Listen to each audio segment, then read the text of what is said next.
Our senior producers Ronald Perry, technical producer Tando Lutuli, our executive producers Vutsi Lakota. I'm Elvis Preston. We'll see you in the morning, same time, same place. Ciao for now. Arrivederci.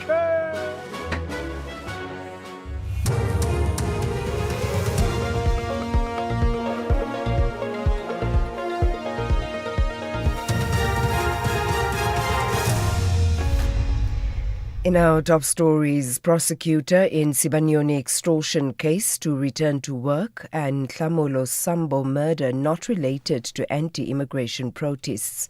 Good morning. The prosecutor in the extortion case of taxi boss Joe Sibanyoni and others is back at work after the NPA reinstated him. Advocate Mkuseli Ntaba was suspended on the 18th of May for failing to appear in the Kwaggafontein Magistrates Court for the continuation of bail proceedings for Sibanyoni. Ntaba's absence led to the case being struck off the roll. He was found to be in contempt of court and a warrant was issued for his arrest. NPA spokesperson Kaiser Khanyago. The National Director of Public Prosecution, Advocate Ndimu Tibi, in consultation with the Director of Public Prosecution in Mpumalanga, Advocate Sonia Ntuli, directed that the letter of suspension in respect of Advocate Ntaba be withdrawn and that he be allowed to return to work. This is after they've considered the interim report that was presented to them. The decision to withdraw the suspension letter is based on verified version of Advocate Ntaba relating to his safety, and by the Office of Ethics and Integrity's view that Advocate Ntaba has cooperated with them and that there is no likelihood that he will interfere with the outstanding investigation. Madlanga Commissioner Advocate Sandile Kumalo has questioned Colonel Gavin Jacobs' decision to book himself on duty to assist with the interception of a 541-kilogram cocaine consignment in Isipingo, KwaZulu-Natal. Jacob testified he was on leave at the time and was contacted by Lieutenant Colonel Jabulani Duma, who requested his assistance with the drug bust. According to Jacob, he had initially been informed that police were intercepting only 27 kilograms of cocaine. Commissioner Kumalo questioned why the option of assigning another officer was not considered, given that Jacob was officially on leave when he became involved in the operation. My difficulty with that is that if you look at your entry, at this point all you knew that it was 27 kilograms, yes, just one bag. So it was not something that was so significant that you needed to break away from your leave and be the one who attends. Even a junior officer or somebody in your team who is capable of attending a bust of 27 kilograms could have done that. We subsequently learned that it was more, but yes, at the time when you took the decision, you were told that it's 27 kilograms. Deputy Police Commissioner Lieutenant General Tibelo Musikidi has confirmed the death of 18-year-old Ntlamulo Sambo, who was killed on Sunday in Mossel Bay in the Western Cape, was not related to the unrest involving suspected undocumented immigrants. More than 50 informal structures were destroyed and hundreds of people displaced after violence erupted following a march. 2 Mozambique nationals were killed on Friday night. Musikiri was speaking at a media briefing in George. We further wish to clarify that based on the information currently at our disposal, the death of Mr. Sambo is not linked to a recent unrest in the area. We therefore urge the public to refrain from speculation and spreading misinformation and to allow the investigation to proceed unhindered. The Kokha municipality in the Eastern Cape has urged residents in low-lying areas along the Gamtoos River to evacuate immediately, as there is a high risk of flooding in the area. The South African Weather Service has issued a Level 8 warning of disruptive rain leading to flooding in the area. Kokha Municipality Mayor Hatting Bornman says they are taking precautionary measures to avoid loss of life. Because of rising water levels in the Gamtoos River, we are asking residents in low-lying areas to evacuate immediately. This is precautionary to make sure that our residents are safe, as we do not want any loss of life. It is critical that residents evacuate immediately from low-lying areas along the Gamtoos River. And finally, air travellers can breathe a sigh of relief as jet fuel prices begin to fall after rising by around 60% due to the impact of the conflict in the Middle East on the Brent crude oil price. South Africa imports about 70% of its jet fuel demand, which makes airlines highly vulnerable to global price increases. SAFmRadio has reduced surcharges for domestic routes by 285 rand, while regional routes have gone down by over 400 rand. Kirby Gordon is Chief Marketing Officer at SAFmRadio. Some good news for travellers is that we're continuing to see relief in the jet fuel market. When jet fuel prices surged earlier this year following the breakout of the conflict in the Middle East, we introduced a dynamic fuel surcharge, which we committed to reviewing every week. It's been coming down slowly as fuel availability has improved and prices have eased, and this week we were able to reduce that surcharge significantly, with customers now paying about 40% less than what they were when it peaked in late March. Market conditions do, however, remain quite volatile, and while we're pleased to be able to pass these savings directly on to consumers, we'll continue to adjust the surcharge as conditions change. Top story: the prosecutor in the extortion case of taxi boss Joe Sibanyoni and others is back at work after the NPA reinstated him. Advocate Mkuseli Ntaba was suspended on the 18th of May for failing to appear in the Kwaggafontein Magistrates Court for the continuation of bail proceedings for Sibanyoni. For SAFM News, I am Anne Musa. It's a very good morning to you in your SAFM Sports Headlines. Soccer. Bafana are fine-tuning for Mexico as coach Hugo Bruges eyes a crucial Jamaica test. And we also bring you rugby with the Stormers and the Bulls, the last South African team standing in the URC. All the details around 6:30. SAFM, guiding you through the rush hour traffic. Good morning. Overnight roadworks again causing problems on Joburg's N3 northbound from Germiston up to Galuli's, jam-packed already, and then southbound there are some delays between Linksfield Road and Galuli's into a separate work section. Major truck jackknife incident on the N3 between between Howick and Moy River. So driving northbound, the truck is jackknifed across the highway, getting up into Nottingham Road. Both lanes are closed, traffic being stacked, and it's all the way almost, pushing back towards sort of Balgowan. So if you're around the Pietermaritzburg Hilton area, wanting to get north, come off at Howick, take the Midlands, meander the R103, come back on at Moy River, and just avoid the N3 north into Nottingham Road. It is heavy.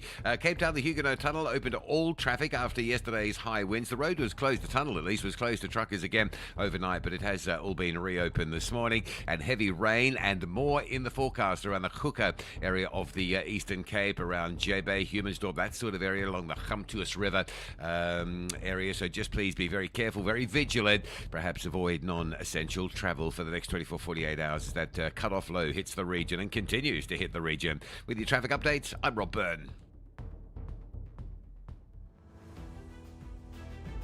The National Briefing on SAFM. Clarity, context, and conversation.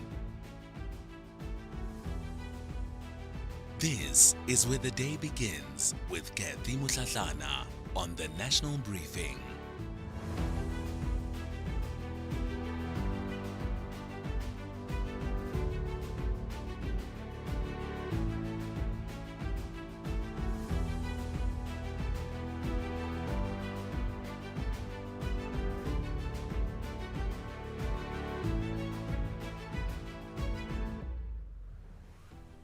It's 6:08. A very good morning to you. Welcome to the show. My name is Kathy Mutlatlana. You're listening to the National Briefing as we bring you clarity, context, and conversation this morning. So, what's coming up in the next 3 hours? Approach that we are implementing is to gather intelligence. You will have a normal policing that happens on a daily basis. Because we have this focused National Joint and Intelligence Structure, as the name dictates, is to gather intelligence for a proper and focused deployment, and which of the department will be relevant during this deployment. So yes, we work on intelligence on a daily basis. The station are being briefed on intelligence over and above what NAJOINTs will be doing. While the National Joint Operational and Intelligence Structure, which coordinates the work of the police, intelligence services and other security agencies, says it will crack down on groups that march violently, intimidate communities and take the law into their own hands. Of course, all of that comes as then the Human Rights Research Council says anti-immigrant sentiment in South Africa is now at its highest level in more than 2 decades. 42% of South Africans say they would welcome no immigrants at all. The numbers are hardening and political parties are paying attention too. With the local government elections just 5 months away, the question is how much will immigration and perceptions about immigration drive voter sentiment when South Africans head to the polls in November. And of course, we'll also look at then the escalating security concerns around these marches. And then a very different story, and perhaps a very significant one, especially in the fight against HIV/AIDS. Tomorrow, President Cyril Ramaphosa launches South Africa's rollout of lenacapavir, a twice-yearly injection that can prevent HIV. Of course, we sit with the world's largest HIV burden. A drug like this could be highly transformative for our country. However, while we celebrate that milestone, there is a bigger concern. More than 1 million South Africans who are supposed to be on treatment have fallen out of HIV treatment programs altogether. We'll try to understand what's driving that. And of course, we'll have all your important updates for the morning. Rob is standing by with your traffic. Zai has your sport, and Ndauleng has your market update. I would love to hear from you on the issues that we touch on. The number to dial this morning, 086 000 2032. That's 086 000 2032. On the WhatsApp voice note line, 0614 104 107. That's 0614 104 107.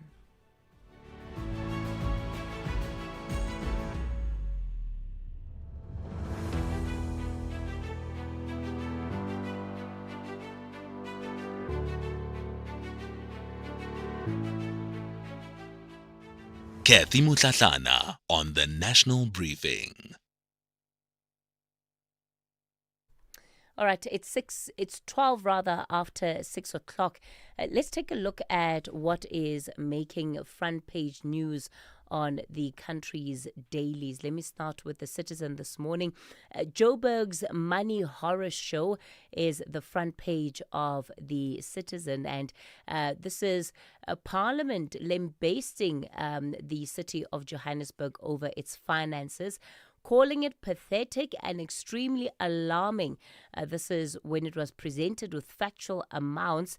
So this is what the facts say. The city of Joburg wrote off 9 billion rand from residents who won't pay, while City Power was losing 5.7 billion rand and Joburg Water another 2.8 billion rand.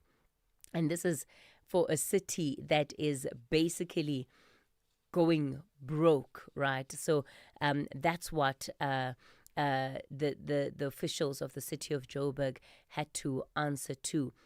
Also on the front page of the Citizen this morning, migrants, Malawi to rescue its people. And this is a story about how many migrants are being driven into the bush, right, by crowds that are baying for their bloods, and foreigners are fleeing home, is the message there by the Citizen. And it details how these migrants have basically been pushed out of their communities, and now you have more embassies and more governments that are going to be taking steps to actually move their citizens out of this country. So it continues to be a concerning situation. The front page of the Sowetan this morning. Residents to pay for Joburg failures. The city increases water levy, listen to it, from 65 Rand to 124 Rand a month. This is to raise funds to fix infrastructure. And Joburg Water says despite state grants, the metro must also pay for refurbishments. So how's that, hey? On the one hand, the city's cancelling billions worth of debt, and then on the other, they're increasing, levies. So I guess trying to find ways to recover those monies. But ultimately, there's no escaping the paying part. Residents must pay for the services that they use. On the front page of the Business Day, Adcock accused of overcharging for dialysis, and the watchdog refers excessive pricing to a tribunal. And that's work coming out of the Competition Commission that has referred pharmaceutical manufacturer Adcock Ingram to the Competition Tribunal for prosecution for allegedly overcharging patients for its kidney dialysis products. The alleged transgression occurred between July 2019 and June 2024. This was during the height of the COVID-19 pandemic, when demand for acute renal dialysis surged among patients admitted to hospital. And it's seeking an order. The Competition Commission says it's now seeking an order declaring that the company's hospital division, Adcock Ingram Critical Care, contravened sections of the Competition Act and is liable for a penalty of up to 10% of its annual turnover. But just imagine that, hey? It shows you how unscrupulous pharmaceutical companies can be. How do you even begin to justify that, right? And if you look at the revenue, Adcock Ingram's total revenue has been growing year on year. Their revenue at, June 2025 was sitting at 9.7 billion rand. 9.7 billion rand. Now, how do people go to sleep knowing that part of how they've made their money is overcharging patients who desperately need treatment? So that's what you can expect to find on the front page of the Business Day. And then the Star is going with the subpoena that has been issued in Parliament against the former Road Accident Fund CEO, Collins Letswalo. He's now facing criminal charges after not coming before the parliamentary inquiry when he was asked to do so. So Scopa has voted in favor of filing criminal charges against him. And so that's what we can expect to happen in the coming days in that particular matter. This is Kathy Mutlatlana on the National Briefing. All right, it's 18 after 6 o'clock. Let's take a look at your weather for today. So the number of weather warnings have issued. Listen closely. An orange level 8 warning, disruptive rainfall leading to flooding of roads and bridges, danger to life due to fast-moving streams and rivers and causing major roads to be closed, is expected over the eastern parts of the Garden Route District Municipality in the Western Cape, as well as the south coast of the Eastern Cape up to East London. An orange level 5 warning, disruptive rainfall leading to danger to life, flooding and displacements of settlements, as well as mudslides, is expected between East London and Morgan Bay. A yellow level 4 warning, disruptive rainfall leading to flooding of settlements, roads and bridges, as well as susceptible areas in the eastern parts of the Western Cape, excluding the extreme southeastern parts. A yellow level 2 warning, disruptive rainfall leading to localized flooding of roads and susceptible areas. That's expected over Theewaterskloof and Langeberg local municipalities in the Western Cape, as well as the central and western interior of the Eastern Cape. Yellow level 2 warning, disruptive snow leading to icy roads resulting in traffic disruptions, is expected over the northern high-lying areas in the Eastern Cape. A yellow level 4 warning, wind and waves leading to difficulty in navigation at sea, as well as small vessels vessels taking on water is expected between Cape Point and Plettenberg Bay.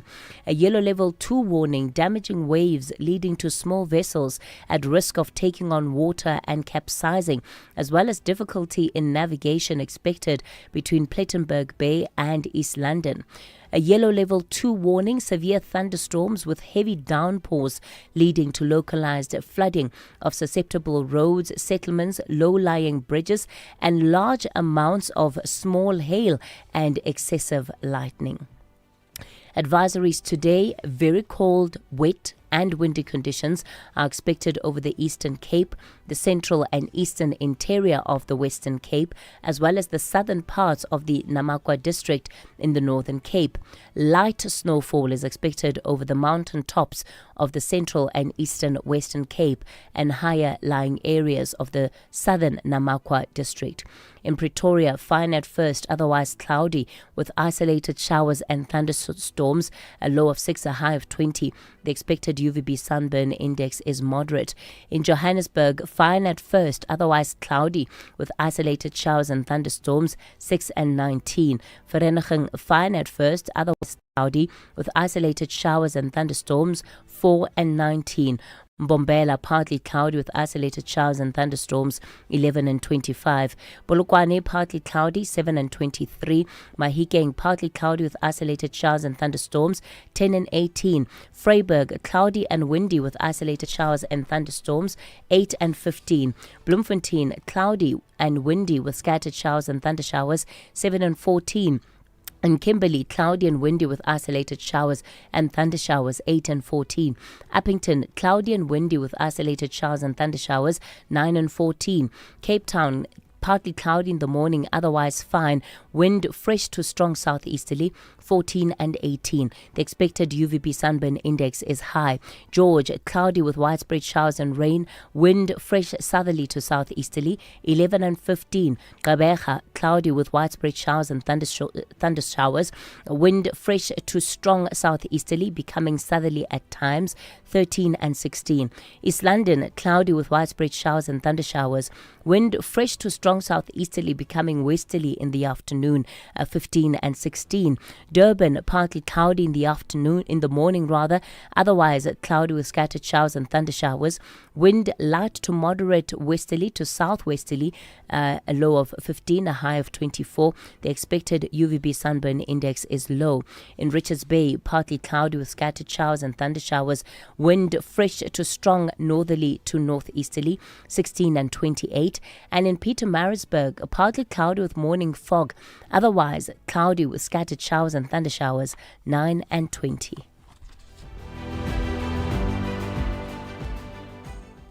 We asked rugby legend Francois Steyn what he thinks of the all-new Toyota BZ4X. France, would you say the BZ4X is a rugged all-wheel drive SUV? Yeah. Cool. Was the acceleration and handling good? Yeah. All right. So you think the BZ4X can handle South Africa? Wat dink jy? Well, there you have it. The all-new Toyota BZ4X, an all-wheel drive battery electric SUV made to handle South Africa. The BZ4X. It just got real. It's not about the score. It's about the moment. The sun sitting heavy on our shoulders. The lights humming above us.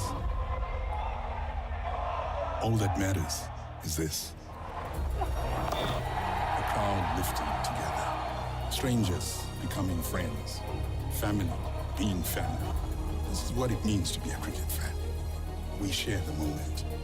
And in that sharing, we become something more than the result. We become unbreakable. The Proteas 2026-27 tickets are now available. Book today at cricket.coza. Unbreakable spirit lives here. The Global Briefing on SAfm. You're listening to the National Briefing. Well, let's get into the Global Briefing.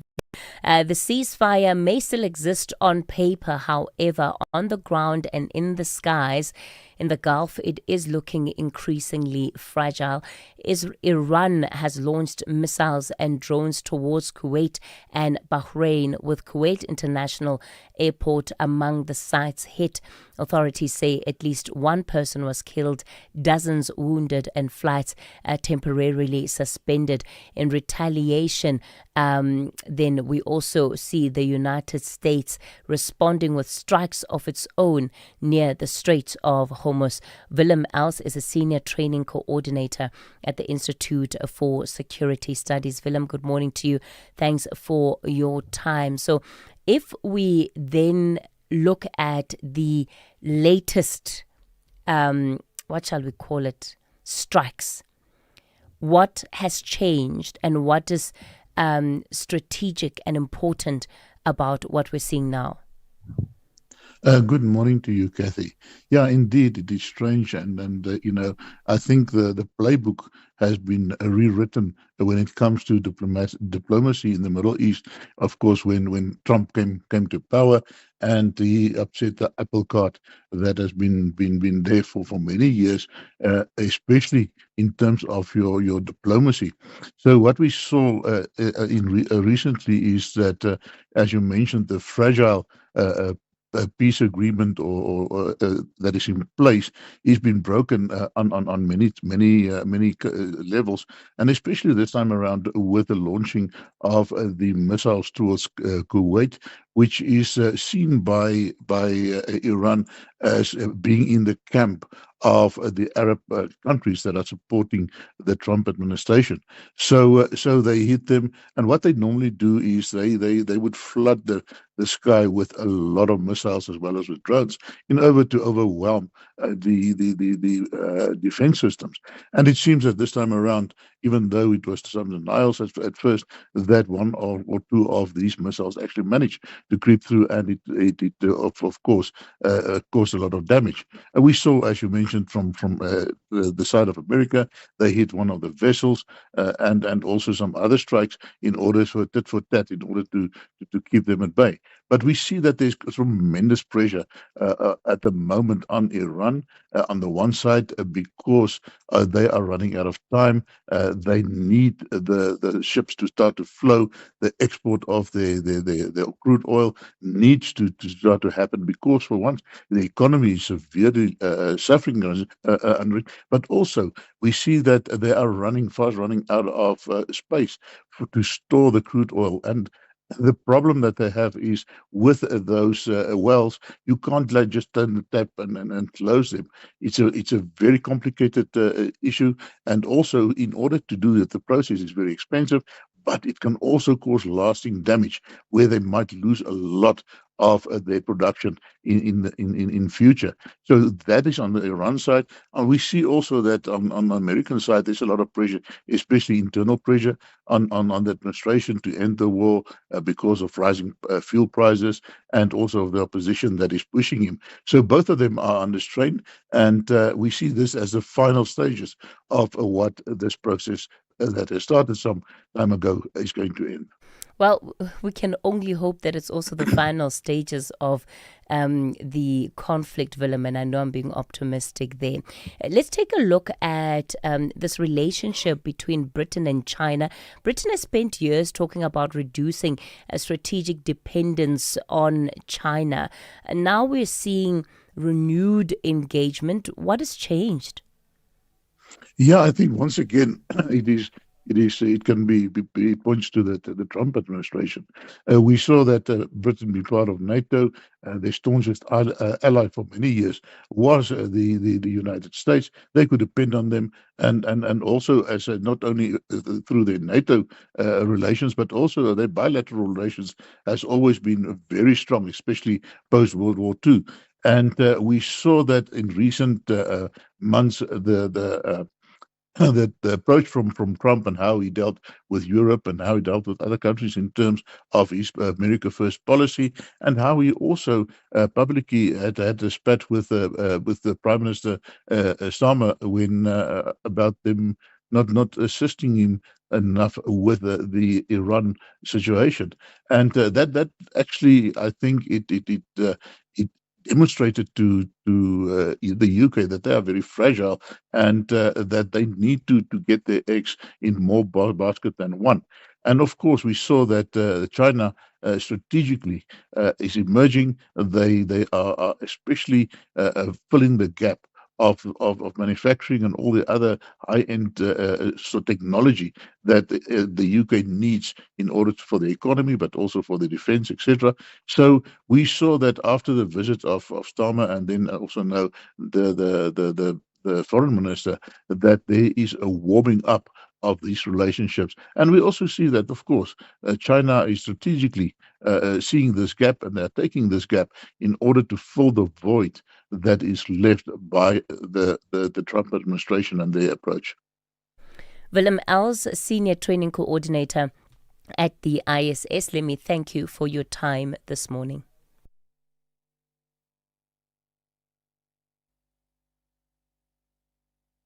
Good morning, Sis Ketty. Sis Ketty, correct me if wrong. Dudula and March to March for March, they feel they have been stabbed in the back by the ANC government. So tell me, is it not a bit logical whereby the FF Plus as well as the DA to hold a meeting, a conference along with such organizations, and of course also including Solidarity and the AfriForum, whereby upon coming to a conclusion, I do feel the elections, at least the achievements of votes, will be massive for such political companies, whereby we will not only defeat but annihilate the ANC. Pepilon Aldo. Good morning, I'm Anne Musa. In the headlines, the Deputy Home Affairs Minister Njabulo Nzuza says they will not allow criminal elements to hijack marches against issues affecting the country. He was assessing the situation in Mossel Bay in the Western Cape following this weekend's violent unrest. The prosecutor in the extortion case of taxi boss Josie Banyoni and others is back at work after the NPA reinstated him. Advocate Umkhuseli Ntaba was suspended on the 18th of May for failing to appear in the Kwaggafontein Magistrates Court for the continuation of bail proceedings for Sibanyoni. And the Nelson Mandela Bay Metro in the Eastern Cape continues to urge residents to remain vigilant as heavy rainfall continues to hit the metro and surrounding areas. Several roads have been closed due to flooding in the metro. I'll have details on these and other stories at 7. SAfm, guiding you through the rush hour traffic. Good morning, Joburg N3 North. Very heavy overnight roadwork still underway approaching Galuli's. Traffic stacked all the way back to Ilan's interchange out of Germiston Alberton. If you're heading for flights via Galuli's out to OR Tambo, think about an alternative route. Avoid the N3.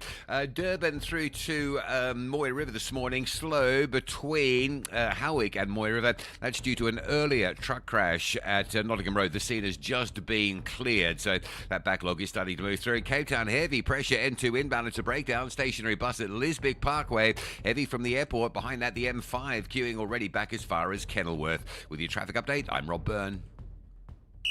This is SAfm Sport with Zai Khan.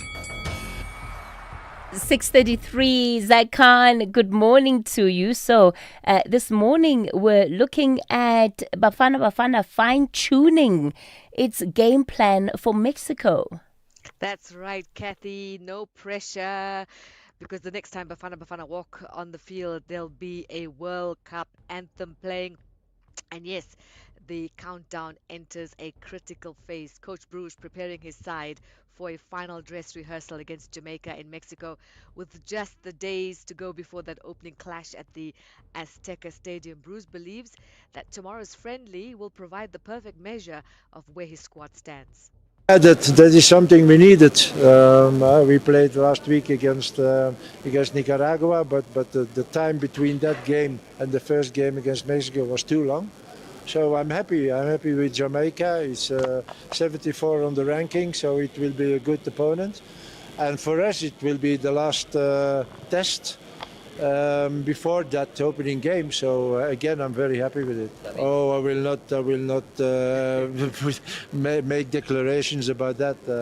For me, I have something in my head, and I will see also if we can use that for the first game against Mexico. In the meantime, Milford FC moved a step closer to Betway Premiership football after a 1-0 victory over Magesi yesterday in the PSL promotion relegation playoffs. All happened at the Umhlatuze Sports Complex. Now, both sides had opportunities, but unfortunately, it was Milford who go through. They now face Cape Town City. That's on Saturday, and they need victory to move them within touching distance of a historic first ever top flight campaign. Women's football, South Africa's under-17 women's goalkeeper, Dakalo Mafu, has urged Botswana to remain confident ahead of their decisive FIFA under-17 Women's World Cup qualifier against Kenya. Now, Mafu kept clean sheets in both legs against Tanzania, says qualifying for the World Cup would mean everything for the squad. Botswana are chasing a third FIFA under-17 World Cup appearances. They previously qualified in 2010 as well as 2018.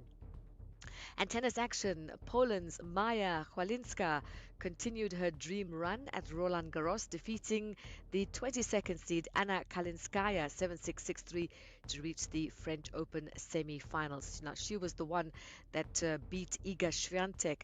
We also had another shock as the top seed Arina Sabalenka suffered a stunning exit, going down 3-6, 7-5, 6-love to Diana Schneider. Schneider advancing to her first Grand Slam semi-final, while Sabalenka's wait for a maiden Roland Garros title continues. Don't have to wait too long. We'll be back with the morning brief sport at the top of the hour. I'm Zai Khan. The Market Brief with Ndauleng Lechela on SAFM. Ndauleng, a very good morning to you. So we're seeing the OECD, they're warning of slower global growth in 2026. I guess it comes as no surprise, really. You're absolutely right there, Kathy. The Organization for Economic Cooperation and Development has really delivered a stark warning on the global economy, saying the fallout from the conflict between the US and Iran could be far more severe if disruptions in the Middle East persist. Now, the organization expects global growth to slow to 2.8% in 2026, assuming energy markets stabilize and a peace agreement is reached in the coming months. However, under a prolonged conflict scenario, growth could slump to just 2.1%, pushing some economies close to recession. Now, this is lower than its initial forecast at the beginning of the year of global growth of 3.1%. The OECD says ongoing disruption to shipping routes and energy infrastructure has already driven up oil prices and production costs. It warns higher inflation, weaker investment, and rising unemployment could follow, particularly in developing economies that are heavily reliant on imported energy. While growth is expected to slow, there are indications that the U.S. economy remains resilient. A stronger than expected private payrolls report has provided fresh evidence that the U.S. labor market remains upbeat. According to ADP, companies added 122,000 jobs in May, beating forecasts and marking the strongest monthly gain since January 2025. Importantly, hiring was spread across most sectors, company sizes, and regions, suggesting labor demand remains broad-based rather than concentrated in a handful of industries. Now, the data is significant because it offers an early indication of the health of the jobs market ahead of tomorrow's closely watched non-farm payrolls report. A stable labor market could support consumer spending and reinforce expectations that the Fed will keep interest rates unchanged at its upcoming policy meeting. Now, reflecting on markets, global and local stocks came under pressure overnight, with equities ending lower as renewed tensions in the Middle East weighed on sentiment. The JSE all-share shed 0.9%, tracking the broader risk-off mood. However, reports of a ceasefire between Israel and Lebanon have provided some relief, raising cautious hopes that a broader agreement involving Iran could still be reached, although the situation remains highly uncertain. Oil prices eased slightly on the news, with Brent crude trading below $97 a barrel. In currency markets, the rand is on the back foot this morning as the dollar hovers near a 2-month high. Local unit trading at 16.35 to the dollar, 21.95 to the pound, and 18.98 against the euro. And that's where I leave things with you this hour. I'll be back just after 7:30 for another market update. Africa in Focus with Advocate Sipho Mantula on SAfm. It's 6:40. Advocate Mantula, refreshing morning to you. Jumbo Africa is and a refreshing morning to the SAfm listeners across the African continent. Well, this morning we're going to start in Libreville in Gabon. The opposition leader there has been kept behind bars. The opposition leader, Claude Bile Nze, has been kept in jail since the 16th of April on charges dating back to 2008 on breaches of trust and fraud. Now, his legal team have said that these accusations, they have prescribed in the sense that there's no longer a subject to engage from the state. This is the former Gabonese prime minister. This is not just an opposition leader that is being arraigned before the Libreville courts. Now, the matter has been in appeal. It has been pushed back once more. This case, you will recall that this is the man who served under Ali Bongo Ondimba during those years of 2025 presidential elections when he lost. And now he's an opposition leader, he's a former Gabonese prime minister. He's still facing a case that is almost 10 years old. So we'll watch and see what's happening in Gabon, Libreville. Yeah, look, this is interesting. There are always some developments worth noting when it comes to the DR Congo. We're now seeing the U.S. impose fresh sanctions on M23 and FDLR leaders. Absolutely. And the U.S. tried to use the cue of the Washington Peace Accord here, saying they are enforcing commitments now going to the M23 intelligence chief, as well as the leaders of the Democratic Forces for the Liberation of Rwanda, FDLR. Now, this is the script that the U.S. has been playing in terms of sanctions, accusing these leaders for humanitarian crisis, but at the same time engaging only with the DRC. You will recall at some point we spoke about Kagame's view on sanctions, how when these sanctions are being imposed, they are able to hurt economy, they are able to also affect relations of the state and citizens. But it seems Washington is not backing off of that Washington Peace Accord of the 4th of February 2025 in terms of imposing such sanctions. And then if we go to our neighboring Zimbabwe, controversial developments, and yet another African state finding itself in debates around constitutional extension of presidential terms. That is quite true, and the minister who's leading that in Zimbabwe, Ziyambi, is saying that the public consultation went well, even if we saw there were some challenges around it. This constitutional amendment bill number 3 has to do away with general presidential elections, give Parliament the power to appoint the head of state, and as you said, extension of 2 years to 2030.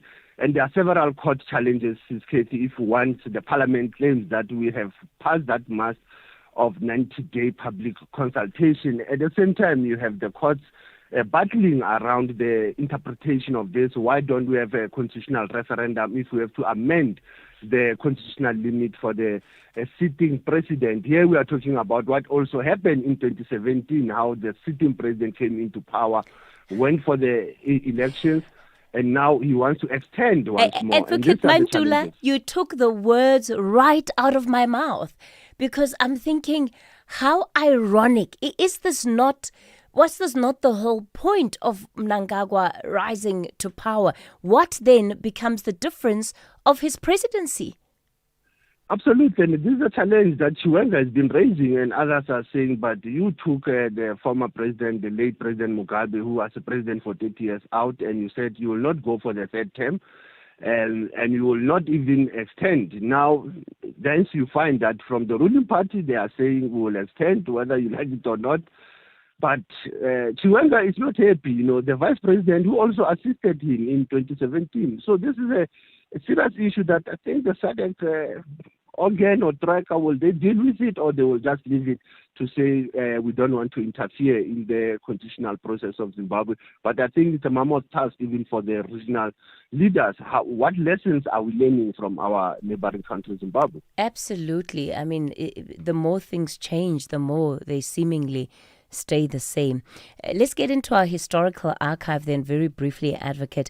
4th of June, 1986. And I see you're taking us on a journey. We're building up somewhere here as it is June Youth Month.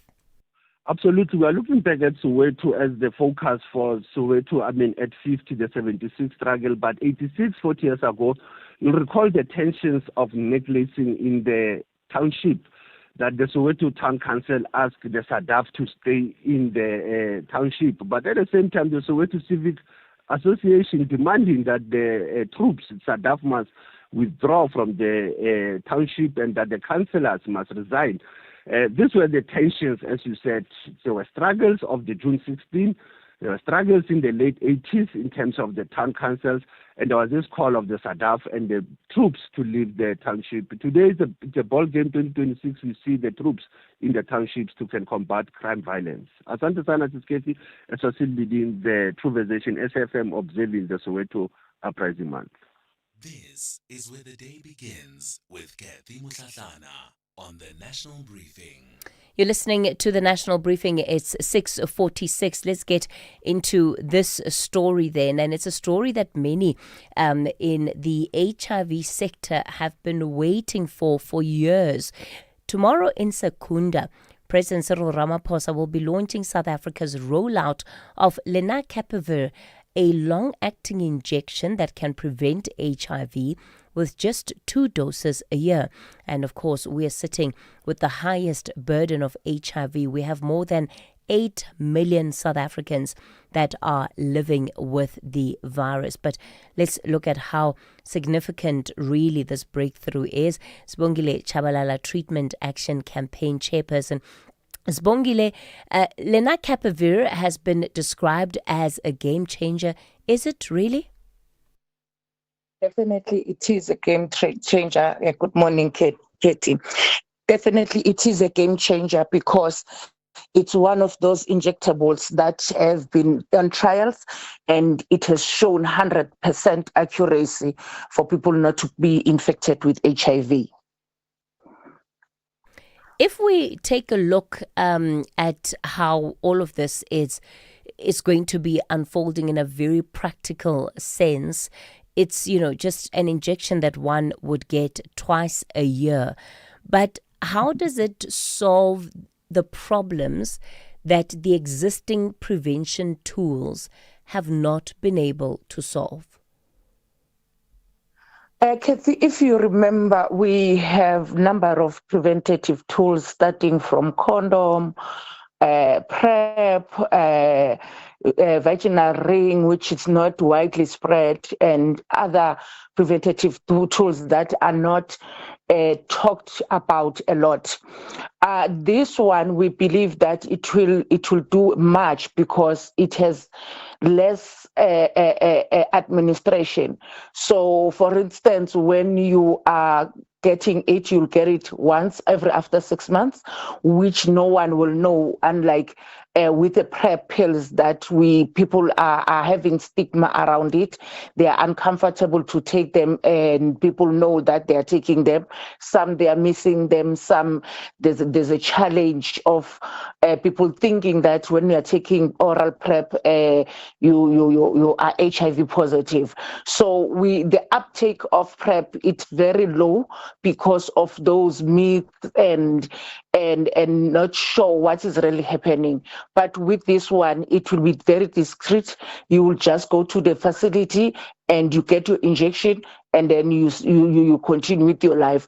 Although we continue to advocate that people, they shouldn't just rely on Lemna-Pakavir because it only prevents HIV. It doesn't prevent a pregnancy. It doesn't prevent other STIs. So the use of condom, we always encourage it, to say people, they should encourage to continue to use other methods of prevention like condom. And sorry to come in this, Bongile, but this goes to the heart of the challenge we have in South Africa, that we have struggled to change behavior. We've not been able to change people's behavior when it comes to protection and being safe.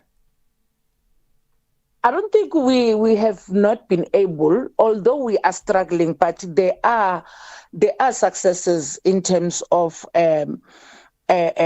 people preventing themselves from getting HIV.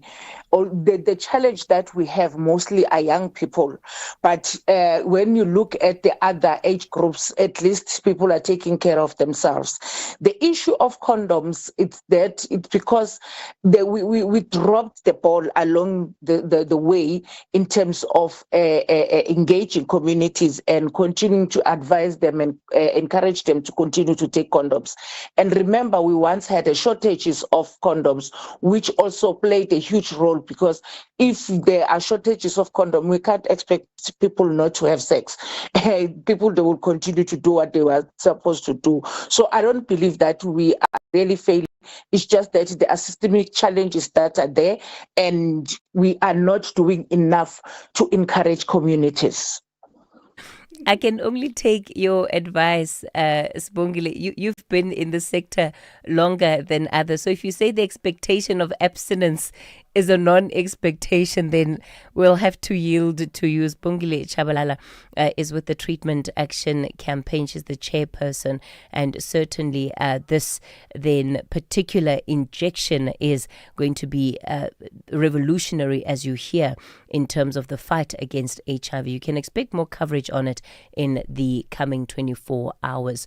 Rob Byrne is standing by with your traffic. Rob, good morning. SAfm, guiding you through the rush hour traffic.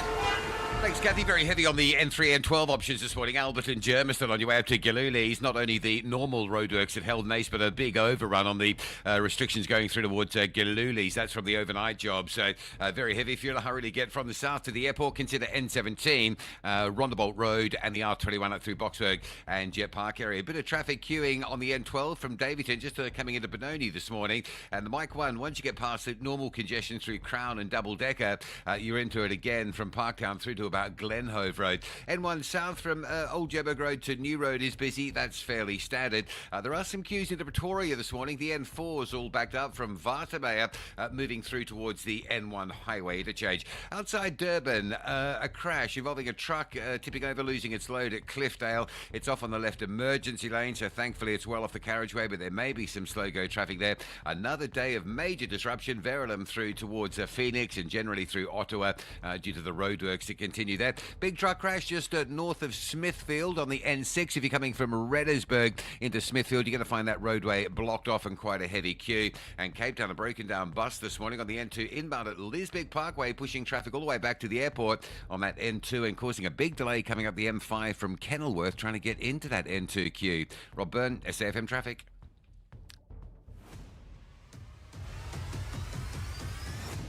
Kathy Mutlatlana is streaming live now on Facebook, YouTube, and X at SAfm Radio. All right, in a moment, I'll be taking your first responses to the issues we've been looking at so far on the show. And now we turn our attention to this particular matter. So we know if your employer is breaking the law, what are the chances that anyone will ever check or even find out? The answer right now, of course, is surprisingly low, which is why the Department of Employment and Labour says only a small fraction of South Africa's workplaces are inspected each year. It now wants to dramatically expand its reach, seeking funding for an additional 10,000 labor inspectors in a program that could also cost up to 10 billion over the medium term. I'm joined now by the Department of Labor and Employment's Nico Mabunda, who is the Chief Director, Labor Market Policy. Nico, good morning to you. Thanks for your time. So the figure is clear. You want 10,000 additional inspector. What's behind that calculation? How do you know that that's the right number? Good morning, Kathy, and good morning to listeners. Thank you for having us, first of all. So what is behind that number is that we have noted that there are a lot of non-compliance by employers across the market, or the labor market rather. And what we need to do is to ensure that there's rapid expansion to improve compliance across the whole sector, which is the labor market space. So the biggest part of the labor inspectors will not actually be to create barriers or to fight with employers, but is to provide advocacy, advising small businesses on compliance, reducing their fear on what regulation is, and encouraging them to confidently hire young first-time job seekers, because that's what most people fear to do, because they think that there's this labor laws that are inflexible and all of that. Sure. So that. Nico, we go through varying cycles, right, where there are different commitments that come out of the Department of Labor, whether it's to increase inspections, to increase enforcement. But most of the time it has been insufficient. And this is across the board. If we look at the way in which South Africans take matters into their own hands, and they do they conduct inspections at restaurants. We've seen even political parties get involved with this. So you've known about this problem for a long time. What makes what you're saying now different to the commitments that we've heard before? No, thanks for that, Kathy. So what we have done and noted, you'll note that some of these announcements and plans, including the amendments to when we look at the Employment Equity Act, these were activities that were planned and initiated more than 2 years ago, because government was aware of what is happening and started to make those interventions. So it's something that is planned, it's something that is sustainable, it's something that will be enforceable. And now that the president and even the minister came out and said, these are the things that we're going to be doing, it will make it much, much easier for the public and even parliament to monitor and conduct oversight on. So it's not, whilst it responds to the current challenges, the current topical issues on immigration and enforcement of immigration status, especially in the workplaces, this is work that government was already doing, that is already being communicated. In fact, that's why it was taken to court by some of the employers in the industry. When can we expect it to come into effect? It's already in effect, especially when you talk about the inspections and the. Have you already started hiring? Yes, we have already started hiring. We have started with about what we call Project 20,000, whilst we await for the allocation from National Treasury. With Project 20,000 means that we are hiring about 20,000 young South Africans that are going to be inspector interns. They will be trained, they will be able to visit more workplaces, and we've already started with about it's 2,700 since April of 2026. So this is something that is already happening and will allow us to visit more workplaces. Okay, we're going to leave it there for this morning. That is Nico Mabunda, the Chief Director, Labour Market Policy. in the Department of Employment and Labour. All right, some of you have been responding to some of the stories we've been running so far. I want to read this particular message, and it's on the matter that we covered on anti-competitive behavior. And it says, unscrupulous and anti-competitive behavior by companies needs to be coupled with criminal prosecution of the executives who made the decisions. Fining companies can be absorbed by the enormous profits they make, yet the people who made the decisions walk away without a dent, having shared those profits. And it's in response to that front page of the Business Day around ad hoc income and how they were overcharging dialysis patients more than what they needed to. Good morning, House Kathy. House Kathy, with the visit of Mr. Ruto, Mr. Ruto didn't come to the G20 in South Africa, and South Africa was not invited, was disinvited at the G7 summit in France, and Kenya was invited in South Africa's place. What does this mean, House Kathy? You know, what does it mean actually?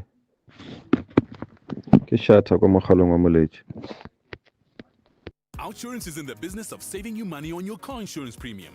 If they can't, ask for 500 Rand. SMS out to 30754. That's out to 30754.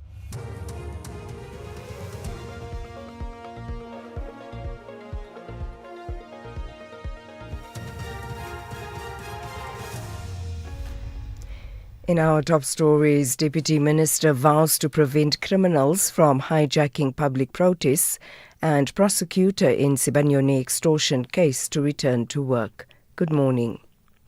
Deputy Home Affairs Minister Njabulo Nzuza says they will not allow criminal elements to hijack marches against issues affecting the country. He was assessing the situation in Mossel Bay in the Western Cape following this weekend's violent unrest in the Kwanongqaba township. 2 Mozambicans were killed in separate incidents following a march against suspected undocumented migrants. Nzuza says illegal immigration is a concern. However, no one can take the law into their own hands. We understand that we have a problem in South Africa of illegal immigration and that the problem must be dealt with by government. We do agree that not a lot has been done, but there is steps that have been taken to the launch of the Border Management Authority and other structures of government. People must not be tempted that their honest marches to be hijacked by criminality. We are not going to accept the fact that people are going to be hurt and people will be killed in the process.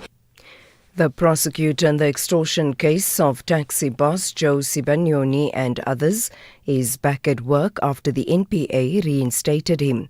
Advocate Umkhuseli Ntaba was suspended on the 18th of May for failing to appear in the Kwaggafontein Magistrates Court for the continuation of bail proceedings for Sibanyoni.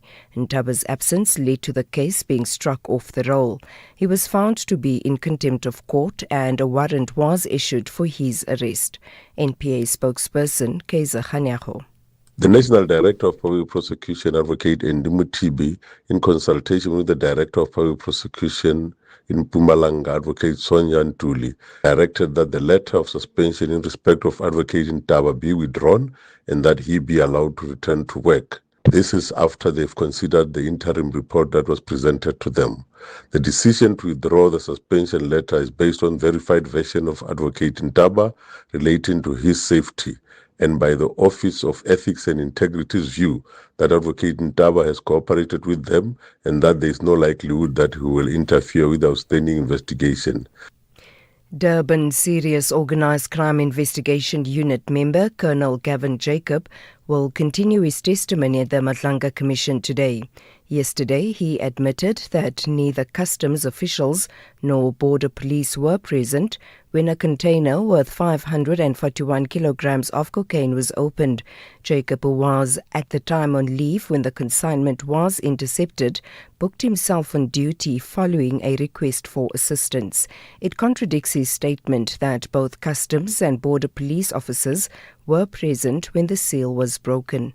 When I looked at the statements preparing for the commission, I saw that the border police guys did not, in their statement, state that they saw the breaking of the seal.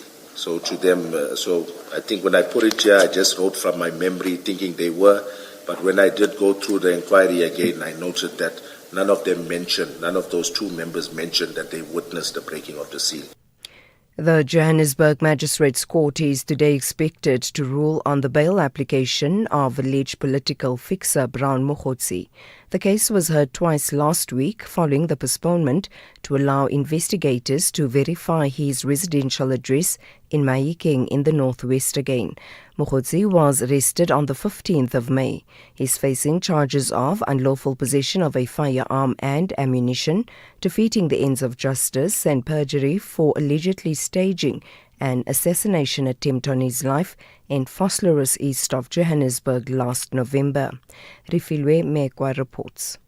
Mogotsi will know whether he will be granted bail or not when his case resumes this morning. The verification of his residential address was once again the bone of contention during the state and defense heads of argument last week. The state is still opposing Mogotsi's bail while he maintains his innocence, arguing that the state's case is weak. Mogotsi's lawyers submitted that he can only afford 10,000 rand for bail, while the state contended that if he's granted bail, it should be to the amount of 100,000 rand. And finally, the Nelson Mandela Bay Metro in the Eastern Cape is urging residents to remain vigilant. Heavy rainfall hit the metro and surrounding areas in the province overnight. Several roads have been closed due to flooding. Flooding have also been reported in Bethelsdorp, Nomakanjani, V Plus and Wells Estate in Gqeberha. Recapping the top story, the Deputy Home Affairs Minister, Njabulo Nzuza, says they will not allow criminal elements to hijack marches against issues affecting the country. For SAFM News, I am Anne Musa. Outsurance will go out of their way to try and save you money on your car insurance. If they can't, ask for 500 Rand. SMS out to 30754. That's out to 30754. If your regular plumber was becoming too expensive, you'd switch, right? So why pay more for car insurance? Switching to Outsurance saved 43-year-old Gloria an unbelievable 515 Rand on her 2024 Audi Q3. Get a quote now, and if Outsurance can't save you money, ask for 500 Rand or 1,500 Rand if you've been claim-free and with the same insurer for 3 years. Do it now. SMS out to 30754. That's out to 30754. Licensed insurer and FSP, T's, C's and information online. It's a very good morning to you in your SAfm Sports Headlines. Soccer, Bafana's World Cup countdown enters its final week as Coach Bruce targets that crucial Jamaica dress rehearsal tomorrow. And in the French Open tennis action, it's an all-Italian semi-final. We'll find out more at around 7:30. SAfm, guiding you through the rush hour traffic. Good morning. Another really busy run up Joburg's N3 north from Alberton, Germiston, under real pressure today, up to some overnight overrunning roadworks. Getting into Gululis, you've got the usual restrictions at Heldnace, and then multiple lanes closed. You come across from the left at going up into Gululis. So major backlogs here. If you're coming out of Alberton, Germiston, the south, you want to get to the airport, come off at Elance, take N17, look for Rondebolt Road, R21 up through Boxburg, Jet Park, and straight into the airport. Just bypass a major queue getting into that Gululis area this morning. Pretoria's N4 inbound starting to move again. It was all blocked up between Vartamay Street and the N1, but that is starting to ease up. Durban side, a truck overturning at Cliffdale. Thankfully, it's off on the left shoulder, but there may be some closures going in once they recover that overturned truck and its lost load. So just Keyridge to Cliffdale. Keep an eye on some delays there. Earlier truck crash at Nottingham Road has been cleared, but there are some roadworks in that area, so all that big backlog still very slow approaching Moy River. And Cape Town, major delay alert on the N2 inbound. A broken down bus at Lisbeck Parkway, heavy from the airport. Behind that, the M5 is queuing from Ottery this morning all the way up to that congested N2 route. And because of the rain around the Quebeca area, 3rd Avenue, Newton Park dip section closed. With your traffic update, I'm Rob Byrne.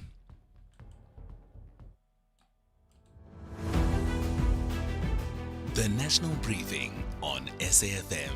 Clarity, context, and conversation. This is where the day begins with Kathy Mutlatlana on the National Briefing.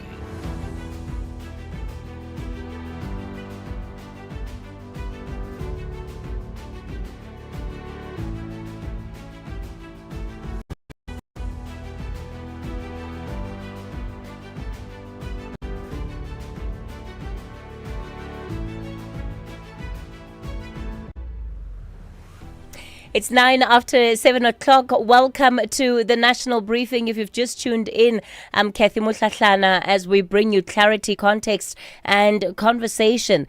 Coming up in this hour, and I want you to listen carefully. The Human Sciences Research Council says anti-immigrant feeling in this country is the highest it has been in more than 20 years. We're going to be unpacking those numbers. And I wonder if you can reflect on that from a personal level. How do you feel about migrants? How are you feeling about migrants? Do you want them to stay? Do you welcome them? Do you want them to go? Share what your feeling about it is. We'll unpack those figures with the researcher behind them, and then we'll bring in the ANC's chief whip, who insists that South Africans are not xenophobic. We'll also find out why so much of Joburg still has weak water pressure this morning. And of course, we'll round up the hour with the reality check with Dr. Lebohang Pheko. The number to dial to reach our studio line, 086 000 2032. That's 086 000 2032. On the WhatsApp voice note line, 0614 104 107. That's where you can send your voice notes and text messages. It's 11 after 7. This is the National Briefing.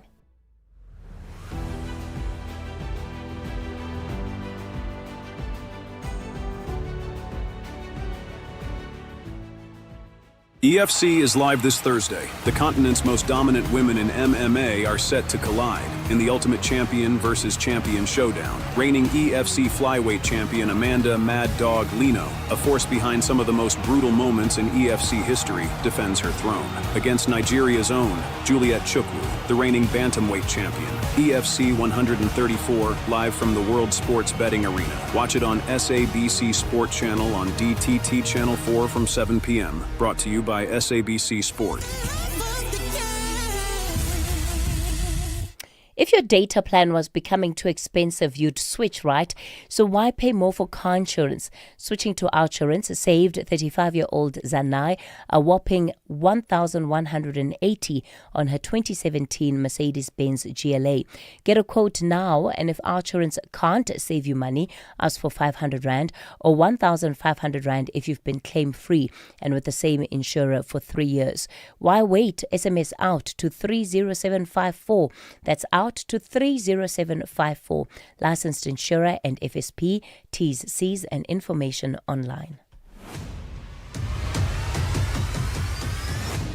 Kathy Mutlatlana is streaming live now on Facebook, YouTube and X at SAfmRadio. Well, the Human Sciences Research Council has been asking South Africans the same question since 2003. Would you welcome all migrants, some or none? Back then, we were split almost evenly into thirds, right? Today, only 15% say they'd welcome all newcomers. 40% say they would welcome none. Now, is this pointing to growing hostility in particular against migrants, but also what we're seeing is that the numbers are significant in Gauteng, KwaZulu-Natal, Limpopo, and Mpumalanga. Those are the provinces that are registering the highest anti-immigrant sentiment. Dr. Stephen Gordon is a chief research specialist in the Developmental, Capable and Ethical State Research Division of the Human Sciences Research Council.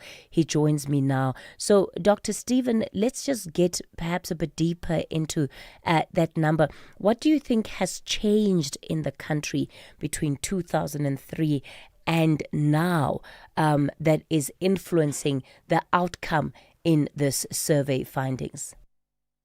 Well, thank you very much for bringing attention to this important issue. So the Human Science Research Council runs one of the best public opinion surveys in the country, the South African Social Attitude Survey. And using this important research tool, we can track anti-immigrant sentiment and we can unpack anti-immigrant sentiment to really see what's going on. So from 2003 to 2018, we saw anti-immigrant sentiment kind of fluctuate in South Africa. It goes up a little bit and then comes down, then goes up a little bit and then comes down in response to events and changes in the social demographic and social political landscape. But really beginning in about 2020, we see a fall in pro-immigrant sentiment and a rise in anti-immigrant sentiment. Now, when you see numbers like this, you can link them very clearly to events that have taken place in the last 5 years. And a few things have happened in the last 5 years which are very important to understand. So firstly, we had the COVID-19 pandemic, right, which caused a lot of socioeconomic pain to South Africans. We had the post-pandemic recovery, which, while things did get better, people were not very happy with how that recovery played out. We saw cost of living, we saw doggedly high unemployment, we saw crime, we saw deindustrialization. Now, when the landscape is like this, people look around for someone to blame. And foreigners have always been handy scapegoats when times are hard. We must remember this is not a South African phenomenon alone. Globally, we've seen a rise in anti-immigrant sentiment in many parts of the world. The United States is a great example. We can also talk about France, about Germany, about the United Kingdom. South Africa is not alone in seeing a turn towards anti-immigrant sentiment. Now, the government has come out calling for unity, calling for brotherhood, calling for Pan-Africanism at this difficult time. But we must remember that the South African government has a plan to combat xenophobia, racism, and related intolerance, a national action plan. Now, has that national action plan been successful at bringing down xenophobia? Certainly, we have not seen a return to the xenophobic riots, the xenophobic violence, the late 2000s. But in terms of anti-immigrant sentiments, the numbers are not so positive. So we need to ask ourselves, what can be done to address this issue, and how can we as a society deal with prejudice? It's a bit silly to ask the question, are South Africans xenophobic? South Africans are not xenophobic in the same way that South Africans are not tall or fat or brown-haired. Some are, some are not. We need to deal with problems of prejudice in a scientific and conscientious manner. So acknowledging, yes, please. Stephen, let me just come in there, because the question here, I think the word xenophobia is the one that is eliciting the greatest responses, right? We had the president earlier this week talking about how South Africans are not xenophobic. Just after you, we're going to be speaking to the chief whip of the ANC, who's also, talking about the same message. Clarify for us, from a research point of view, how do you distinguish between xenophobia and anti-immigrant sentiment, and why are those two things not the same? So how are they related but not the same? So xenophobia is prejudice. It is a form of prejudice centered on foreigners. From the term xenos, foreign, and phobos, to fear or sometimes hatred. So xenophobia is a form of prejudice, much in the same way you have homophobia or racism. And it's very, very hard to pin down prejudice. I'm sure in your listeners' everyday life, you can think, was I being prejudiced in that moment, or was I simply expressing a legitimate concern? Do I look at myself and think, how prejudiced am I in a very specific instance? Now, anti-immigrant sentiment is far easier to measure. Anti-immigrant sentiment is simply, do you hold negative opinions about a specific group of people? Finish and clear, right? Very, very clear. There's much less ambiguity.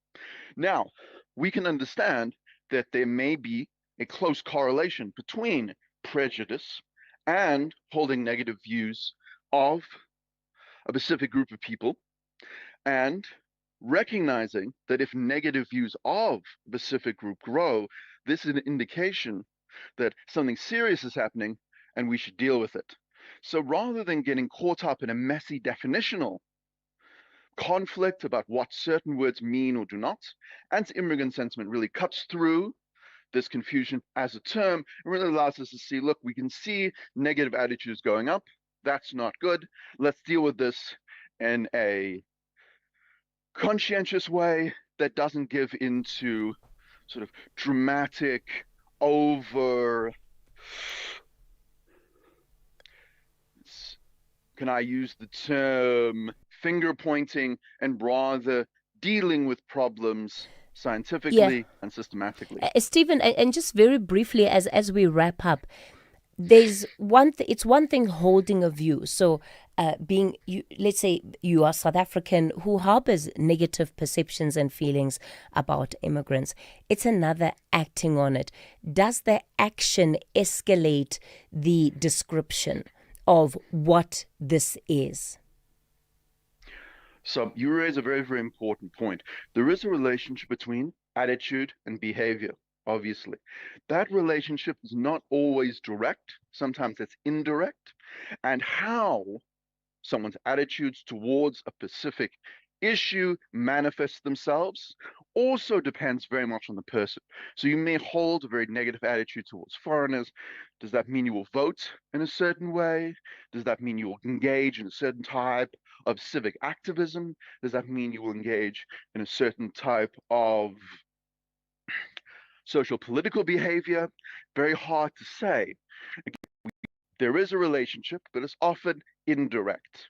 And that's why it's best to deal with the underlying attitudes when we see them change, rather than waiting for them to manifest in behavior and then be very surprised.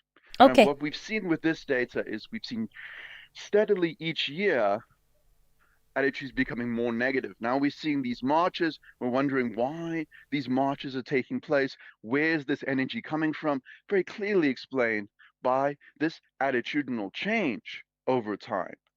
So again, attitudes are very important and we must take them seriously because often they do manifest in behavior. Okay, we're going to leave it there. Dr. Stephen Gordon is with the Human Sciences Research Council. Well, the ANC's chief whip has also been speaking on this matter, and he's been at pains to say that South Africans are not xenophobic, and he rejects those claims that they are. And he's joining us on the line this morning. Sorry, I lost my trail of thought there. Dumise Ntuli, ANC Parliamentary Chief Whip. Mr. Ntuli, good morning to you. Thanks for your time this morning.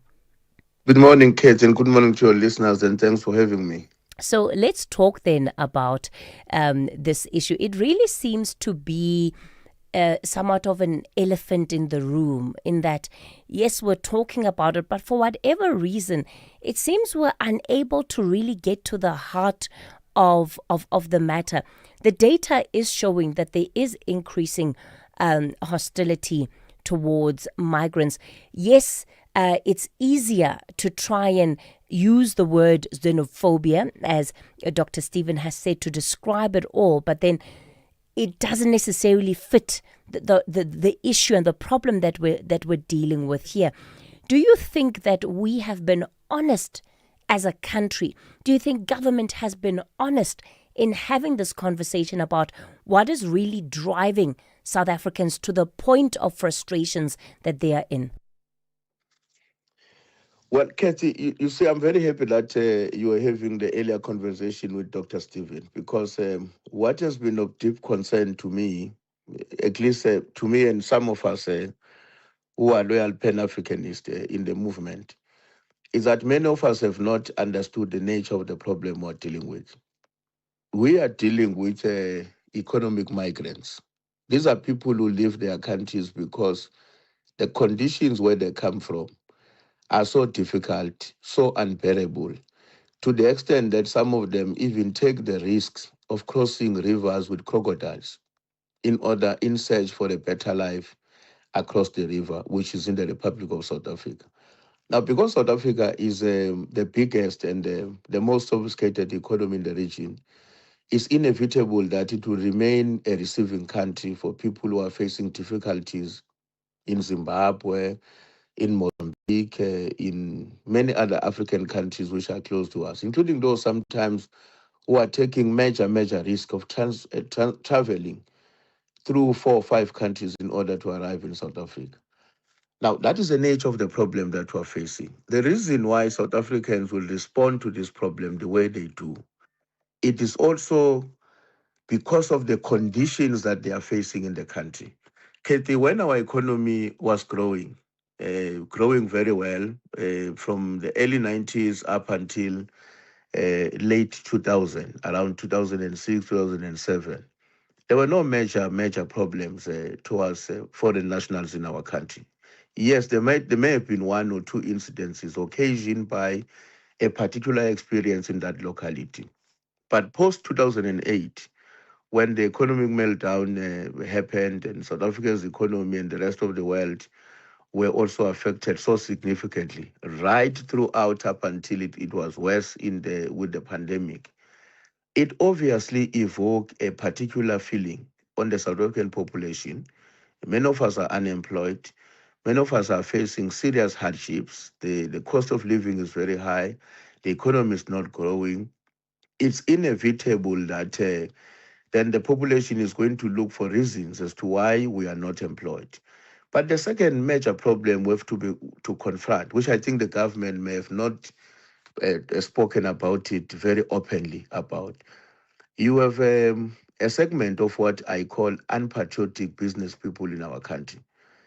Employers who are really in contempt of our labor laws, who are abusing these Africans, poor Africans who are coming to our country undocumented, pushing away South Africans, hiring them under extremely exploitative conditions. Actually, it's modern slavery, which is what the Department of Employment and Labor has been uncovering in some parts of our country. They continue to do a very great work to expose that. So why do business behave like that? It's being unpatriotic because you're paying somebody who doesn't pay tax, who get exploited without the knowledge of the state. So Mdumiseni, it seems to me, because as you've described it, even by your own analysis, that some of the driving factors are as a result of the failures that we are seeing coming out of the state of governance. So, and that is it's how people are expressing their frustrations, right? If I can't get a doctor at a public facility, if my child is struggling to access a public school, then of course I look around and I say, well, why is that? And people are answering at this question in their own ways. The ANC has been watching this problem as a ticking time bomb for years.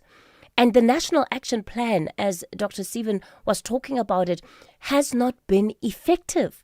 And that's the issue. It's that there have been no effective measures put in place to deal with this.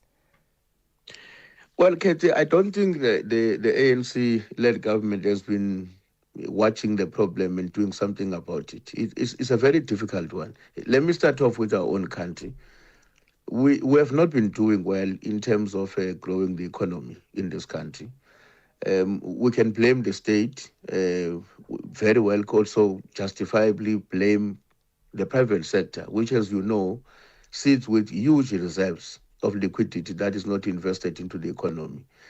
It may very well be, they will argue that the reason, some of them will argue that the reason why we're not investing into the economy is because we're concerned about the state of security, is because we're concerned about certain policies of the democratic state. Sure, that may be the case.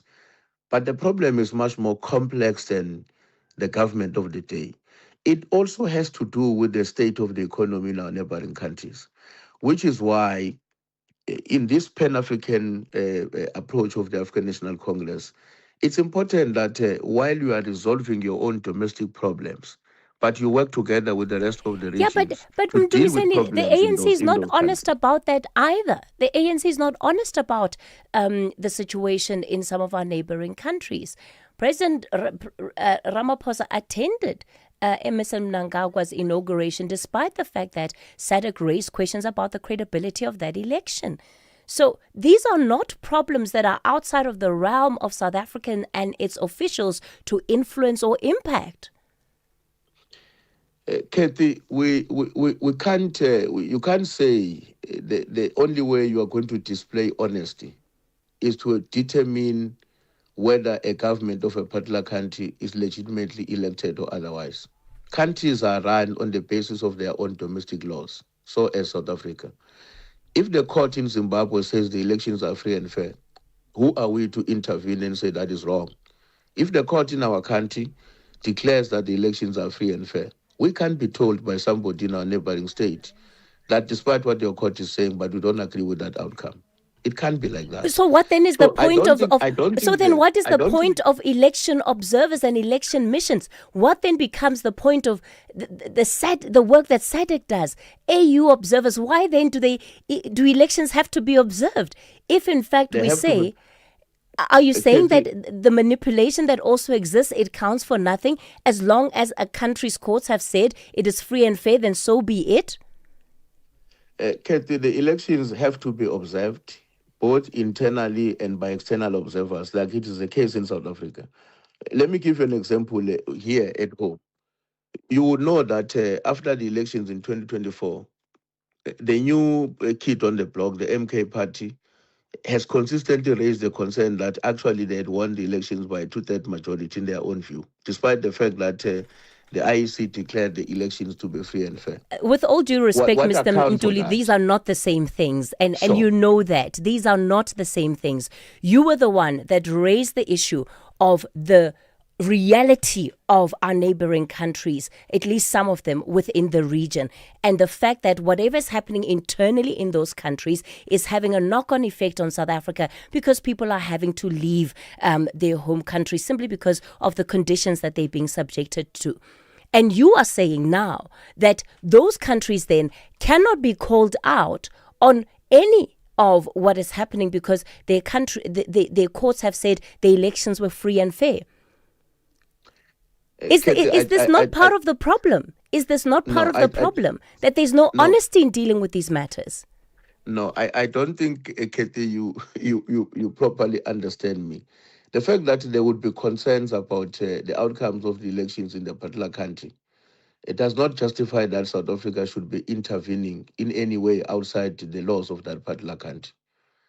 If the laws of that particular country, despite the fact that observers have raised concerns about the way in which the elections were held, processes are undertaken, protagonists in that country are taking each other to court, and the court are making pronouncements. Why do you want South Africa to stand on the mountain and say, we don't agree with what your courts have said? We observed those elections. We know they were not free and fair. When we've done that condemnation, what else are we going to do about it?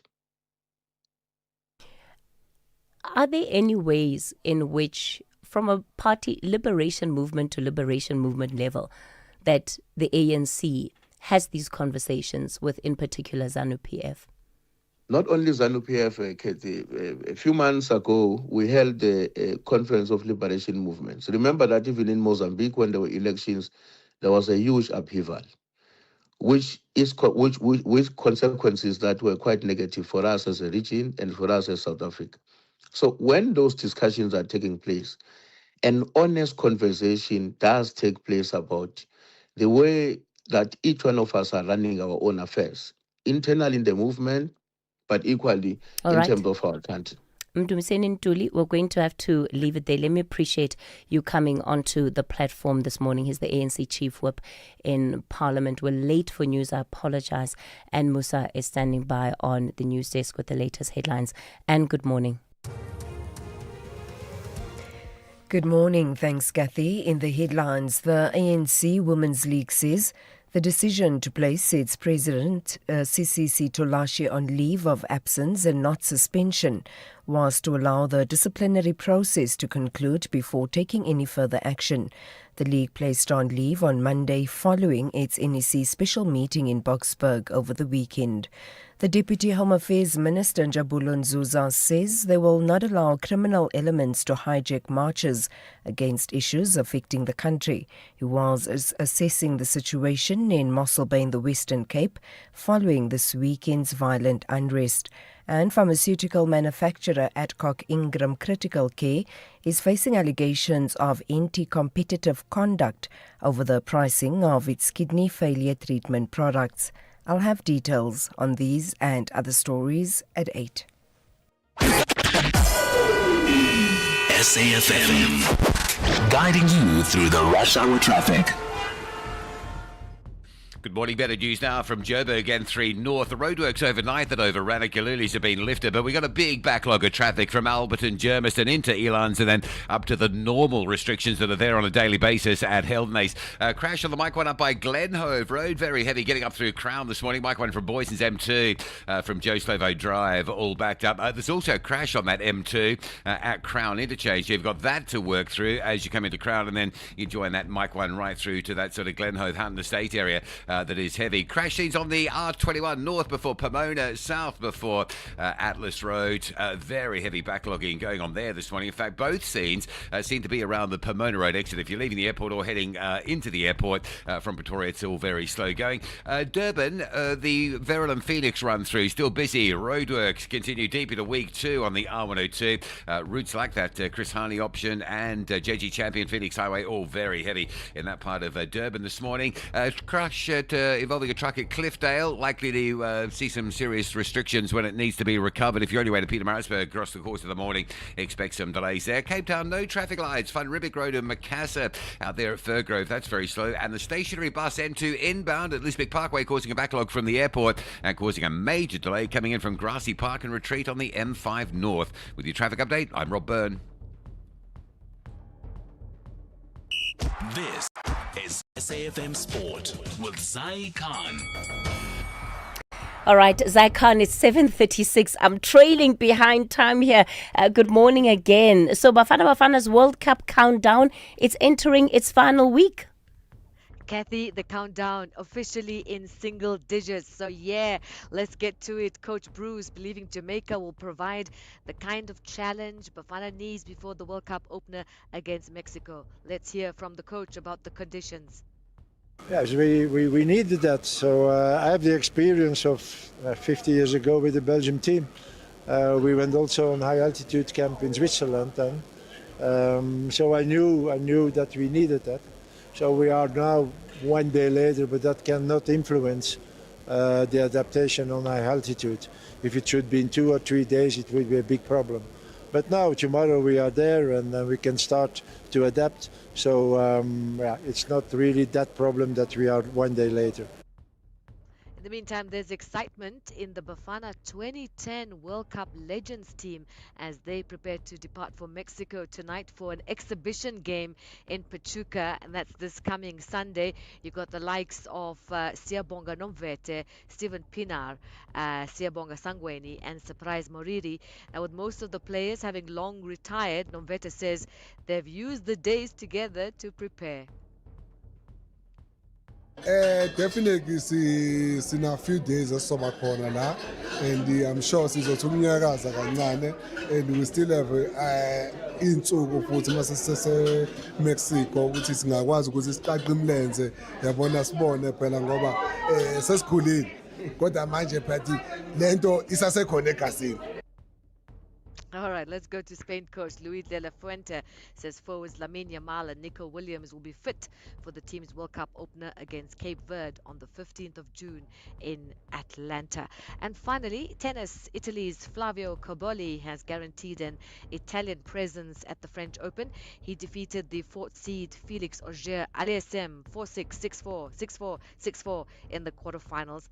The 10th seed will face Matteo Analdi in an all-Italian semi-final after Matteo Berrettini retired. That's your sport. We'll serve it up some more top of the hour. I'm Zai Khan. The Market Brief with Ndauleng Lechela on SAfm. Ndauleng, good morning to you again. So, Canal Plus, they finally started trading on the JSE. Now, the French broadcaster has officially joined the Johannesburg Stock Exchange, Kathy, under the ticker CNP, marking the final step in its takeover of MultiChoice and giving local investors access to a global media group with more than 40 million subscribers. With a market cap of roughly 50 billion rands, the stock is sizable, although it remains uncertain whether it will immediately qualify for inclusion in the JSE Top 40, which depends on free floats and index review criteria. Now, Canal Plus says Africa will be a key growth engine with plans to expand streaming partnerships, strengthen sports content, and integrate services through a new entertainment super app. The listing also supports the group's strategy of broadening its shareholder base while driving a turnaround at MultiChoice. Now, company news aside, South African travelers could see some relief on airfare costs after SAFmRadio cut its fuel surcharge by 40% from the peak levels reached in March. The reduction comes despite higher local fuel prices and reflects improving conditions in the global jet fuel market. The airline introduced the surcharge earlier this year when conflict in the Gulf disrupted supply routes and pushed fuel costs sharply higher. Since then, jet fuel availability has improved while refining margins have eased, allowing prices to fall. SAFmRadio says the surcharge is reviewed weekly and adjusted according to fuel market conditions. The latest cut is the largest since the measure was introduced and is aimed at passing savings onto passengers. Then over in markets, the JSE could be in for a mixed start. Geopolitics remain front and center following reports of a Israel-Lebanon ceasefire, which has raised hopes for a broader peace deal. Amidst it all, oil prices have ticked slightly lower, with Brent down 0.75% to $97 a barrel. Easing there, however, not doing much to boost global equities, with US futures and Asian markets in the red. The rand also tracking equities and on the back foot at 16.35 against the greenback, 21.95 versus the pound, and 18.98 to the euro. And that's your market brief. Catch you back tomorrow morning with the latest in market moving news. I'm Ntauleng Lechela for the National Briefing.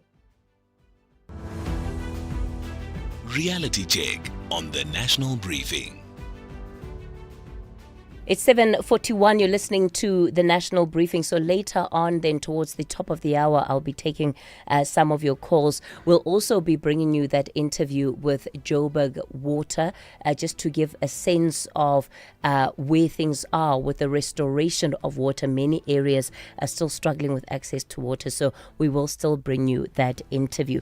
Of course, let's get into the reality check now.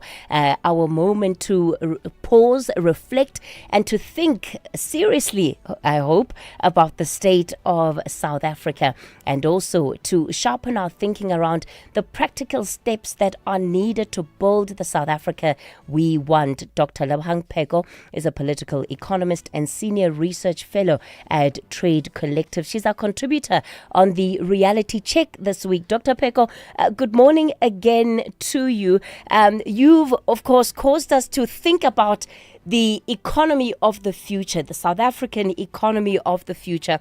And today you want to talk about deindustrialization and the impact on that, asking whether South Africa can rebuild its industrial capacity. Sure. So I think I'd like to also pick it up in the context of our whole economy. And there's a question that we're always asked, and that people always talk about. There's a phrase that we like using. It's the economy is not working. And I think a more uncomfortable truth is that the economy is working just fine, Kathy, just in the ways that just don't absorb enough people into a dignified economic life. Because of the economy, we're completely broken and completely deindustrialized. Some people would not be doing extremely well. Banks are profitable. Retail chains are expanding. There are malls popping up like mushrooms everywhere. Luxury properties are still rising out of the ground and asset markets are still functioning. So this is not an economy that is completely unproductive. It's just an economy that increasingly produces wealth without producing enough broad-based security, enough social stability, and enough meaningful and dignified work. And that's an entirely different kind of crisis. Our unemployment rates unofficially are at over 40%, and then the massaged version of that says 32%. And significantly, youth unemployment stands at over 60%. Of course, we need to reimagine and rethink what the definition of actual work is. But at this scale, unemployment doesn't stop being an individual issue. It becomes a structural feature of the economy itself. So we need to be also very historically honest about a few things, that the white-led South African economy, the colonial apartheid economy, absorbed African labor by varied violent systems: migrant labor, cheap mining labor, racialized factories, domestic work, and tightly controlled urbanization. Millions of African men were sent underground into dangerous mines. Women carried large parts of social reproduction through underpaid and invisible labor, predominantly for white families. So the issue is not a nostalgia for apartheid industrialism or industrialization or racial capitalism. The issue is that post-1994 South Africa, what many people have described as a form of a neoliberal apartheid political economy, has only dismantled parts of that exploitative labor system without really uncovering and overcoming the deeper structures of dispossession under it, including land concentration, including the highly concentrated financial power, and including the fact that economic ownership remains deeply racialized. So against this, on this platform, it's incredibly important then to have a much more honest conversation about what industrialization really entails at a time and in a place like this, where the South African economy that's increasingly moving money more effectively than it reverses historical inequalities or builds sustainable and dignified livelihoods. And this is really why many younger South Africans survive through what one would call fragmented economic activity, delivery work, ride hailing, temporary contracts, online hustles, small scale trading, some of it not very legal. And this isn't just because ambition has disappeared, but because the productive structure underneath them has entirely weakened. And a country cannot just Uber itself into economic sovereignty or into a viable industrial model. So for decades across the majority world, including South Africa, we've been told that development would come through liberalization, privatization, and openness, deeper integration. So one of the first things that South Africa did, of course, in 1994 was adopt this trickle-down theory. And the promise was really simple: trust the markets. The markets are king. They will never let you down, and prosperity will just eventually spread downward and trickle downward. Well, we all know what happens when the rain falls. By the time the drops reach the ground, they are very minuscule. So this has really failed not only across the world, but it has also failed us here in South Africa. So what kind of development are we talking about? And I think this really is important, because when we're speaking about industrialization, Kathy, and the listeners, we mustn't romanticize this. A lot of industrial models were themselves tied to colonialism, to extraction, to ecological distraction as well. So the issue is whether South Africa is able to initiate, is not really whether we're able to initiate a 20th century capitalist development, but it's whether we can build enough productive sovereignty, expertise, technological skills, indigenous knowledge to sustain our economy on our own terms. This includes manufacturing, things like food, agro-processing. This includes reimagining what care economies and social reproduction look like. An industrial economy also depends, Kathy, on community infrastructure, a health and an education system, for example, that works well, a transport infrastructure that is affordable and accessible to most people so that they don't have to take 1, 2, 3 taxis from their homes to get to work and wake up at 4 in the morning diminishing their quality of life.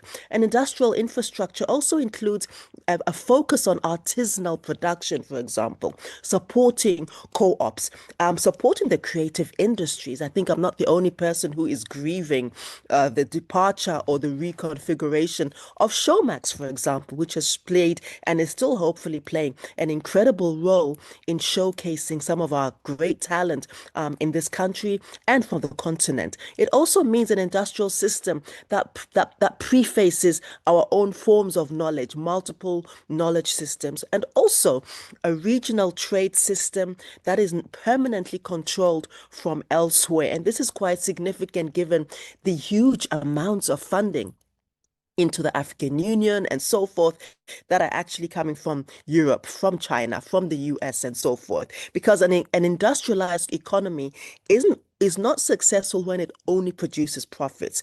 It's successful, Kathy, when it reproduces life, it improves our quality of life, and it also democratizes our access into the marketplace as well. Because industrialization is not abstract.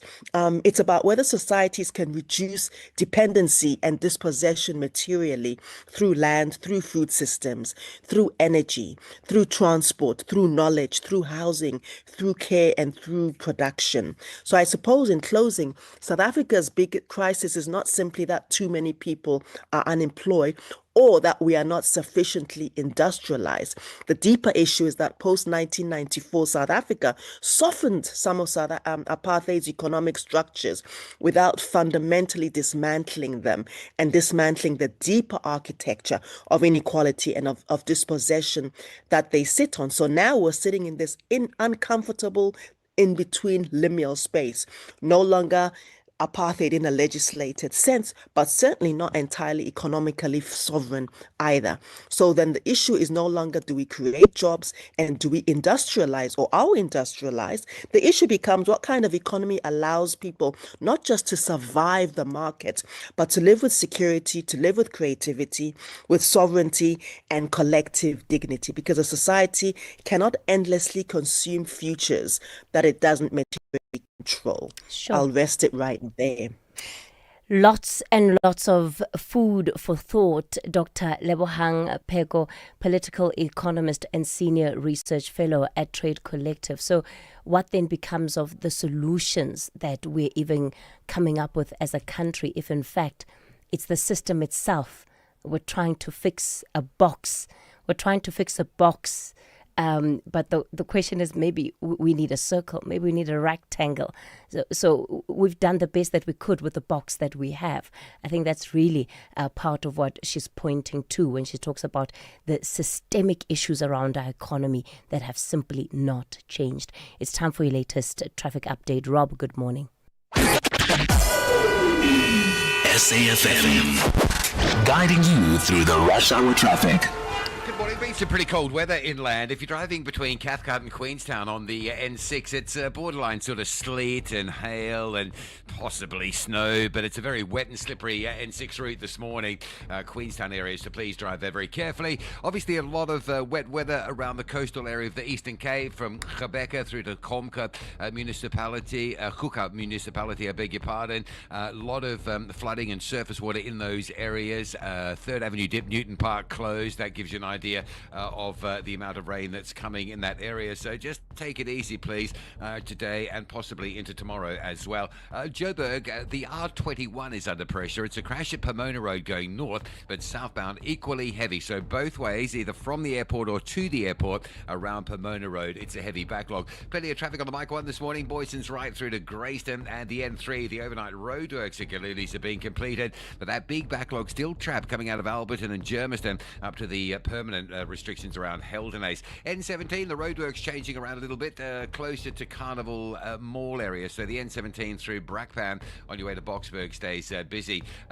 Still queuing on the N3 going up to Moy River this morning into some roadworks at Nottingham Road. You don't normally queue there, but of course a big truck crash earlier backed everything up, and that traffic has been released, causing the delay. Truck overturning at Cliffdale on your way to Pietermaritzburg. There's some delays there just now. It was off on the left shoulder, but it looks like they may just be beginning a recovery, so watch for some delays over the next little bit. Umgeda Road, Reservoir Hills in towards the M2, heading to Umgeda Road's heavy, and a breakdown N2 North between Komashu and Gateway, causing some delays there as well. Cape Town stationary bus has been stuck all morning on the N2 inbound at Lisbik Parkway. N2 backs up from Robert Sabukwe. Behind that, the M5 is heavy all the way back in towards the Ottery area. Some real problems getting into that sort of Hospital Bend area this morning. With your traffic update, I'm Rob Byrne. EFC is live this Thursday. The continent's most dominant women in MMA are set to collide in the Ultimate Champion versus Champion showdown. Reigning EFC flyweight champion Amanda Mad Dog Lino, a force behind some of the most brutal moments in EFC history, defends her throne against Nigeria's own Juliet Chukwu, the reigning bantamweight champion. EFC 134, live from the World Sports Betting Arena. Watch it on SABC Sport Channel on DTT Channel 4 from 7 p.m. Brought to you by SABC Sport.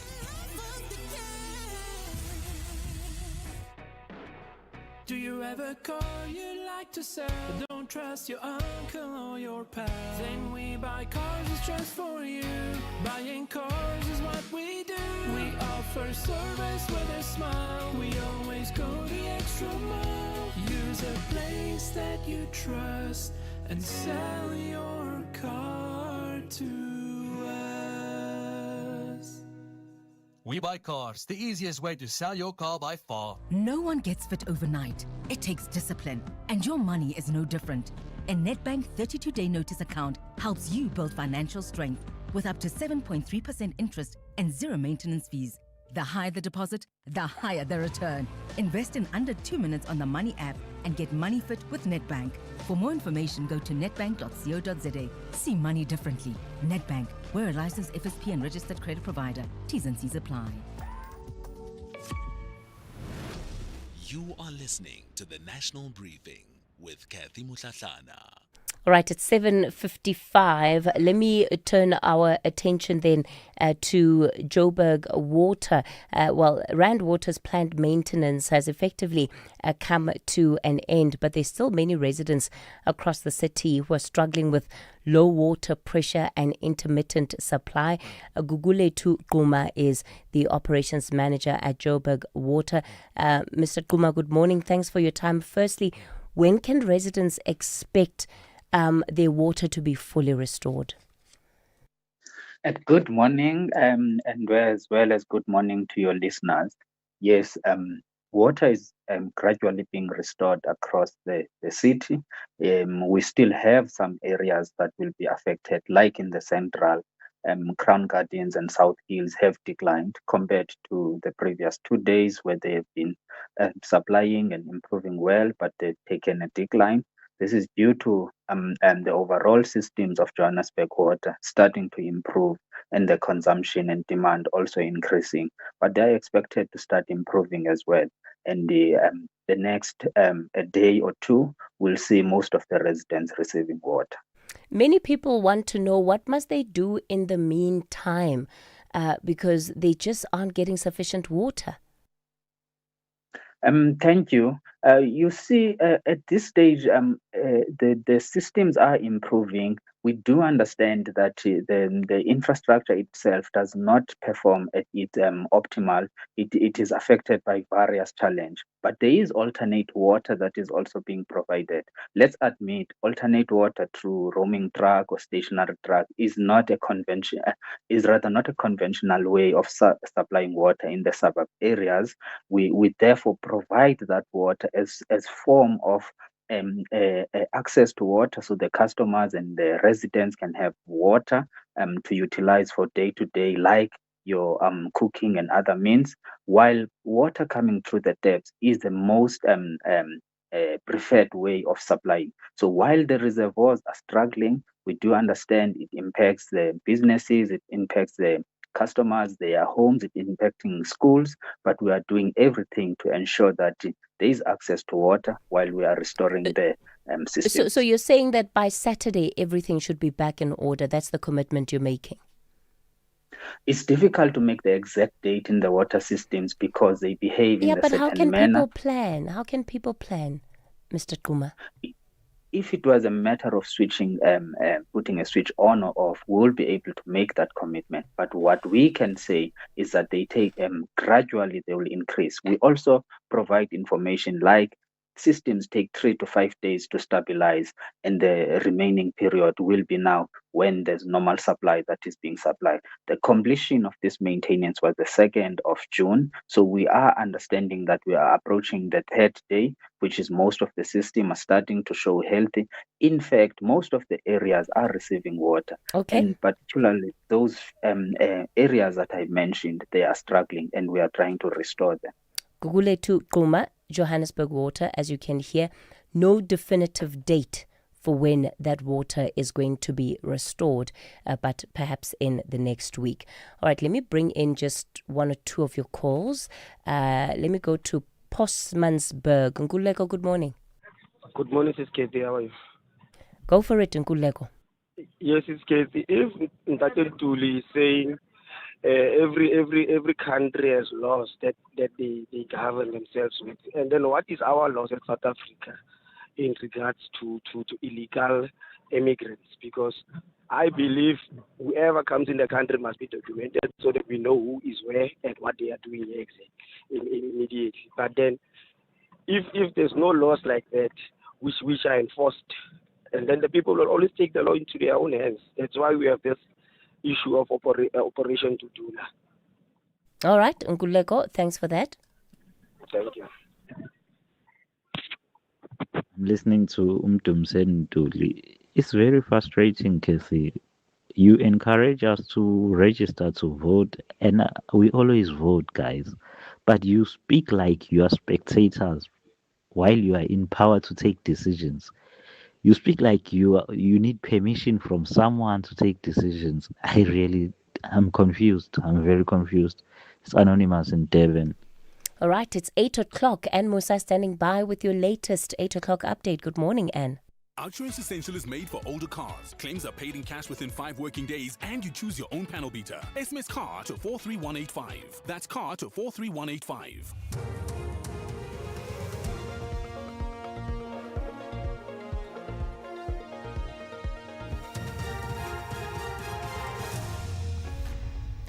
In our top stories, ANC Women's League comments on Tolashe's leave of absence, and Deputy Minister vows to prevent criminals from hijacking public protests.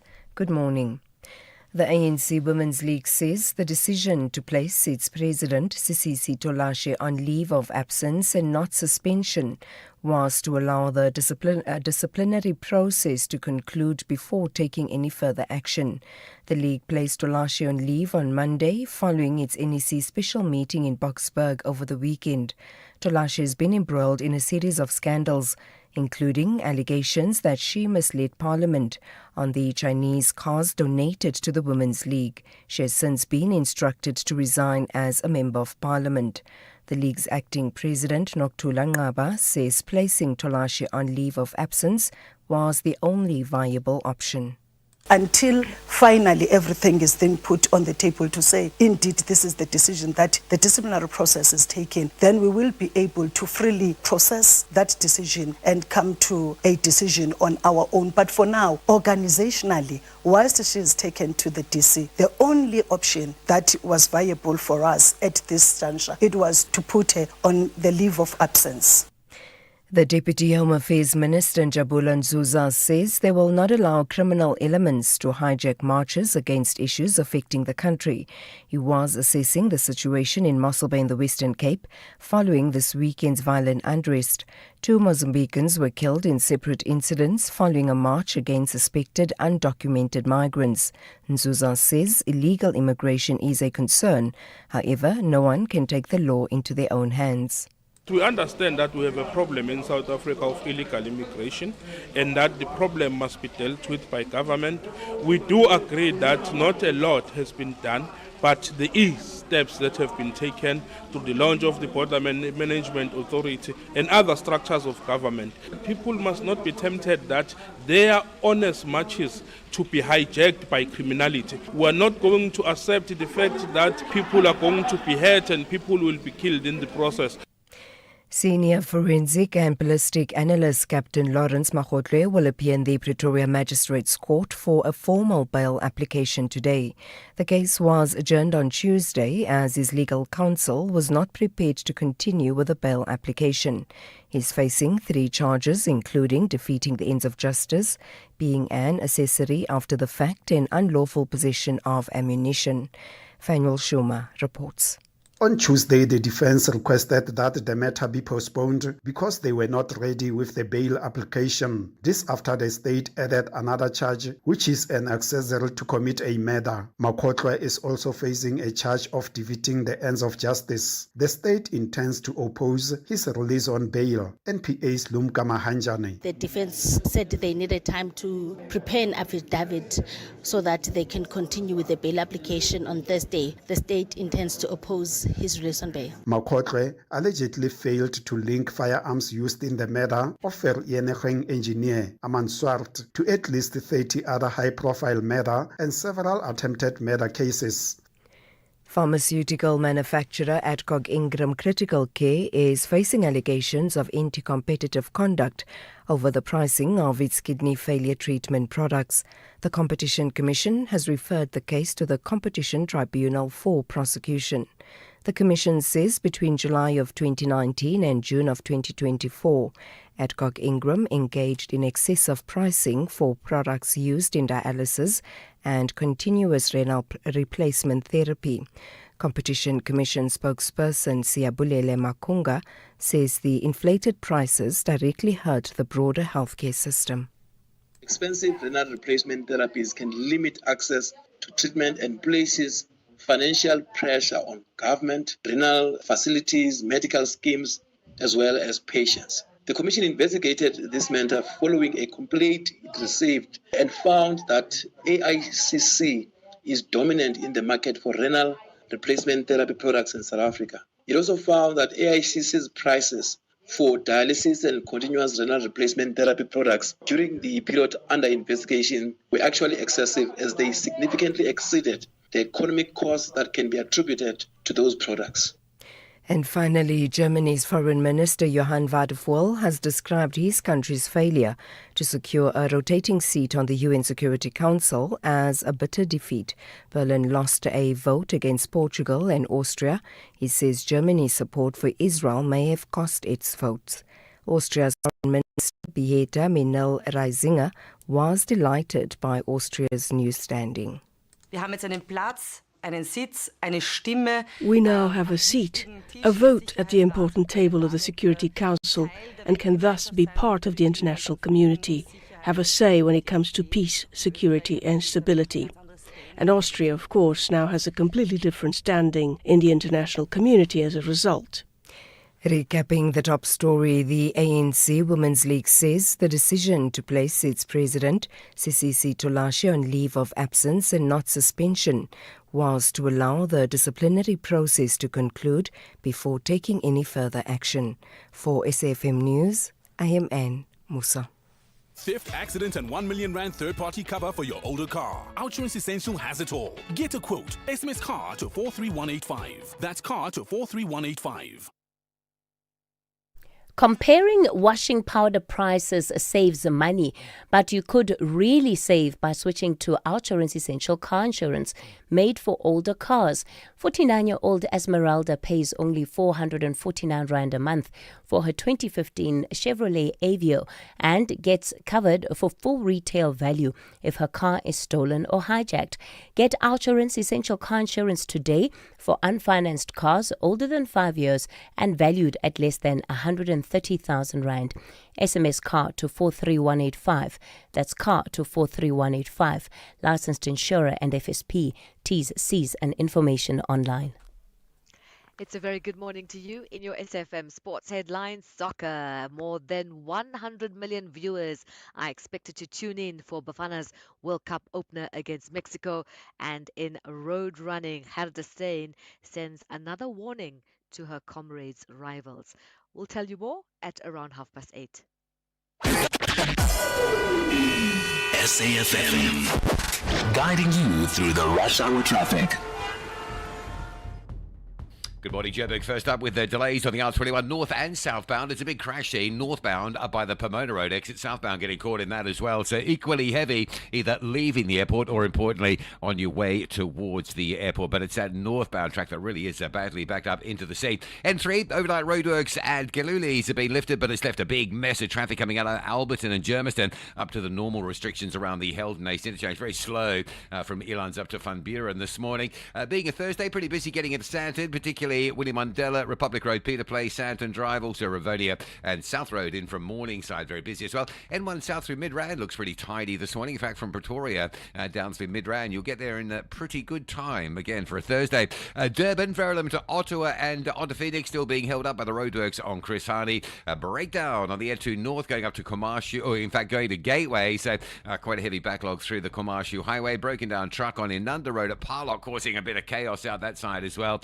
And a truck crash at Cliffdale. Expect some delays as you get up from Key Ridge into that one. Cape Town, broken down bus on the N2 inbound at Elizabeth Clarkaway. It's been there all morning. N2 down heavy from the airport. Behind that, the M5 is badly backed up from Ottery and straight through, possibly as an alternative, Klipfontein Road from Athlone through Stabrand Park into Mowbray. Very heavy backlogs. With your traffic update, I'm Rob Byrne. The National Briefing on SAFM. Clarity, context, and conversation. This is where the day begins with Kathy Mutlatlana on the National Briefing.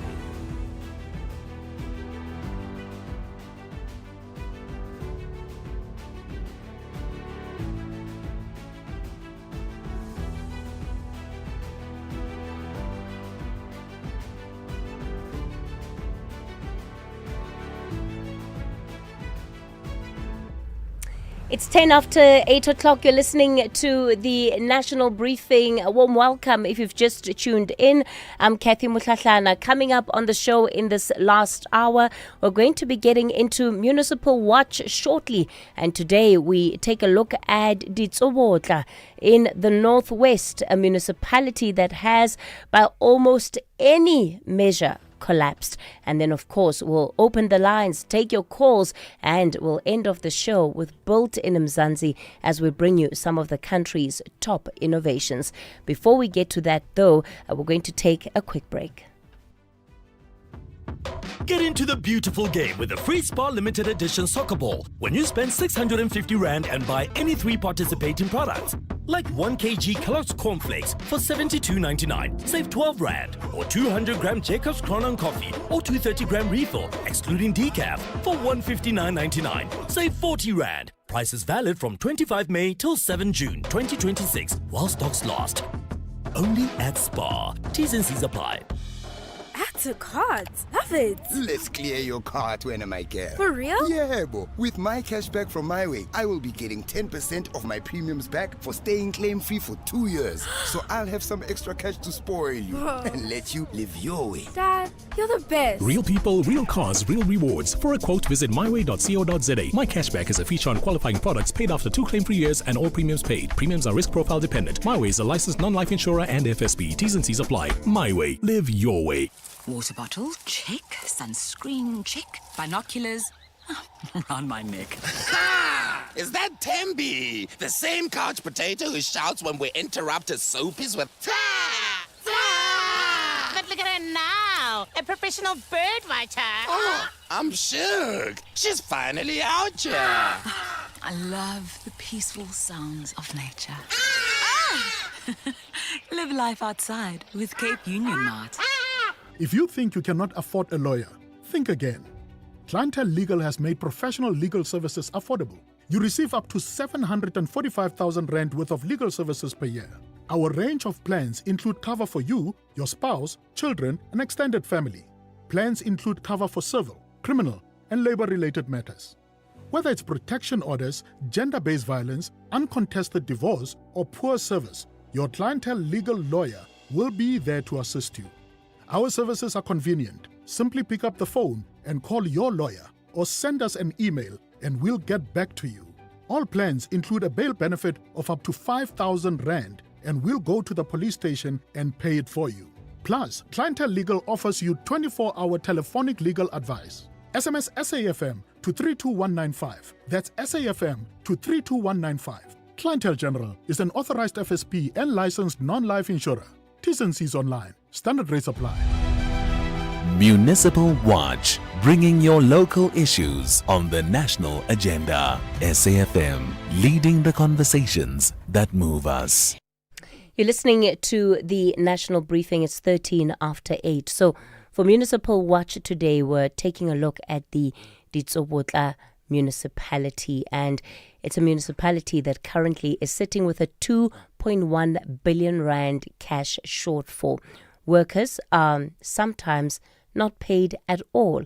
Samu says pension contributions for staff have not been handed over in more than a year. However, money that was taken out of the employees' salaries for those contributions simply did not go to where it needed to. The Finance Minister, Enoch Godongwana, has handed the municipality a revised recovery plan. However, there will be no cash bailouts. Let's speak to some of the officials and the role players in that particular area. Joining me on the line this morning, let me welcome onto the platform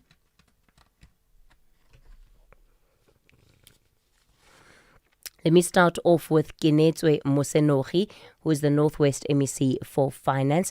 Genetswe, good morning to you. Thank you for your time. Good morning, Katie, and the listeners at home. Vincent Dipoko, thank you for the invite. Sure, is the Provincial Secretary at the South African Municipal Workers Union. Vincent, good morning. Good morning, Kathy, and good morning to the MEC of Finance, and good morning to our viewers and members of SAM. Likamureng Musiane is leader of the Save Ditsobotla movement. Likamureng, good morning. Morning, Kathy, and your panelists, and morning to your listeners at all. When it comes to the municipality, right, that you represent, Likamureng, as a resident, it is by many accounts rather, it has become the face of municipal failure in the country. We have seen the system digressing over a number of years. Speak to us about what the state of the municipality is today. Yeah, thank you, Kathy. As of today, I think the municipality is in a better position. I say so because for the past 8 months, you will recall it previously, workers would stay for 2-3 months without getting their salaries. But for the past 8 months, workers have been getting their salaries on time. So, and previously, workers, there would be disruptions in the municipality, and at the moment, for the past 8 months, there hasn't been disruptions. Workers have been going to work normally, didn't happen before. When you look at the governance issues that have been plaguing the municipality, we know it has been placed under administration quite a number of times, but it does seem that there are political challenges in the municipality that often hinder the ability of, the success of some of these interventions. Thanks, Kate. You know, there is a whole lot, number of issues surrounding this issue. When you say governance issues, partly yes. But if history can tell you, if you can go a little bit back, the municipality was disbanded in 2022. And some of the reasons of disbandment was lack of service delivery to the residents of Ditsobotla. But I can tell you, the poor councillors were disbanded, but a number of services were supposed to be, like water and sanitation was the responsibility of the district, human settlement or housing is the responsibility of the province. And up until today, after the disbandment, water and sanitation remains a problem. human housing remains a problem. And the issue of the 2.1 billion, I would have thought after the 8 previous interventions, to me, as a leader of Safety Water, I still question the 2.1 billion. I believe it's well under 1 billion. Because I can tell you, Kathy, for the past 30 years, Eskom has not been paying the municipality either rental or property rate. And in Water, there is a power station called Watershed substation of Eskom, which is worth nearly 5 billion or over 5 billion. And Eskom is paying nothing. And these interventions, I wonder what were the people doing? Because government has spent millions and millions. These interventions, they don't come for free. They come at the cost of taxpayers' money. And during the disbandment, there were no councillors. But what are the results of these interventions? That even today, Eskom is not paying even 100 rand to the municipality. And I can tell you, we are owing Eskom nearly 1.5 billion. If we can get experts and go to the table, you may find that maybe Eskom is owing us. We don't owe them. So I don't know what kind of interventions, what are their goals, what do they want to achieve with so many interventions. Litamoreng Mosiane, I'm going to ask you to pause it there. I mean, just speaking of these interventions, right, if you look at the plan announced by the finance minister, and this is around the recovery plan for the municipality, it really lists the highest number of interventions undertaken in a singular municipality. So there is no other municipality in this country that has had this number of interventions. So Litamoreng is right. The number of interventions increase, but the output, not so much. Vincent, you at SAMU, what do you think is behind this problem? I mean, are the political issues really the big thing that needs to be addressed here? And perhaps political parties don't have a handle on their members once they get to council. No, thanks very much, Katie. I think we must appreciate what the Water have said, because it's true that workers have never received salary for decades, but now the municipality is now stable in that municipality, where the third parties of our own workers have never been paid for more than 10 months, and it's a challenge because those money are being deducted in their salary. But where we are standing, Casey, is that the interventions, whether it's from the COGTA point of view or provincial treasury or national treasury, it does not assist the municipality, or those interventions don't come with the money injection so that municipality can recover on the debts that they are having.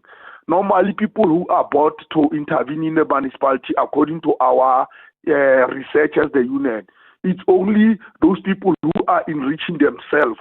When they arrive at the municipality, they terminate contractors and appoint new contractors. They are not resolving issues of terms of reference according to the intervention of the MEC, whether from COGTA or provincial treasury. So it's a problem because some of the interventions are being done because of emotions, not actual issues of the ground. Because if workers are not getting salary on time, are not getting tools of trade, how can they provide services to the community? Because that is our core function as workers. But if the intervention does not address those issues, it will be a problem. Kinetswe, you've had a chance to look at this revised financial recovery plan by the minister. What do you think makes it different to all other financial recovery plans that have been implemented? Maybe not implemented, but that have been taken on as a pathway to get Ditsobotla back on track? Thank you, Katie, and the leadership that is here of SAMU and Safety Ditsobotla and the listeners at home. First and foremost, Katie, we must clarify from the onset that even in terms of the Municipal Financial Management Act, Chapter 13, it emphasizes that the responsibility of the municipality rests with the municipality itself, council and its executive. So in the main, the people who must be held responsible first and foremost is the municipality themselves, because they are custodian of the municipality. Province and national come when they realize that there are challenges, and often those challenges, they have to be reported by the municipality in line with the law, that they are experiencing financial challenges, there's a collapse in terms of service delivery, and therefore they need assistance. Whilst we have an obligation in line with Section 154 to provide technical and support and build capacity in the municipality, but we do it concurrently with the municipality. And I wish to also further state that for any intervention to work, it has to be well received and supported by the receiving institution, in this instance, Ditsobotla. And in numerous occasions of the intervention, there has always been a resistance in the intervention. I mean, with the intervention, even with the provincial intervention of Section 154, which preceded this Section 139.7. At the time, it was Section 1395, which was a provincial intervention. There was still no ownership from the side of the municipality in terms of the financial recovery plan, which they adopted and agreed to, that the systems have collapsed and they're in a financial crisis, and therefore they need rescue. And that's why there was imposition of Section 1395 to recover the finances of the municipality. So in this instance, this current intervention is a national intervention, and you'd remember in the first instance in September, when Cabinet took a decision, there was serious paralysis even in the governance of the municipality. You had two speakers, two mayors, and one of the first set of action that the municipality had to undertake was to restore order in the municipality and themselves correct the situation, with us overseeing together with the national minister through the national cabinet representatives that have been deployed. So part of the challenge, and you've partly touched on it in the answer that you've given now, is about the resistance from council itself and from the leadership in Ditsobotla to maybe various recovery plans that have been brought about before, to the intervention process.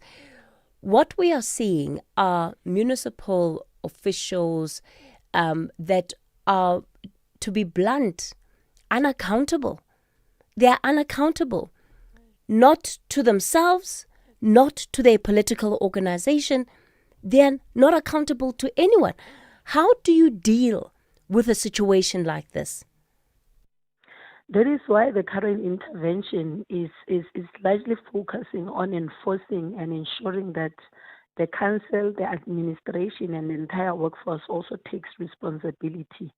And they understand that this recovery, it's not just a responsibility of national or the province, but it's also their responsibility. If they don't correct, we would again, remember at the time, we said the option will be to dissolve the municipality, and they corrected at that level. And that's why now we are stabilizing the municipality at an administrative level. It's just unfortunate that the municipality financially, it's not in a good financial position to afford even to appoint a senior manager. But that goes back again to the question of accountability, right? Because those that have made off with municipal funds, whether by way of contractors that they were appointing, people that they were putting into certain positions without following due process, that there has been no accountability around that too. And that is the responsibility of council, to have implemented consequences as they see the red light, because they will be highlighted by either the Auditor General or internal audit, including ourselves through the assessment reports that we would have provided prior to the intervention, that look at this issue, there are challenges in this area, improve, and we are suggesting the following. So they should have themselves, as leaders in that institution, taken responsibility, and where there are issues of gross misconduct or mismanagement of funds, they were supposed to take action because the law allows that the institution must take responsibility, and policies that they would have adopted, they will guide them on how they execute disciplinary action and consequences where there is a misconduct or mismanagement. And such issues have been obviously not implemented in the municipality, and there's never been recovery, even when we have experienced a loss and where there's no service delivery but money has been spent. So that's why we are coming on board, and this current financial recovery plan obviously looking into 4 pillars in terms of governance, service delivery, institutional capacity, and financial management to stabilize that environment. I'm going to ask you to pause it there. Vincent, do you think that there is a bigger role that should be played here where accountability is concerned? Because if people have gotten away with this kind of behavior year after year after year, these threats really fall on deaf ears. No, but remember, Katie, as the union, I think Ditsobota is not immune from the audit financial recovery plan or from any audit principle. If there are issues that audit have touched on them and Ditsobota does not implement that recommendation from the audit process, the municipality or the municipal manager must take consequences management for those people who are affected. So as the union, we are the vanguard of that municipality, and we have been raising those issues. I can tell you, if shop steward or workers are raising those issues, some of them they will be intimidated, suspended, even dismissed because of raising the very same issues. And that's precisely the point that I'm raising, Vincent, that what is driving the behavior of many officials in that municipality is around their personal interest and also their political interest. That has been laid bare. It's been laid bare even before the country's courts. You are correct, Katie. Remember, in last week, the Minister of Finance, which is someone that we respect as community leaders, as members of SAMU, as members of the community. It cannot go outside into media and say workers of that municipality are drunkards, whilst it's not addressing issues of that municipality. And we must condemn that attitude because it's the leader of that institution, whether national or provincial. He cannot go to public media and raise those issues without intervening in that municipality. Lekamuring, are you confident that this is going to lead to different outcomes? Very briefly. I'm not sure because, Kathy, if you look back, the conditions that led to Clover leaving the Lichtenberg still remain. With all this intervention, with all these talk shows, the conditions remain on the ground. And while the minister says they don't have any bailouts, I wonder when are we going to turn out those conditions that they don't lead to other companies leaving the job. Until such time that we've got, as council, we don't want money from province or national. We want them to do work for us, just assist us in changing the conditions, making conditions suitable for businesses and for the residents to be there. Okay, let me thank you all for your time. It's time for the 8:30 news headlines.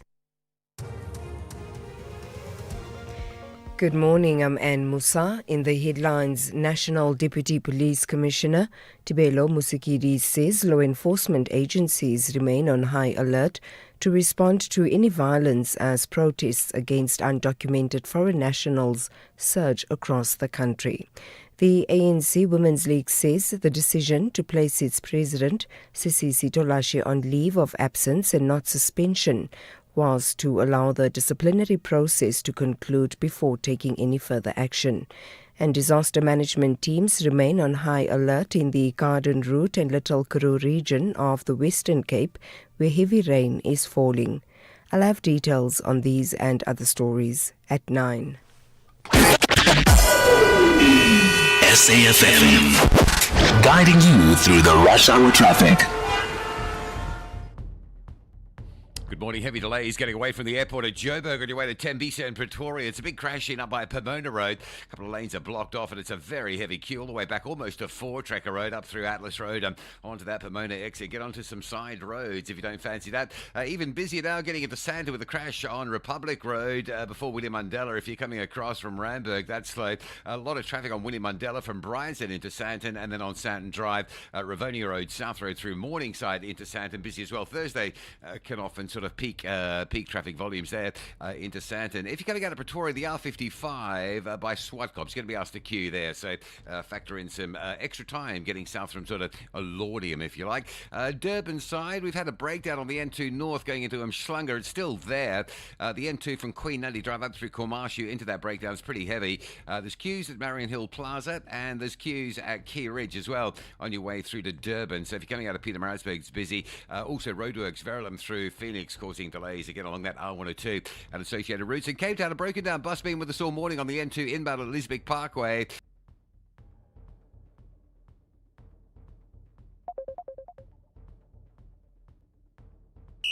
This is SAFM Sport with Zai Khan.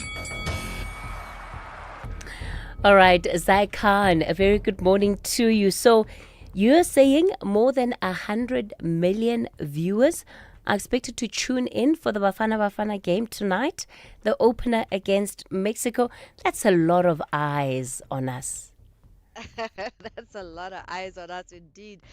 No pressure, Bafana. It's almost like the entire planet is having a look at our team. But, you know, the last time we opened at a World Cup against Mexico, Simpiwe Shabalala gave us that goal we'll never forget. And I think we're just hoping for another moment like that. So it's exciting times ahead for Bafana Bafana. They are, you know, building up to facing the hosts in the opening match. The clash at the iconic Estadio Azteca already being tipped as one of the most watched matches of the tournament. And this time, I think Hugo Broos will be looking to make a statement. He's also happy that there's some encouraging news on the injury front.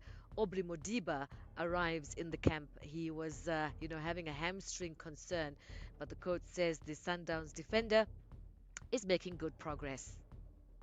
Well, I think Aubrey is very close to the training with the group. Everything goes very well with him. So I expect him maybe not for the game against Jamaica. We will not take any risk with him, but I'm very sure that he will be there for the opening game. In the meantime, Bafana Bafana's return to the FIFA World Cup is set to deliver a major financial boost to South African football.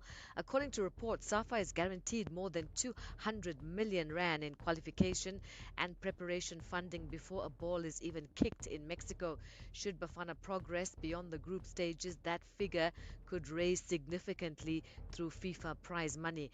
The rewards don't stop there. Clubs that release players for World Cup duty will also receive compensation through FIFA's Club Benefits Program, providing a welcome injection for local teams. Good news in tennis. South Africa's Conor Doig is making his mark at Roland Garros. The teenager teamed up with Bulgaria's Dimitar Kisimov to secure a 6-3, 6-2 victory over French wildcard pair of Damien Clerc and Matisse Martin in the boys' doubles competition. And South Africa's KG Montjane has battled through illness and difficult conditions to reach the second round of the wheelchair singles competition at Roland Garros. Montjane defeated the French wildcard Charlotte Fairbank 6-4, 6-4 despite struggling with stomach pain and trailing early in both sets. And finally, Comrades marathon favorite Gerda Steyn continuing to show why she is the woman to beat ahead of next week's race from Durban to Pietermaritzburg. The four-time champion completed what she described as an easy 16-kilometer training run at a pace of 4 minutes and 31 seconds per kilometer. Now that pace will still be fast enough to earn a silver medal at the Comrades Marathon. Steyn is chasing a fifth Comrades title and will be aiming to better the uprun record she set in 2024 when she lines up at the Durban City Hall on the 14th of June. That's your sport on the National Briefing. John Gericke will be lining up at around 12:30. I'm Zai Khan. Sanibonani, this is Shugela from Amalanga Wafani. Hi, my name is Sipho Mbele, playing the role of Mahlangu on Amalanga Wafani. Sanibonani. Hello, my name is Zazi Kunene, and I play Untando on the new season of Amalanga Wafani. Catch Amalanga Wafani on SABC 1. Do yourself a favor, tune in Every weekday at 6:30 p.m. only on SABC 1. Mzansi for sure.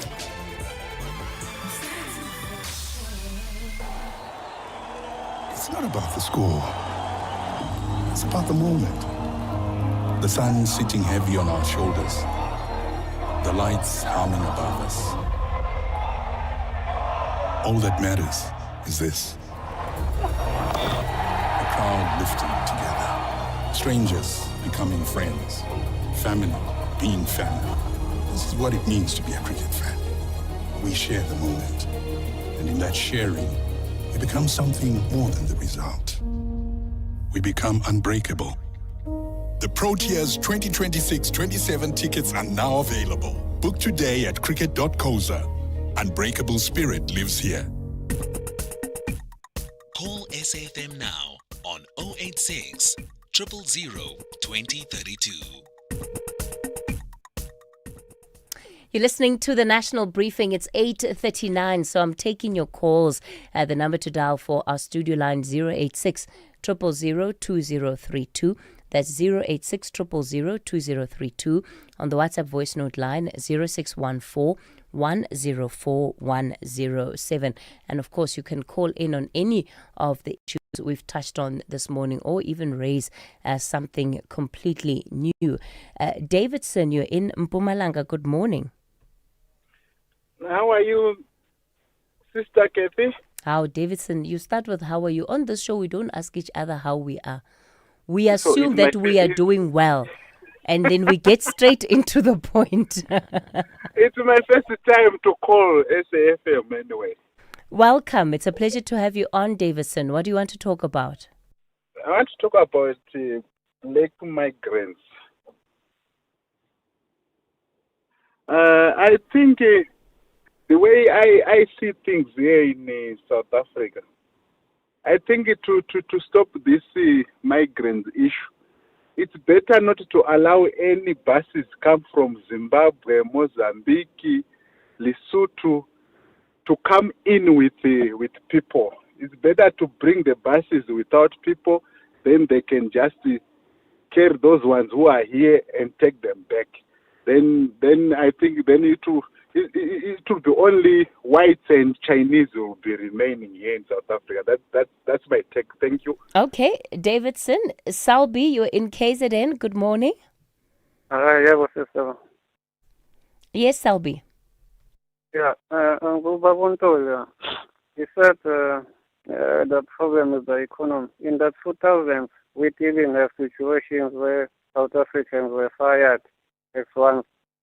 Companies are firing South Africans. What does that have to do with the economy? Even countries that whose economies are better than South Africa, they have tight rules for immigrants, even like China, for instance, like Malaysia. So when you look at these countries, their economies are better than South Africa. So then, if he says the problem is that are they going to stop firing South Africans, preferring cheap labor if the economy is growing? Yeah, and Salbi, the point that you're raising there is a critical one. If you remember those riots that took place some of them happened during the COVID-19 pandemic and then coming out of it, in particular by the transport industry, right? The trucking industry, that exposed a lot about what was happening in the hiring practices of some of these companies. And that's an issue that government has the capacity to intervene in, directly intervene. Yes. So he denied that they've been watching the situation. Honestly, they keep on saying when South Africans were complaining, they kept on saying they went to exile, They never dealt with the situation. Okay. Salbi, let's leave it there. Sive, you're in Gqeberha. Good morning. Good morning, Kathy. Kathy, I'm glad that you've called the chief whip of the ANC, Tuntuli. At least I can mention that particular brand. The problem here, Kathy, is that in this issue of foreign nationals is the collapse of the ANC's political international relations work. This thing has been ongoing, but you never see the ANC coming out in explaining, for example, its foreign policy, party-to-party relations, particularly with these countries that are in the SADC region, the countries that mostly hosted the ANC in its dark days. You only hear the ANC speaking about free Palestine, Cuba, and then all of its comrades, they fly to China. They come back, you hear nothing about, okay, what is it that has been done in our communities with the trip that has been to China, the trip to Cuba. For example, you can even ask ANC comrades about data, how many Chinese are in Danone, for example, and what work are they doing there? They're not going to give you that data. How many Mozambicans are in our country? We talk about a country that is in a crisis of artisans and so on. These comrades are the ones who are actually fixing the cars in the communities and so on. But the ANC is not coming out on the ground, talking to our people, the structures, the branches, the regions, leading the education of our people about the importance of international relations, as how Umtu is raising that the problem here is the issue of the economic collapse in those countries. But it's them who are supposed to come and explain these things to the people on the ground, so that the leaders of the ANC are the ones that are supposed to send the correct messaging. Even on the ground, ANC members are caught wanting, they don't know whether to go left or go right. Okay. Some of them, they even support this lady. Who's this lady of what Zuma? And some would then jump after a press conference. A press statement is released. So the political work when it comes to international relations of the ANC has long collapsed. All right. It's all about going to China, taking a flight to China. Whatever they get in China, I don't know. That's an interesting perspective, Sive. And I wonder, though, should it just be confined to the ANC? Surely that kind of work... Case, the ANC is a leader of society. I'm raising this because the ANC, if you remember, Casey, early in the 1990s, we used to refer to African foreign nationals as Amagana, because they were the first ones to be exposed. We thought every dark-skinned person come from Ghana, and it's because of the political relationship of South Africa and the political astuteness of the leaders of Ghana at the time and many other leaders. Now, that work did not continue with our people. Okay. The state got to do everything, and the ANC's work collapsed. The ANC now is a political party, not the one in the state. Let's leave it there. Sive out in Gqeberha. Yeah, thanks for that contribution. Tulani, you're in Mkhanya Gude. Good morning. Good morning, Kathy, and good morning to your listeners. Look, for all I care, I think people and civil organizations are justified in putting pressure on government to ensure that they are effective and efficient in terms of implementing and enforcing migration laws. I think it's now common cause that something has to happen on that space. I think we are losing a space for a constructive debate. We have to tone down the discourse that is raging and obtaining out there in the society and begin but to say that these illegal immigrants which are about to be flushed out are part of the ecosystem. There are now services in the informal sector that they are doing. The informal sector, particularly the spaza shop, I'm told it's worth around 1 trillion to 1.2 trillion. How are we making our South African citizens ready to ensure that the lacuna that is going to be left out is filled. Otherwise, naturally, there is going to be another group that is going to emerge to begin operating the spaza shop, fixing cars in the neighborhoods, building houses and so on. You name them, all activities in the communities. I think the crux of the matter now is to say, how do we make our own South African sisters and brothers to be ready to operate the space that is going to be left out?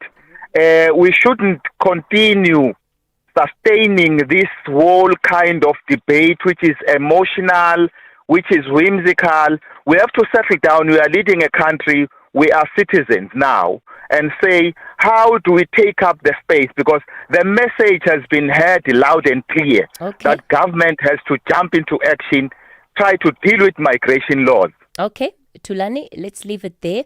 Prince, you're in Durban. Good morning. Kathy, Mina, I just want to understand where are the police in this matter, this of illegal foreign invasion and all that. I mean, even the SNPF, they were supposed to be in the forefront of this issue.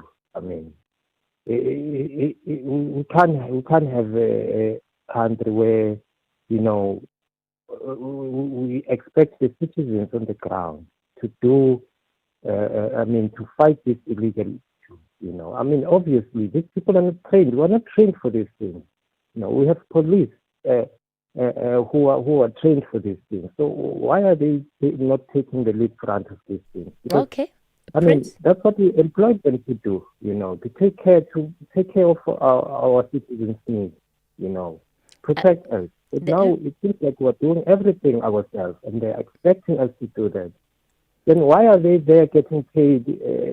Why are they in those positions as police officers and getting paid for it when they are not doing the job?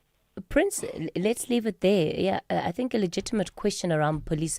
There was a Nat Joins, there was a briefing by the SAPS yesterday. The acting commissioner and one of her deputies were out in the Western Cape, and they did speak extensively on this matter. But I guess the point is that you want to see them leading from the front. William, you're in Edenvale. Good morning. Kathy, thank you for taking my call. Very quickly, the 95 Libyans that were in this country illegally about a year and a half ago, supposedly receiving security training in Mpumalanga. Yes, a good thing, they were sent back to Libya or deported, whichever way you want to look at it. But I'm not aware of anybody being held accountable for providing that training and any investigation into the operators of that,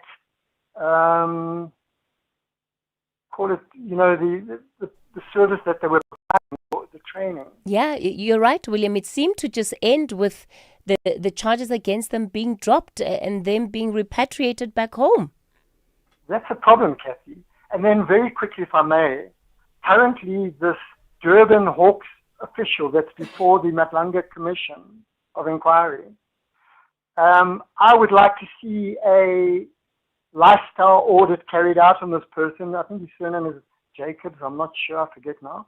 I don't buy his explanation on why those drugs were stored at a facility that never had, the cameras, etc., Yeah. to secure the drugs. And I would love to see a lifestyle audit carried out on him. All right, William, let's leave it there. And of course, he's the latest witness, right, to give evidence before the Matlanga Commission after Sanders concluded his evidence that was on Wednesday. So he started giving evidence yesterday. Rob Byrne, are you also done with the morning like I am? Feels like we've been racing, sprinting. I don't know where to, but what a sprint it has been this morning. Good morning, Rob Byrne. SAfm, guiding you through the rush hour traffic. Thanks, Kathy. We're on a permanent sprint, aren't we? If, every morning we're just sprinting and sprinting. It's got to be good for one, I guess, in one sense. We're running fast, moving fast. Not so fast in the traffic, though. The N3 between Cement Factory and Van Buren, heading up to Galilee's remains. So it's just the long-term roadworks that are there. Here's a big problem. If you're leaving the airport on your way to Pretoria, there are multiple crash scenes this morning up by Pomona Road. At least 2 now. There were 3. It's kind of heavy backlog, Atlas Road on towards Pomona, and a crash on the Mike 1 North at Greyston, so heading up from Melrose towards Sandton. That's getting busy. The N1, you'll take what's in front of you between Pretoria and Midrand on your way to Joburg. It's very light Thursday. R55, Sunderland Ridge area, going to queue there this morning on your way down towards Joburg. If you're coming out of Attridgeville, Laudium area, R55 on your way down Sunderland Ridge area, it's very slow going. The N3 between Frankfurt and the Vilka Plaza has a truck crash. That's on your way to Joburg, so that is quite slow. Recovery of that crash underway now at Cliffdale. So from Key Ridge, it's all backed up as you head in towards Cliffdale on your way to Pietermaritzburg. A breakdown between Umgedder and Spaghetti Junction. The N2 South is slow there. And still quite a heavy delay getting into Smithfield on the N6 south from Bloemfontein. A big truck crash there just ahead of, just as you come into Smithfield sort of proper. That's where that crash is. In Cape Town, we've had a broken down bus all morning on the N2 inbound at Elizabeth Parkway. It's finally been cleared, but it's left a very heavy queue on the N2 in from Langa, the M5 from Kenilworth, routes like Crombourne Road and Klipfontein Road getting up to the M5 from Athlone, still very slow as well. Rob Byrne, SAFM Traffic. I'm Samela Kelpoy, an actress and a mum. Do you know what's in your cupboard? I've been trying to be intentional about the food I buy and keep in my cupboard. Unhealthy packaged foods can lead to hypertension, heart disease, and diabetes. Support front of package warning labels on unhealthy packaged foods high in saturated fat, sugar, and salt. Join me. Sign the petition on healer.org. That's HEALA.org. You can become a victim of a legal problem: wrongful arrest, assault, uncontested divorce, rental disputes, maintenance matters, or labor problems. It can happen to you. Clientele Legal provides tough professional lawyers for an affordable monthly premium. Our legal team is standing by to assist you 24 hours a day. Join today. SMS SAFM to 32195. That's SAFM to 32195. Clientele General is an authorized FSP and licensed non-life insurer. T's and C's online. Standard rates apply. Sanmuran, this is Shugela from Amalanga Wafani. Hi, my name is Sipho Mbele, playing the role of Mahlangu on Amalanga Wafani. Sanmonani, hello, my name is Zazi Kunene, and I play Untando on the new season of Amalanga Wafani. Catch Amalanga Wafani on SABC 1. Do yourself a favor, tune in every weekday at 6:30 p.m. only on SABC 1. Mzansi for sure.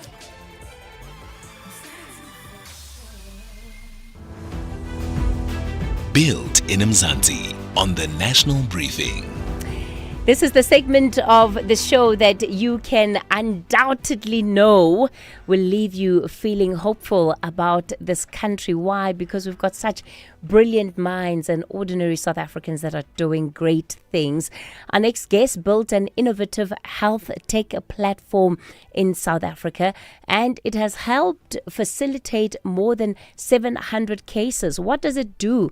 It connects private practice surgeons with qualified junior doctors to assist them in the operating theatre. I'm joined by A.D. Skuman. He is co-founder of the Surgical Assistant. A.D., good morning to you. Thank you for your time. So as medical officers, we often don't know the full chain, right, behind the scenes of how doctors work with each other. We just know we need to show up at a particular time to get a surgery on a certain day. But clearly there's some important interventions and knowledge sharing that need to be built into the system. That's part of what this app does. Am I correct? Correct. And good morning, and thank you for having us. It's a pleasure being on the show.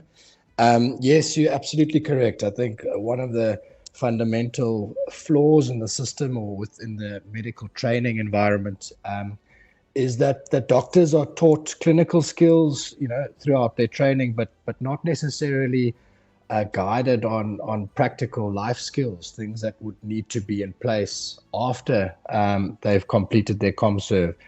So it becomes quite a daunting environment, a very difficult place to be when you think you're going to get a job. You assume you're going to get a job because it is a critical skill, and and much needed in South Africa, and yet you turn up and there's no job available. So it is quite a scary place, and we're here to help make it less scary and guide the young doctors into places of what would eventually hope to be permanent employment.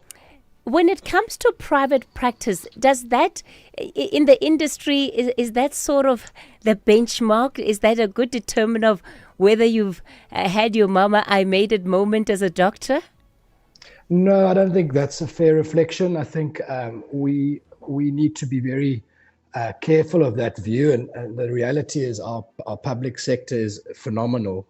Many doctors, including my wife, who's a pediatrician, prefers to work in public and loves working in public. So some of the most groundbreaking surgeries are happening in a tertiary public sector.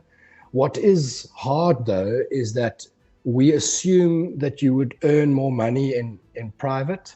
But the reality is, because there is no work in the public sector, although there's a massive demand, we're just not seeing the funding coming through, and all the empty promises from Treasury and the Department of Health doesn't help. So people are seeking employment in private because that seems to be an easier route, and they're not wrong. The issue, though, is that if one looks at the private sector versus the public sector, the demand certainly sits on the public side. And so surgical assistant, although we're currently leveraging the private sector to generate income for our unemployed doctors, our intention is absolutely to migrate our platform and become the preferred partner in state as well, because we believe that's where the real demand is, that's where the real need is, and ultimately that's where we can have the biggest impact in time. And what's the difference that the junior doctors tell you this is having on them? What impact is it having?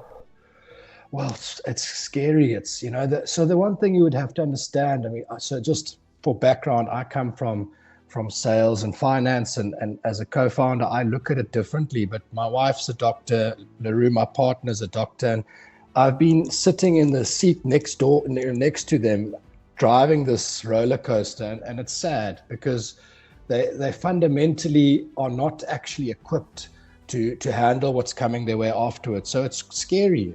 It's an environment where things need to be done that they're not sure, what it is until someone tells them what they need to do. And that's what we hope to do. All right.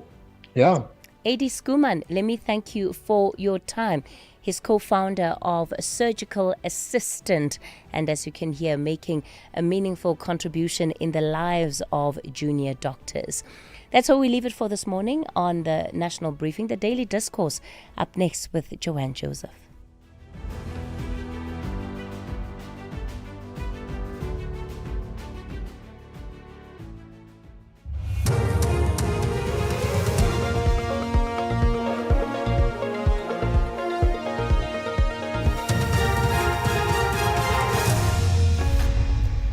In our top stories, George residents evacuated and Kenyan president begins state visit to South Africa. Good morning. Disaster management teams remain on high alert in the Garden Route and Little Karoo region of the Western Cape, where heavy rain is falling. There's been reports of several road closures as well as power outages across the region. In George, a small group of residents from Thembalethu were moved to a private hall for safety reasons. George Mayor Bronwyn Johnson. We have issues with localized flooding, but mostly we've seen it in where gutter water and rainwater has been directed into the sewer systems, and then some of these sewer networks then open up in the road reserve area, and that often cause localized flooding. But the George teams are ready. We get a lot of requests from our informal settlements in terms of sandbags, in terms of gunplas, as we call it. It's a plastic sheeting that we use for the roof. So the teams are actively working. National Deputy Police Commissioner Tibelo Musekedi says law enforcement agencies remain on high alert to respond to any violence as protests against undocumented foreign nationals surge across the country. 2 Mozambican nationals were killed during an anti-legal immigration protest in Mossel Bay in the Western Cape at the weekend. Meanwhile, 18-year-old Ntlamulo Sambo was also killed in the same area in what police say is an unrelated incident. Briefing the media in the Western Cape, Musikiri condemned the violence and urged citizens to respect the rule of law during the demonstrations. Violence is not activism. Intimidation is not community protection. Criminal conduct remains criminal conduct, regardless of the cause in whose name it is committed. South Africans have very right to raise concern regarding crime, illegal immigration and service delivery challenges. Government recognizes these concerns and continue to address them through lawful and coordinated interventions. However, legitimate concern can never become a license for lawlessness. Taxi industry body Santaco in the Western Cape has met with the Provincial Department of Mobility following the killing of 2 men close to a taxi rank near Ocean View on the Cape Flats. In a separate incident on Tuesday, 4 people were fatally shot and 2 others injured at Hazeldean. Santaco spokesperson Makosandi Letumana says they want to work with relevant stakeholders to prevent further violence and restore public confidence. It is devastating, the incident, because of we are busy looking forward to bring peace and harmony in the industry. But this incident are one of the hold-ups that hold the industry not to go to do what they are expecting from the leadership of the Western Province. The ANC Women's League says the decision to place its president, Sisi Sitolashe, on leave of absence and not suspension was to allow the disciplinary process to conclude before taking any further action. The League placed Tolashe on leave on Monday, following its NEC special meeting in Boksburg at the weekend. Tolashe has been embroiled in a series of scandals, including allegations that she misled Parliament on the Chinese cars donated to the Women's League. She has since been instructed to resign as Member of Parliament.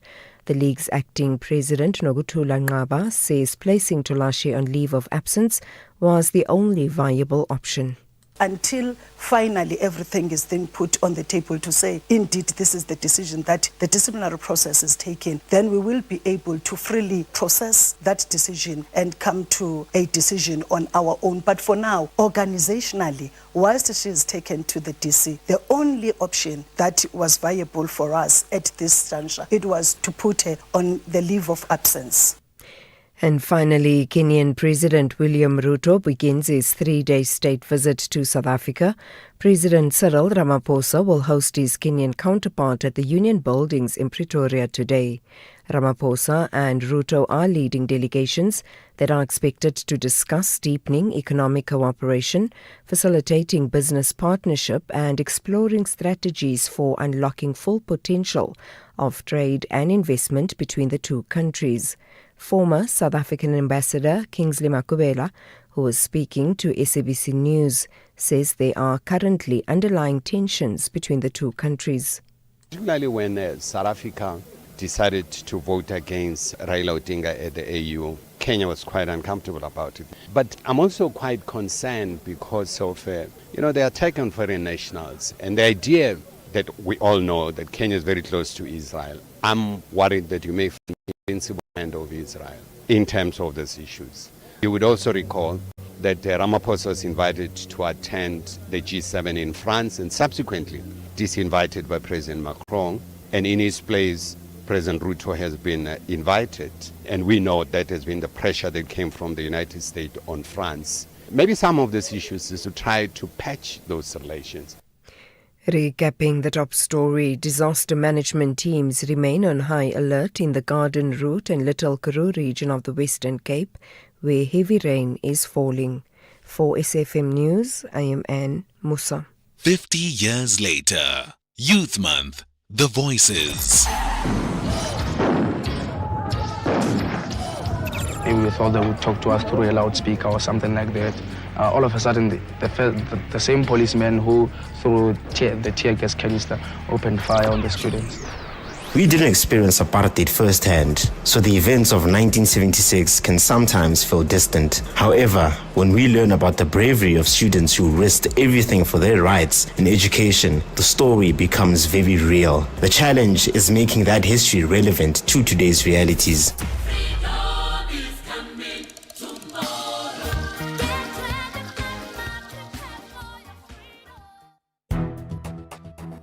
The Daily Discourse on SAFM with Joanne Joseph, unpacking the issues that matter.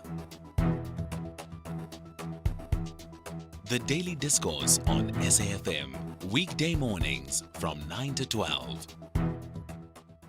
The clock is heading towards 8 minutes past 9 here on the Daily Discourse. Good morning and welcome. I'm Joanne Joseph with you on this Thursday edition of your show from 9 to 12. Great to be with you as always. The team is with you. Melissa and Stanza producing the show. Stanza standing in for Genewe this morning. And of course, they're all taking your calls. And Tando is behind the controls on sound and Harry is behind the camera today. Now, remember, apart from listening to us on the radio, you can also listen live on DSTV channel 814, or you can go to our website and you can listen live there. We're also streaming our broadcast, so you can watch us from anywhere in the world. If you're joining us from other parts of the world, welcome on YouTube, Facebook and X. And don't forget that if you haven't managed to catch the show in its entirety, our digital team loads the podcasts onto our website, so you can catch up on all the interviews there and listen on demand. It's a really good way of catching up with what we have done over the course of the morning. So it is, of course, as we head towards 9 minutes past 9, our open line. This is what we do every day. We start our day with conversations with you on the issues that are important to you.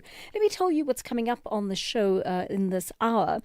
We are talking about the issue of NSFAS very briefly. Many of you may have been beneficiaries of NSFAS, especially before 2010, and it seems some of you may have overpaid back what was lent to you.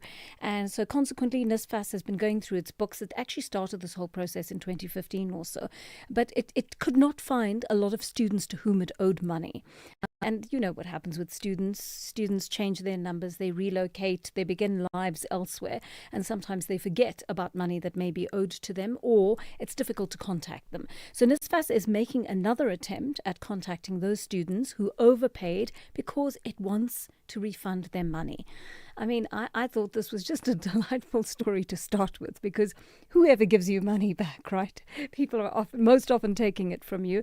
And I thought it would be lovely to start with a story where students can have some money back. I mean, there are lots of things you can do with it. You can decide you're not going to accept the money. You are going to put it into another student's future. If you so wish, you could do that as well. But if you don't claim the money, it's going to go into another fund. So you may as well make sure that you are getting hold of that money if you can. All right, and then we discussed the issue of social workers at schools social workers in the province the other day. But we're actually taking the conversation into schools. I did not realize how few social workers there actually are in our schools. And we often run these stories about children who are going through difficulties or who are traumatized or who might potentially be a danger to other children.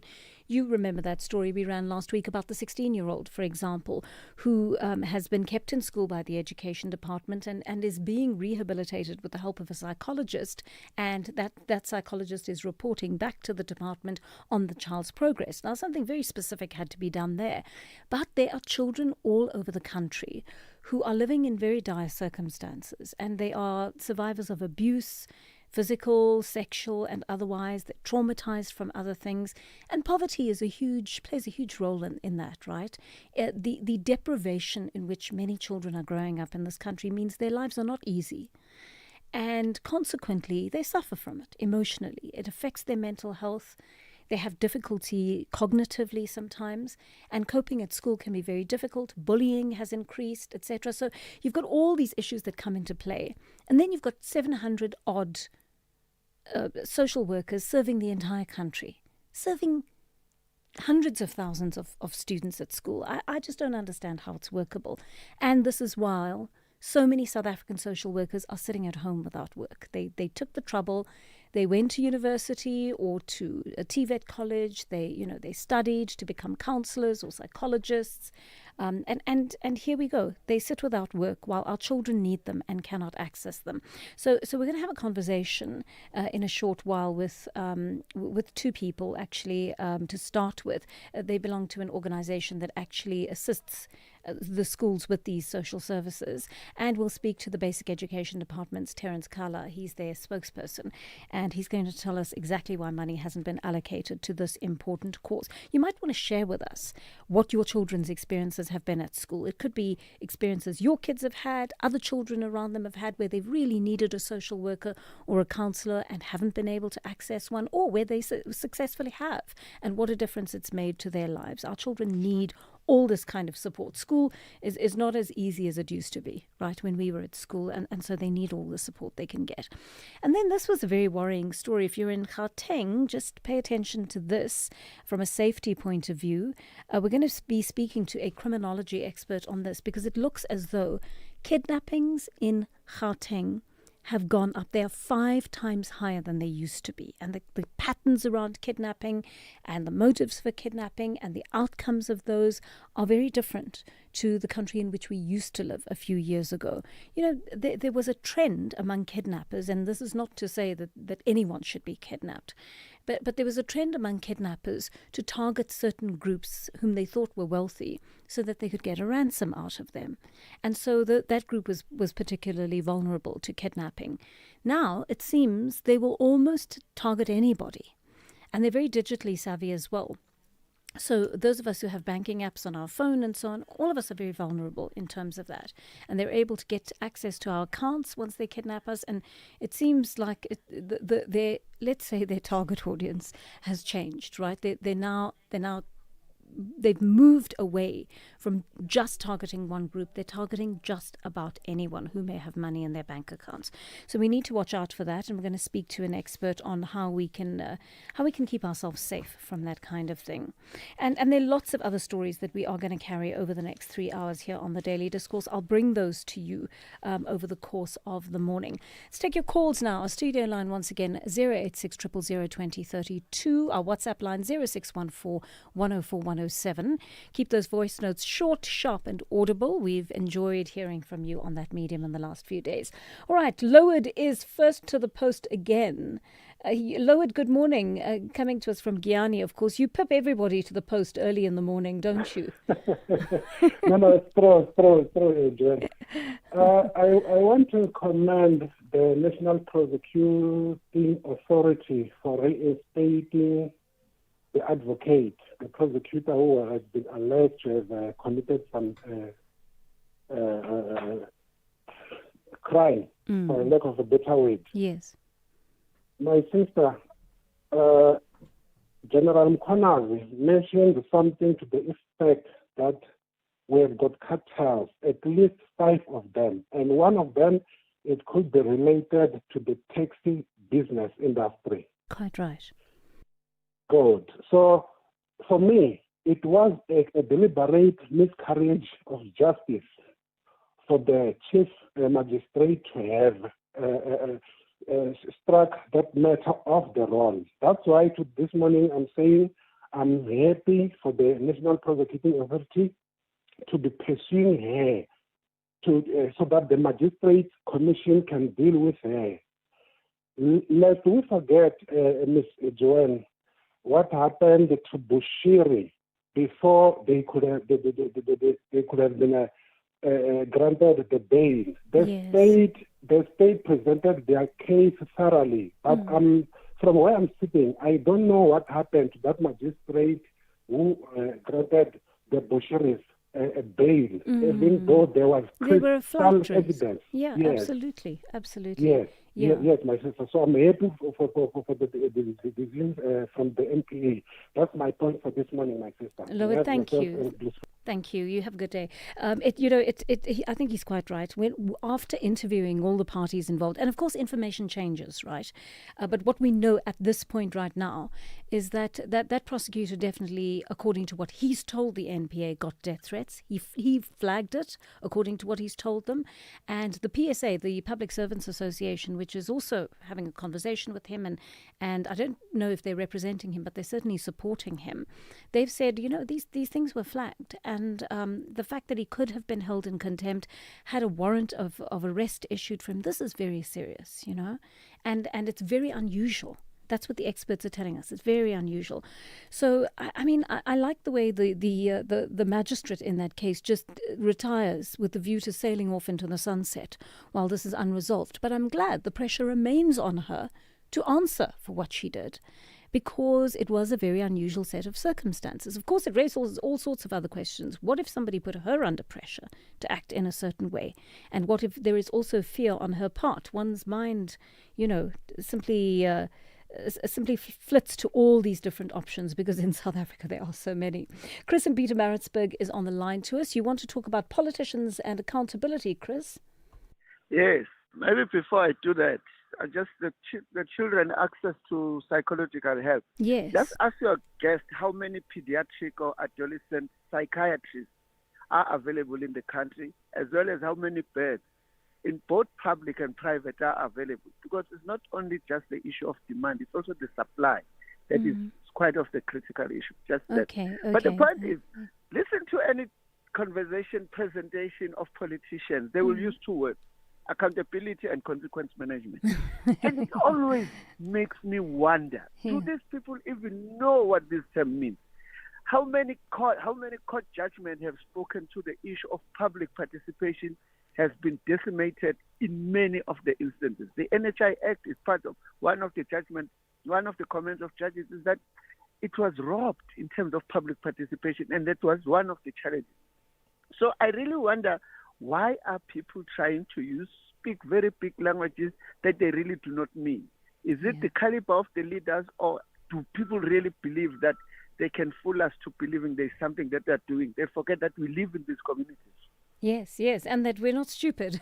We see everything that's going on. And we are definitely not stupid. It's definitely. When last does your ward councillor come to your house and say, please meet with your neighbors, this is what you are doing, and can I get suggestions? Yes. It has never happened. No, people, accountability is the furthest thing from many of our leaders' minds. Chris, thanks for that call. We're going to take a short break. When we come back, we'll take more of your calls. Your neighbor's geyser burst. Now they're arguing about what's technically covered. Turns out it was the geyser, not the damaged ceiling. When yours burst, you called Santam's 24/7 emergency line and a plumber was on the way. No debates. You insured nice, not twice. Get free home emergency services with your building cover online or call 0860 444 444 to get a quote. Santam, this is freedom. Santam is an authorized FSP, a licensed non-life insurer, and a controlling company for its group companies. EFC is live this Thursday. The continent's most dominant women in MMA are set to collide in the Ultimate Champion versus Champion showdown. Reigning EFC flyweight champion Amanda Mad Dog Lino, a force behind some of the most brutal moments in EFC history, defends her throne against Nigeria's own Juliet Chukwu, the reigning bantamweight champion. EFC 134, live from the World Sports Betting Arena. Watch it on SABC Sport Channel on DTT Channel 4 from 7 p.m. Brought to you by SABC Sport.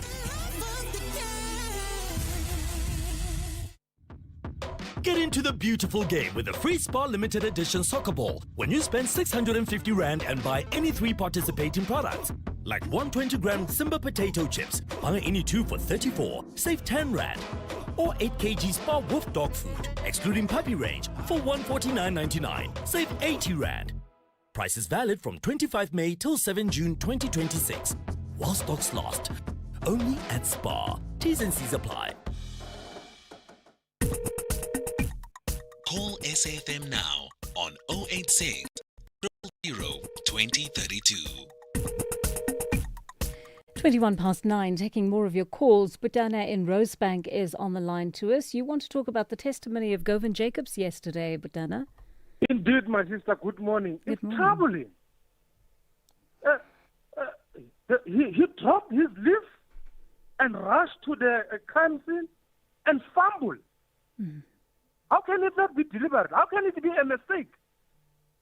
It's troubling. It's not resolved. There's no document from him. And then now he wants to cover up. There's a diary that they are filling in. You have to cover up, and the good lawyers and the judges can see through that. It's troubling, that behavior. Yeah. And how can you not believe that is associated with drug dealers? This behavior is the same of Jackie Sinebi behavior. A friend with drug dealers. The same behavior of the Siyabonga Chwele minister wife was associated with drug dealers. It's troubling what they are doing. And these people are paid well. Yes. There's about 5 billion rand put aside to pay these people, to protect our kids, to protect the country. What type of people is this? No, their behavior is not different from the top official in Gurule. And by the way, those ones that are putting rules in parliament to cover up Pala. Yeah, but Dana, thank you. I mean, I can hear how upset you are about it, and I don't blame you. I think Judge Madlanga and the evidence leaders are very patient people. The fact that they have to sit through this and listen to this, it must be very difficult. They must want to tear their hair out, but I think because they're very experienced legal minds, they're used to hearing people say the kind of things they say in these types of commissions and in court. So, clearly everybody must have their say and everybody must be given a chance to be cross-examined and all the rest of it. But you, as a viewer, you sit and you watch it and you do wonder, you really do wonder how people have seemingly got away with what they have for the length of time they have. Masitlole is on the line to us from Rebecca, I believe. And what's on your mind this morning, Masitlole? A rainy GQ. Quick one, Joanne. Good morning. Yes, good morning. This morning, the Dumiseni Ntuli said South African government, there's nothing that it can do. I might not quote him verbatim. No, I know what you're talking about. He said there's nothing that South African government can do if the domestic courts have announced that the elections were free and fair. Kathy was pressing, why do we have observers then? South African government can announce and say, we believe these elections were not free and fair. So that means the government that is there is imposing itself to its people. What do you do with governments that do that? You start to have relationships with them? No. That's what you can do, Chief Whip of the party of the ANC in Parliament. You start to sanction that country. You start to not to have relationships with it because it's imposing itself to its people. That's what you do. You don't just fold our arms and say, okay, the courts have decided. Yes. We know exactly what those dictators are doing in those countries. They appoint their friends in strategic positions, be it their IEC, be it their constitutional courts. That's what they do. But if you were there, given an opportunity to go and observe, give us the true reflection. Don't just fold your arms and say there's nothing that you can do. And let those people now rumor in our own territory, and now we get watch and watch. We get people like watch and watch. If we can protect the community by denouncing the elections, then you will be moving in the right direction. It pains me. I almost fell on my chair when I heard that saying. Me too. I have to be honest with you, Masitlole. I loved how Kathy handled. Thank you. I loved how Kathy handled that interview this morning. I thought she was brilliant because she did press Mdumiseni Nduli for an answer, and I think he was found wanting in that interview. If you listen to it, tell me what you think of it, because Kathy raised a very important point. It was about the issue of, I think it started off in terms of migration, right? People coming to the country. Why do they come to the country? And it led to the conversation about South Africans, about Zimbabweans and others coming to the country because the state of their countries is very poor. And Kathy implied that there was a problem, I'm paraphrasing here as well, but she implied there was a problem with showing support for leaders who are not ruling their countries properly and who cause their residents and their citizens to flee to other countries. Of course, it has a knock-on effect on us as a country. If our neighboring countries are not being well governed, people obviously want to flood into South Africa because they want to live in a place where the rule of law is respected, right, and where they have more rights. So that creates that situation in the first place. But she asked an important question about why. Why did President Cyril Ramaphosa go to Mnangagwa's inauguration? And it all had to do with the fact that instead of standing up against it and saying, yeah, we know that the rule of law was not respected here, we go in, we support those leaders. We don't say anything to them in terms of our diplomacy.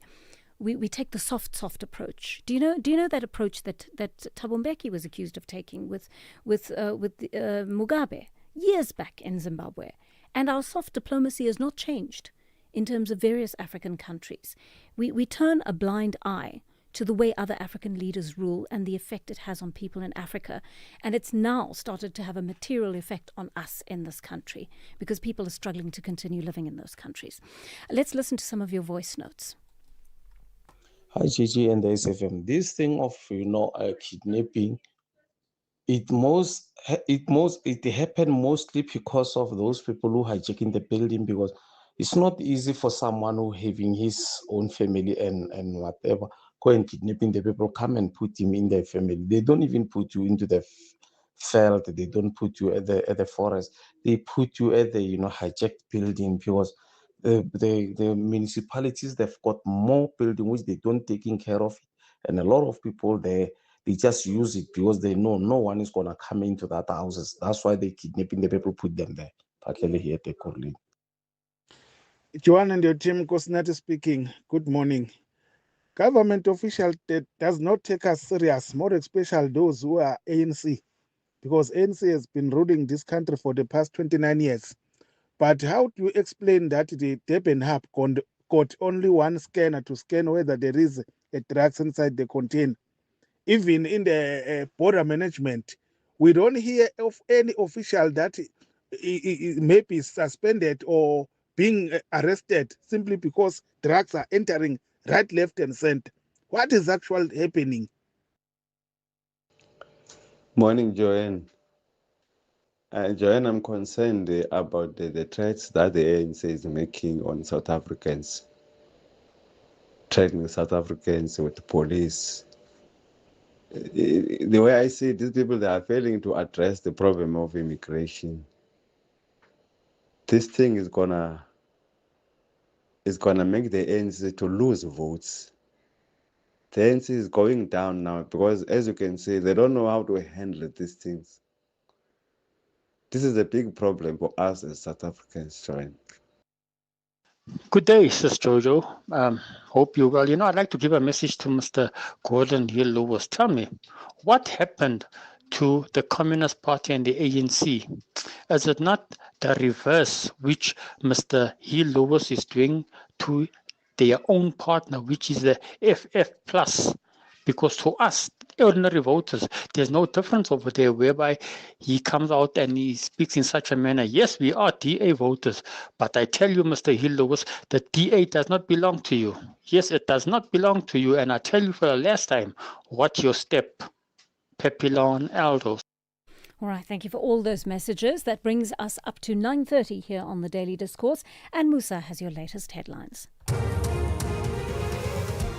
Good morning. Thanks, Joanne. In the headlines, about 240 people have been evacuated from their homes to temporary shelters following heavy rains that ravaged the Nelson Mandela Bay Metro in the Eastern Cape last night. A Limpopo woman arrested for allegedly poisoning and killing her two sons is this morning appearing in court, and police spokesperson Colonel Malisela Lidwaba says the boys are aged 8 and 6. They died at home and in hospital respectively. And the ANC Parliamentary Caucus has condemned what it has described as arrogant behavior shown by some foreign nationals living in the country. The party's chief whip, Mdumiseni Ntuli, addressed the media in Parliament. I'll have details on these and other stories at 10. The Daily Discourse, more than talk, real understanding. 9:31 on the Daily Discourse. And of course, we're looking into this issue of student loans. NSFAS having to refund some of the money that students may have overpaid before 2010. If you were one of those students, give us a call. I'm interested to know what happened there, how they ended up with a surplus, but I will ask him that in a very short while. And keep those messages coming. Our WhatsApp line is active 0614 104 107. Our studio line 086 000 2032. So let's go to that story. If you were a student beneficiary of the National Student Financial Aid Scheme, it may be worth looking into whether you overpaid your study loan and could be entitled to a refund. NSFAS is busy trying to trace all the beneficiaries to whom it loaned money for their studies before 2010. Let's find out more from NSFAS spokesperson Ishmael Mnisi. Mr. Mnisi, good morning to you. Welcome to the program. How would these overpayments have occurred in the first place? These loans overpayments were done during the time of the NSFAS transition from a loan to a bursary. Recall that when we moved into a full-time bursary, we had to reconcile our loan book, close and reconcile the loan books in order for us to have the data of those students who have been paying their loans and those that who have not been paying.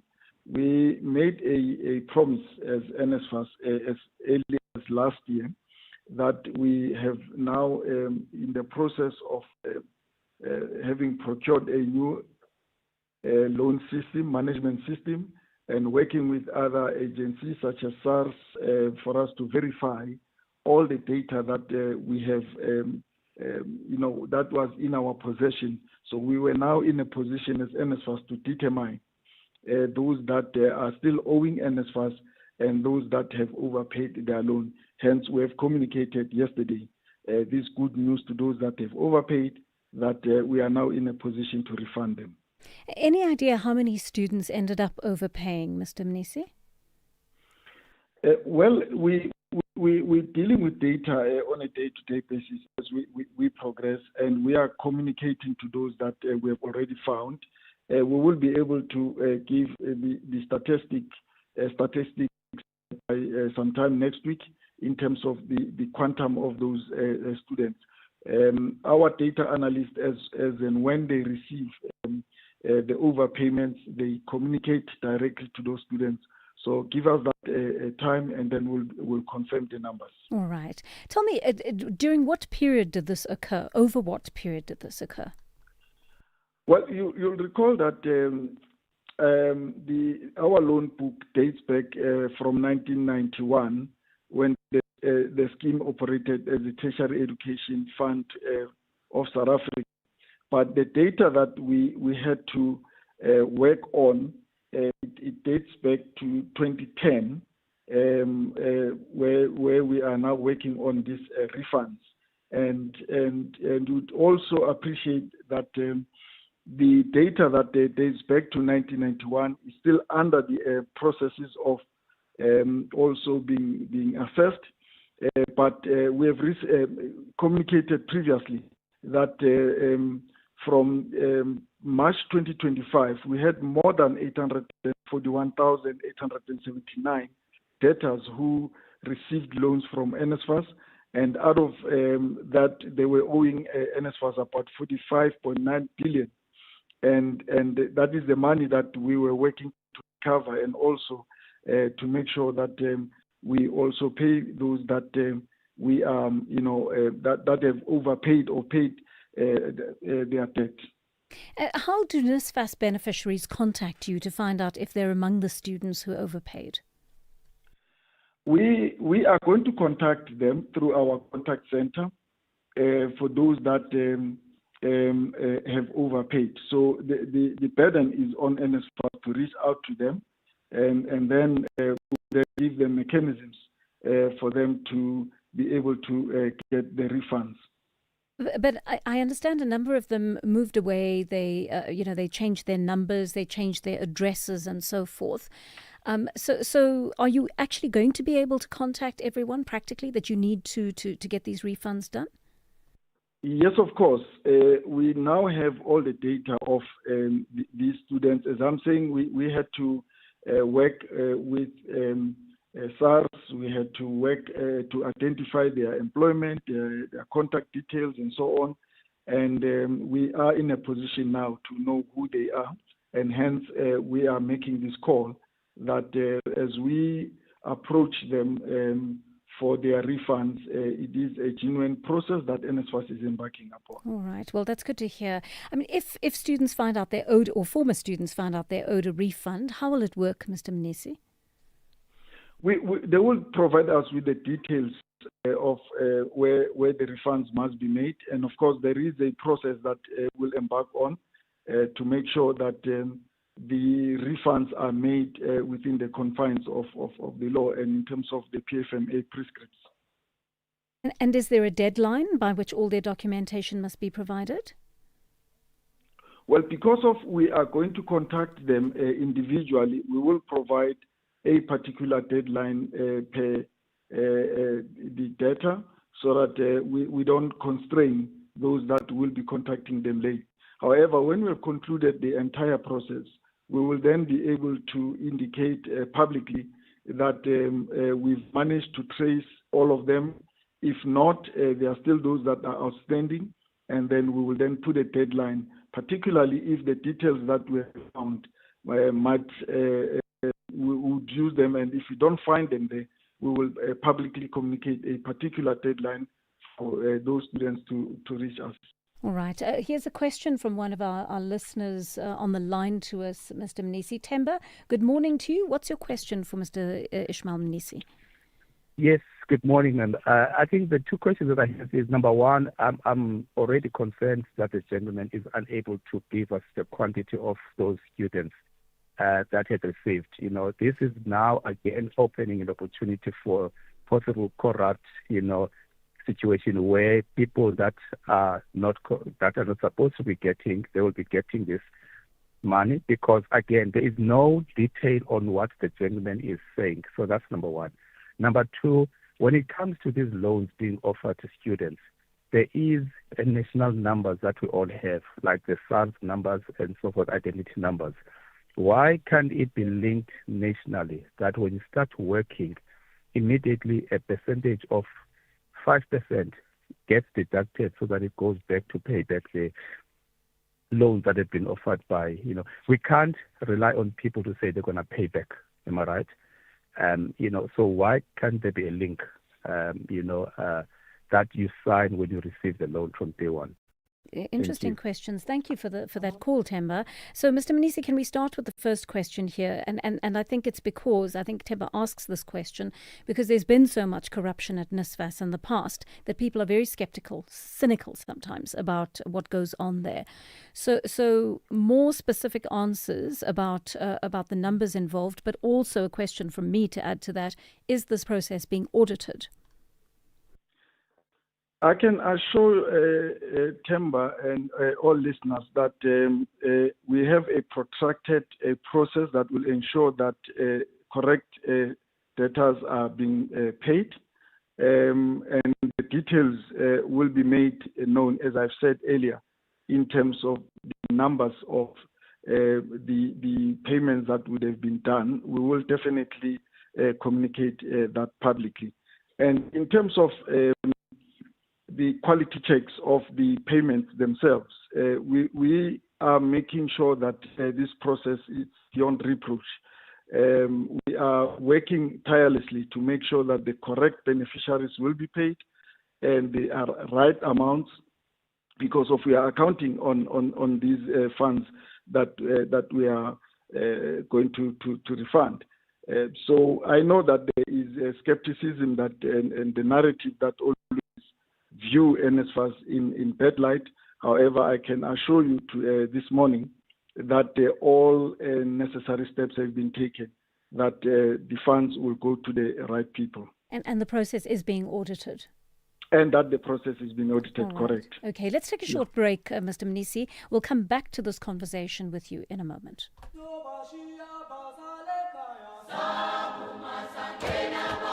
This June, Youth Month, SAfm brings South Africans together across generations to reflect, challenge, remember, and reimagine the future. From students to struggle veterans, from campus radio to community voices, from 1976 to 2026. This is 50 years later, a month-long national conversation, only on SAfm. SAfm, leading the conversations that move us.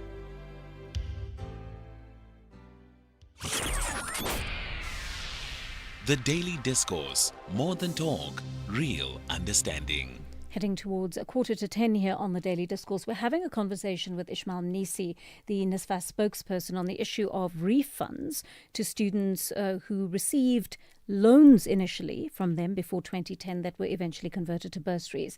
And they're returning some of that money to those students now. Let's take a call from Maputi in Bulukwane. Maputi, what's your question? Thank you very much. My question is in regards to the tax. I heard Mr. Mnisi mentioning that SARS will be involved in this process for refunding. So I want to know, can they make arrangements with SARS to not tax the money, even though it's an income, to not tax the money, because when we paid for those loans, we got loans to pay for the loans. So when it's coming back, it's not really the amount that we paid. And also looking at the time that we paid those monies, the interest during that period. It's not supposed to earn interest, but I mean the duration, the value of money at that time and the value of money now, it's different. So can they make an arrangement with SARS to not even touch the money at all? That's my question. That's Thank a you. very good question. I thought of exactly the same thing. The issue of interest crossed my mind. Mr. Mnisi, is this money being given back with interest, number one? And secondly, is SARS taxing it? Well, our loan interest currently is adjusted annually at 5.4 interest rate. But the point that Maputi is making is quite genuine. I think we will consider that part, and in the subsequent communication that we'll release as NSFAS, we will go into details in as far as the tax impact of these funds, return funds to the applicants. So let me get this right. SARS is taxing these students on this money that was given to them in the form of a bursary. No. Let me clarify that once more. Yeah. We are not talking of the current bursaries that we are offering. No. I know that. I'm talking. These are historic bursaries, right? These are historic loans, yes, not bursaries. So they were loans, not bursaries. So this is... They were loans, right. Yes, correct. Okay. They were loans, not bursaries. And at the time when the loans were taken, obviously there were interest on those loans. Yes. Now, since the books were closed, there has not been interest that they accrued. So whatever that, up until the time when they finished the payments, it is at the point when the interest were imposed on those loans. The processes that we're embarking upon is that the debtors having paid the loans because of the debt management, the loan management system of NSFAS at the time was renewed, and some of the data we could not establish at the time. Now we do have a loan management, a new loan management system. And as we are saying, we are working with SARS and other state agencies to help us in terms of identifying those loan payers and their contact and so on and so forth. So we are then retrospectively working to address those. So it has nothing to do with the bursaries that were paid since 2018. Right. And also the current loans that offering, because remember, NSFAS is also back in the business of offering loans. So we are not referring to this current cohort of loans. All right. Thank you very much for speaking to us. Ishmael Mnisi, NSFAS spokesperson. 50 years later, Youth Month, the voices. What I love about the youth of this generation is the audaciousness. They've got this energy, this palpable energy that, we can give them some platforms and frameworks so that they can be uplifted and soar, because really they have what it takes. They just need that propelling. We need to create opportunities for youth. I won't say employment. We need to create opportunities for youth to be empowered and skilled for them to build resilient communities. From the class of 1976 to the generation of TikTok, AI, and unemployment, the conversation continues on SAfm, leading the conversations that move us. The Daily Discourse, more than talk, real understanding. 9:47 here on the Daily Discourse, and this is a big story, I think. The Daily Maverick making us aware that only 761 social workers are being forced to cover the whole country, while thousands more are needed to assist children who attend public schools countrywide. Recently, Basic Education Minister Siviwe Gwagube admitted that her department just doesn't have the money to afford more social workers. Well, you can imagine what that means for a country like ours, with so many children who are coming from backgrounds of poverty and deprivation, as well as abuse. It's very sad indeed. Let's speak to CEO of Tutela, Trini Drotsky, and Deputy Director of Tutela's Early Intervention Services Department, Celeste Honeywell, whose organisation provides social work services to several schools. Ms. Honeywell, good morning. I'm going to start with you. Why do schools require social workers on their grounds on a daily basis? Good morning. Thank you so much for the opportunity to discuss this very important issue. I'm going to start by highlighting some of the challenges that are faced in the schools. So according to the Department of Social Development, 26,852 cases of child abuse and neglect were reported in 2024 and 2025. And then I want to just give you paint a bit of a picture of what teachers deal with on a daily basis.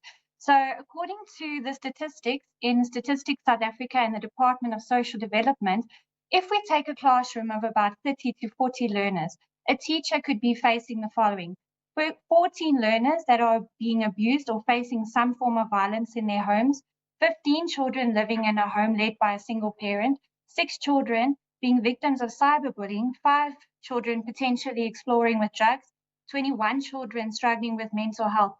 And of course, this means burnout for teachers. So I'm just highlighting the most important challenges currently faced in the schools. I mean, I think you've used that analogy beautifully, breaking down that statistic for us. Ms. Drotsky, I believe in addition to the budgetary issues, the actual regulations that govern social work at schools have been put on hold for 6 years. Do you know why? I cannot speak to what the reasons are. I think a lot of times we don't realize the seriousness of what the issues are. If we just look at the NPO sector, our social workers sit with very high caseloads. Usually we get involved in families' lives too late, only after children has been traumatized. Those children traumatized sit in our schools. Their brains are constantly in stress, so they can't learn. They have behavioral problems in schools. They challenge the teachers, but actually their brains is not in a state of development. They literally cannot learn while they are being traumatized in their circumstances. So us as social workers come in only too late when the trauma has happened. So we at Tutela has in 2022 already started to work in an early intervention and prevention way. And we started to say we want to be involved in children's life sooner, before trauma is happening. And that's why we started to engage schools. We realized that there is limited services available from the social work sector in the schools, and the schools are struggling. There's absenteeism from children in school, and children are the receiving end of the lack of services. So we started to render these important services at the schools, and I think as NPOs, that is our responsibility to make a difference in children's lives. And there's a huge gap in terms of that.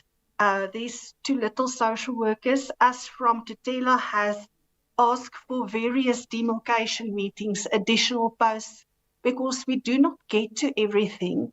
We want to get to everything, but we have limited resources available, limited staff, and there's not enough funding to cater for that. And I think that is part of the problem, is that we We want to serve the communities, we want to serve the children, but we also have limited resources. All right. Well, let's talk to the Education Department about this. Terence Kala, Media Liaison Officer for the Department of Basic Education, has kindly agreed to join us for this conversation. Mr. Kala, good morning to you.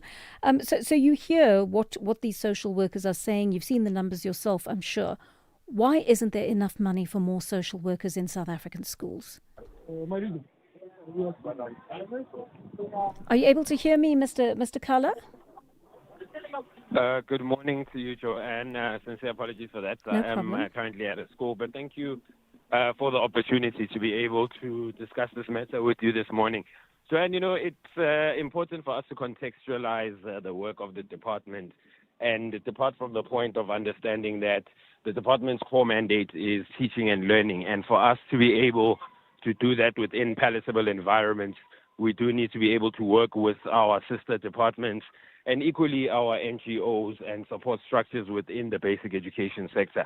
And it's important for us to also then indicate that our district-based support teams are made available for schools to tap into. So that is a major resource that we utilize in partnership with our sister department, as mentioned, the Department of Social Development, but equally working with other palatable providers and partners, such as Childline, Lifeline, and SADAG. And I think just to contextualize it within that space, to say that the department does make resources available at provincial and district level to be able to support vulnerable learners. But equally within that, Joanne, I think if I can just point out that our educators as well, through the continued professional teacher development, are equally capacitated to be able to identify challenges within learners and make sure that they provide referrals so that we can allow our district and provincially based support teams to be able to kick in and allow those support services to be made available at school level. But I think there's a great deal of unfairness concerned that's highlighted by what you've just said. This is a very unusual situation. We're a country that is deeply traumatized. Celeste Honeywell just gave us this figure: 26,000 children being exposed to some kind of either abuse, trauma, difficulty that a social worker on site should be able to deal with, or a counselor or a psychologist should be able to deal with. Now, in this unusual situation, one requires unusual measures, right, to be able to deal with the problem. You are putting the onus on teachers, firstly, to find the problem, to partially diagnose the problem, and then hand it over to a district school authority. Why can you not pay for these social workers to be on site at the schools where the children need them on a daily basis? Thanks for that question, Joanne. I think we need to contextualize that there's more than 27,000 schools within the country, and what's important for us to also isolate are the fiscal challenges that run along with making sure that we have a psychosocial support service at each and every school. What we have attempted to do to augment this is to also provide learner support agents who are younger people in schools, who are the first point of contact for young people. It has been found that they are more akin to speaking to these learner support agents, and that is a method that we're utilizing, pairing it up, as mentioned, with our educator programs, but our district and provincially based support programs, because it is a very vital issue to point out that the fiscal challenges that we're working within do constrain our ability. So you don't have to enough be able money. To provide. That's the bottom line. It is a challenge, Joanne. It is a challenge for us to be able to provide a service within each and every school, for us to have a psychosocial support element. So that's why we have contextualized it at district and provincial, so that we can be able to allocate those resources as and when they're required. Could you? Yeah, sorry to come in there. Can you not pool your resources with perhaps the Social Development Department or the Department for Women, Youth and People living with disabilities? Is there no way of pooling resources to try and up that number so that you can afford more help for your school children? Indeed, Joanne. We always depart from the point of saying education is a societal issue, and we work very closely with our sister departments. And amplifying the work that we do within those spaces continues to be of adequate importance, because as a sector, we do realize that we can't solve the challenges of schools and societies alone. We need to be able to work with our sister departments to pool resources. And that's why within the human development cluster, we work very closely with our social development counterparts.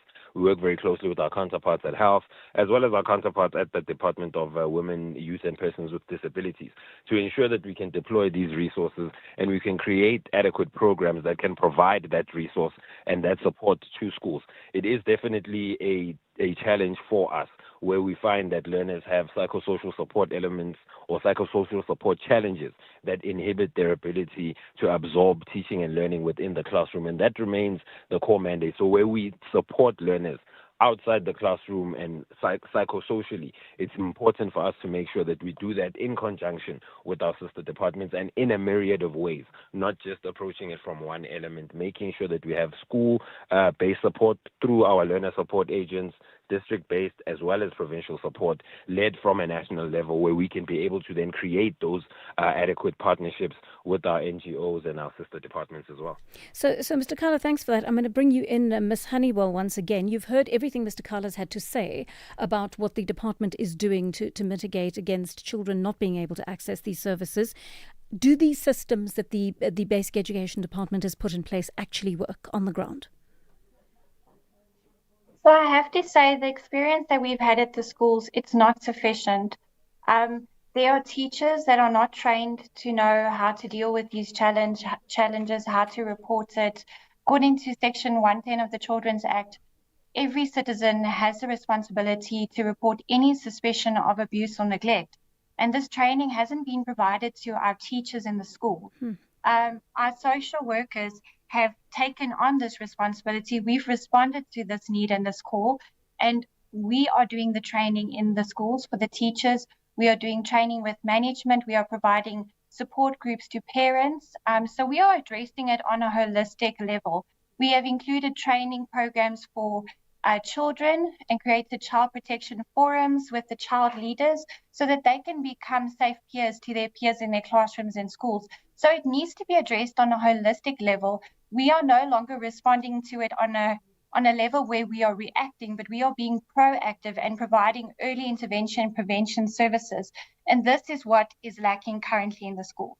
All right. Last answer, Ms. Drotsky. You've got a minute literally to just tell us whether what Mr. Kala says they've put in place is actually working. Yes, Ms. Drotsky? Apologies, you broke up. Oh, sorry. Can you just repeat the question, I'm just please? asking very, very quickly, do you agree that the DBE has put in place what it needs to in order to be able to help children under the current financial constraints? I think not yet. We are looking at one social worker to 23,000 children. It's impossible to make a real difference if there's only one social worker available to 23,000 children. If we really want to make a difference in children's life, who are the future leaders of South Africa, we need to have more resources and more social worker in place. Only then will we make a real difference. But currently, we're not there yet. And I think in civil society with us as NPOs, we are making big leaps in the services, and we would love to take hands with the Department of Education and that we can really make a difference and really reach children. Thank you. Thank you very much. I'd like to thank all of you, Ms. Trini Drotsky and the Deputy Director Celeste Honeywell, as well as Mr. Terence Kala from the Basic Education Department. Quick message I received here from Cassia Silalo, who is the spokesperson of the the Department of Women, Youth and Persons Living with Disabilities. He talks about fragmented family structures and the state of our social system being instrumental in the kind of problems that children are are experiencing, saying family units are weakened by factors like poverty, unemployment, substance abuse, migration, violence, and absent parenting. And at the heart of this is the psychosocial challenge that so many children face. Thank you very much for that feedback. We'll have more conversations. It's just after 10 o'clock. Here is Anne Musa with your latest news bulletin.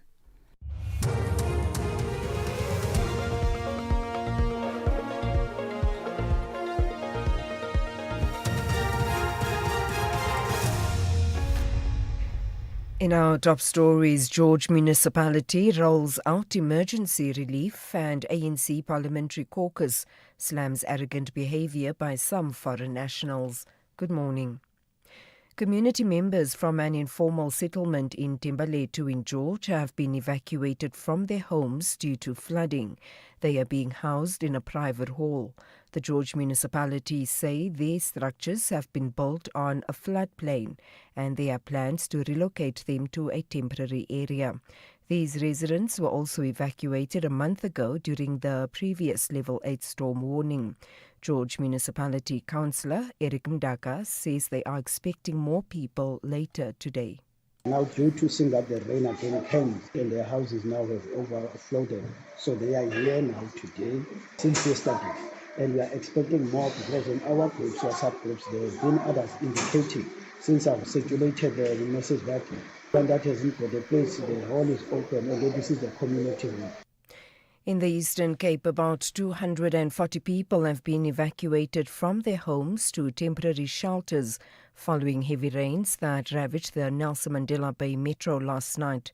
The South African Weather Service issued a Level 8 severe weather warning for the province for yesterday and today. The evacuated areas include Walmer Location and Vier Plus, amongst others. The affected residents are being offered blankets and food parcels by non-governmental organizations.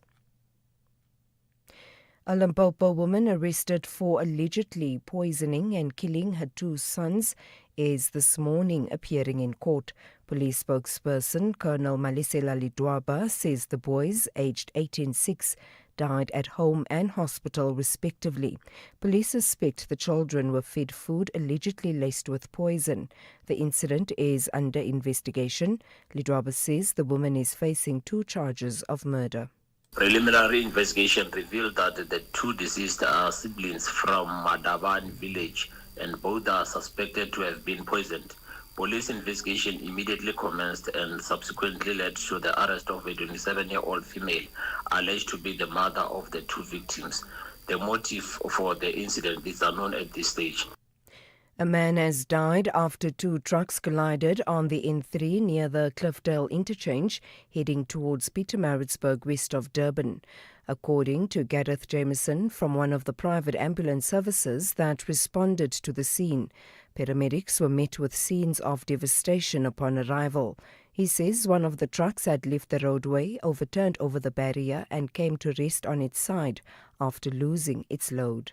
Paramedics assessed what is believed to be the driver of the one truck who had been ejected from the vehicle, and unfortunately had sustained fatal injuries, and there was nothing paramedics could do for him, and he was declared deceased at the scene. The second truck driver had sustained no injuries, and it's unclear if there's any further casualties as the scene is still active. All necessary role players are in attendance. And finally, the ANC Parliamentary Caucus has condemned what it has described as arrogant behaviour shown by some foreign nationals living in the country. The party's chief whip, Mdumiseni Ntuli, addressed the media and Parliament on several issues, including recent protest action by groups accusing undocumented foreign nationals of taking over the local economy and jobs meant for South Africans. Ntuli has urged employment agencies as well as employers to comply with the laws of the country. The ANC caucus strongly condemns the behavior of some foreign nationals who display arrogance and contempt towards South Africa, its people and the law. The ANC caucus notes the pressures facing our economy and the persistently high rate of unemployment. We therefore urge employment agencies and employers to comply with both labour and migration laws. Recapping the top story, community members from an informal settlement in Timberletu in George have been evacuated from their homes due to flooding. They are being housed in a private hall. For SAfm News, I am Anne Musa. 50 years later, Youth Month, The Voices. It's more than likely, Tsetse, that you're being described up and down the country at the moment as a communist. There is no truth in that as far as I'm concerned. It is just that in South Africa, if you're not doing what the government expects you to do, then you are a communist. June 16 is a reminder that young people have always had the power to shape society. For my generation, it's not only about remembering the students of 1976, but also about recognizing that young voices matter and can drive change. It represents courage, sacrifice, and the belief that education is worth fighting for.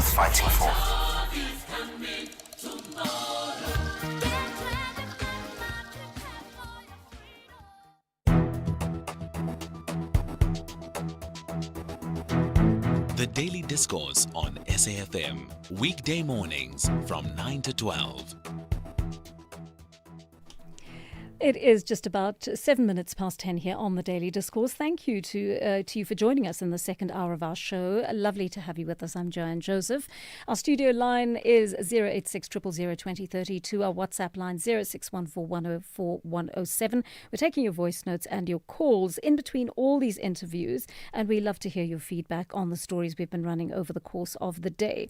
So in this hour, we're talking about the issue of kidnappings rising to alarming rates in Johannesburg. We're going to have an expert on that in just a moment, and hopefully he'll give us some tips on how we keep ourselves safe and our families safe from that. And then we're also talking about the Future of Jobs Summit that happened recently. It was happening in the run-up to the G20, and of course one of the things the G20 is looking at is this issue of expanding higher education. It's part of the focus because, of course, if you don't have educated skills coming out of this continent, we're not going to be able to serve the entire globe as we will be expected to do around about 2050. Most or a quarter of the world's skills are going to come from right here at home, and we've got to make sure we are ready for that. So we're having a conversation with the head of the South African Qualifications Authority about that. And a little bit later on, we're having another talk about the issue of privilege amongst children. It's more really of a chat around the issue of, have you been able to acquire privilege through whatever means, education, a good job, a business that you started? Were you able to give your children the kind of facilities and perhaps even material possessions that you didn't have when you were young?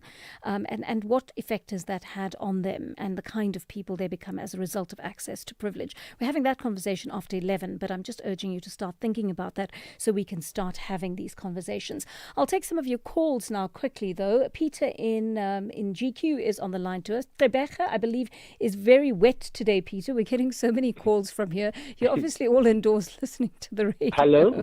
Hi, Peter. Yes, I can hear you. It's Nikita. Sorry, not Peter. Nikita, from Rebecca. Oh, sorry, Yes, Nikita. yes. Apologies for that. Yes, I want to talk about government and local government in particular. Mm-hmm. There are resources placed in local government and councillors which are paid at the rate of a doctor, a highly qualified person. And if you are a political animal, you're a member of a political party, you campaign, you volunteer, you pay your subscription fee, hoping that you can influence change within your community. And I can just say I'm utterly disappointed in my own political party, in the person that I elected to be a councillor of Ward 56 in Motherwell, Rebecca. I live with a person who's in a wheelchair since birth and an elderly couple. 80% of the household are occupied by 65-year-olds. And we stay in a cul-de-sac that is steward, so when it rains, it floods. I get flooded in my home. And I can imagine that senior man who's putting 50 years old, who cannot leave his house because it's flooded in. And I've called this because this is a comrade. This is a person that I elected. Please bring in emergency services to drain the water out, or to put in sand, or to make a tar road, and nothing happened. Mm-hmm. I am so disappointed. And I mean this as a member in good standing, Calgary member, a branch executive member, your voice becomes powerless, powerless, insignificant, to the point that I'm saying, I know about the principles. I did social work, I did psychology, I did pub admin, I know these things. And we are in a state of complete decline because people will do whatever, and then the party or government does not hold them accountable because they have some constituency, or if you vote them out, it's expensive to have a by-election. So I don't want to lie. I am actually disappointed in this particular ward councillor to the fact that he cursed at me. Sure. When I was raising the issue on the what he said, he cursed me. He said, look, and the guy, he forced the guy. Guy came with sand, and that TLB wanted this person earning a grant, 200 rand to pay 400 rand for him to actually level the ground. Even though this one, I am. No, that's unacceptable. Peter, I'm sorry. I'm really sorry. I think you're going to have to use the ballot box as the loudest voice that you'll have in a matter of months. On the 4th of November, make sure you make your voice heard. And this is our opportunity to get rid of the people in our communities who are not serving us the way they ought to. Peter, Nikita, thank you for that. Njangase, quick one from you in the Eastern Cape. You were listening to the Ntuli interview a little bit earlier as well. Yes, ma'am. How are you? I'm so well, thanks. Go for it. Yes. Yeah, I was listening to that interview, KT, with the Chief Whip of the ANC in Parliament, and you, when you were commenting with other listeners earlier in your own program, you hinted that the Chief Whip of Parliament was found wanting when you were talking to some of your listeners. Yes. But I don't agree with that. Okay. And I think it is a posture that SAFM sometimes take of being anti-government. And Njangase, if you've got a comment to make about what was actually said and you disagree with it, tell me why you disagree with it. Please just don't politic by saying this is what you think SAFM stands for. Tell me what you actually disagreed with, please. I disagree with it in the sense that Dumiseni Ntuli was very clear and his argument was very balanced. Otherwise, if there was anyone who was found wanting, it was Kate, because she kept forcing him to twist, and she actually diverted from the point they were interviewing each other about, to the point of talking about elections in Zimbabwe, what the ANC or the government should have done in Zimbabwe to force that country or to interfere in the country's matters. No, she didn't. I think you were not listening carefully enough. No, I was listening. Please re-listen to that interview. At no point did Kathy say that the ANC should be forced to intervene in that government. I guarantee I was listening very closely and I listened with a very critical ear. She at no point did she use that language at all. She said, she asked why President Cyril Ramaphosa went to the inauguration of Emerson Mnangagwa when it was clear that the election processes in that country are not always transparent. And she asked why our government and why our former liberation movement does not hold other former liberation movements and governments to account over not providing for their people. That's essentially what she asked. Where we speak truth to each other in our own conferences as former liberation movements, he did answer that. So I'm asking you, where was Dumiseni found wanting in all that conversation? He was found wanting in a number of areas, to my mind, but the main question that she asked him as to, and this had to do with the issue of migration, why are people flooding to our countries? Because the conditions in their countries are not good enough. Why do we not hold other governments to account? And I think it was a very important question to ask because it has a material effect on our people. You are saying he was found wanting when now on your own program, he's not here to defend himself or to say he's like that. You keep on pushing that stance of being anti-ANC and anti-government. No, sorry. This has got nothing to do with the ANC or government per se. It is what Dumiseni Ntuli said on the program this morning. And he had his airtime. That was how he chose to spend it. You are here to defend him and you're entitled to do that. So we are hearing you out. But he had his chance this morning, and that was how he chose to phrase his argument. And I am saying that he did not actually answer the questions. But as a fellow anchor, I can tell you that this is the kind of work we need to do to get answers out of our leaders. And our leaders do not need to be protected. When they come onto a program to explain themselves, they must explain themselves. And when they explain themselves, they are giving us a sense of their ideology, of their practice, how they intend to deal with issues. So this is an opportunity. If a presenter presses a politician or anyone else for an answer, they're doing it on behalf of you so you can have the answers as a member of the public. So even if you support that person, use it as an opportunity to listen to what they have to say, and you can agree or disagree with it, but that's our job, to ask the tough questions. And that was what Kathy did this morning, to my mind anyway. But Njagase, thank you very much for that interaction. 16 minutes past 10, perhaps we should take a break right now. And when we come back, we're going to have a conversation about the rising kidnappings in Gauteng. Water bottle, check. Sunscreen, check. Binoculars, around my neck.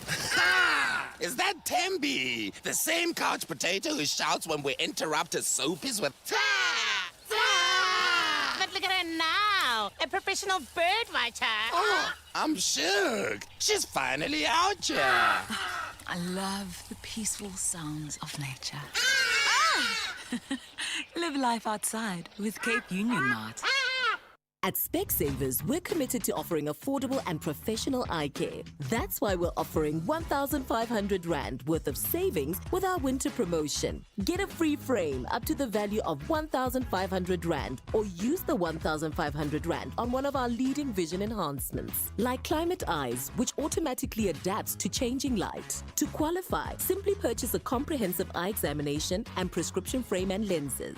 Affordable eye care, Specsavers. T's and C's apply.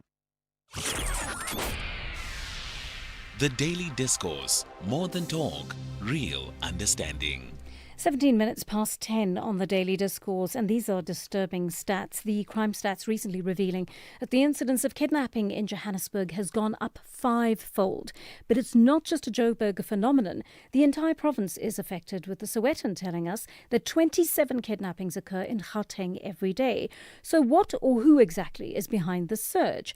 Crime and security expert from the Department of Criminology and Security Science at UNISA, Professor Jacob Mofokeng, is with us to unpack this. Prof, good morning to you, and thank you for your time on the program today.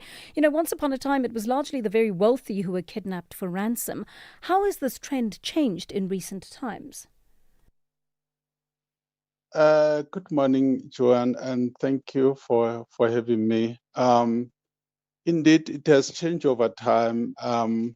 You rightly indicated that an average of 27 kidnappings, are being experienced across Gauteng every single day. So it talks about, 55% of all national kidnappings,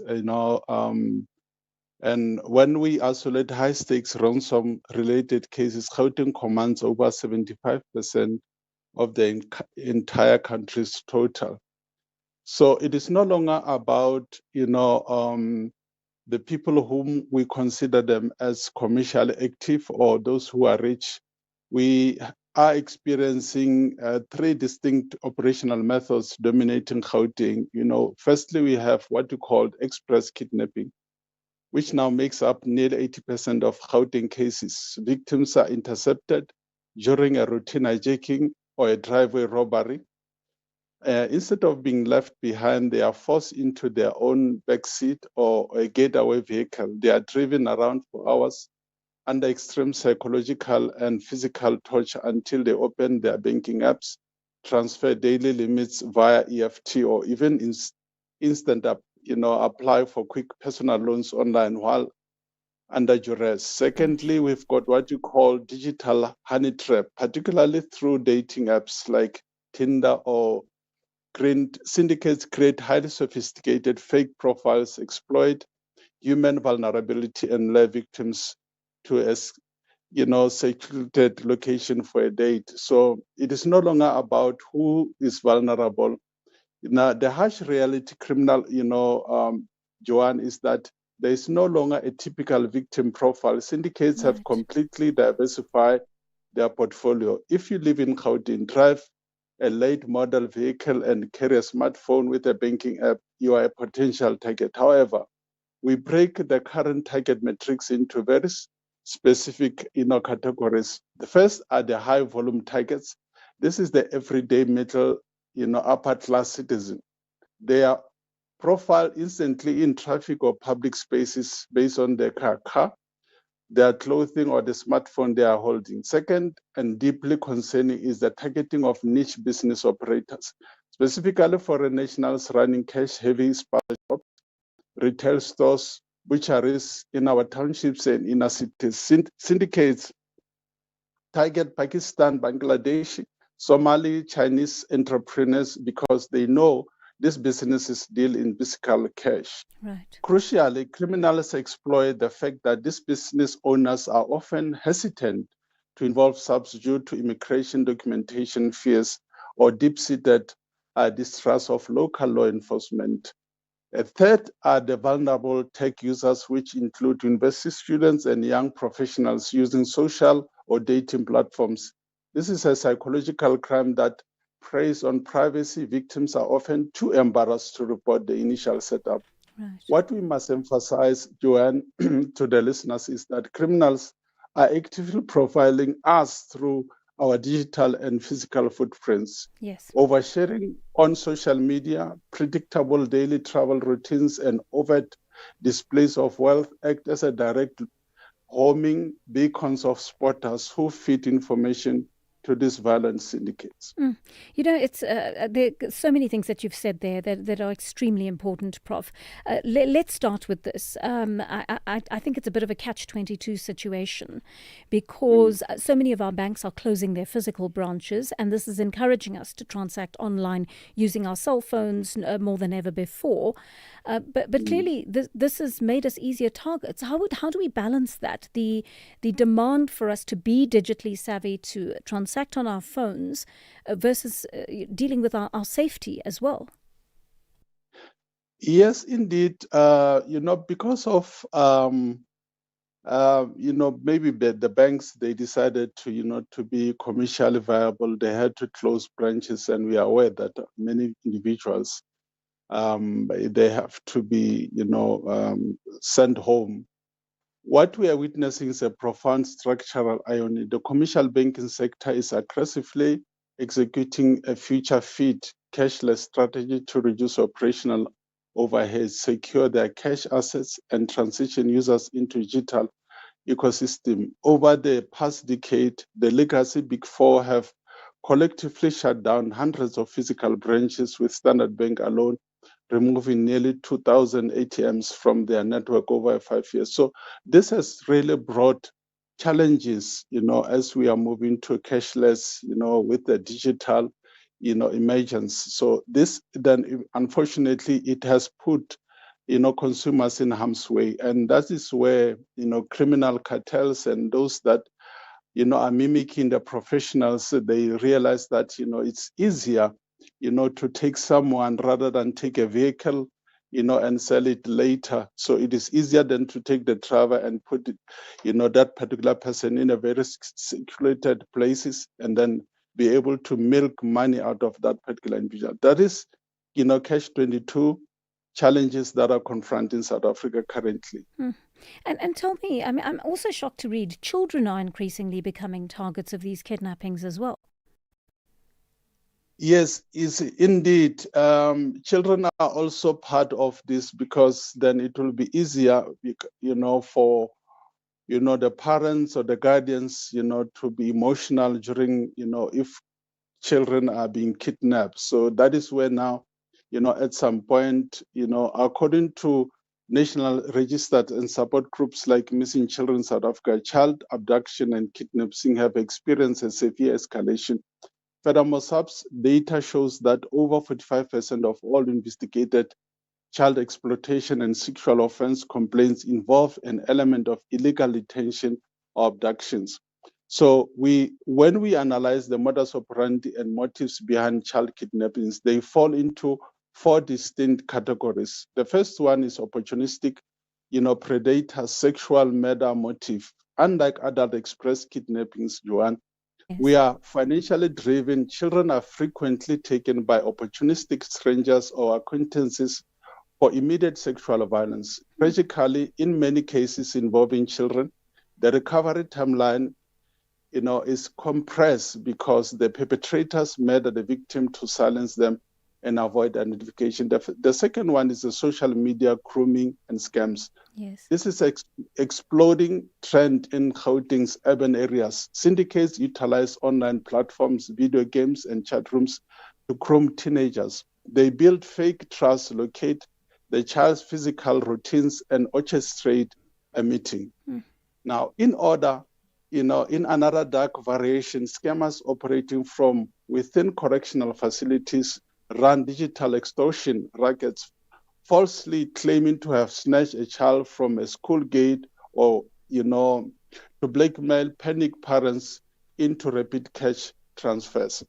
Now, the third one, Joanne, is what I call the high-value ransom extortion.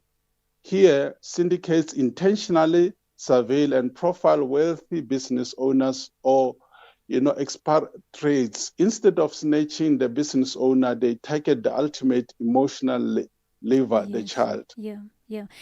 These children, yes, Joanne. Sorry, we are running out of time here, Prof. But I want to jump ahead to what precautions South Africans can take to protect themselves from this kind of thing. I know you've mentioned don't expose yourself on social media with all your material possessions that attract these kinds of people. What else can we do, Prof? Well, Joanne, what is needed is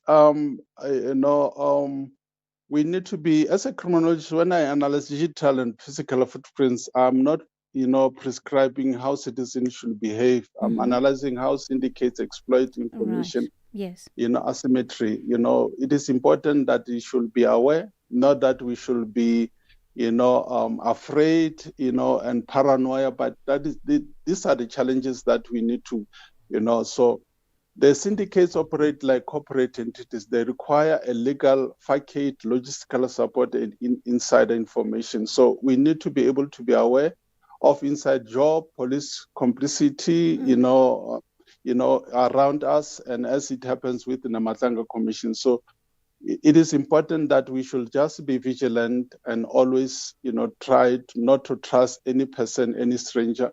And also, as much as we want to keep our children away from street, giving them digital, this apparatus, let us also monitor our children so that they cannot just heavily reliant on technology. Well, wonderful advice there. Thank you very much for that. Professor Jacob Mofokeng, crime and security expert at the Department of Criminology and Security Science at UNISA. And as he says, his job is not to prescribe solutions or protections, but certainly what he's said leads us to very logical conclusions. If you are on a dating app and you're using something like Tinder, make sure that the people you meet them in public places, in safer spaces. Perhaps you want to let a friend know before you leave home that this is who you are going to be with. This is the place where you're going to be, and if there's any if there's any opportunity for you to set up some kind of code, perhaps with your family members, where you phone them and you say, oh, please buy milk today, please buy bread today. Maybe that's your clue. I'm just thinking of a silly little example. But actually, perhaps there are ways we can safeguard ourselves in those ways. The other thing is to obviously be aware of our surroundings all the time. But remember as well that allowing our children to engage other people online can lead to all sorts of things that are untoward if we are not constantly checking their activity online. So you may feel on the one hand, oh, I don't want to invade my child's privacy. On the other hand, it may be the action that stands between your child being kidnapped or attacked in any way and you actually taking a precaution that prevents that from happening. And in our country, I think we have to be honest that your child's safety comes first. 10:30 it is on the Daily Discourse. Let's get your latest news headlines. Thank you, Joanne. On the news headlines on SAFM, I am Onde Lambana, and a very good morning. Gqeberha Municipality Mayor in the Eastern Cape, Hatting Bornman, has urged motorists to exercise extreme caution on the slippery roads in the area. A Limpopo woman arrested for allegedly poisoning and killing her 2 sons at Madabini village outside Louis Trichardt is this morning appearing in the Chulabusiku Magistrates Court. And International Relations Minister Ronald Lamula says South Africa and Kenya are poised to deepen their strategic partnership with significant opportunities for stronger economic integration between the two nations. A full update follows at the top of the hour. The Daily Discourse. More than talk, real understanding. Right, so it is 10:31 here on the Daily Discourse, and we're taking your calls and we're looking at all your messages at this hour that are starting to come through. I am going to play some of those voice notes in just a short while, and I think we haven't caught up with voice notes for quite a while, so it would be worth listening to some of your voice notes. I also want to remind you of our studio line 086 000 2032 and our WhatsApp line 06414. Let's try that again. It's 0614 104 107. Keep using those. We're talking about the future of Jobs Summit, particularly for our youth in this country. Please, if you're a young person, I would love to hear from you in the next few minutes in regard to what can be done for you from an educational point of view that leads to a job. Let's listen to your voice notes on other issues. Good morning, Joanne, and morning to the SAfm listeners. It's Mfunda from Durban. One thing Kathy's interview highlighted that there's no appetite to call out the government's affecting the illegal migrants in our country, and it's understandable because they are the beneficiaries of illegal foreigners. I'm looking at the Zamazamas. You've got the people donating to parties like ZANU-PF, wanted by the Hawks for smuggling gold. That should illustrate that they don't want to go into that terrain and affect their livelihoods. Good morning, Joanne. This is VA from Britfile Extension 23. Joanne, on the issue of the social workers, at my area, there are 2 primary schools and 1 high school. We've got a social worker from Kagiso, which is assigned to our school, and we are fine. And he is doing a very, very good job. A very, very good job. A very, very good job. Thank you. I'm so thrilled to hear that, and I'd love to hear more success stories like that. But tell me, conversely as well, whether you would like to have a social worker in your school or in your district, but if you're not finding them accessible. Let's listen to this voice note on the Josie Banyoni magistrate retiring. Good morning, Joanne. Good morning, SAfm. Joanne, I've realized that the magistrate in Mpumalanga that struck off the case of Sibanyoni, she has now retired. And this is a fashion in South Africa. All the people who are found to be guilty or doing something bad, they resign or retire. But I so wish that that case of inquiry for her must follow her till they regain what she's been doing all the way, because of she's unfit, that woman, unfortunately. Bye-bye.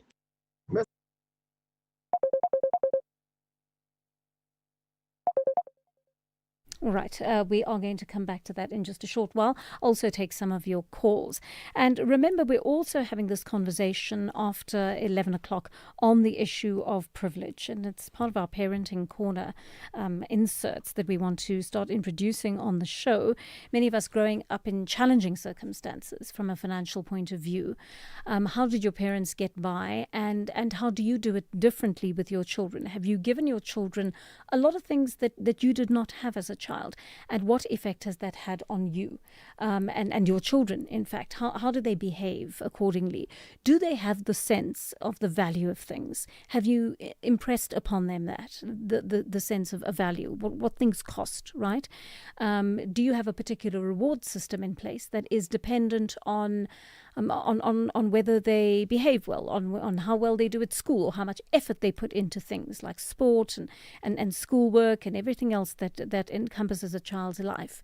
And how do you manage the issue of privilege if you've become socially upwardly mobile? How exactly do you manage the privilege that your children are enjoying that you did not get to enjoy? That is one of the questions that I do want to ask you. Let's take one of your, or a couple more of your voice notes on the issue of NSFAS. This saying of says like, give as good as you get. I understand you are in a collecting department. Mara, you are borrowing department. They were very, very, very difficult to borrow the student. Some they have to go on strike, some they're left with criminal record. Hence today you are asking for the money precisely. Yeah, hence we are appealing to you elders, the front leaders. Be good, govern this country good without corruption, so that we can give as good as we get. May you please forward this thing to a higher department, this message. You didn't treat us while we were students. Thank you for that. Some frustrations being expressed there. Let's listen to more of these. Good morning, my sister. As much as they want to collect all the funds and what, hey, can you also make sure that they start with the mayor, Free State mayor, who spent plus minus million rands to fund his own people? That must be a priority. That mayor need to bring back the money. That mayor must bring back the money. The Free State mayor who gave his employees, whose cousin and a foreign girl, we don't know, the one who was keep on failing in and out, that spent 5-8 years studying, they must first pay.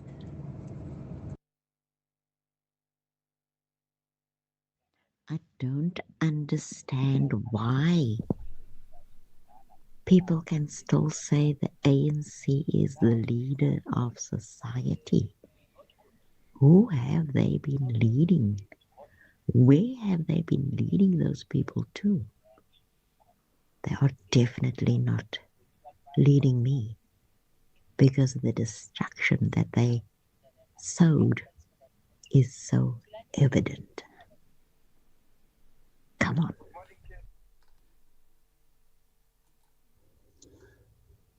Good morning. I just wanna applaud Kate Mhlahlane in the morning, the way he just asked that ANC chief whip Mdumiseni Ntuli. I just applaud our Katie. You stand for us as a citizen, Sis Katie. I really appreciate the way you were asking him question, and it shows that how failures they are as the ANC. I thank you. Good morning, Joanne. This is KG from Ekurhuleni. One thing a racist hates is to be called a racist. When there was a drive with people saying that men are dogs, if you are a man and you're not a dog, why should you be offended?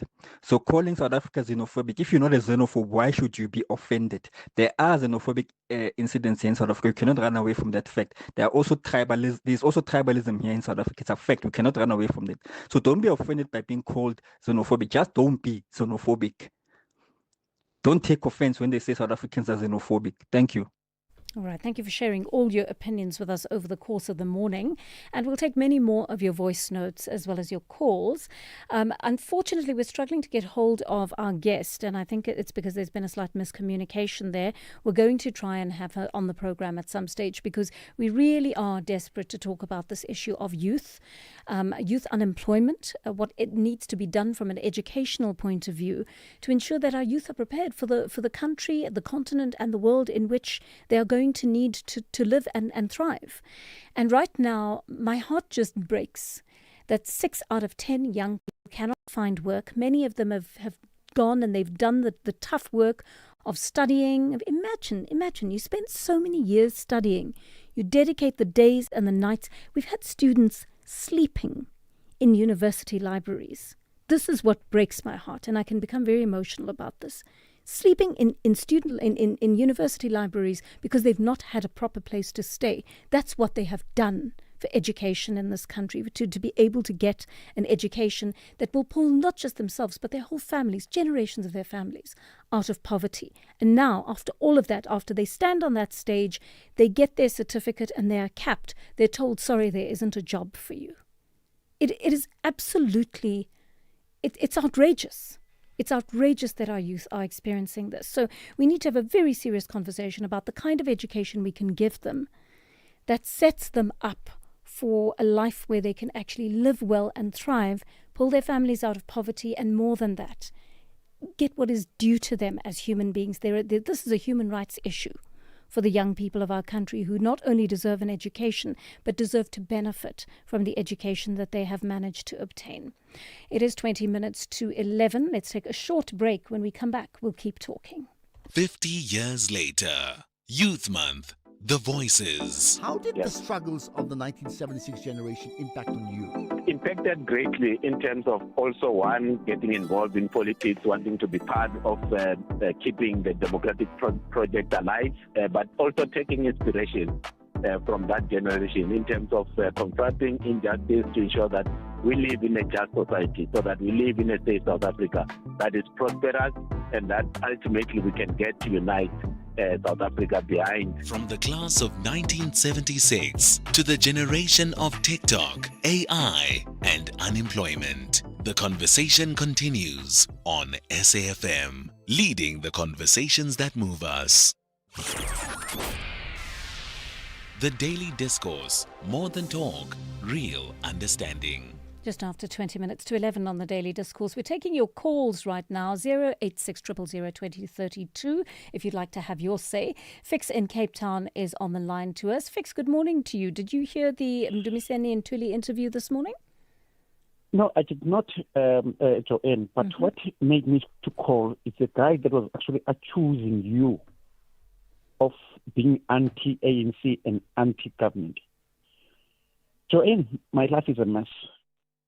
Starting back in 2006, and the reason why I became angry and started calling you is only because of people like this guy that just called you, wanting you to choose the side of the government and the side of the ANC, because our lives are messed up by people like Belitele and others, many others, including the former NPA, Kollega Chalek, I can mention names. These people are the people actually blocking you guys from intervening or by trying to assist us when we are requesting you guys to call on the show certain people that we have proofs of them having protected the corrupt or defending the corrupt. These people should not be allowed to call on the show, because again, these people are playing same tactics that are actually used and played by the apartheid government. The ANC is clearly a criminal organization that is actually watching you guys when you allow us to call on your show. And these are the very same guys that have bosses and ministers that are actually making threats to you on the side, not on air, because I know for sure that there are ministers and former ministers that are actually threatening you as journalists, not allowing you to be neutral, not allowing you to assist us. This is the reason that I'm calling you guys. And I'm very angry, you see, against a guy or to the guy.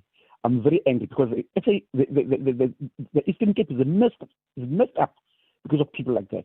I'm very angry right now because these people are holding you ransom. Thank you. Fix, thank you. Thank you very much for that call. And look, we have to handle calls in a very democratic way. That's the attitude that we take, and that's the ideology that accompanies this show and shows across SAfm. We give everybody a chance, so we don't censor anybody. We try our best to take as many calls as possible, but also to get a plurality of voices and opinions, right? And many of those opinions are going to differ. So, I mean, Fix, thank you for reminding our listeners that, yeah, we do have a job to do here as presenters. And you're right. We are not aligned. We're not aligned. We're aligned with human rights. We're aligned with constitutional values. We're aligned with the rights of people in this country, on the continent, and the world over. But we don't align ourselves with political parties, for example. I'm not allowed to be, and I would never allow myself to be, the card-carrying member of a party or to identify with a particular party, or even if I think There might be a party whose value system or whose policies interest me.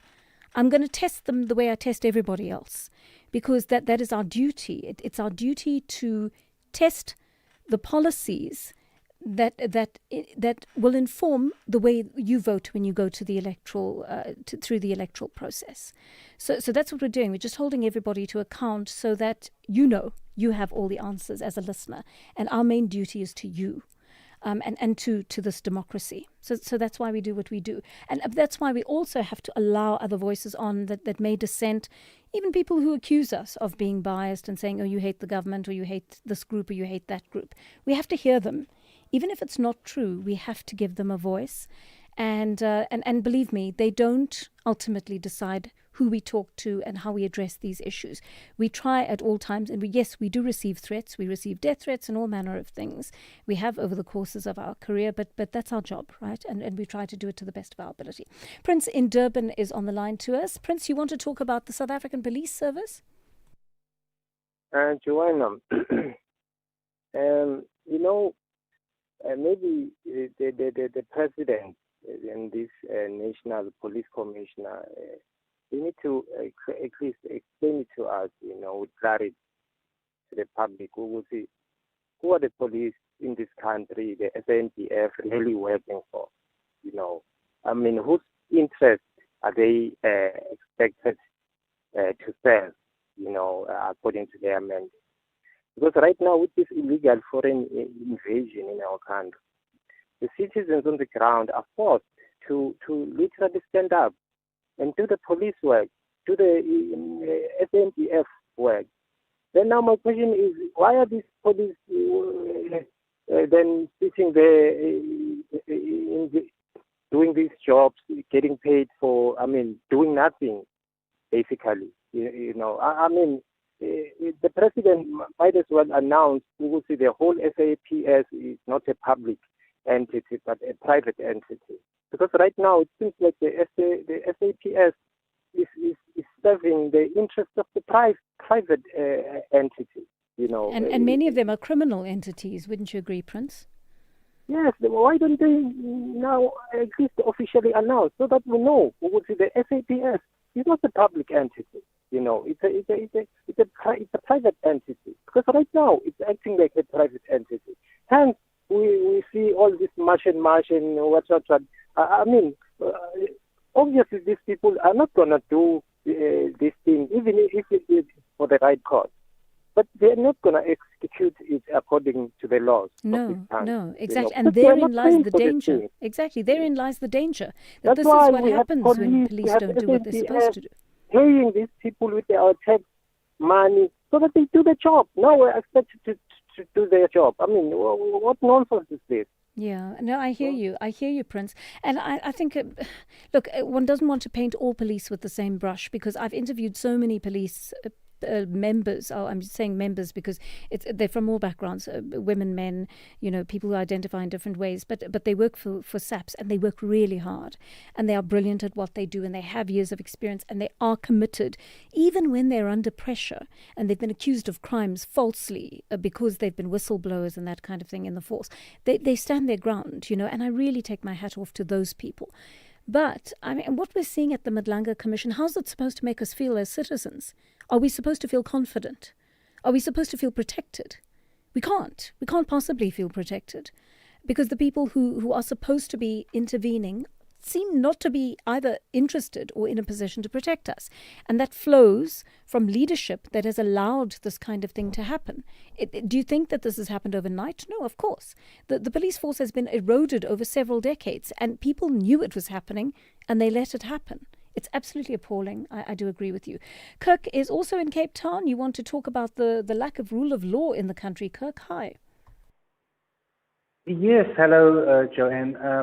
Callers call in every day regarding xenophobia, regarding violence, regarding unemployment, regarding the results of the Madlanga Commission or the outcomes of the Madlanga Commission.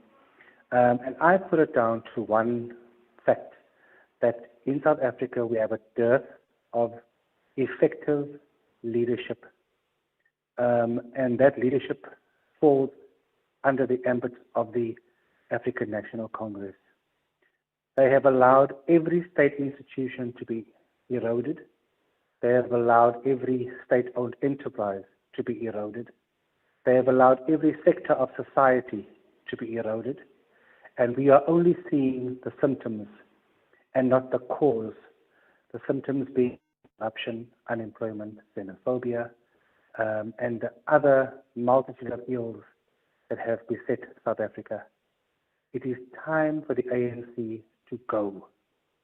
They have added so little value in such a long time that the fact that the Eastern Cape is still 60-70% controlled by the ANC is an absolute abomination.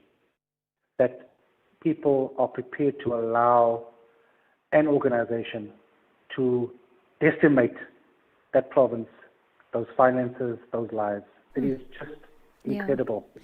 Kirk, thank you. Thank you for sharing your thoughts with us. I think you're expressing the sentiments of a lot of our listeners who are feeling totally exasperated by what's going on in this country. And I think when you have lived in South Africa and you know what a super country it is, it could be one of the best in the world. I think patriotically it could be the best in the world. It's a little slice of heaven when it works. Right?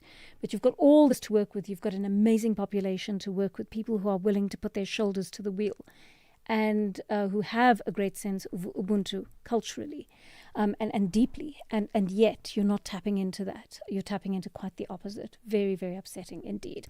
A short break now, and I'll bring you another story on weather when we come back. 50 years later, Youth Month, the voices. And since the troubles we had at the universities were really a reaction on events that had taken place in Soweto and other places, I want to believe that at the universities too, these concessions will be appreciated, and I think will go a long way towards eliminating student unrest at the universities. The destruction by fire of schools, post offices, clinics, etc. amounts to a destruction of our children's future. In fact, this is the most effective way of retarding our own progress. In the homelands, schools are in some cases built by tribes themselves, and in other instances by my government.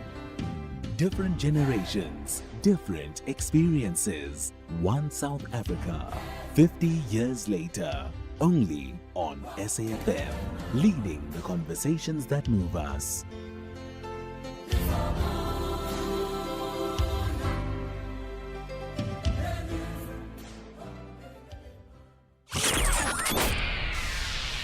The Daily Discourse, more than talk, real understanding. 7 minutes to 11 here on the Daily Discourse. And I told you I would keep you updated on the weather situation in the country because, of course, we've got another cold front coming. Oh, I dread it every time that we hear that from the South African Weather Service. But it's obviously started in the Eastern Cape. That seems to be one of the areas where there's a bit of a problem today. The Education Department, they're confirming that the suspension of schooling in 3 districts has happened after a level 8 severe weather warning was issued there. And we're going to connect with them now. Our guest is Malibongwe Mtima, the Eastern Cape Education Department spokesperson. Mr. Mtima, thank you very much for your time on the program today. And we just want to quickly know, I understand that schooling in 3 districts is disrupted this morning. Tell us what's happening on the ground, please. Thanks for having me, and good morning to you and your listeners. Yes, we have communicated with our districts that the school must be suspended in 3 of them, the Nelson Mandela, Sarah Parkman, and the Buffalo City. This follows, of course, the warning that we got from the South African Weather Bureau that was informing us that we must expect level 8 weather conditions, which is severe. And thus far, we've been communicating with all our circuits. We've got our customer care that is on their foot, trying by all means to ensure that we talk to each and everyone. We have communicated to the district to say to them also establish a communication with your circuits and your schools, while also we are also encouraging principals to establish a communication with the parents so that parents can be aware when we talk about what we're talking about when it relates to rain. For instance, we are saying schools off, they must participate. If we're saying half a day, they must participate, because at the end of the day, we want to ensure that we guarantee the safety of these kids, while also ensuring that no life is lost during this the course of the time. Yes, that's very important indeed. So are you anticipating that this, shall we say, the stay-at-home weather is going to continue over the next few days, or are you going to be communicating with parents and just playing it by ear as this unfolds? If there are changes, then we'll communicate with them. That's what we said. We'll communicate with them if there are any changes. But for now, what we've communicated with them was that we were only requesting Wednesday and Thursday. So we requested that kids must not go to school on Wednesday and Thursday, while Friday we want them to go because at least from the reports that we are getting around, the rain has subsided, and some areas we are seeing the sun coming out. So we're hoping that by the end of this day, the weather will be cleared so that our kids can go back to school tomorrow. But if there are changes, we'll continue talking to them to inform them of what the decision of the department is. Mr. Mtima, what happens to those children who are writing exams over the next couple of days?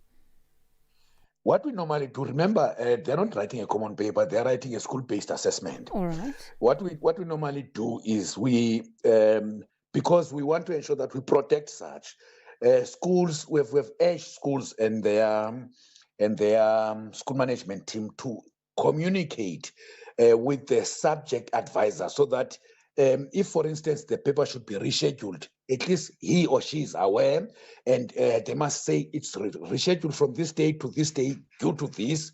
That's number one. Number two, also for lost time, remember there are still some schools who are busy with revision. We're saying to those, also, they must prepare contingency measures to ensure that that revision is not stalled. In fact, if it's stalled for 2 days, you must add 2 days so that these kids, the time that they've lost can be recuperated. You must keep in mind that we're doing everything that we are doing to ensure that at the end of the day, the learners are safe, they are not losing their time. Where necessary, we're saying, for instance, there are schools, probably I should have said this earlier, there are schools that are having their matrix on site, for instance, with residents.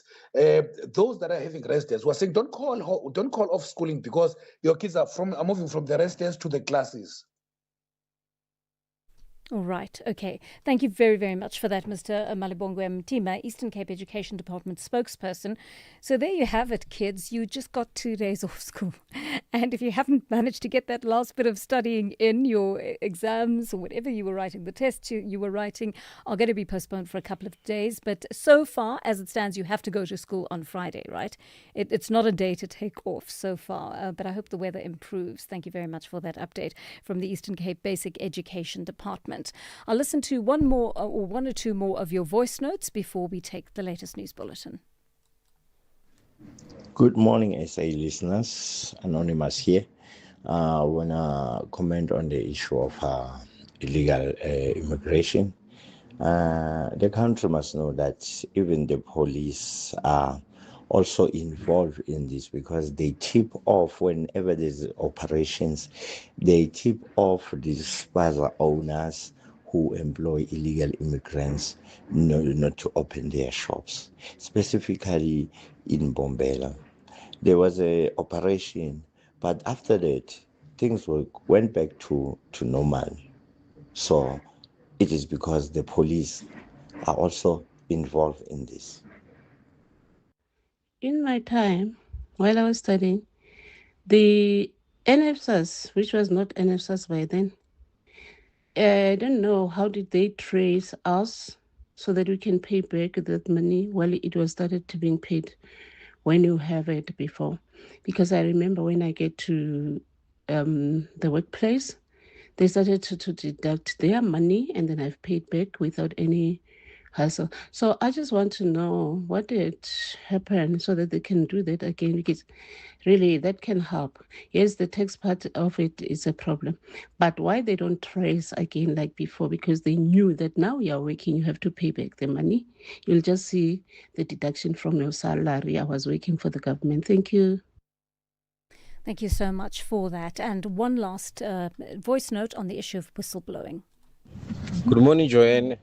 Dumelin Postmasbeck. There was a lady there in Val or Frenacheng who was shot dead for doing her job.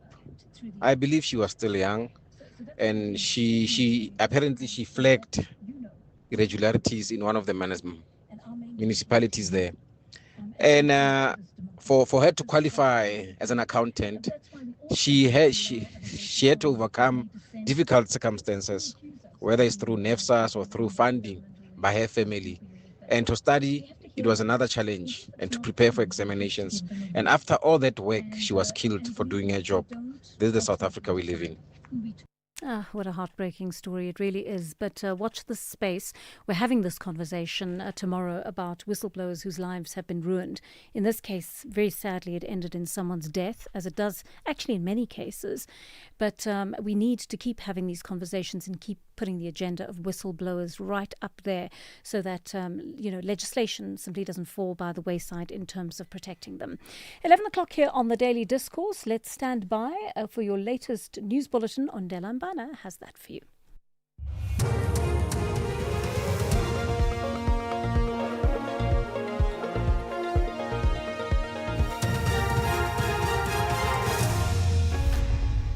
Thank you, Joanne. On the top stories, roads closed in Gokha municipality due to flooding, and Colonel Jacob continues with testimony at the Madlanga Commission. For SAfm News, I am Ondalambana, and a very good morning. Gokha Municipality Mayor in the Eastern Cape, Hating Bonman, has urged motorists to exercise extreme caution on the slippery roads in the area. A number of roads have been closed at Gokha due to flooding and rocks on the road. Bonman also appealed to residents along the Gamtos River to evacuate as the river is overflowing. Persistent heavy rain continues to hit the Eastern Cape, with a number of areas reporting flooding.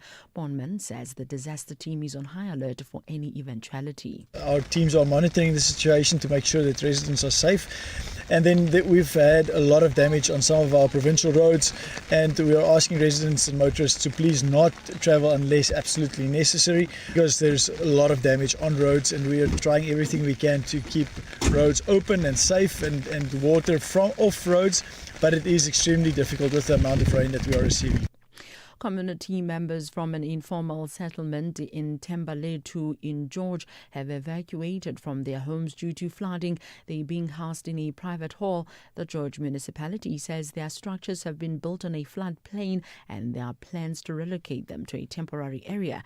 These residents were also evacuated a month ago during the previous level 8 storm warning. George municipality councillor Eric Mdaga says they're expecting more people later today. It seems that their homes are becoming a little bit better, because most of them are there by the flood and the water stagnant. But now, due to seeing that the rain again came and their houses now have overflowed, so they are here now today since yesterday. And we are expecting more, because in our groups or subgroups, there have been others indicating, since I've circulated the message that each and everyone that hasn't got a place, the hall is open, and this is the community room. The Madlanga Commissioner advocate says Baloyi has questioned the Hawks Durban Unit Commander, Colonel Gavin Jacob, about the detention notice for the container carrying 541 kilograms of cocaine was not recorded in the police investigation diary. Jacob, who began his testimony yesterday, is testifying about his role in the interception of drugs worth an estimated 200 million rand by the Hawks and Crime Intelligence at the Isipingo depot in KwaZulu-Natal. Baloyi further put it to Jacob that while the instruction to release the container was recorded in the investigation diary, the detention notice was not. So that act, the opposite of the instruction to detain, is recorded. We look at your diary, we see an instruction to release. I expect that there must be an instruction to record, and I would be concerned that it will appear in a statement, not in a diary. Yes. Commissioner, maybe I can say that Warrant Officer Mpangase was not as thorough as he should have been.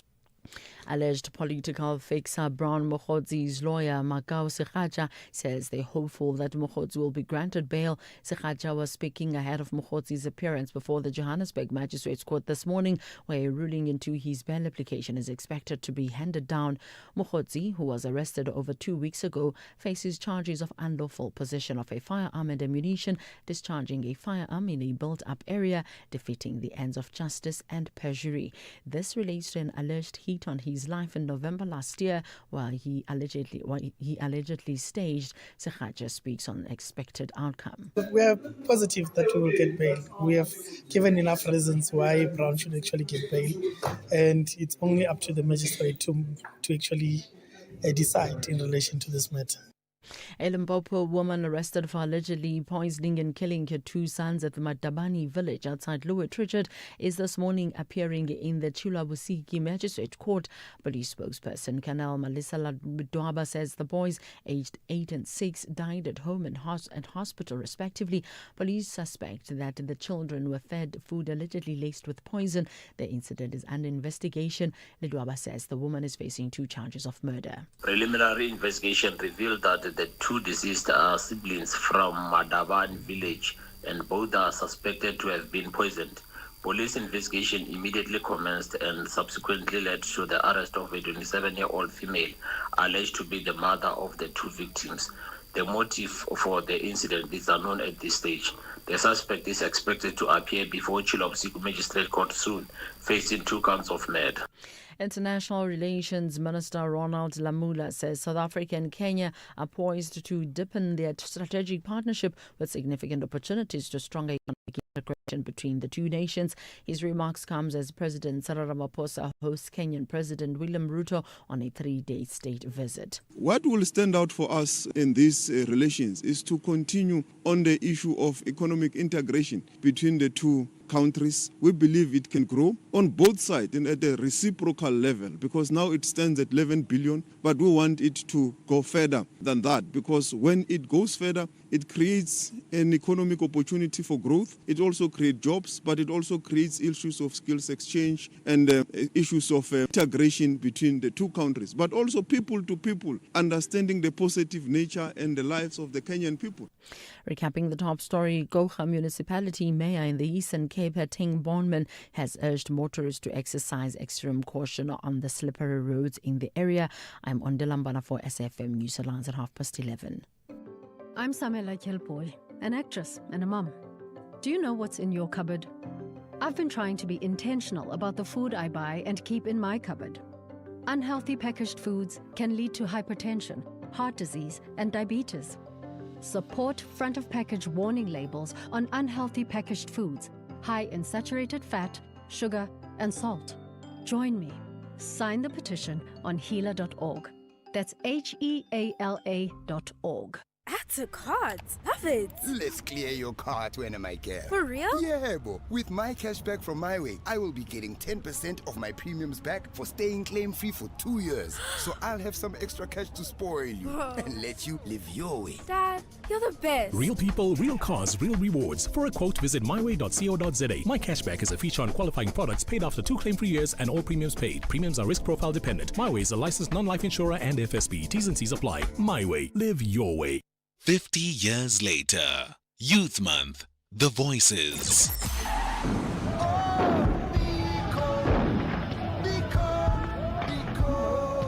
We see a completely non-racial society. We don't believe, for instance, in the so-called guarantees for minority rights, because guaranteeing minority rights implies the recognition of portions of the community on a race basis. We believe that in our country there shall be no minority, there shall be no majority, there shall just be people. And when you look at the youth today, they are very comfortable, they don't want to do anything. That's something that the youth from back then never had. And it's something we can learn from that to actually stand up for ourselves as well. Stand up for your brother or sister next to you, because today, when you look at a brother or a sister struggling, instead of helping them, you would rather laugh at them. But I believe that back then, they would fight together so that everyone can be better, because that's literally what they did.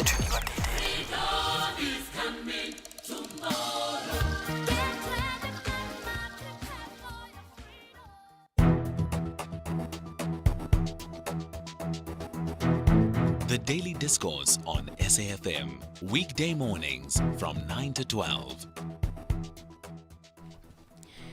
Almost 10 minutes past 11 here on the Daily Discourse. Thank you for joining us. We're into our final hour. I'm Joanne Joseph. Great to be with you. And we've been having some wonderful conversations over the last few hours. Perhaps we should try to be a little more positive.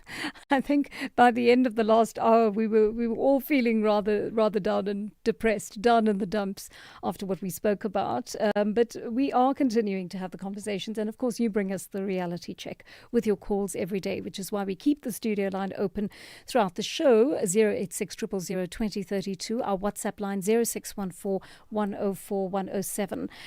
In this hour, by the way, this is I must tell you how we came up with this idea for the next interview we're going to do. Essentially, I've had a few friends, acquaintances, colleagues in my circle who came from rather tough economic backgrounds, right? Their parents really struggled, and they struggled as children because they were deprived of many, many things. And, for some of those kids, it was education. For some of them, it was material things like a roof over their heads or, transport, all the things that many South Africans are still struggling with in this country right now, quite unjustly. But fortunately, these families had some kind of intervention. So the child was able to go to a good school, or had a teacher who took interest in them, or a lecturer at university if they managed to get in there. And that was how they built up their education, and they were able to make a living out of it. Many of them didn't actually go to university, but they were able to do short courses, build themselves up, and then they were able to get work. So they moved into a slightly more privileged bracket than the one in which they had lived growing up. And when they had children, they decided, well, we struggled so much. Our family struggled so much. We really don't want our children to struggle the same way we do. So let's give them a little bit more than we had. And some of them have inadvertently created monsters because their kids have turned out to be very privileged. Their kids have turned out to be unempathetic. Their kids have grown up in a bubble, unaware of what other South Africans and Africans and people, in fact, all over the world who are struggling are actually experiencing right now. And the demands they make on their parents are quite astonishing. I'm a little bit taken aback by them. And so we decided to have a chat with a psychologist today about how, even if we become upwardly socially mobile, how we manage our children, how we try to bring them up with the kind of values that are required to build good human beings. Good is a very relative term, but I think you know what I mean when I refer to decent human beings, who can contribute to the society in which they find themselves, especially a society where there is so much social deprivation and marginalization, and where they can start thinking about the role they will play to uplift other people around them, right? We all want children whom we consider useful citizens to society, functional citizens of society, contributors to society. How do we overcome this issue of privilege to make sure that our children are able to access that kind of way of living? So we'll have that conversation in just a short while. And I'd love your thoughts on that. Do you have children who are privileged? Have you brought them up in a way that you slightly regret, or have you had to make adjustments along the way to ensure that they are empathetic people? Please give us a call. I'm dying to hear from you on this issue. Let's take a couple of your calls in the meantime. Peter from KwaZulu-Natal wants to talk about education and youth employment. Peter, good morning to you. Good morning. Well, what you've been saying, I have to tell you, applies to just about everybody. We all mollycoddle our kids, and it's not a good thing. They need to see the hard ends of life. I hear you, Peter. What I wanted to talk about is education, because you're warning out 60% of the youth are unemployed and so on. The main reason is that they're unemployable. In my day-to-day living, I speak to probably 2 different teachers every day. So I see a lot of teachers and university lecturers, and they all say the same thing. Because they all say the same thing, I think there's probably some truth in it. Okay. And that is that about 3 out of 10 kids can read their own language, can understand their own language when it's written. Yeah. And 1 out of 10 can understand English. 1 out of 10 can understand written English. Yeah. Which is very interesting now, because 9 out of 10 get matric. Yes. Well, you wonder how they do that, because they can't actually understand the questions. But that's another question. That's another debate. Now, the thing is, though, if only 1 out of 10 kids can read, or rather, if you can't read, your options in life are to be a manual laborer, a beggar, a thief, or an ANC councillor. And those are the only options they face you. Basically, if you don't want to be a laborer, or an ANC councillor, you're going to be unemployed. You are unemployable. Shame, Peter, don't be so nasty to the ANC. I mean, there are some good ANC councillors who actually do their work. There are some, but in KwaZulu-Natal, there are 400 that are illiterate. No, I So hear, hang on, let me just go one step further now. Yeah. Well, those that do get to university, for example now, doctors are unemployed. So they do what they call their housemanship or their internship. Yes. They're then supposed to have community service, and then they should be able to be employed in the system to be able to specialize and so on and so on and so on. Right. Those posts are gone. Because as soon as one doctor leaves, either by age or dies or whatever, they freeze the post. Yeah. So now in the hospitals, a significant percentage of doctors are working for free. To the extent that at Curtis Care Hospital, 60% of registrars, now registrar is a person who's training to become a specialist, yes, are financing themselves. They're working for free. Gosh. So it all boils down to the government. The government is just not pulling its weight. But to get back to the education story, the question is, why is the education system so bad? Well, in 1998, Sibusiso Bengu, you might remember him, he died last year. Yes. He was a professor, apparently, of education at Fort Hare. He was the Minister of Education, and there are two things. He gave the teachers a massive retirement package. So many of them left. Yes. Yeah. Hundreds of thousands of years of teaching just disappeared. Poof, gone. Yeah. Used OBE, in spite of being told by every educationist all around the world, don't do that in South Africa. It's not appropriate. So that messed up things big time. All right. And then he was followed by Peter, I would love to have this longer conversation with you. I'm just a bit pressed for time, which is why we can't go into the history of all the ministers post-democracy. But I think you're making a good point about decisions that were made that were not good for the education system, and consequently the quality of our matriculants and potentially our graduates coming out of other institutions at a tertiary level are just not what they ought to be. Having said that, we must also remember that when the economy is not growing, it cannot absorb the number of qualified youngsters coming into the economy. And that is also a huge issue. 11:17. We're having this conversation with the psychologist in just a moment. Give us a call, send us a voice note. We're taking a short break for now.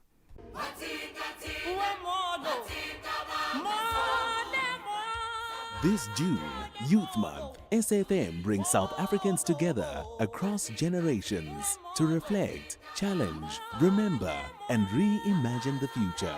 From students to struggle veterans, from campus radio to community voices, from 1976 to 2026. This is 50 years later, a month-long national conversation, only on SAfm. SAfm, leading the conversations that move us. With the ever-changing financial landscape, it can be difficult to make sense of all the moves at times. Join me, Jimmy Moyaha, on the SAfm Market Update with MoneyWeb, Mondays to Thursdays, 6 to 7 p.m, as we break down the key market trends, top financial stories, and smart investment insights, all in one place. It's everything you need to stay financially informed and ahead of the curve.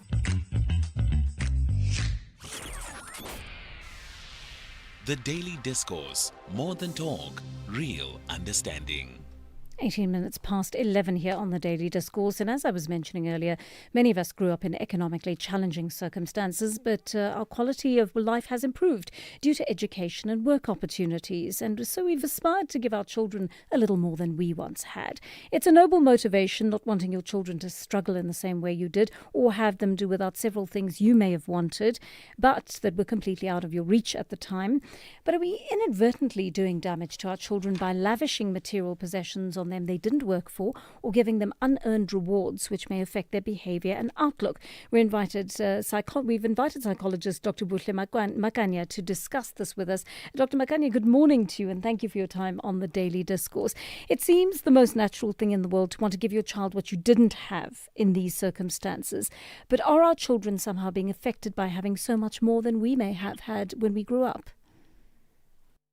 Good morning, Joanne, and to the listeners, and thank you so much for having me. Yes, Joanne, I think this topic does relate to me as well, as much as I'm an industrial psychologist, but I'm also a parent.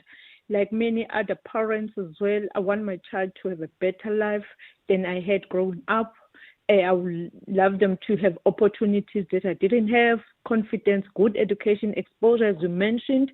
But our role as parents in that process as well is very, very important. But I've also realized something important, both personal and professional, Joe. And sometimes because we love them so much, we accidentally overprotect our kids from experiences that actually help them to grow emotionally stronger. Many of us, as you highlighted earlier, that when we grew up, we had things like there's no money for debt, a lollipop, a simple thing as lollipop, if we can say it at this particular time. Now, we didn't have money for debt, for biscuits, for chips, not even transport to go to school. And we had responsibilities as well. We were taught to respect others and so on and so on. And we were taught to work hard for what we want.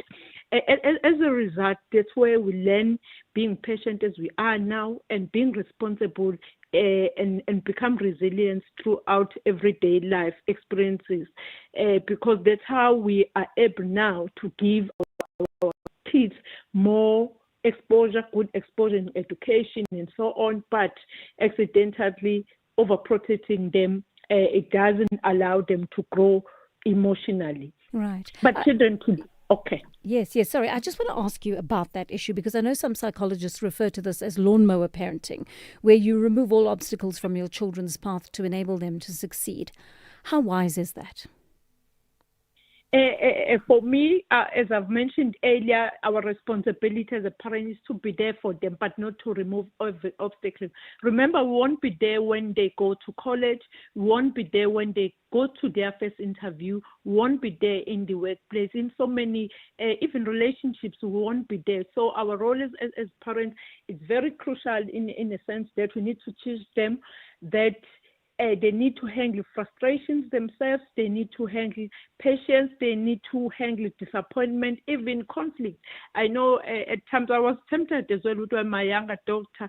She used to come from school and say, "Mommy, this person did it," or the teacher. And I was tempted to go to school the next morning and solve that for her. And then I stepped back and said, no, she needs to learn to be emotionally discomforted as well, and she needs to learn to have those conflict resolution skills that will take her throughout her life, in career and relationship, in any space they should be exposed to. I mean, you're mentioning something so important here, because I think, not only was there economic deprivation, in families where there was deprivation, there was often this trend to kind of let you sort your issues out yourself. And I think consequently, as parents, we, growing up raising our children in the information age, we often want to intervene in those situations. How do we know in which situations we ought to intervene and in which situations we should actually stand up and defend our children? Joanna, as you mentioned, I think for me, we need to ensure that we have situations whereby they experience just the normal life challenges, not trauma or suffering. We don't want our kids to suffer like we did and have traumatic experiences. But things like playing with other kids and then the person loses there, you say to your kid, try again, you'll make it next time. Even in the test, in the class, even in sport activities, because they need to handle those disappointments. And at times, they need to wait for rewards and self-problem and taking responsibility. Your normal day life challenges, like fighting with their friends, like not making it in school academically or other situations like that, that's where we can say, no, let me step back as a parent and let him or her to be accountable, to be creative, and be able to solve those small problems for themselves. But obviously, if it's a traumatic experience and there's that line of suffering, definitely as parents, we are there to support them and jump in and hold their hands. I want to ask you, Doctor, about the issue of crass materialism, because we see a lot of this on social media, and we're bombarded at it from different parts in the world, like the United States, where you see children, and some parts of our country too, where families are affluent, where you see children actually exhibiting their wealth unashamedly, and going so far as to treat other children differently, even treat them as inferior or marginalize them because they don't enjoy the same kind of assets. How do we make our children socially conscious in a society where we've got this huge inequality, where we've got very wealthy people, and we've got extremely poor people? But we know that there ought to be a consciousness of that in South Africa. Yes, Joanne, that is a reality where our kids live in. I think it's one of the things that as parents we need to have conversations in our dinner tables with that. We need to be realistic. I would make an example, again, the last example that I had with my kids. One time my youngest daughter even said that we are wealth, and then we said to her, let us unpack that.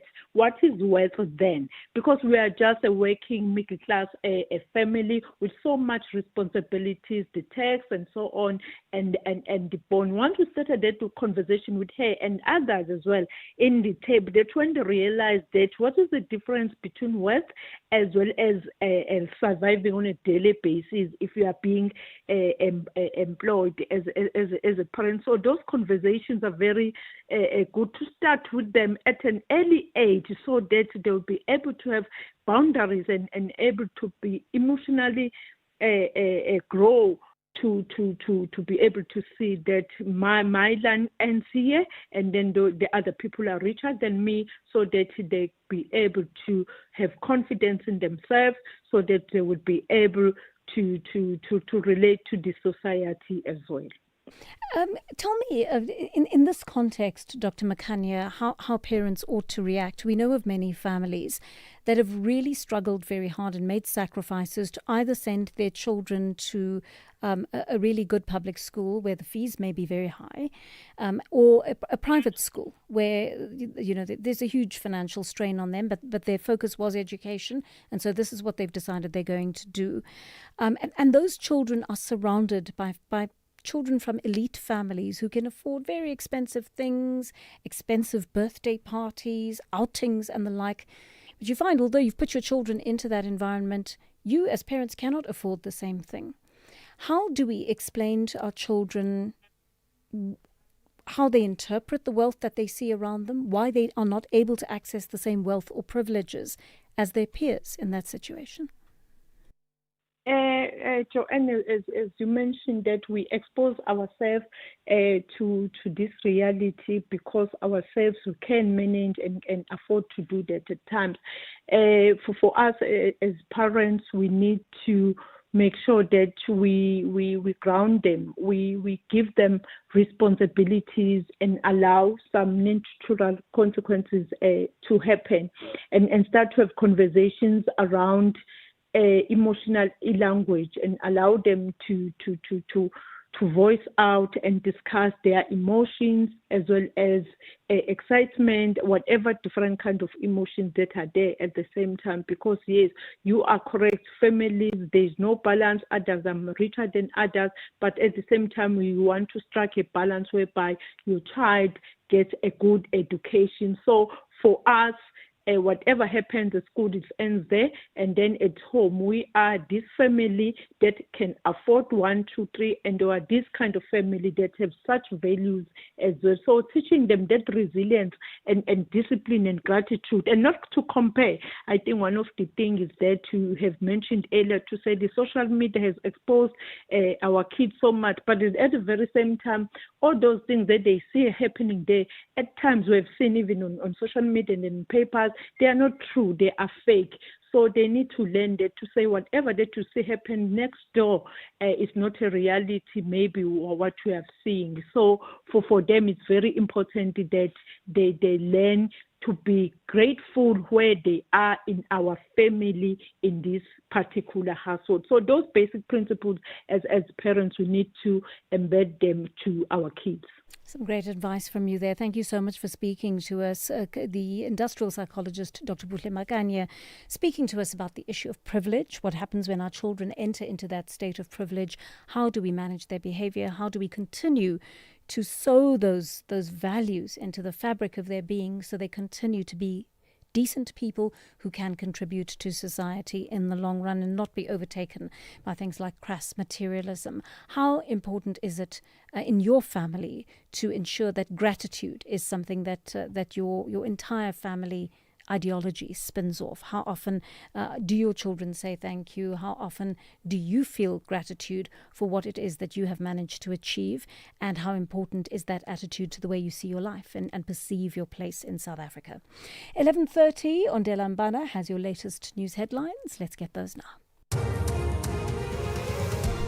Thank you, Joanne. On the news headlines, the Johannesburg Magistrates Court has denied bail to alleged political fixer Brown Mokhotsi. The Garden Route District Municipality says rockfalls and landslides have been reported across the district due to heavy rainfall, and the Israeli Defense Minister Israel Katz has said his forces will continue ground operations in Lebanon despite the announcement of a renewed ceasefire. A full update follows at the top of the hour. You are listening to Joanne Joseph on SAfm. Right, just after 11:30 here on the Daily Discourse. And of course, we always start the section with our Madlanga recap for the day. The Madlanga Commission is still going strong in Pretoria, and it spent another day probing the mysterious disappearance of 541 kilograms of cocaine worth more than 200 million rand.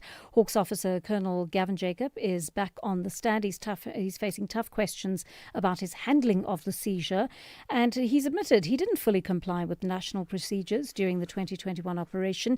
He concedes that the drugs were not properly packaged as evidence and the key protocols that were required were overlooked. He's also acknowledged returning from leave to assist with the operation without informing his commander, and he's admitted that parts of his investigation diary were inaccurate. Our commissioners pressed Jacob on why the cocaine was transported to the Hawk storage facility in Port Shepstone instead of being secured at closer police stations. The inquiry also heard that some officials who should have been present during the seizure may not have participated as recorded. His testimony has intensified scrutiny over the handling of one of South Africa's biggest drug busts and also how the massive cocaine consignment later vanished entirely from police custody. That is what is going on right now. I think the Madlanga Commission is probably on a break as we speak, and they will go live in just a short while once again. They always take a break at this time of day. All right, 11:32. I'm taking your messages. I'm really getting beautiful messages coming in on the WhatsApp group. They made me laugh a little bit. I'll share those with you, but we're also taking your calls. Let me start with the WhatsApp messages for a change. One of you says, "Hi Joanne and your guest, thank you for this topic. My friends were mostly spoilt and middle class. My mum was a factory worker and tried her best. Today I can see the difference because I achieved better things in life, but my priorities are different because of a mum who taught me the value of things, and still today," says Sean in Cape Town. Oh, Sean, your message really leaves me with a lump in my throat. Parents like this have done so much for their children, and really to have parents who gave up so much and made these sacrifices and made a point of also they're working very hard, not neglecting their children, and ensuring that these values were embedded in their children's lives is just so important in our country. This subject resonates with me, one of you says. My partner's 29-year-old son is indulged, spoilt, and hasn't held down a job for longer than a few months. He's now living at home with his girlfriend. They contribute nothing to the household. I call these kids boomerang children as they keep coming back home. Sorry, I know it's not funny, but the phrasing does amuse me. And FLKs, freeloading kids. Forget Gen Zs or whatever. Oh, you gave me a laugh. You really did. FLKs, freeloading kids. Do you have a freeloading kid in the household? Let me know. I would love to hear from you. And then let's take a voice note on this. Hello, JJ. This is Sam in the Free State. This gentleman that just called you now. I don't think he's ever been poor in his life or ever struggled. No one who has ever been poor or struggled would want to see their kids struggle. This is why most of the time you see people who have ever struggled, they make sure that their kids don't struggle. And then it translates into privilege at the end of the day, which spoils the kids. So I don't think he's ever been struggling. He has ever struggled. Just listening to what he's saying, I doubt he's ever struggled in his life. Yeah, thanks for sharing that with us. You know, I think you're spot on about what struggle produces. And we're not talking about suffering, right? Like trauma. We don't want our children to suffer any kind of trauma, and we want to protect them from that. And if for some reason they've been the victims of trauma, we want to make sure that we intervene and we give them the right interventions to actually mitigate the effect of what has happened to them. But resilience and doing without things, it does produce a certain kind of strength in you that you sometimes didn't know you were capable of when you have struggled through certain things and come out stronger on the other side. That sounds completely romanticized. I don't mean to romanticize suffering, not at all. But what I'm saying is those of us who've had challenges in our lives and have had to overcome them, we've learned something from that, and it's been useful to us as adults. Thabo in Polokwane, I'm going to take your call first. Shame you held for so long. Thank you for your patience, Thabo. You want to talk about the National Skills Fund? Hi, JJ. How are you? How's it? I'm so well, thanks, Thabo. Go for it. I just wanted to share my bit on the National Skills Fund because, JJ, with the work integrated learning that is now being proved by the SIU, you've got students who are struggling. They've been without their stipends for almost 4 months now. Yes. So. Yes. I'm much disappointed in the Minister of Higher Education and Learning, Buti Manamela, and the Deputy Minister, Dr. Nomusa. They know the students enrolled in the program. Some of them really depend on their stipends for rent, to commute, and all of those things. So for now, to have students go for 4 months without their stipends, it's a disaster. Thabo, are you a student at the moment? I'm a student. You're a student. Have you experienced this? I'm experiencing it. I'm so sorry. As we speak. Yeah, this is terrible. I've got team students who have also tried to reach out. They've sent emails. Service providers are just it's chaos. I'm telling you, JJ. Sure, Thabo. So thank you very for much. Yeah. I'm just saying I'm very much disappointed. I don't know if there's any help that can come our way or anything, but it's a mess.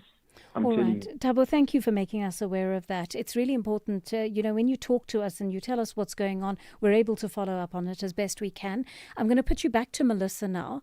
Mel, I want to follow up on this National Skills Fund story, please. And I think we need to ask the Higher Education Minister what's happening there, because I'm dismayed to hear what Thabo tells me about what students are going through. And it's even worse that they've flagged the problem, right? They've spoken to the officials or written to them, and they're not getting any response. Geez, what our young people are going through in this country is really quite appalling. Let's take a call from Bongani in Gqeberha, that cold, rainy place today, on young people's behavior. Bongani, good morning to you. Good morning, Joanne, and to the listeners. Hi. Yeah, I'll go straight. I won't be asking about your health because I've got Thank you, because it's really good at the moment. Thank you. I would have liked something like an hour to unpack what I need to unpack, because it has to change totally change a narrative that has been existing in the country, in the youth as well. Yeah. Because of previous, I would call it misinformation that has been spreading. Okay. Number one, I just want to share first of all my experience in a number 70 years, by the way. So I'm not coming here to just play, and I'm not using my age to intimidate you either. To pull rank. Yeah. Yeah. So I'm 70 years, so I come from experience. I come from a long political background and a spiritual background, all those things. So I've got lots of experience. So I'm going to just share a few experiences. I work as a medical practitioner in a prison with young people in particular. Yes. And each time I interview a young person as a prisoner, I always ask them why they committed the crime. Yeah. what have they committed and all those things. Because I like to get to the root, because I know that I can make an impact on their future behavior. Right. That is because I've done quite a bit of experience in that area. More than 95% of them are converted at that point of conduct, because I've been able to point out to them what impacts their behavior to a large extent. I'm not going to go into that now. We can talk about it at another time. But what happens is that I'm also a minister. Yes. What I do, I lead them in a prayer that they must pray to renounce their activity and their past behaviors. And when that happens, something happens to them. Some of them, they start crying. I've actually seen cases where some of them start manifesting demons. I don't know if you know what that means, because sometimes on radio we pretend that these things don't exist, unfortunately. But they manifest demons. I remember a young man who started waking on the floor like a snake. I had to pray for that young man to deliver him from that spirit. That young man had something that he said was closing him in his chest, as if he was not able to breathe. But after that, he was delivered. He was perfect. He never came to consult for any medical condition again. I've seen a number of those. Mainly some of them just suffer with depression and so on. But unfortunately, when we talk about Christian spirituality, we get people who are scoffing at things they don't even know or understand. Just to give you another perspective. Bongani, sorry, I am running out of time here, because we're about to go to a short break. I know this topic always runs out of time. It's okay. Yeah. We can cut it. But Bongani, I mean, you've opened up a conversation, and I think, look, lots of people believe in spirituality. I think it's most South Africans subscribe to one spiritual or religious ideology or another in this country. I think it's 85%, as I said. So I think there are many people who would agree with you that this is. There is a certain element of spirituality required in order to overcome the difficulties, and I think it can be a useful tool. I'm not advocating for any one religion, but I think any ideology that restores ethics, a sense of right, and a sense of care for the people around you, and empathy is a useful one, so long as it doesn't compromise the rights of people involved. All right, we'll take a short break. We'll be back to discuss more in a moment.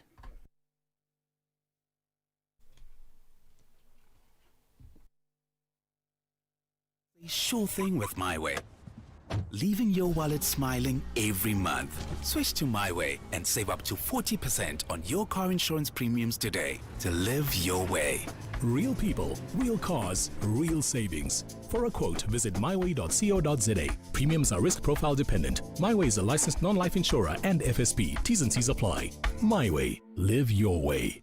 EFC is live this Thursday. The continent's most dominant women in MMA are set to collide in the Ultimate Champion versus Champion showdown. Reigning EFC flyweight champion Amanda Mad Dog Lino, a force behind some of the most brutal moments in EFC history, defends her throne against Nigeria's own Juliet Chukwu, the reigning bantamweight champion. EFC 134, live from the World Sports Betting Arena. Watch it on SABC Sport Channel on DTT Channel 4 from 7 p.m. Brought to you by SABC Sport.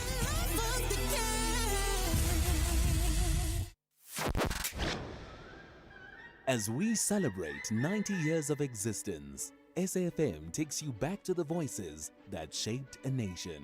Berea, the home of the four bespectacled Tisson brothers, all of whom work or have worked on the English service, particularly Audio Mix and Radio Today.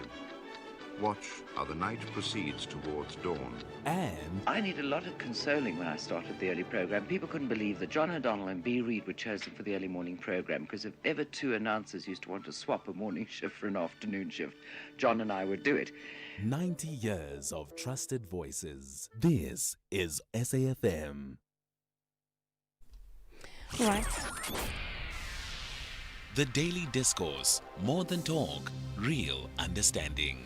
The clock is nudging towards 11:45 here on the Daily Discourse. I'm taking you last calls and voice notes. Let's quickly listen into this one. Hi, this is JJ. The rich are also arrogant. in this matter of the foreigners. There was a doctor during Ashraf's show on Africa Day who said he was employing a Malawian to cut his grass. Unless you are going to tell me that his grass needs specialized skills that can only be imported from Malawi, then it means that doctor was breaking the law, and he told the whole of South Africa that he's breaking the law and he doesn't care. It's only the poor who must obey the law. Thank you for filling us in on what happened there. By the way, be nice to Ashraf today, please. Extra nice to him. It is his birthday. Happy birthday, Ashraf. I know you do listen to the show, and we hope it's going to be a wonderful day. And you must eat a huge piece of chocolate cake for us here on the Daily Discourse. Okay, Bongani we've taken Bongani's call. Mbowana is still on the line to us in Mafikeng. Good morning to you, Mbowana. You want to talk about youth employment. Hi. Hi, good morning. You see, youth is the future of the nation. Each and every nation, if the youth are not active into the economy of the country, there's no success of that country. So the problem that we're having is from schooling syllabus. Our syllabus needs to change because engineering, farming, and building should be number one priority because we need those types of service into our daily lives. So that's where the problem is. And the other problem is why all this is not implemented is because the land which needs this to be practical is in the hands of private. So that is the number one problem why we got so many youth which are not active into economy of your country. Thank you very much for that, Mbowana. I think that's certainly something that we need to give thought to. And you're right, we don't have a future in this country without our youth at the helm. And we talk about them as the future, but actually they need to start taking over from us now. We need to start grooming them for these positions. We need to start creating an economy in which they can be absorbed. We need to start creating a conducive environment for them to slip seamlessly into a world where technology, where AI, where all of these things that we fear so much at this stage are actually orchestrated to work for them, right? And I think a country where children can't read properly, can't read with meaning, brings its own problems when you overlay things like AI and advanced technology over that.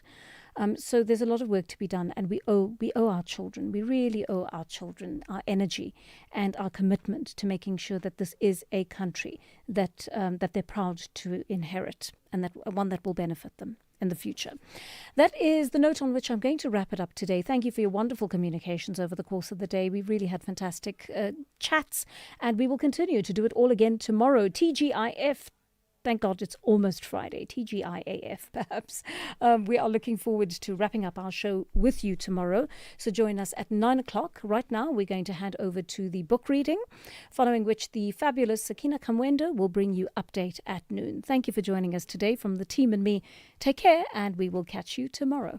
In case you missed it. Are there any ways in which, from a party liberation movement to liberation movement level, that the ANC has these conversations with, in particular, ZANU-PF? Not only ZANU-PF, 2 months ago, we held the Conference of Liberation Movements. Remember that even in Mozambique, when there were elections, there was a huge upheaval with consequences that were quite negative for us as a region and for us as South Africa. So when those discussions are taking place, an honest conversation does take place about the way that each one of us are running our own affairs.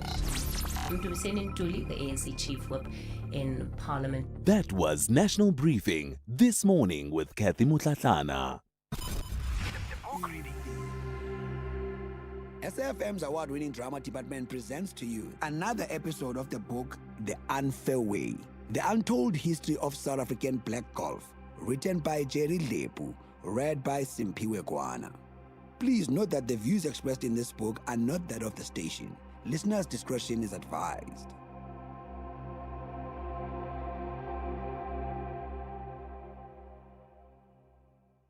The need for an old age home should be seen in the context of life in South Africa's black townships, where there is no recreational facilities established. This was a legacy of the township due to the policy of separate development, which came to be universally known as apartheid. Blacks were temporary residents in the urban areas. Their main purpose was to offer cheap labor. There was a rigid law that prevented the influx of blacks to the urban areas. Black men were required by laws to carry a passbook. This was an identification document which had in it, as well as the requisite permission, enabling the holder to engage in certain activities, e.g., to sell his labor. It was only until 1956 when black women were also required to carry the same document. This led to the now famous march by the women to the Union Building. In the event that one is found to be non-compliant by not having certain requirement in your passbook, you are deported back to the homelands. These were usually barren areas reserved for blacks. This often resulted in the breakdown of the family unit. The wife and children would remain stranded in the urban areas without breadwinners. A dire situation of black townships was further worsened by the absence or paucity of social workers to help the residents who were faced with a myriad of problems. Juvenile delinquency was commonplace as unemployed youths as well as those who were not attending schools were being drawn into committing in petty crimes. These youths and their families needed the counseling, but in the absence of social workers, this task had to be performed by adult members of the community. In many cases, township residents made the best of the situation they found themselves in. As self-help groups were formed and fundraising projects were organized. As mentioned earlier, during the stages of the founding of Soweto, there was no immediate need for an old age home. However, when there was a need for such a facility, there didn't seem to be any enthusiasm by the authorities to provide it. When it became apparent that the population of the aged was increasing, plans needed to be devised to provide them with sanctuary.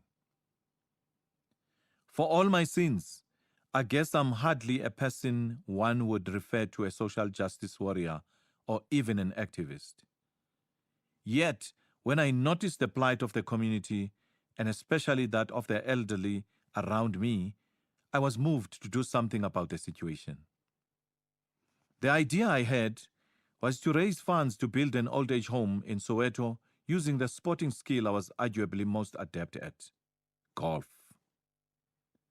My idea was to organize a World Celebrity Golf Pro AM tournament to take place in September of 1979. Pro AM tournaments are known to play an important role in raising funds for a good cause. Important personalities are invited to take part in Pro AM tournaments. However, in South Africa, an event of this magnitude would not be possible without the approval of the government, particularly as my intention was to invite celebrities from outside of the country. These included people of color who had to be cleared by the government. The standard practice by government then was to deny such people a visa to prevent them from entering to South Africa. There were also conditions which were attached to the granting of a visa.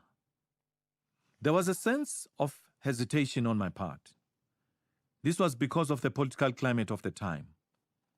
South Africa was facing a series of trade and diplomatic embargoes from the United Nations, African Union, as well as the Southern African development countries. This was due to its apartheid policies, imprisonment of political prisoners, Soweto uprising, and deaths in detention. The Pro AM tournament that I had in mind would have featured top American golfers and celebrities who would include actors and musicians. In addition, I had already embarked on drawing up a list of prospective participants from my golf tours in previous years for financial backing. I had also engaged possible sponsors such as Coca-Cola and Kangra Holdings Pty Ltd. I also even went so far as to seek the necessary permissions from the relevant local authorities to ensure that all my plans were above board. The endeavor went as far as scheduling a meeting with the South African Consul General in the United States at the time. At the same time, I personally contacted companies and other institutions who appeared keen to offer a helping hand. Naturally, there were those who were convinced that the venture would not succeed. Among these was a naysayer, Sam Feldman, a representative of the entertainment agency Showtime International.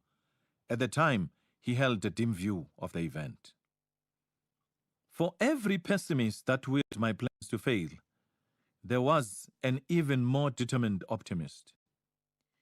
One such high-profile person to back the idea was Gary Player, who, in a penned letter in response to an invitation to be part of the occasion, he, however, laid a prerequisite that the planned occasion should not clash with his schedule.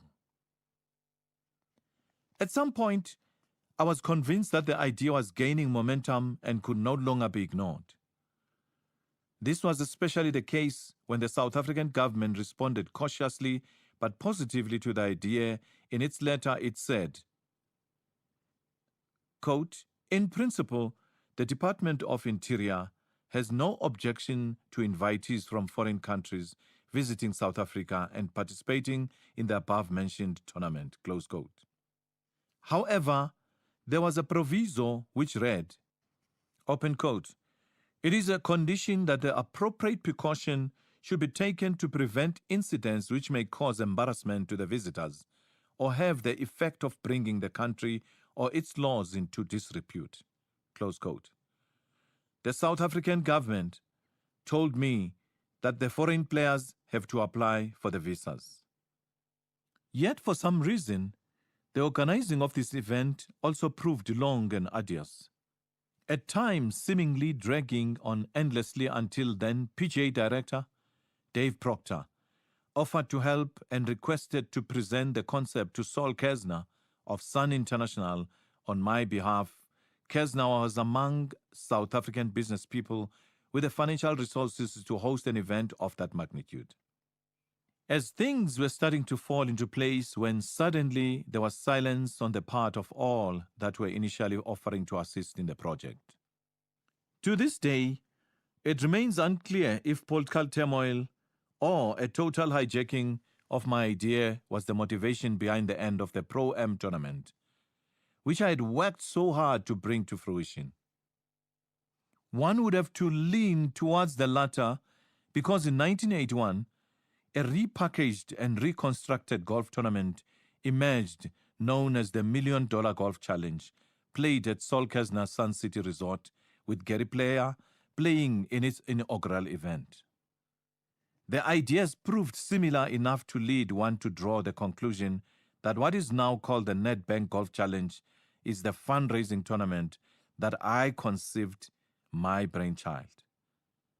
No acknowledgement has ever been advanced for my concept. Here are the receipts. The letters for acceptance to participate from Gary Player, Craig Statler, Scott Simpson, and others, and letters from the sponsors Coca-Cola, Kangra Holdings, letters of support from government departments and South African Consul General, and letters from American artists who supported the event are available on this book from page 107 to page 118.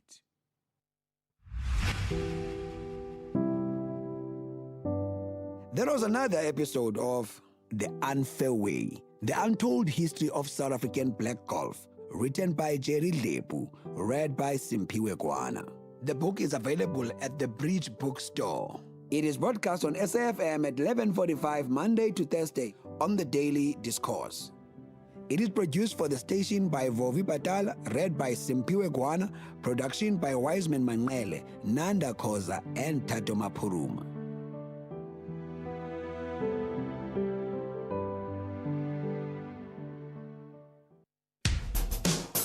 SAFM has signed a code of conduct that is enforced by the Broadcasting Complaints Commission of South Africa. Under the code, we are committed to giving news that is accurate, comment that is fair, and programming that is not harmful, does not amount to hate speech, or contain violence or explicit sex. If you think we are not living up to that code, then you can inform the Broadcasting Complaints Commission of South Africa. Direct any complaints in writing to the Broadcasting Complaints Commission of South Africa. PO Box 142365, Craig Hall 2024. Fax to 011-326-3198 or an email to bccsa@nabsa.co.za. For more information, please visit www.bccsa.co.za. SAFM supports a litter-free South Africa. Play your part in keeping our surroundings and environment clean. SAFM, leading the conversation.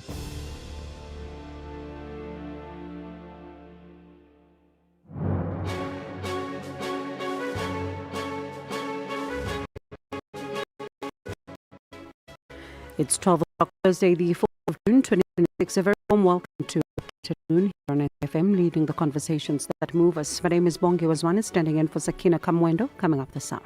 So working together, South Africa and Kenya can help shape a peaceful, integrated and thriving African continent that is always able to resolve its own problems. South Africa has welcomed Kenyan President William Ruto with a gun salute at the Union Buildings in Tshwane. The mayor of the Gqoga municipality pleaded residents to evacuate their areas due to the overflow from the rivers close by. Eastern and Western Capes on high alert amid flooding and infrastructure damage. And John is here with sport. We go, Bruce, and the boys start getting ready and checking the high altitude. I've got more details on that question you asked me yesterday about the high altitude in Mexico City. And there's more drama, visa and ticketing dramas at the World Cup. I'll tell you all about it later on. I really want to hear all about this. So share your views with us. 41391. SMS are charged at 150. Call us 086 0002032. Send us your voice note 0826923909. Post your comments as well on X at SABC News_radio. Use the hashtag update at noon.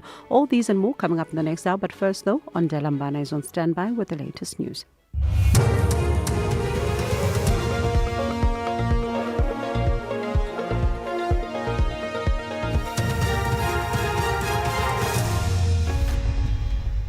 Thank you, Bongi. On the top stories, court denies Brown Mukhotsi bail and Israel forces to continue ground operations in Lebanon. For SAFM News, I am Ondelambana and a very good day.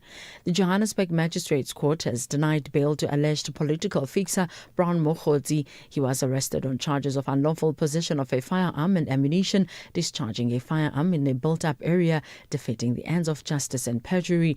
Mukhotsi allegedly staged a hit on his life in Vosloorus, east of Johannesburg, in November last year. In her ruling, Magistrate Annelies Klapi said the residential addresses provided by Mukhotsi were incorrect. There are 3 different addresses provided by the applicant. All 3 addresses, they don't correspond. The applicant failed to prove before this court that he has a proper address. The court cannot accept the applicant version that it is an error by the landlord to write a wrong address as house number 4454 in the lease agreement. Madlanga Commission advocate Sesi Baloyi has questioned the Hawks Durban unit commander, Colonel Gavin Jacob, about why the detention notice for the container carrying 541 kilograms of cocaine was not recorded in the police investigation diary. Jacob, who began his testimony yesterday, is testifying about his role in the interception of drugs worth an estimated 200 million rand by the Hawks and Crime Intelligence at the Isipingo depot in KwaZulu-Natal. Baloyi further put it to Jacob that while the instruction to release the container was recorded in the investigation diary, the detention notice was not. So that act, the opposite of the instruction to detain, is recorded. We look at your diary, we see an instruction to release. I expect that there must be an instruction to record, and I would be concerned that it will appear in a statement, not in a diary. Yes. Commissioner, maybe I can say that Warrant Officer Mpangase was not as thorough as he should have been.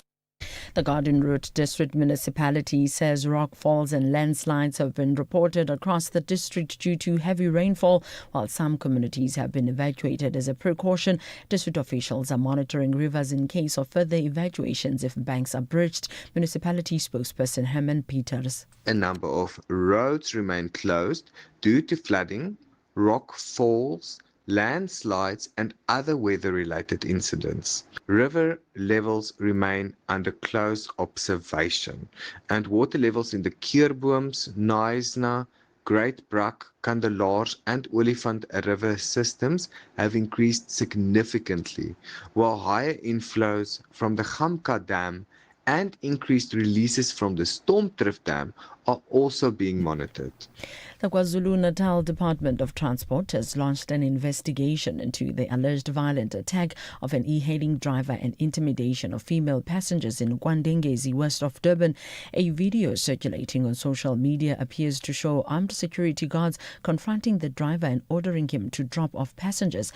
It is alleged that shots were fired at the vehicle, causing the driver to lose control and crash. Department spokesperson Dabezinhle Sibiya. Last night we received a distressed call from the leadership of the KZN E-Hailing Council. They shared a video showing an attack on the e-hailing driver who was transporting female passengers. Security guards from a company allegedly hired by a taxi association are seen in the circulating video brandishing guns and ordering the e-hailing driver to drop off female passengers. We have assigned a team from our public regulatory entity and Operation Chanela to investigate the matter, working with the South African Police Service and Metro Police. The Israeli Defense Minister Israel Katz has said his forces will continue ground operations in Lebanon despite the announcement of a renewed ceasefire. The deal requires Hezbollah to halt its attacks against Israel and withdraw from southern Lebanon. The BBC's Jeremy Bowen has more details. This agreement has no maps. It doesn't describe specific areas. There is no timetable of how this is going to work. It's also dependent on Hezbollah removing their fighters south of the Litani River, which is basically the area that Israel is occupying right now, and a complete cessation of fire from Hezbollah. So it is most unlikely it will change anything in the south, but what it may do is mean that it's more institutionalized, that Israel won't hit Beirut and perhaps Hezbollah won't shoot over the border. Recapping the top story, the Johannesburg Magistrates Court has denied bail to alleged political fixer Brown Mokhodzi. I'm on Dilambana for SAfm News Headlines at 12:30. Update at noon, midday to 1 p.m. Thank you very much, Andela. We'll catch up with you a little later on. As you heard, that the court denying bail to Brown Mokhodzi, and he had been trying to secure bail since his arrest just after testifying at the Matlanga Commission. And also, the commission continues today. Colonel Jacob is still being asked questions about what happened in Port Shepstone when the drugs worth around 200,000 rand, just 541 kilograms were stolen. And then at the same time, the ad hoc committee that is investigating allegations of criminal infiltration, corruption and political interference in the justice system is meeting to deliberate on its report. Remember, it wrapped up its, in-person hearings, oral hearings, if you can even put it that way, and now has the task of making sure that its report is delivered on time. There is a state visit. The Kenyan President, William Ruto, is in South Africa, being hosted by his counterpart, President Cyril Ramaphosa. The two are currently addressing the media, speaking about issues of mutual benefit, but also at the same time the relations that the two countries continue to enjoy. It was interesting to even listen to both presidents being alive to the reality that multilateralism is actually weakening as some have actually been watching this particular picture, and they talk about, yes, while strengthening mutual cooperation, but there are some serious conversations that they've also spoken about, including the issues of migration, what's currently taking place in the Middle East as well. There's also the NFP, you would have seen, still that a battle there with Mbali Shinga, the provincial chairperson, versus the leader of the party, Ivan Barnes, who is waiting, he says, to be sworn in to the KwaZulu-Natal provincial legislature. The matter playing out in the courts yesterday as well. And Shinga digging in her heels, saying that she's going nowhere. She wants to interdict her expulsion and removal from the legislature. The legislature is currently sitting, so a lot of political implications on this particular story. At the same time, there's, weather issues that are also on high alert, especially when it comes to the Western Cape, the Eastern Cape. They were battered by heavy rains just recently, so ground is still saturated. Heavy rains, also experienced in some parts. You heard the garden route yesterday, so a lot of focus on that as well. We do have our reporters who are on standby with the very latest. Bongiwe Zwane on SAFM. Several parts of the Western Cape are for the second week experiencing heavy rains accompanied by extremely cold weather conditions, and this has led to mass evacuations, flooded roads and multiple major routes closures, with municipal authorities warning motorists and the residents to exercise extreme caution.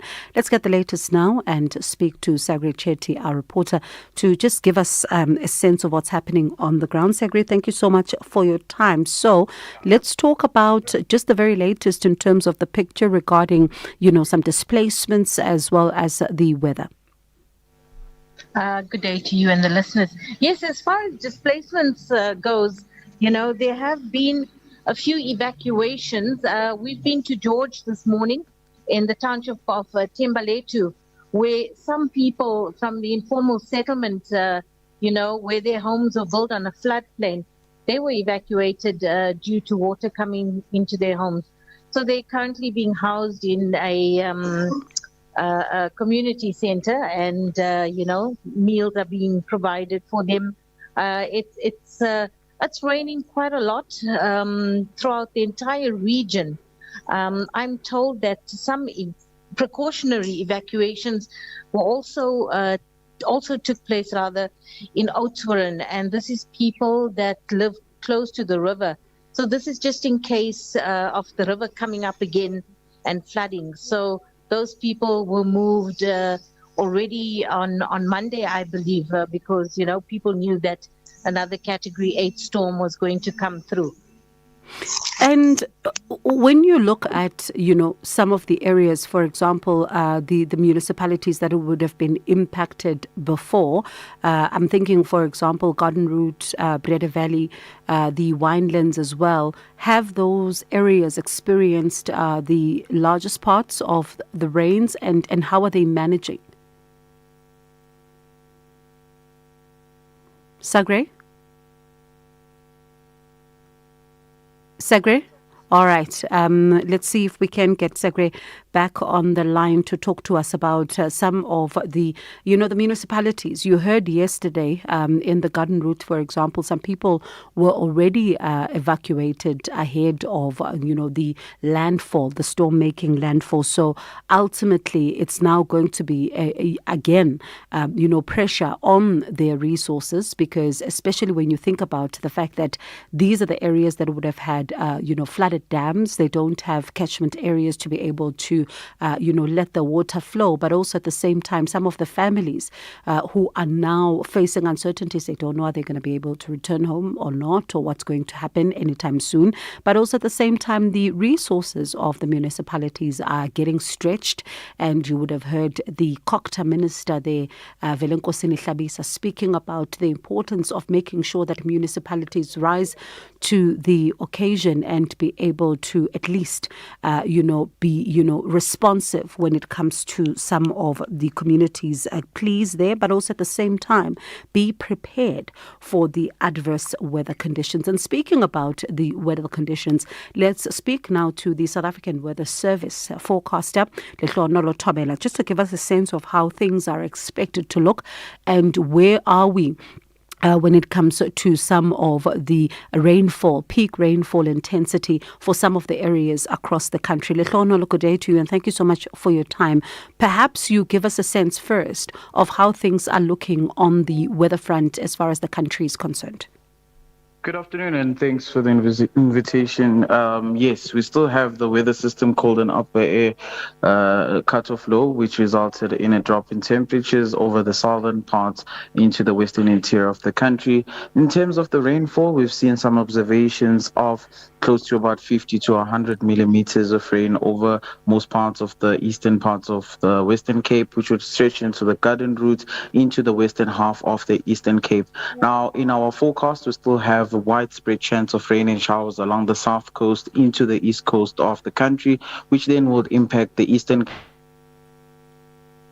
parts of the country. So we still have a yellow level 2 warning of severe thunderstorms over the Free State province all the way into heavy downpours that lead to localized flooding, a possibility of damaging winds, as well as a possibility of hail and excessive lightning into the afternoon. For tomorrow, we're still expecting a possibility of severe impacts, but this is mainly for disruptive snow over the high-lying areas of the Eastern Cape, that is on the northeastern parts of the province, but there is still a chance of damaging winds and waves along the south coast into the east coast of the country. So we're still seeing much more of these impacts lasting overnight. However, we'll start to see an improvement as we get into the weekend. And I suppose something we've all become accustomed to is the cut-off low pressure system. We now kind of know what it means. Are you seeing any movement on that front? Yes, the weather system is starting to exit overnight and it will move into the coastal areas, especially just along the south coast. Much more of that is still going to have an impact due to some damaging winds along the east coast of the country, which would cover around the coastal areas of the Eastern Cape into the south coast of KwaZulu-Natal. But for the central interior, I would then say that we can expect a drop in temperatures because there's another system just behind the cut-off low, which will then bring more of a drop in temperatures over the northeastern parts, which would speak of Gauteng into the Free State as well as into KwaZulu-Natal. So a drop in temperatures is expected in Gauteng up until at least on Sunday. Then we should start seeing temperatures improving from Monday.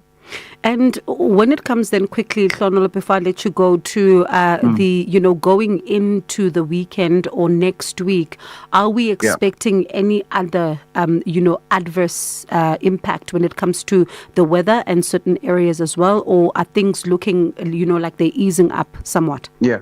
As you would know that in winter, much more of the rain is expected along the south coast into the east coast of the country. We're still expecting a cold front to make landfall along the south coast later in the week, next week, and which would also result in some rainy conditions, especially along the south coast into the adjacent interior. So for the Eastern Cape, the Western Cape, into the southern parts of KwaZulu-Natal, we're yet to still see isolated to a scattered chance of rain and showers due to that cold front next week. But as we stand, as we expecting more of a drop in temperatures into the weekend, not much of precipitation for the eastern parts.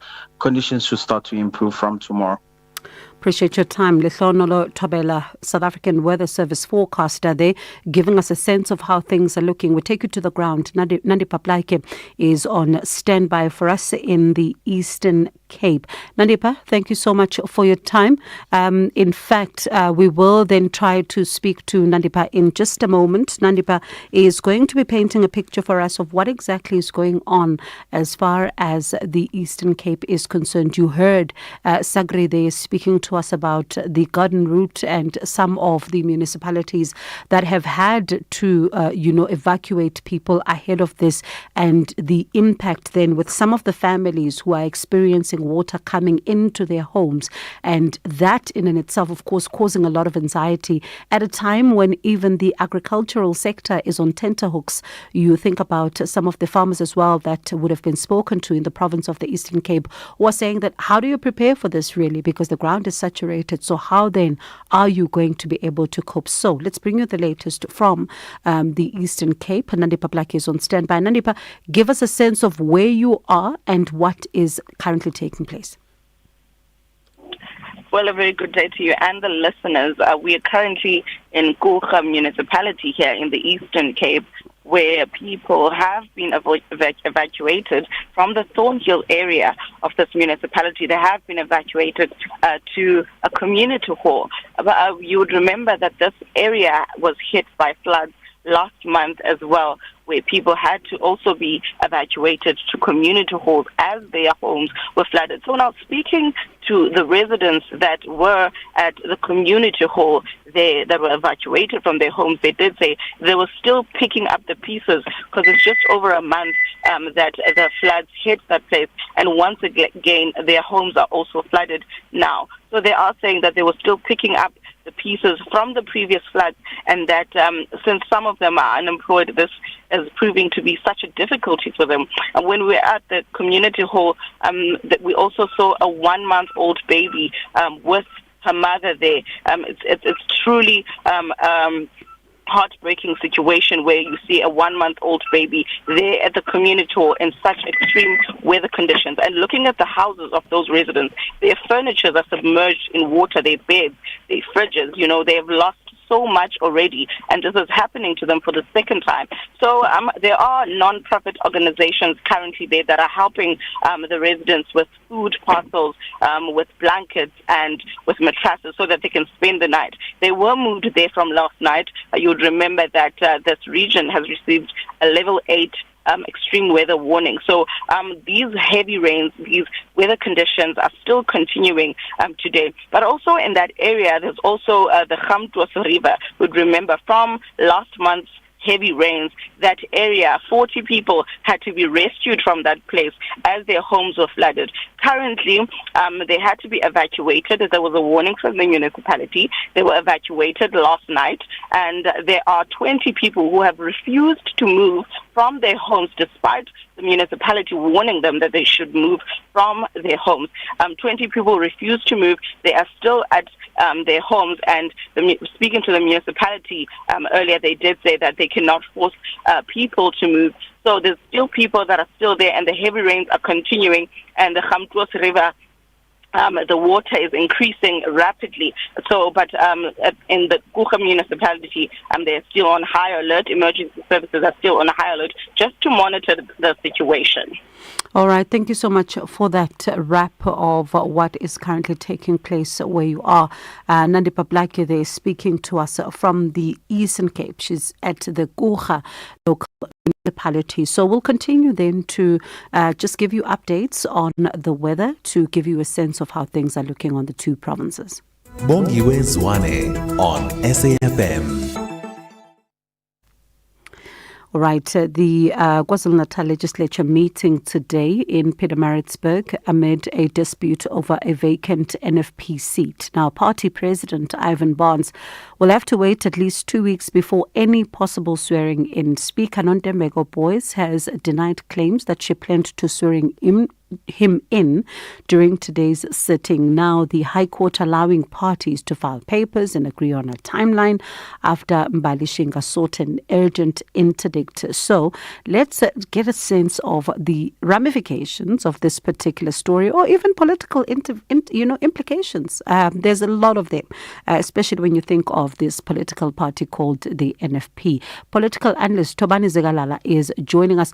Mr. Zegalala, thank you so much for your time. Firstly, we just start with, when you look at what has been taking place between the two, this is the NFP provincial president, chairperson, that is Mbalishinga, and then at the same time, the party president, Ivan Barnes.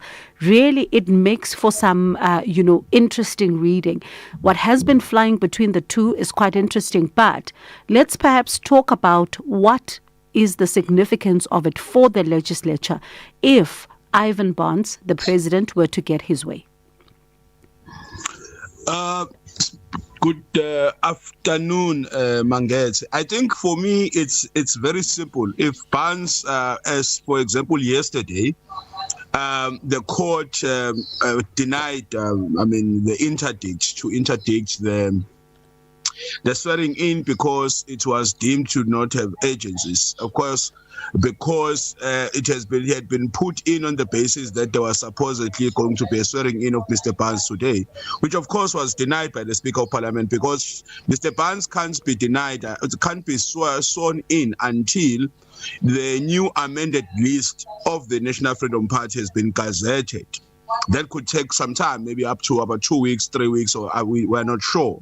But the implications of it all is that if, for example, as it happened yesterday, Mr. Barnes is, well on his way to be sworn in as a member of the provincial legislature, and of course that changes the dynamics completely in the provincial legislature. In fact, because one of the reasons why we are here is because on the 15th of December, there was a motion of no confidence. The NFP directed its MPL to vote against to vote for the motion, and the member declined and voted against the motion, and that motion was against the premier of the province.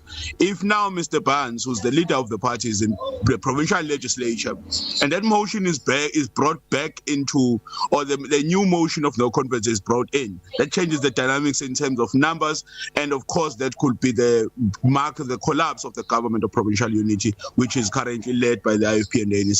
So then it could possibly spell, and possibly being the operative word, a new premier, possibly, or a new head of government in the province of KwaZulu-Natal. The possibilities are very high. If this motion passes, and the entering of Mr. Barnes in the provincial legislature tilts the scales on, for me, as I've read the rules. I'm open to different interpretations, but Rule 85 of the standing rules of the provincial legislature says the presiding officer does not vote. And if that's the case, that the presiding officer, the speaker, does not vote. Currently, we've got 80 members in there. It was a 41-39 split. If Mr. Barnes enters, the split goes to 40-40, but one of the 40 in the GPU is already a speaker, which tilts the scales to 40-39, and this is how I'm reading it. Of course, those who know the law can maybe give us a better interpretation. But as it stands, if Mr. Barnes wins, if Mr. Barnes is sworn in, because the winning of the review application by Shinga, for me is almost. It doesn't have much impact up until the court pronounces itself that the expulsion of her from the National Freedom Party was unlawful, and therefore is set aside, and she then resumes her membership of the NFP, which then will spring forward the idea that her removal from Parliament was unlawful. But at this stage, Mr. Barnes is well on the way to go to Parliament, and if that happens, the GPU is under threat and it may collapse. So quickly, before I let you go, how much of this should we also view through the lens of the infighting between the NFP, and what implications can it have for this party that at some point could not register for the elections because they were fighting? I think for me, most of it we can attribute it to the infighting inside the NFP, which I don't think has ended. They've tried to stabilize the party since 2020, 2021, 2022, if I'm not mistaken, when they held the conference that elected the likes of Ivan Barnes. I think they've tried to stabilize the party, to give it some stability. They've got some representation in troikas, and of course they've got they've got the MPA, one MPL in the province, but it did not stop, and I think that's the reason why we're here today.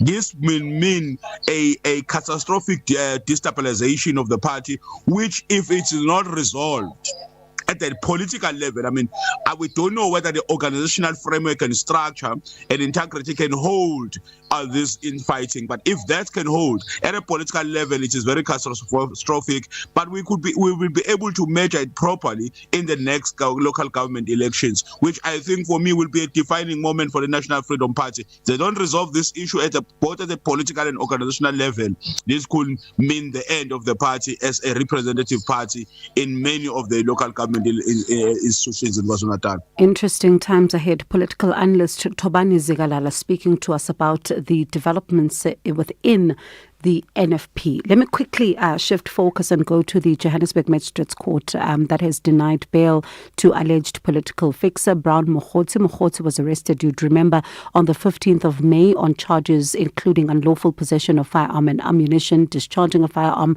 in a built-up area, defeating the ends of justice and perjury, accused of staging as well a hit on his life in Vosloorus last November. So let's speak now to SABC reporter Refilo Mekwa, who is joining us. Refilo, thank you so much for your time. What were some of the key factors that made the court deny bail? So, Bongiwe, Magistrate Annalise Clapp is one of the main reasons. I think the bone of contention is the address, the verification of his residential address, Bongiwe.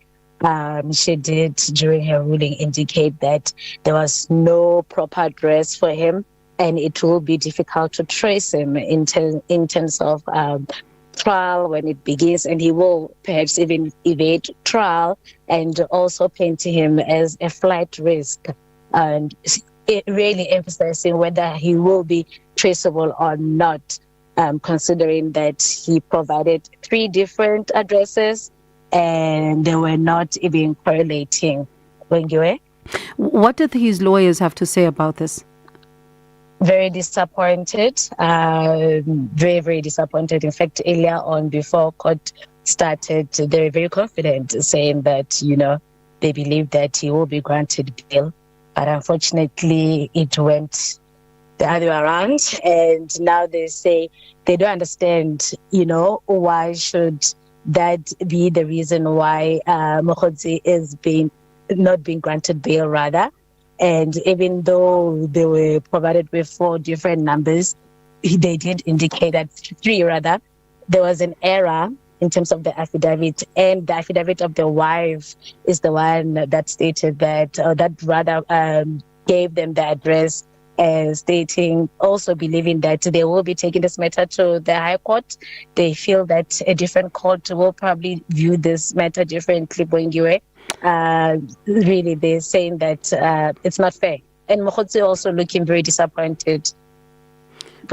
Yeah, thank you so much, Refilo, for wrapping that for us. Our colleague here, the SABC reporter, Refilo Mekwa. It's 12:30. Let's check in with the news desk. Kondela's on standby with the latest news headlines.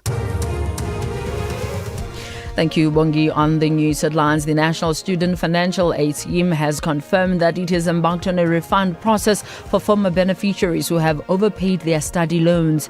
The Johannesburg Magistrates Court has denied bail to alleged political fixer Brown Mokhotsi. He was arrested on charges of unlawful possession of a firearm and ammunition, discharging a firearm in a built-up area, defeating the ends of justice and perjury.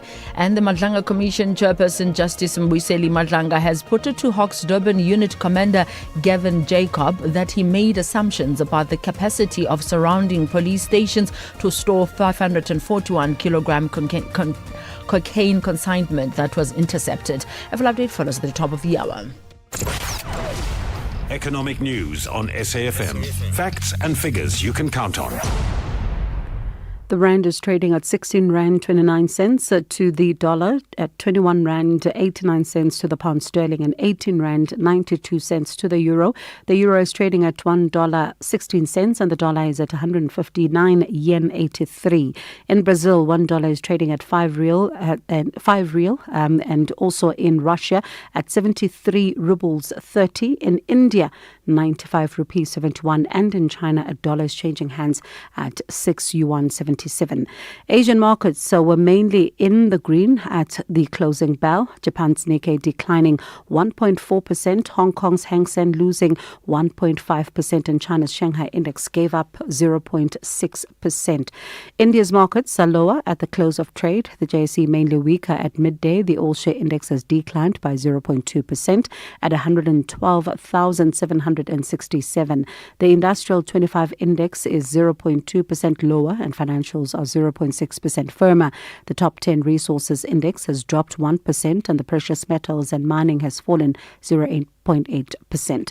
European markets are trading higher. Britain's FTSE 100 is off 0.3%. The CAC 40 in France has added 0.7%. Germany's DAX 0.5% to the good. Looking at the commodities now, gold is trading at $4,463 and platinum at around $1,883 per ounce, while the price of Brent crude oil is at $96.85 a barrel. SAfm Sport with John Gericka. John? Yes. Visa issues. It's still an ongoing issue. Please do. Yeah, no. Can I just tell you about the altitude first? Okay. You asked yesterday about how the altitude is going to affect us. Mexico City is 500 meters higher than Johannesburg, which is like another. We are at 1,628 now, so it's another third more. Less oxygen, less margin for error. Endurance drops sharply. Recovery between sprints slows, and fatigue sets in quicker in thin air. All right, so they have to get used to that. But like 5%, sure. There's a 5% drop in the amount of energy that you can expend. Also, though, there's an upside. The ball travels faster. Okay. It also goes further, but obviously the players have to adapt to that because the cross is going to go further with less effort. So it's all, that's why they adapt. They say, though, remember I said yesterday it'll take a couple of days. Experts say it'll take 3 weeks to fully acclimatize. So South Africa will not be at peak when they take on. So it's going to be give or take because there's another week to go today. So they will be a week short. Okay, quick one. Yeah. Did we not know this before and possibly got them there and not have this debacle of visas? But also, did we not foresee this? No, it's all a surprise. We didn't know the World Cup was there. They have been training in front of hundreds of fans yesterday. Here's Hugo Bruce. We are very happy here. We are only one day here. But we feel much warmth from the city and from the people here, and we thank you very much. Yeah, you're talking about getting there. The Comrades athletes are busy up in Dulstrom because that's also high altitude. So they've been based there now ahead of the Comrades Marathon before they go down. So, yeah, not just saying. Let's talk about the visas. We're talking about match officials this time. All but one African match officials for the World Cup have secured their visas to take part. The only exception, Somalia's Omar Abdulkadir Artan, who is still awaiting visa approval despite multiple applications processed through Kenya. His situation remains unresolved. Preparations are continuing without him. Still more scandal. The 26th FIFA World Cup ticketing scandal is deepening. It's taken another twist. Authorities in New York and New Jersey investigating FIFA over allegations of misleading fans, soaring prices, and so-called fake scarcity. This is the new thing. Supporters say they paid premium prices only to see seat categories change after purchase, leaving many worse off. In the latest development, tickets are quietly being released in waves, even today, under FIFA's last-minute sales phase. Large blocks of seats are suddenly appearing on resale markets, raising fresh questions about how much inventory was actually held back to create scarcity to increase the prices. Subpoenas have been issued. Scrutiny is intensifying. It'll be interesting to see what FIFA has to say. Finance expert Kevin Maguire explains why World Cup ticket prices are falling, though. And nobody's quite sure what FIFA's strategy is. It seems to be, 100 tickets here and 100 tickets there. So it's now a case of who blinks first. We've got to separate the issues with flights and hotels. But if fans do hold on, could we see something similar to the FIFA Club World Cup last year with Chelsea, where tickets really started to fall in price as you got closer and closer to the competition? Let's talk on the field today. Iran have a warm-up match against Mali at 6:30. Sweden a warm-up match against Greece at 7. Then two great matches, actually. Spain against Iraq at 9 o'clock today. Both the sides are going to be there. And France against the Ivory Coast at 9:10. That's going to be a fascinating match to watch. Roland Garros today, quarterfinals of the wheelchair singles. See South Africa's KG Montjane up against Kesnia Chasto. Montjane and her doubles partner Luea Gui were beaten in the doubles quarterfinals yesterday. As for the main courts, Marta Kuschik against Mira Andreeva.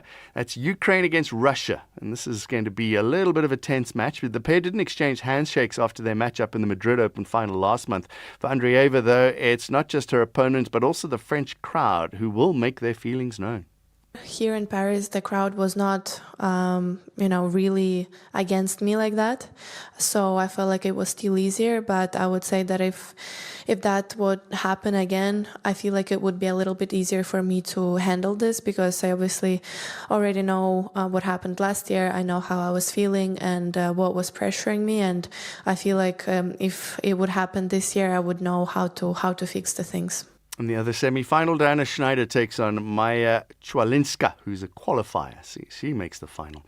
The women's Giro today, stage 659 kilometers, mostly flat. Straight roads leads the riders to Brescia for the expected sprint finish. GC so far, 2 Dutch riders lead. Anna van Breggen and Demi Vollering is a minute back in second place. 9 days to the start of the South African Women's T20 World Cup. South Africa taking Australia in Manchester. It's a repeat of the 23 final at Newlands. Australia won that one by 19 runs. The Proteas were also runners-up in the 24 edition, losing to New Zealand in Dubai. South Africa beat Australia in a warm-up match on Sunday, and returning fast bowler Shabnim Ismail was pleased. Yeah, I was happy, obviously picking up wickets and getting us to obviously get over the line with a win, but also in saying that it was about me obviously doing what I do in the nets and obviously coming out and executing. Still not happy with certain things that I'll obviously go back in the nets and work on, but I mean the way the bowling unit came out, we were confident enough to know that we were going to defend the score. And I mean Australia's a world-class team, they got world-class players in their team, and for us to obviously get the wickets at crucial stages in the game really took the momentum forward for us, and hopefully for the next few training games as well we can continue the momentum. Oh, those training games are against Ireland and New Zealand before the tournament starts proper. Test match on the go at Lords, England against New Zealand. New Zealand won the toss, sent England into bat first. Seems like a good choice. England lost an early wicket. They are 16 for 1. That's early on day 1. There's the third ODI as well coming up today at 1:30 between Pakistan and Australia. It's a series decider. And some news this afternoon as well. Bull scrum off Ambrose Papier has been named the South African URC Player of the Season, determined by votes from the Springbok coaching team, the 4 franchise coaches and selected South African broadcast commentators. I wasn't asked. So before you go, yes, I just don't know how to even put this. I'm so deflated. You've got the visa scandal. Yes. You've got what happened at the union buildings with the players who were not selected. Yes. And then you now have the altitude issues. All of these 3 things are things that you could have anticipated. Yes. Really, guys, are we ever going to see heads roll? I remember at some point we were here asking for accountability, From but the it same- doesn't look same- like we are not going to get it. Same team manager. Aye, man. Okay, bye. Aye. Get into the beautiful game with the Free Spa Limited Edition Soccer Ball when you spend 650 Rand and buy any 3 participating products. Like 700ml all gold tomato sauce for 34.99, save 7 Rand. Or 400-gram baked beans and tomato sauce, excluding light and variants, buy 2 for 30, save 8 Rand. Price is valid from 25 May till 7 June 2026, while stocks last. Only at Spa. T's and C's apply. 50 years later, Youth Month, The Voices. This morning very early I had the privilege of flying across Soweto in one of the helicopters. And I may say that practically every one of our offices have been burnt, with the exception of 2 or 3. Our bottle stores and beer halls have been wrecked and of course robbed. There were still cars and buildings with smoke coming out of it. I could say that there are about 120 damaged vehicles or burnt vehicles that have been turned over. The students of the Witwatersrand University had a protest meeting with very revolutionary slogans. And I want to appeal to the rioters in Soweto and to the students of the Witwatersrand University to desist from doing this sort of thing. Different generations, different experiences. One South Africa, 50 years later. Only on SAfm, leading the conversations that move us. Bongiwe Zwane on SAFM.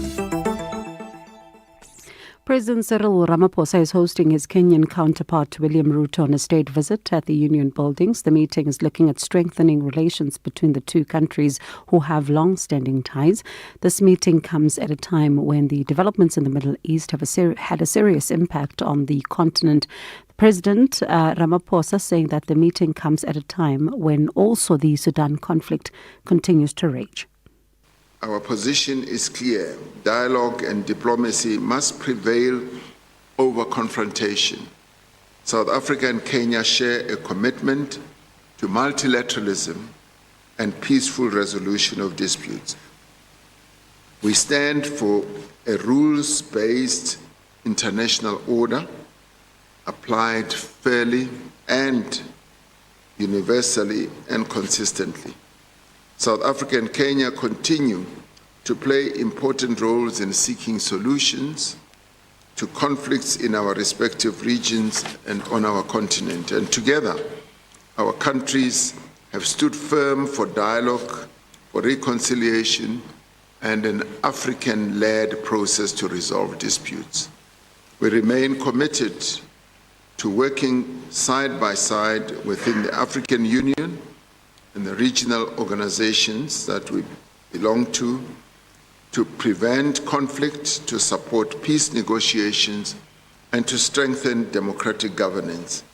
Our continent must speak with one voice on a number of issues that affect the lives of our people and people generally in the world, guided by our own interests and aspirations. Partnerships with the world must be based on respect, equality, and shared prosperity. And that was President Cyril Ramaphosa. The Kenyan President William Ruto, though, saying that South Africa and Kenya continue to expand trade despite significant progress, and there's still a lot for the economies, and also talking about how the private partnerships are also going to be important to anchor trade growing and also anchor the trade relations going forward. We have weakening multilateralism. And this has continued to exert pressure on our developing economies. This calls on us to explore deeper engagement between our countries. And as you have said, Mr. President, South Africa and Kenya are large economies in our region, and there is room, depth and width for us to explore in making our economies integrate more so that we can exert benefits for the people of South Africa and the people of Kenya. I want to affirm that the Kenya and South Africa enjoy very strong and cordial relationships that is anchored on mutual respect, historical solidarity, and Pan-Africanism. And the continued expansion of cooperation across trade and investment, education, health, aviation, tourism, and people-to-people exchanges gives us greater possibilities of building this relationship into the future. Despite significant progress, Mr. President, that has been made over the years, there is still huge and considerable untapped opportunities for our two economies and for our two countries. And that was the Kenyan president there, William Ruto, as the two presidents were addressing the media earlier on today. Former ambassador and international relations expert Dr. Kingsley Makobelo joins us now to look at this particular state visit and its significance. Thank you so much, Doc, for your time. Perhaps we start with the significance of this particular state visit, given what is currently going on. Good afternoon, Bongi. Thanks very much for your invitation. You know, this visit takes place at a time when there are global tensions, when the whole changes about multipolarity and the position of Africa. What kind of power would Africa exercise in the engagement with the rest of the countries? There are certain indications that are really concerning. I would have hoped that the heads of state discuss the question of the G7 and the sudden invitation withdrawal from South Africa. So that raises serious concern. I think Ruto also came here to want South Africa's endorsement in terms of his participation at the G7. So, but the visit at the bilateral level, Bongiwe, is very significant, given the skewed trade relation that exists between the two countries. And I think they would have addressed those issues concretely. I left the Union building when the heads of state were still locked in a four eyes meeting. That's a tete-a-tete. The no minister was there, and I think they would have raised serious burning issues, including, Bongi, what I discussed with you at one stage, the agenda that the Israelis have to divide Africa and Kenya's possible recognition of Somaliland, which will raise serious concern. And I hope in the meeting those issues were discussed. And if those issues were discussed in the meeting, how robust would you expect them to be? And I ask this because the Kenyan president speaks about what he calls a weakening, view of multilateralism, and also speaking about the importance of a continent that is going to deal with issues together. And then his counterpart, President Ramaphosa, saying that the continent needs to now start speaking with one voice on a number of issues. So if they are to talk about some of these thorny issues, how likely would those, discussions, how to be robust? You definitely expect some level of candid discussion around these issues. Because if they don't discuss this thing in a candid manner, you're unlikely to keep Africa in the new world order that will be seen as a sphere of influence, as a sphere of vote seeking, as a sphere of really digging on the natural resources from South Africa without any return. We've seen how geography, natural resources can be used as a source of power in the new multipolar world. But the challenge here is to combine the resources within the continent to project better power, not in a cohesive manner, but in a soft diplomatic manner. So when it comes then to, of course, both of them are speaking about global uncertainty. They also talk about the impact of the Middle East conflict and what it is doing to the economies. But there is the issue of Sudan, which also the president, President Ramaphosa touched on as well. And I wonder, in your view, how has the Intergovernmental Authority on Development, that's IGAD, how has it fared when it comes to trying to end what is going on there? You know, the unfortunate part, Bongi, about the conflict in the Sudan is that Kenya, for instance, it's on the same side of the general who is supported by the UAE.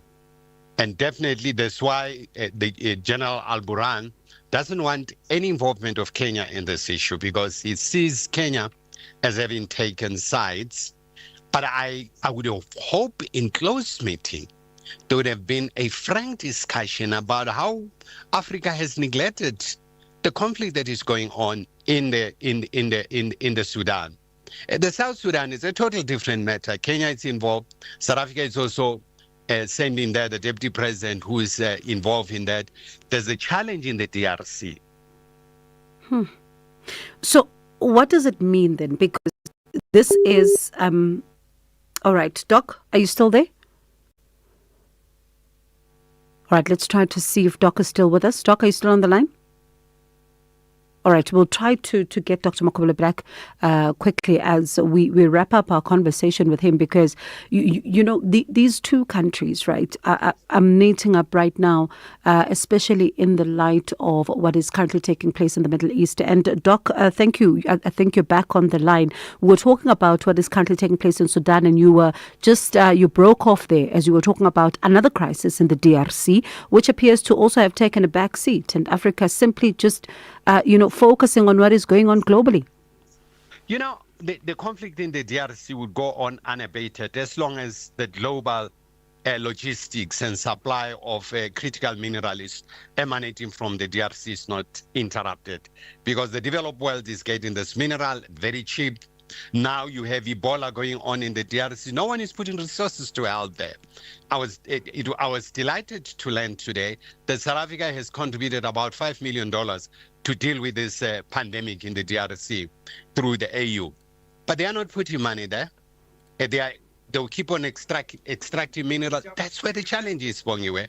And I hope South Africa and Kenya would find some level of convergence in dealing with these issues. And they would do that in a frank discussion. And I don't know how frank, though, and how much is a point of convergence, especially when it comes to them wanting to speak in one voice, is concerned. Is that a possibility, for example, including what's taking place in the Middle East, for example?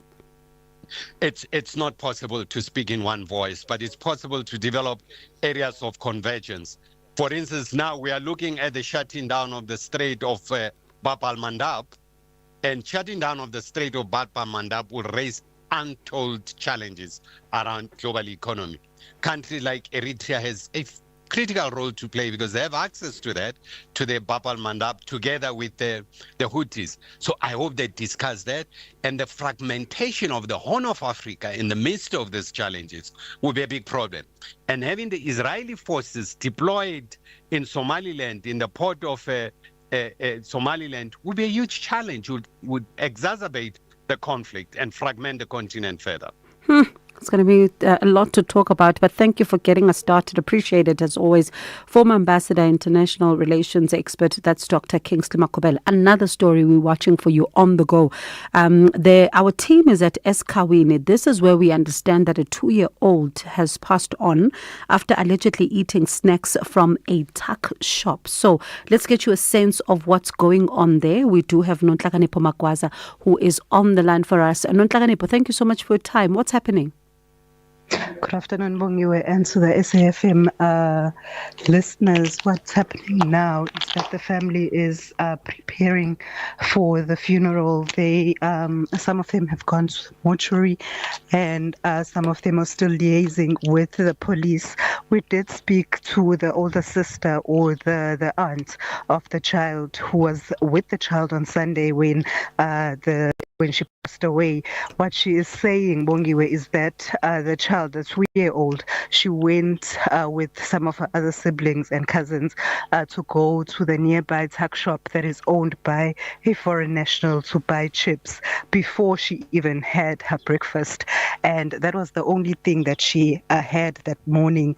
And then, as usual, she went, she bathed herself, she came back because she wanted to parade that she is now clean, she's dressed in a clean dress, and she wanted compliments from the family, and the family complimented her. And then a few minutes later, they heard a scream coming from the bedroom. And when they approached the child, she was busy pointing to her stomach. She couldn't talk. She was busy pointing to her stomach and screaming. And then the aunt says that she tried, because she thinks that the child fainted. She tried to pour water on the child. She tried to breathe into the child, but when she did that, then the child started foaming in the mouth. And then they were waiting for the neighbor's car to quickly take the child to the nearby clinic. But when they got to the clinic said that no, the child might have eaten something poisonous. So we're waiting for an ambulance to take her to hospital. And then when they got to hospital, the child was declared dead. Oh my goodness! That's quite harrowing, especially when you think about what the family would have gone through in the moment of trying to get her help. So when it comes then to the actual conclusive evidence, Nonhlakanepo, has there been any from the hospital to say that there was some poison in the system? Have they run tests? Does the family know? Tests have been run by the hospital as well as police, because when I spoke to the aunt, she says that when the police came, they came in two vans. One of the van went to the tuck shop, they closed the tuck shop, and then I believe they took the tuck shop owner with them before one of the vans came to the family to get the statement. However, they said that they're still waiting for post-mortem results, and they were expecting them today. However, they are still confused because one of the police officers said that the post-mortem won't be released anytime soon. But someone else said that the post-mortem results will be released today. So the family is still confused as to when they will actually find out or know that what actually happened to their child. And when we were speaking with the aunt Bongiwe earlier, another one, it's an adult who also ate the chips. He said that he also had stomach cramps, but because he's an adult, he thought that maybe he needed Eno, so he bought Eno, and in a couple of minutes he was okay. But when he saw what happened to the child, he also concluded that maybe that's what also happened to him. But because he's an adult, maybe whatever it is that they have eaten did not react as fast or as lethal as what happened to the 2-year-old. Nonhlakanepo, thank you so much for that update. We'll continue to track the story. Very heartbreaking there. Nonhlakanepo Magaza, they are out in Eskawini. This is where a 2-year-old is believed to have died from suspected poisoning after eating snacks from a tuck shop. So, of course, tests are still being run here to try and understand what exactly happened. But I want to quickly take some of your thoughts before we go. Good afternoon, Sister Bongo. This is Matibona. Sister Bongo, it is so good to listen to Tulu yesterday and this morning talking about the immigration issues. He knows the problem exactly. He doesn't even need to be told. But they must come with a practical solution to resolve the issues of illegal immigrants in this country. We have department that it was supposed to work with it. Home Affairs is corrupt to the core. We need a commission even in Home Affairs. But yeah, when it comes to people from Eastern Cape or Western Cape, hey, the way they cried about the government to help them, it is so painful. But yeah, what must we say? Good morning, good afternoon, this is Agmatibol. Bongiwe and for SAfm listeners, good afternoon. My name is Tulani Nzima in Croydon. Bongiwe, I think Bafana is in tatters. We can blame our president, Danny Jordan. We can blame the team manager. We can blame the CEO.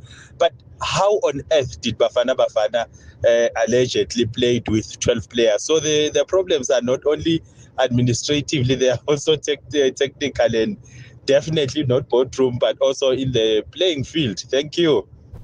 Yabona Tulani, that matter of the 12 players, ne? In fact, yeah, you talk about Bafana. We really need to understand what's going on there. And I can see John knows that a lot is going wrong. So Tulani, John has heard you, that you say there's a lot going on with Bafana, both on and off the field. So let's see what happens. It's 1:00. Thank you so much for listening. Ondelambana is on standby with the latest news. See you again tomorrow. Have a blessed afternoon.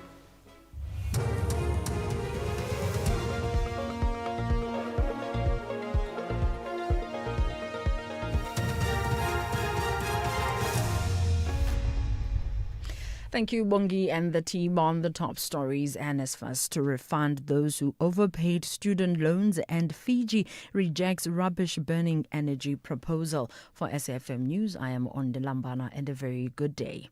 The National Student Financial Aid Scheme has confirmed that it has embarked on a refund process for former beneficiaries who overpaid their study loans. NSFAS says it has identified a number of former beneficiaries who overpaid their study loans and are therefore eligible for refunds. It says the refunds relate to historical loan accounts primarily from the period before 2010. Unclaimed funds will be returned to the National Credit Regulator.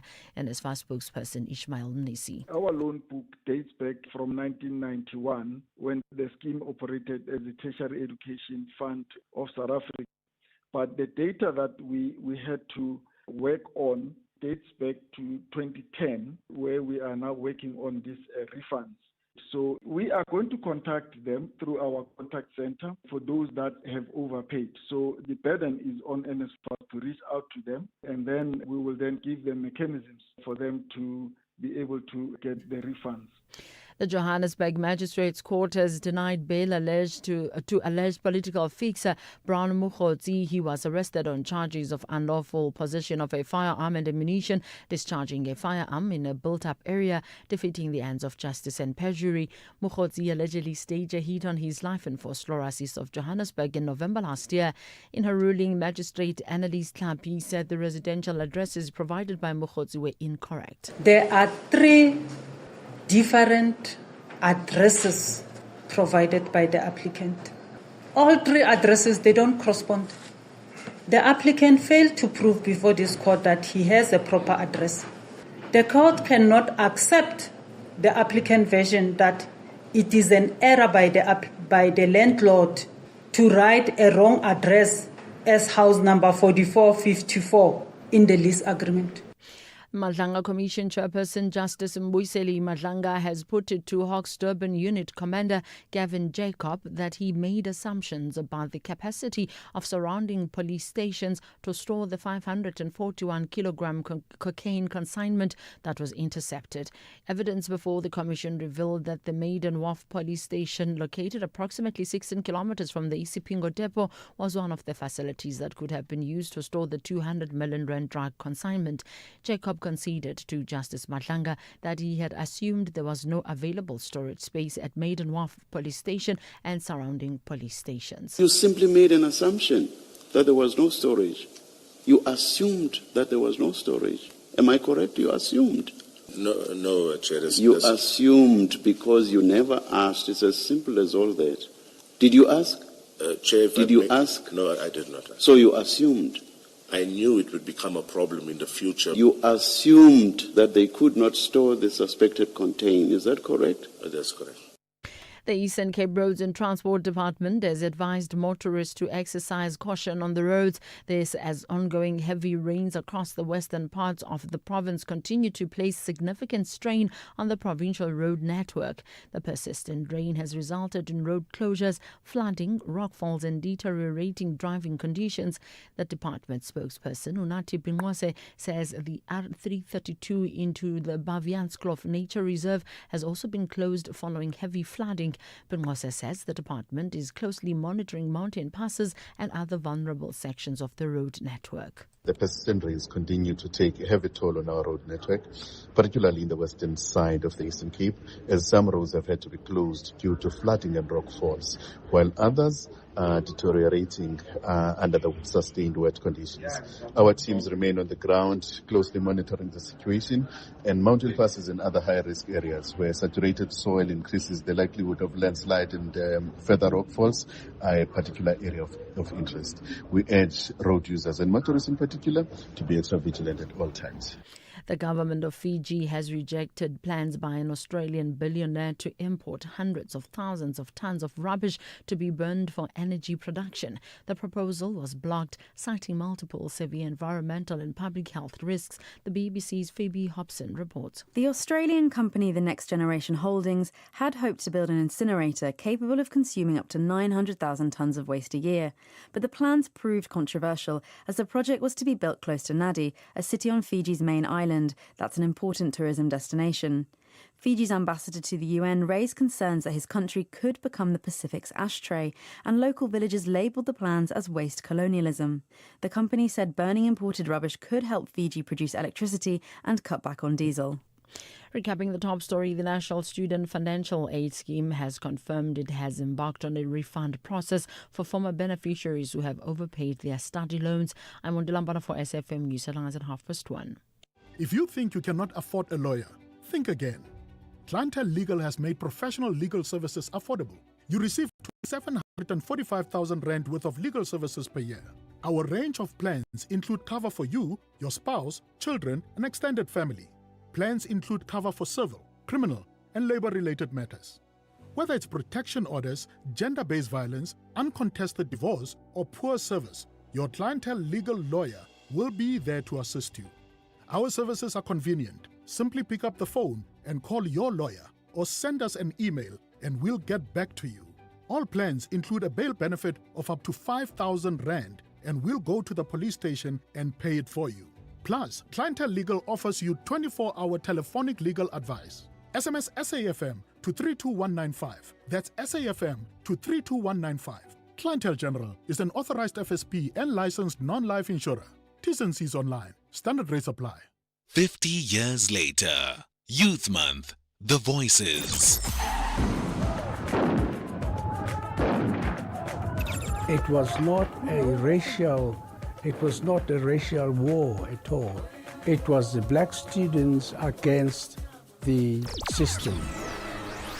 At the current rate that unemployment is increasing, and parallel to that, we have more and more graduates also graduating, but we have no way to fit the graduates. We have no way, you know why? Because the focus is on school and graduating, but there isn't, especially in the business sector, there isn't any growth and there isn't any injection from the government to say, hey, let's rather expand sectors so that we can handle the capacity of graduates being produced yearly,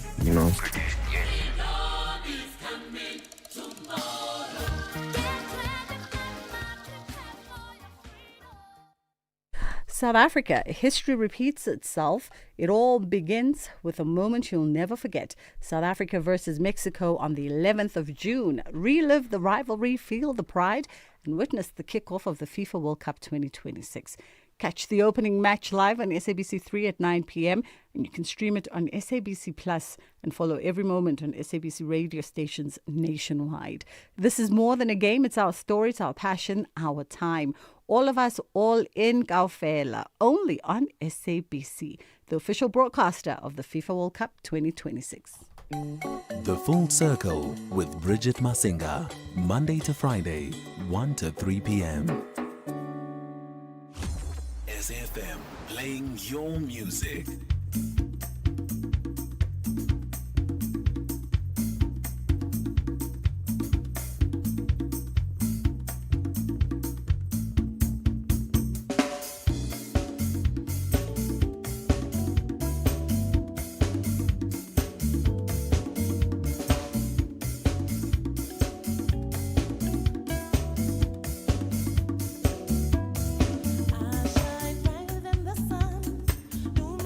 The dark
le bona bo tla go rata o phele bophelo bja lerato o ratege. Live life and love it, love life and live it. Live love, cause life is love and love is life. Love is life and life is life, so cho life.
Kwani Experience. Haven't heard Kwani Experience in a minute. It's My Life, and they are a Johannesburg-based band from this particular record taken from their 2007 album Live After Birth. There was a time when Kwani Experience were quite big on the circuit, and I think they just kind of, or maybe music just kind of changed also in the type of music that's obviously in circuit right now. Circular music evolved a little bit. How are you doing? I hope you are having a great afternoon. Driving into work today, I noticed that the weather from our side had changed just a little bit. It was rather windy today, and also a little bit cooler. You know, there was just that coldness that's in the air. When you stepped outside, it definitely was giving winter. It was giving June winter, as the kids say. And I know that there are areas in the country that are gripped under the cold at the moment as we speak, including the Eastern Cape. So we're definitely keeping those communities in our thoughts.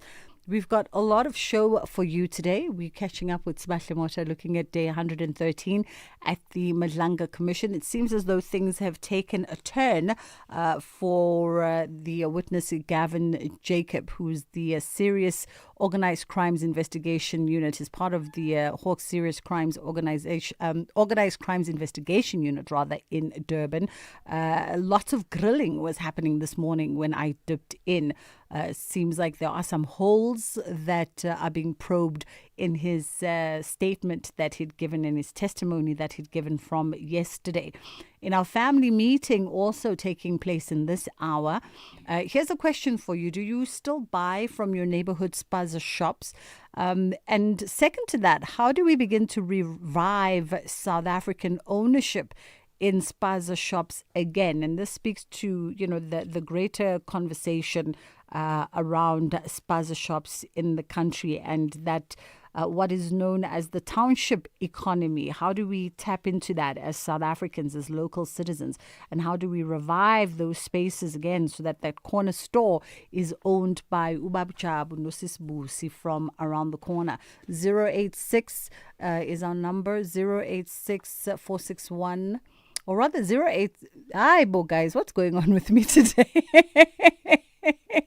My brain is definitely giving, I don't know how to read numbers.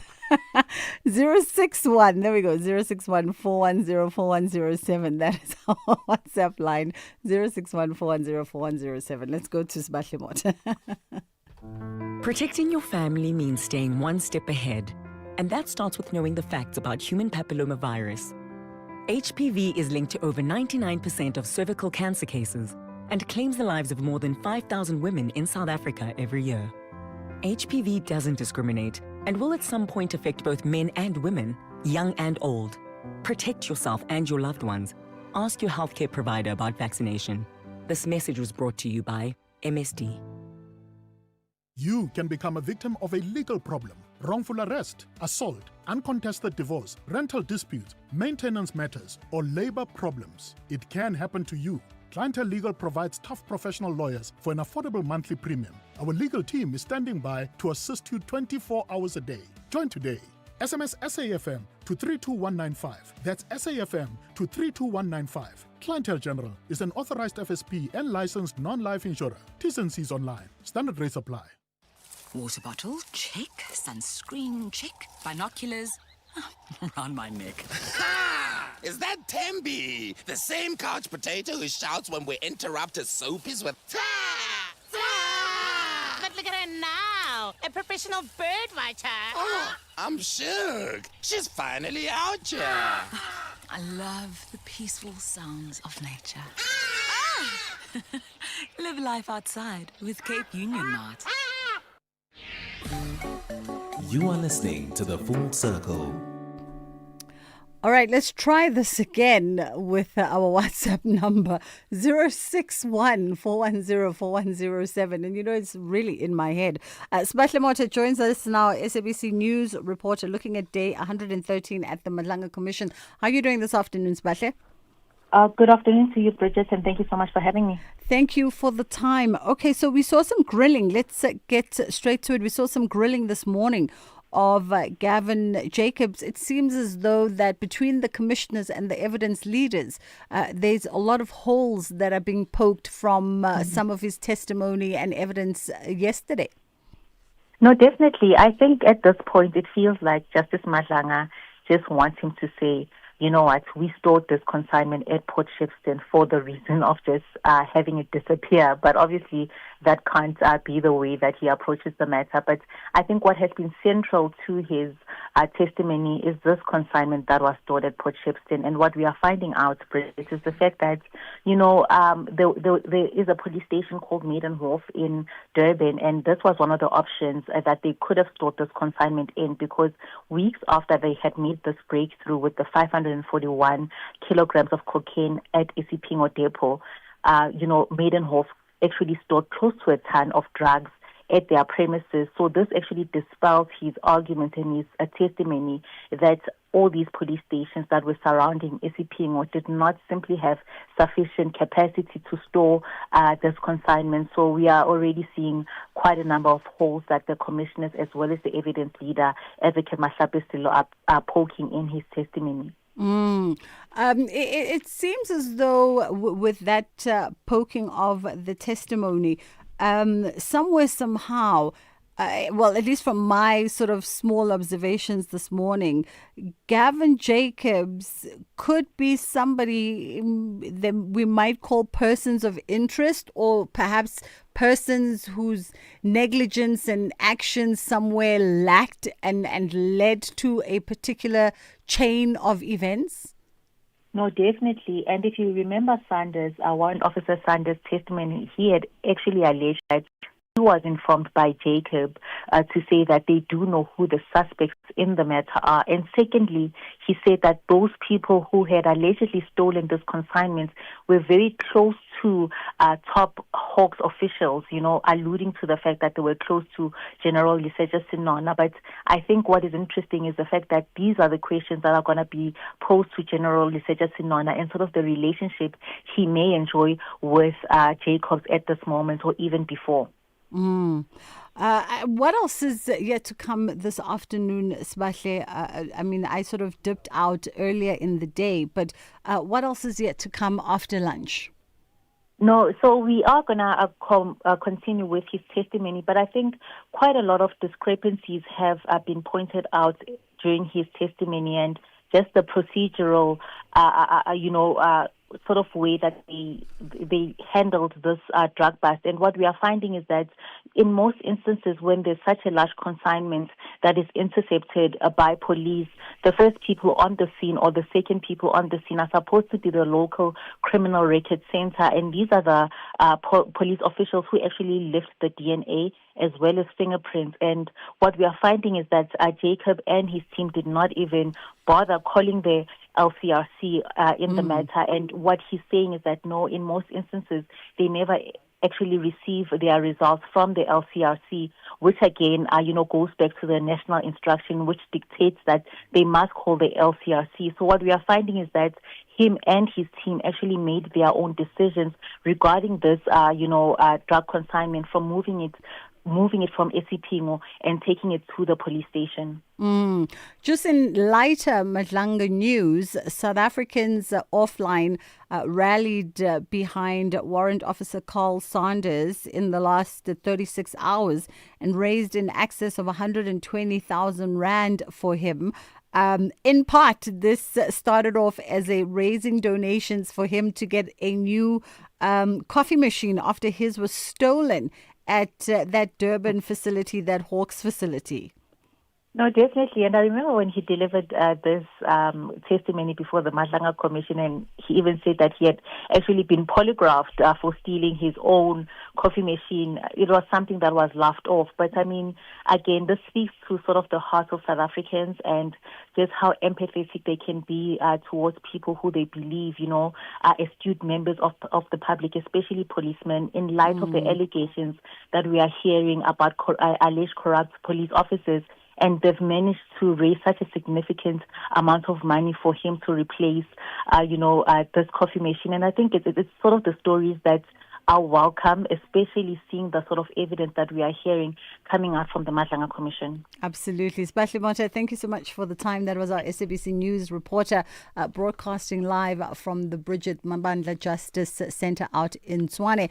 And yes, 120,000 and counting has been raised. And like I said, partly to go towards buying Warrant Officer Colonel Sanders a brand new coffee machines, because South Africans really took it to heart that his coffee machine was stolen out of the inventory from that Hawks office in Durban. But a greater portion of that money, those funds that are being raised, is also going towards the development of the narcotics canine officers and the training of the canine police, the dogs, training of the dogs within that unit. So well done to everybody that's contributed towards that much worthy cause. We're going to take a quick pause. We come back and we begin the conversation this afternoon that's going to lead part of our family meeting. Do you still buy from spaza shops in your local neighborhood, in your local community? And have you given some thought as to how do we revive these spaza shops and put them back in the hands of South African owners? 061-410-4107 is our WhatsApp line, and 086-000-2032 is the number that you can call us on. Wherever you are in the world, SAFM 104 to 107 is accessible. We're also streaming live on Facebook, X, and YouTube at SAFM Radio. We acknowledge and appreciate everyone tuning in and watching our streams. Stay with SAfM 104 to 107 as we bring you Commission Live, breaking stories, and thought-provoking lectures. SAfM, leading the conversations that move us. The Family Meeting on The Full Circle with Bridget Masinga. All right, 0614104107 is our WhatsApp line, and 086 is the number that you can call us on. Anneline Dippenaar joins us now, Chief Business Officer at Shop 2 Shop. So according to the Township Economy Report by 27/4, the township sector is worth in excess of 900 billion rands, representing nearly a third of South Africa's population, and it plays a vital role also in shaping the country's social and economic fabric. How are you doing this afternoon, Anneline? Hi, Bridget. Thanks for having me, and I'm doing very well. Thank you. We appreciate the time. I guess maybe just to sort of lay context to our conversation, you wrote a piece titled The Spaza Shop's Invisible Impact on the South African Economy. Perhaps if you can give us some context around that piece. Bridget, yes, I think that part of what the message that we're actually trying to get across is that we've got this massive sector and this massive contributor into our economy, and a lot of that contribution we believe is either misunderstood or invisible, because we don't really think that there's enough insights that's being produced to really explain who is really participating within this informal economy, who's the contributors, what's the different touch points within this sector that really plays such a vital part in the South African economy, and also socio-economic role that the informal economy does play within the communities that it serves. Absolutely. I mean, when we look at that social impact, how would you sort of describe or place it? Well, let's take a spaza as an example. That spaza plays an incredibly important role within the community. The spaza will offer fit for purpose goods and services. They know their customers. They will very often provide buy now, pay later type services because they know the auntie that comes in and shops at the spaza that gets paid on the Thursday. So on the Wednesday they will tell her that she can take the bread, she can come and pay the next day. It's an accessible retailer, for the community without having to spend additional money and expenses to go and purchase daily goods and services that is needed by the families. And then, of course, the spazas also bring certain essential goods and services closer to the community. And I always think about, when we studied at that point in time, if you wanted to buy airtime or purchase your prepaid electricity, you had to go into a garage or a major retailer to purchase your electricity, where today you can do that on your doorstep at a spaza. I want us to just take a quick pause. We'll be back on the other side of the headline news, Anneline. Our WhatsApp line is open on 0614104104107. Thank you, Bridget. On the news headlines on SAfM, I am Onda Lambana, and a very good day. The Western Cape Division of the High Court, Cape Town, will hear President Cyril Ramaphosa's bid to review the Section 89 independent panel report into Phala from the 2nd of the 4th of September. The National Student Financial Aid Scheme has confirmed that it has embarked on a refund process for former beneficiaries who have overpaid their study loans, and the DA has called on Wits University to urgently investigate high mortality rates linked to heart surgery procedures at Charlotte Maxeke Johannesburg Academic Hospital. A full update follows at the top of the hour. You are listening to The Full Circle. All right, we are talking the township economy and focusing on the specifically spaza shops and the opportunities and challenges that lay there. And part of our family meeting today is the question around, do you still buy from your local spaza shops, and how do you perhaps you've given some thought as to how do we revive the spaza shop economy and place it back in the hands of South Africans. I know it's been part of the ongoing question since we faced the crises around spaza shops and some of the issues that we're facing our kids in the communities for the last 2-3 years. Annelien Dippenaar joins us now, Chief Business Officer at Shop to Shop, and we're unpacking some of the data that speaks to the potential that the township economy holds. Annelien, let's talk about the sort of the practical solution in supporting informal traders. I use that sort of term very loosely, right? Informal traders, and who are actually some of the necessary stakeholders in this conversation? Because we tracked the conversation at the height of the spaza shop crisis, and a lot of folks were saying, well, South Africans you can't own spaza shops, so are no longer in a position to own spaza shops because they can't afford to own spaza shops. And I don't know what are some of the challenges that are faced in terms of getting folks to be in a position to start up a spaza shop business, to stock a spaza shop business, and to sustain one. Bridget, that is quite a of course, a complex discussion. As you know, the barriers to entry to own a spaza, it really is, I want to say, almost non-existent, except for the regulatory obligations that you need to go through, for example, to obtain your permit, etc.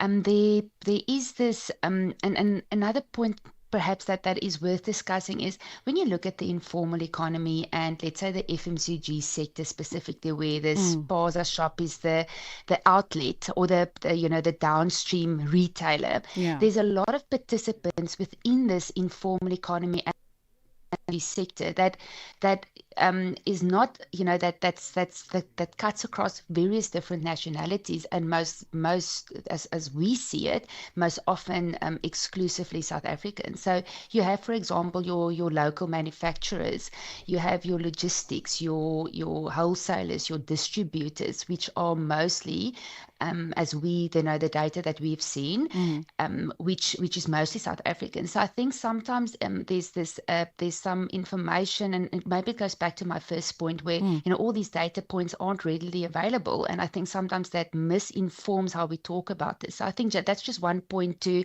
raise when I think it's important that one looks at the whole informal economy holistically.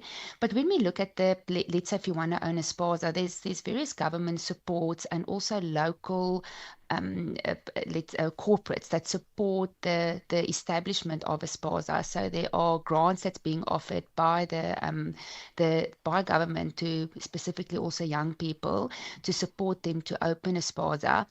There's also very often your providers into the like payments providers, as an example, like Shop to Shop, will provide very affordable tools and solutions for people that do want to open and start a spaza. So yes, there's of course there's challenges, and some of the foreign nationals are very well organized in terms of how they for example create buying groups to purchase stock, etc., and opening spazas. But what we do see is that there are support being offered to the South Africans to open their spazas. Despite compliance challenges and maybe compliance issues, which was the other thing that was being addressed at the height of that crisis amongst applications or applicants rather, let's talk about the 500 million spaza shop support fund that the government has initiated. As we bring up the challenge around funding and funding support for spaza owners across all the 9 provinces, how does the rollout for that look? And are we seeing an uptake of folks actually tapping into it and utilizing the resource? We haven't really seen specific data come out of how that 500 million spaza support fund have been distributed, but our understanding is that 300,000 Rand is being made available per shop through grants or low interest loans, and that covers everything from stock or infrastructure and business development and access to point of sale technology. So it's very difficult to give you a clear line of sight of how that is being rolled out, because that information hasn't been made available to us. What we are seeing, though, in terms of our data points, is that new sponsors are registering or asking for access for service on a daily basis. So the sponsors are not stagnating. There's new sponsors being opened daily currently. 061 410 4107 is our WhatsApp line. Let's go to WhatsApp. Get your views on the conversation. Good afternoon, Bridget. This is Ms. Joseph from Ranfontein. And good afternoon to the listeners of SAFM2. I don't buy from spouses. But my friend, I don't buy from them. I resolved long time ago, even before there were scandals, I resolved not to support these guys. Especially when we heard about things like they've now left pirating. They're no longer taking ships. Now they've resorted to come and sell in South Africa. So I don't support piracy.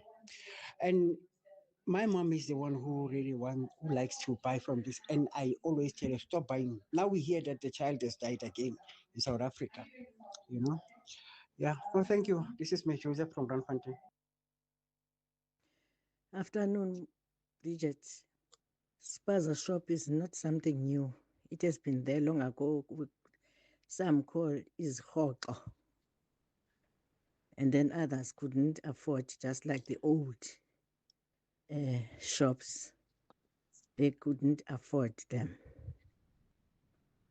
So they were now taken by the illegal and legal foreigners.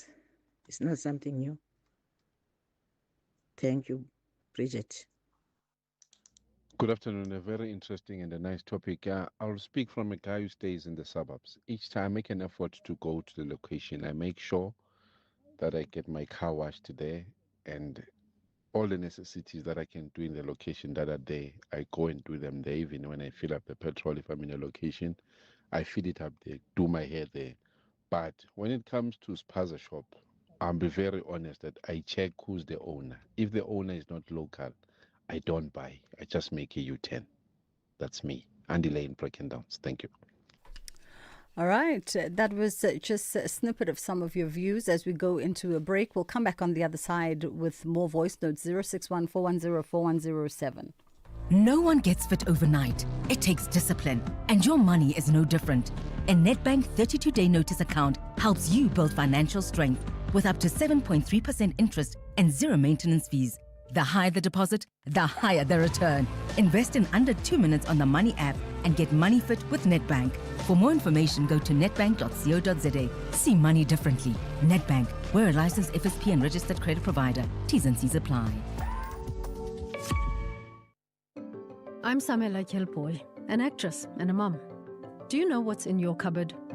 I've been trying to be intentional about the food I buy and keep in my cupboard. Unhealthy packaged foods can lead to hypertension, heart disease, and diabetes. Support front of package warning labels on unhealthy packaged foods, high in saturated fat, sugar, and salt. Join me. Sign the petition on healer.org. That's HEALA.org. Yo, how is your trolley so full these days, friend? It's My Way, Jomi. I save up to 40% on my car insurance premiums every month. My Way insurance? Yes! Now I have more money back in my pocket, even though hubby switched to My Way. Manja, we're both saving, which means we have more money to focus on the things we love and live our way. Savings after savings. Real people, real cars, real savings. For a quote, visit myway.co.za. Premiums are risk profile dependent. My Way is a licensed non-life insurer and FSP. T's and C's apply. My Way. Live your way. You are listening to The Full Circle. Afternoon, SARadio. Mavis speaking from Durban. I tell you this, spaza shops that are so multiplying in our communities are majority owned by foreigners. Why? Because the foreigners, they work like a stocks fella kind of a spaza shop. They are not owned by each individual. They are owned by more than one individual. Two, they have their own Muslim specified wholesales where they go shop. And in that wholesale, if you go, it is not easy for you to enter because you're not Muslim. One, two, the counter goods that they have, it's an find that at times the expired goods, which they repackage them and bring them into our township and make them very, very cheaper for the community to buy. And that's part of the reason why us South Africans who go stock at micro and other wholesaler cash and carries, we cannot compete against these guys. Hi, Sis Bridget. Hope you get going here.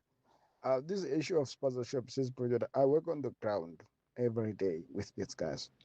What I can say to you is that you guys need to listen to South Africans. What's going out on the ground here is not what these people in high offices, these organizations are saying.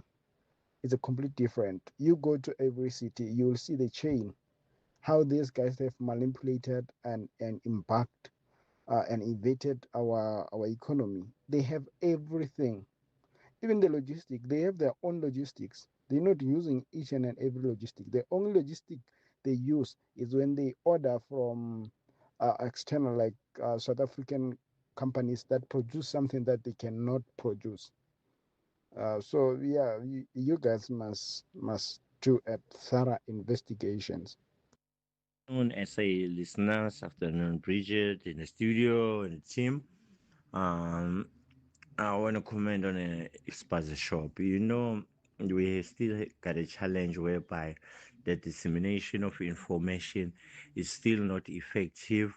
It doesn't come to the ground. It's the first time hearing from on the radio that there is funding that is available, but on how to access it, that information is not being disseminated. We still got that problem of disclosure of information. Our government, since the Ramaphosa cabinet, there's a lack of communication and a lack of opportunities. So this is being done deliberately. That's the problem that we have. And we've been having this problem since ever the beginning. So if there's the disclosure of information, things could be better. All right. Well, this is why we have these conversations, so we can hear from you from a variety of angles. And I think, Annaline, as we wind down the conversation, our final 2 minutes, there's been commentary around the ability for other individuals to be able to band together. You mentioned, for instance, buying group power. Folks talking about banding together to create some kind of ownership stokvel, and also creating their own systems and networks that speak to logistic and distribution and such things. Is there a lesson here to be learned from local domestic spaza entrepreneurs, perhaps in trying new ways to ensure the longevity of their business and the successes of their business, but also maximizing on the strength and the power of community? Bridget, I think, as I was listening to your question, the one thing that popped up was the power of communities, and it's exactly what a lot of these traders do. They do group together and use the power of many to negotiate better prices when they purchase in bulk or from wholesalers, and they do foster and build relationships. A lot of these spaza owners are astute traders and retailers, and to your point, it is perhaps something that traders can that may feel that they're not as successful can look at to replicate, because there's nothing preventing any trader, doesn't matter what nationality you're from, to create this stokvel type infrastructure, or to create to group together to purchase goods at bulk, and to make use of bulk from a combined buying power to negotiate better prices. Absolutely. Anneline, we have to wrap it there for this afternoon, unfortunately, but we appreciate the time. That was Anneline Dippenaar, Chief Business Officer at Shop to Shop. We see the rest of your WhatsApps and we'll get to them if we can find a moment at some point during the course of the show. A quick pause and then we come back on the other side. We get into stages, pages, screens and more. And we're going to be in conversation with the Director of Arts, Culture and Heritage in the city of Johannesburg, Vuyisile Mshudulu. Clientele is here to safeguard you and your family with compassion because life happens. Be part of a family that truly cares. Our funeral dignity plans have helped South Africans bury their loved ones with dignity for more than 30 years. Let us help you create a meaningful tribute that honors your life and those of your loved ones. We pay out within 24 hours and you will get double accident cover with a clientele funeral plan. Our plans are affordable. Pick the option that suits your needs. Easy to apply, no medical examinations and no paperwork. SMS SAFM to 48031. That's 48031. Clientele Life is an authorized FSP and licensed life insurer. T's and C's online. Standard rates apply. 50 years later, Youth Month, The Voices.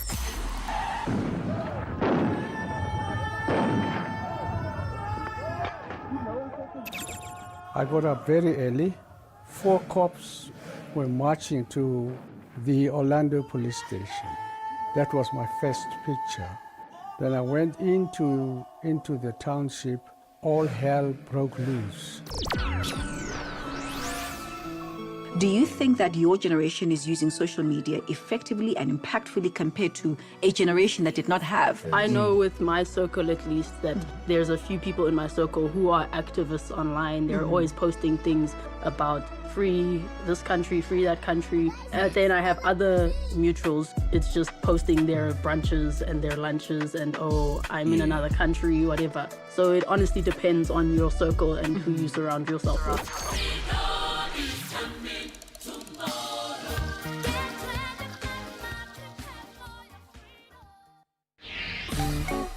You are listening to The Full Circle. All right, let us get into this conversation with the Director of Arts, Culture and Heritage in the city of Johannesburg for stages, pages, screens and more. Stages, pages, screens and more on The Full Circle with Bridget Masinga.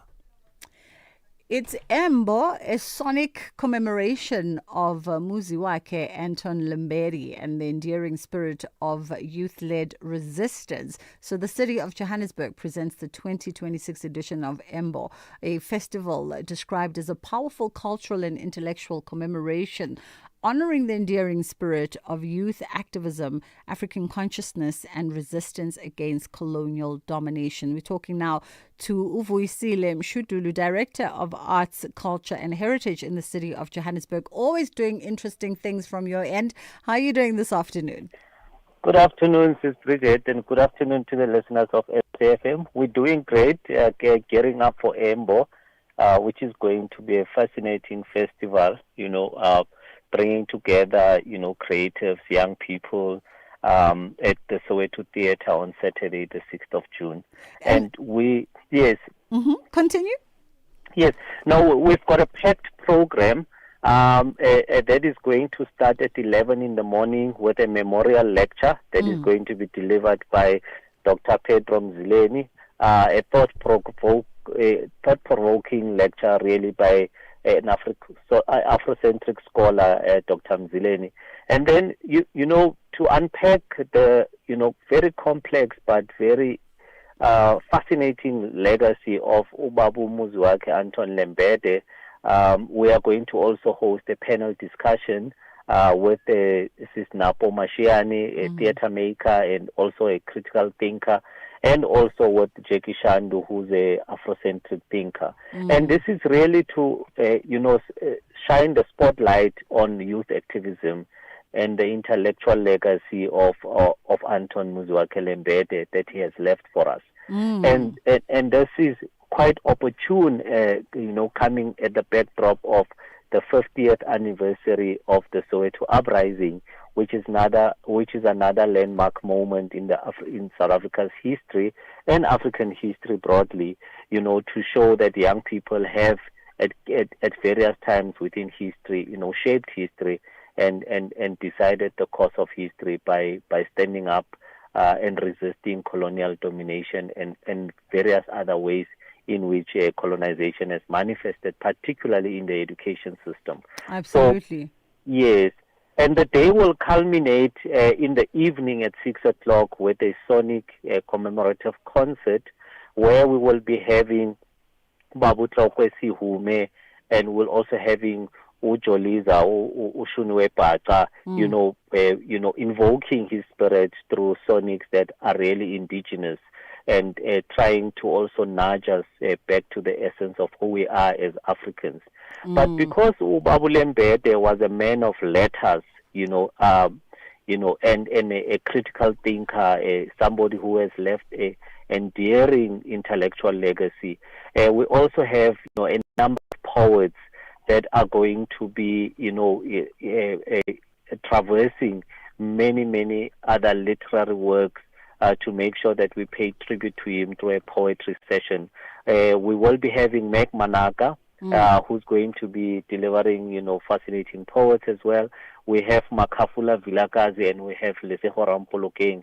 And I don't think all of these poets have ever been in the same room performing for an audience in Johannesburg because they've always been experienced and enjoyed individually. And our Stapo Mashiane, because she's also a poet, she's also going to animate the stage, with her remarkable performances.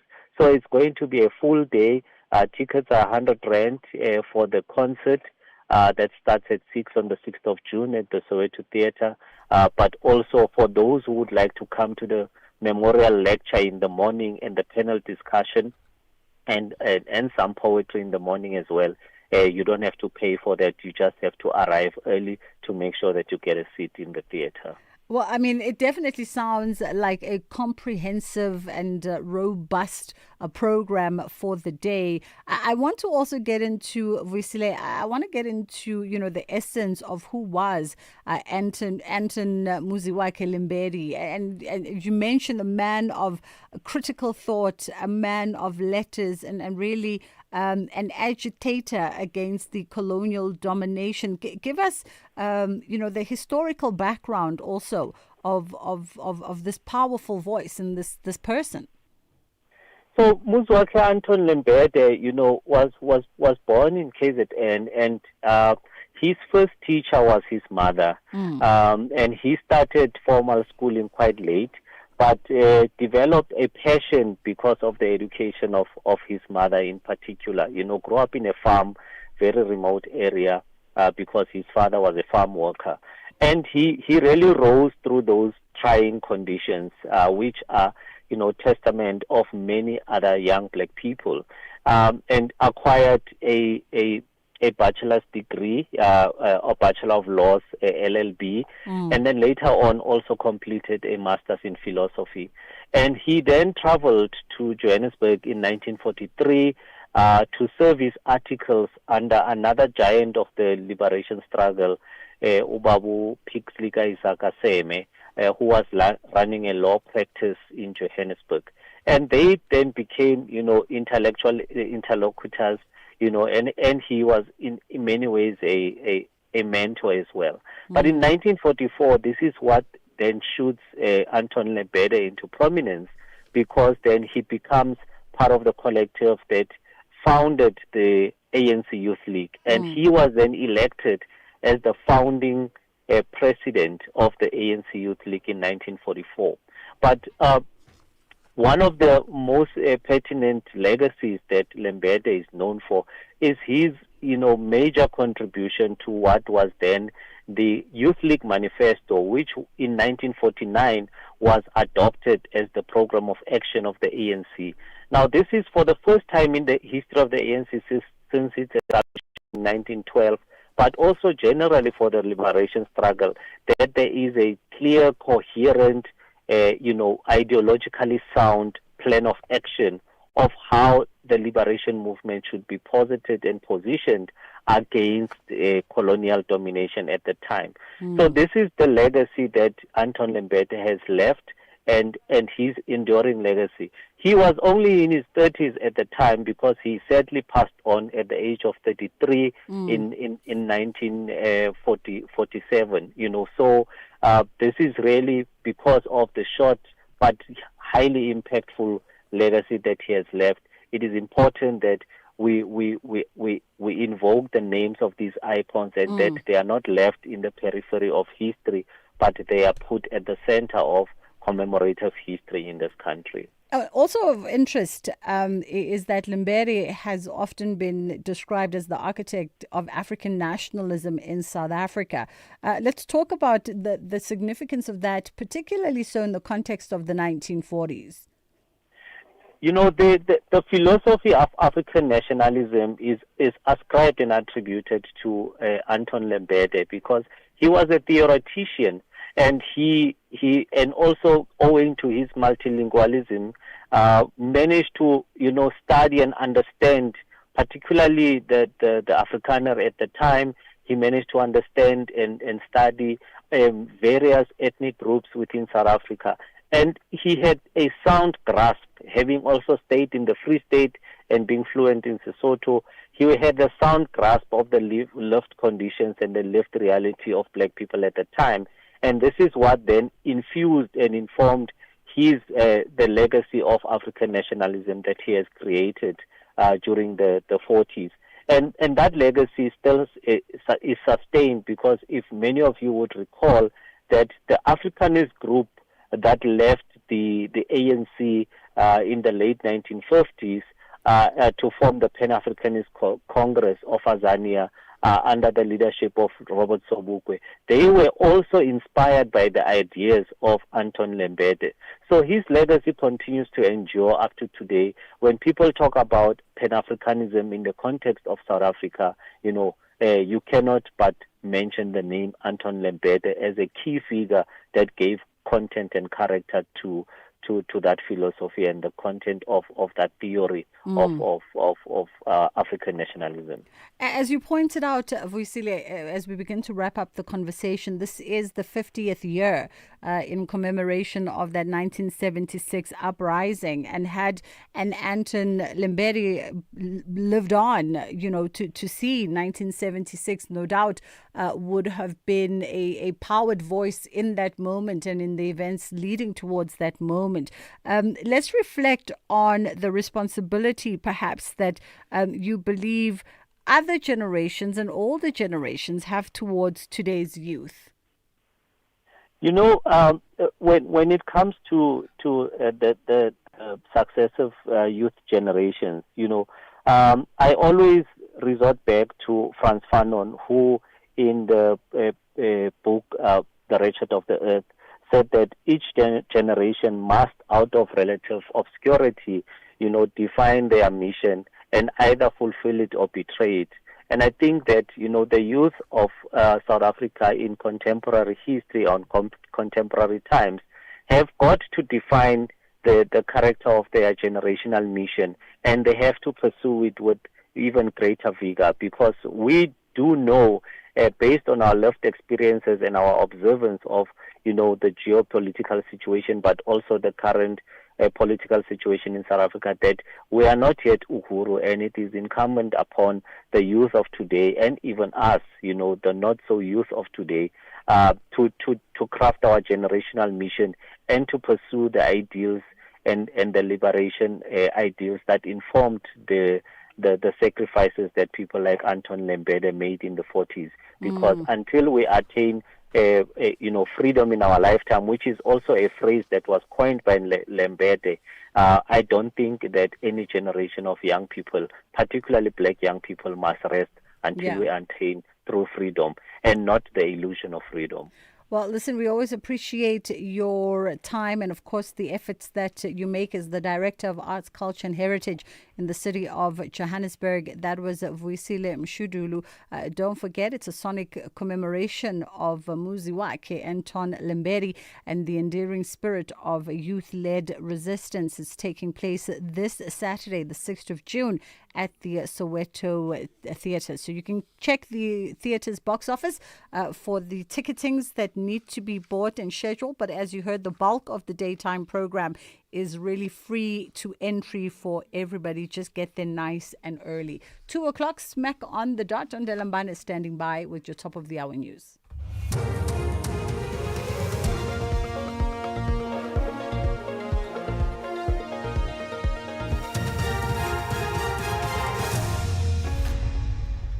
Thank you, Bridget. On the top stories, Ramaphosa's bid in Phala Phala saga to be heard in September, and NSFAS to refund those who overpaid student loans. For SAfm News, I'm Ondelambana, and a very good day.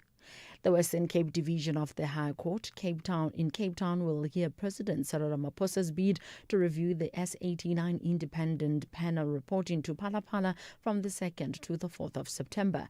This after Ramaphosa officially filed papers in May seeking a review against the report into the Phala Phala saga. The report found that he may have a case to answer regarding the February 2020 robbery of foreign currency at his Limpopo farm. The review bid seeks to invalidate the S89 report itself, as well as any steps taken by the National Assembly pursuant to the report.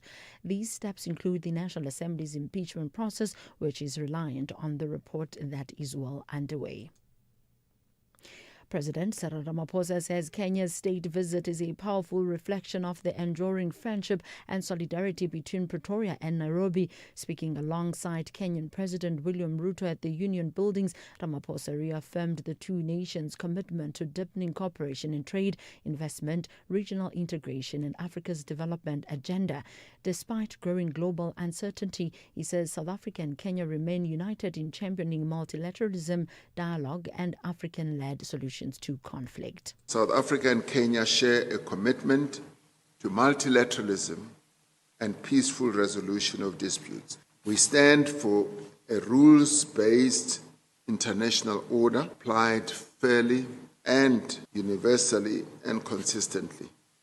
South Africa and Kenya continue to play important roles in seeking solutions to conflicts in our respective regions and on our continent. And together, our countries have stood firm for dialogue, for reconciliation, and an African-led process to resolve disputes. The National Student Financial Aid Scheme has confirmed that it has embarked on a refund process for former beneficiaries who have overpaid their study loans. NSFAS says it has identified a number of former beneficiaries who overpaid their study loans and are therefore eligible for refunds. It says the refunds relate to historical loan accounts primarily from the period before 2010. Unclaimed funds will be returned to the National Credit Regulator. NSFAS spokesperson Ishmael Mnisi. Our loan book dates back from 1991 when the scheme operated as the Tertiary Education Fund of South Africa. But the data that we had to work on dates back to 2010, where we are now working on these refunds. So we are going to contact them through our contact center for those that have overpaid. So the burden is on NSFAS to reach out to them, and then we will then give them mechanisms for them to be able to get the refunds. Evidence before the Madlanga Commission has revealed that Hawks Durban Unit Commander Colonel Gavin Jacob failed to call the local criminal record center to the Isipingo depot where 541 kilograms of cocaine was intercepted. According to the SAPS's national instruction, the LCRC must be summoned to a crime scene immediately after it has been secured. Jacob told the commission that he did not call the LCRC because in his experience they do not normally obtain useful DNA results in such cases. But Jacob later conceded that there was still a possibility that fingerprints or DNA evidence can be recovered. Once again, I'll say where you've got hidden compartments, hidden panels, secret compartments on the floor, wherever a suspect would have handled some sort of surface that you can uplift prints or DNA, that can now be objectively linked to that drugs and the suspect. So yes, in those cases, I would say it's although we haven't had luck, there is that possibility. The DA has called on Wits University to urgently investigate high mortality rates linked to heart surgery procedures at Charlotte Maxeke Johannesburg Academic Hospital. The party has raised concerns over patient deaths and complications in the hospital's cardiothoracic department. DA Gauteng Health spokesperson Dr. Jack Bloom addressed a media briefing outside the university in Braamfontein, Johannesburg. Their admitted 14% mortality rate last year is scandalously high.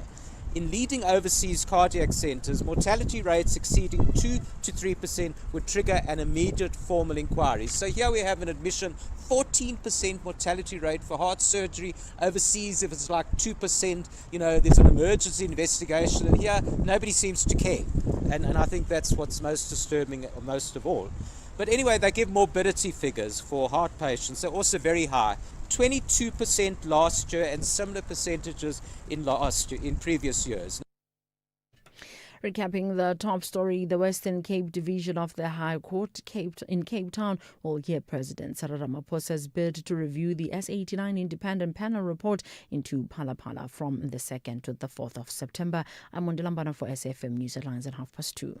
Clientele is here to safeguard you and your family with compassion because life happens. Be part of a family that truly cares. Our funeral dignity plans have helped South Africans bury their loved ones with dignity for more than 30 years. Let us help you create a meaningful tribute that honors your life and those of your loved ones. We pay out within 24 hours and you will get double accident cover with a clientele funeral plan. Our plans are affordable. Pick the option that suits your needs. Easy to apply, no medical examinations and no paperwork. SMS SAFM to 48031. That's 48031. Clientele Life is an authorized FSP and licensed life insurer. T's and C's online. Standard rates apply. For news on South African industry and mining, Creamer Media's Engineering News and Mining Weekly has you covered. Click through to Creamer Media's Engineering News each day for the latest on the people and companies shaping the energy transition and South African industry. Keep your finger on the critical minerals pulse by visiting Creamer Media's Mining Weekly. For deeper insight, subscribe to the Engineering News and Mining Weekly magazine, out on Fridays. Creamer Media, current, credible, comprehensive. 50 years later, Youth Month, The Voices. When I have control over native education, I will reform it so that the natives will be taught from childhood that equality with Europeans is not for them. Today's youth, we live a very selfish life. We're always thinking about how do I grow myself? How do I improve myself? And yes, refining and growing in self was important, but the youth of 96 was willing to risk their lives for future generations to have something that almost seems so basic now that we forget that it was once not promised. It was once not guaranteed. Learning in your mother tongue, being educated in your mother tongue is something that we take for granted today.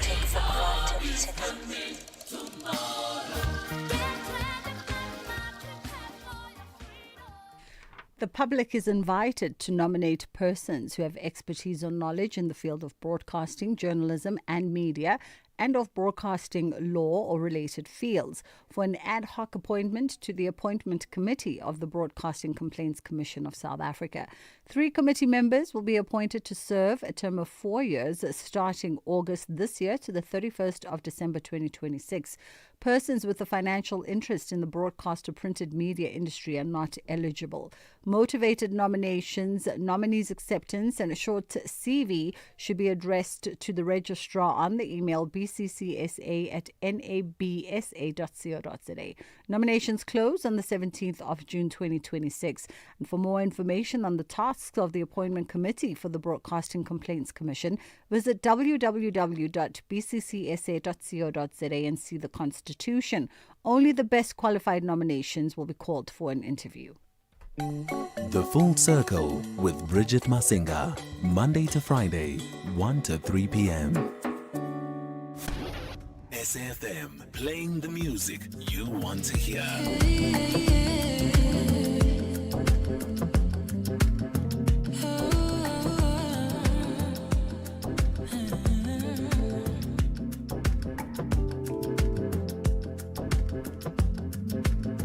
There's music in the it makes a circle. Let the music take you there, far from the world you know. You can feel it when you sing.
music in the air.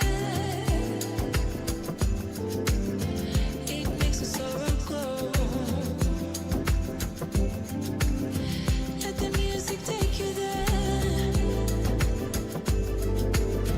Far from the world you know. I can feel it when I sing. Then I'll know love. There's a joy in everything. We're made for love. Look for love in the music. Lost in the melody, you'll find love. Look for love in the music. Lost in the melody, you'll find love. Look for love in the music. Lost in the melody, you'll find love. Look for love in the music. Lost in the melody, you'll find love. It is the incomparable voice of Amifaku and Black Coffee teaming up on this one. There's Music in the Air, a wonderful collaboration released via Gallows Remixed back in 2022. And of course, it's a rendition of Mamle Dambulu's 1976 seminal works. That brings us to around just before 2:15. We're going to be having a conversation now about the Children's Amendment Bill and how does the Children's Amendment Bill improve access for young children and why is it of importance? A quick pause and then we come back on the other side and continue this conversation. SAFM has signed a code of conduct that is enforced by the Broadcasting Complaints Commission of South Africa. Under the code, we are committed to giving news that is accurate, comment that is fair, and programming that is not harmful, does not amount to hate speech, or contain violence or explicit sex. If you think we are not living up to that code, then you can inform the Broadcasting Complaints Commission of South Africa. Direct any complaints in writing to the Broadcasting Complaints Commission of South Africa. PO Box 142365. Craig Hall 2024. Fax to 011-326-3198 or an email to bccsa@nabsa.co.za. For more information, please visit www.bccsa.co.za.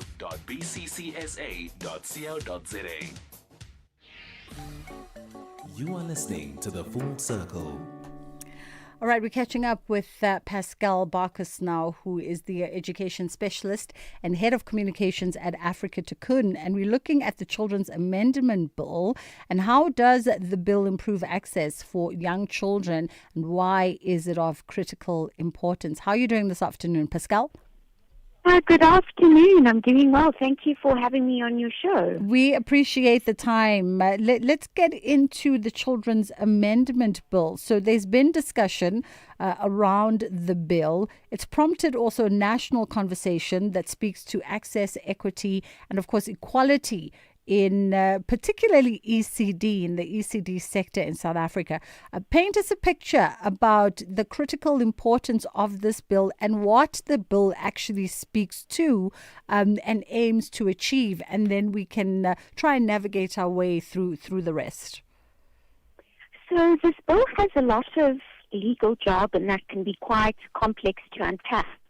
But for us in the ECD sector, I think what's important is it removes compliance as a barrier. And what I mean by that is all of the rules and regulations that these ECDs have to adhere to, were creating a barrier and were making it very difficult for them to operate, particularly in underprivileged areas. And so what this bill does is it makes it easier and it makes it less complex for these ECDs to register. And like I said, we don't want, it is unethical almost for compliance to become a barrier and make it hard. And the Children's Amendments Bill really represents an important shift in thinking, and it acknowledges that instead of excluding centers from the system, the focus is now on helping them become compliant whilst still being able to serve their communities. And I guess when you talk around it removing compliance as a barrier, the next logical question for us would be, around what kind of compliance matters, right? Because I can almost hear a listener saying, wait, what do you mean it's removing compliance as a barrier? Because isn't compliance a necessary part of ensuring, structure and safety and security and credentials and verification and all those things when it comes to ECD? So let's talk about what was expected previously. So the centre had to demonstrate that children had access to a safe building and sanitation, nutrition, trained practitioners, and appropriate learning programs, and they were expected to comply by municipal bylaws and environmental health requirements.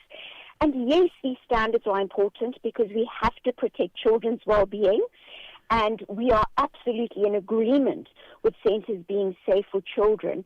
But what the bill does is it introduces a more flexible approach by allowing for a conditional registration and support that helps the centres improve perhaps over time rather than being excluded from the system altogether. And the bill does not lower safety standards. We have to stress this.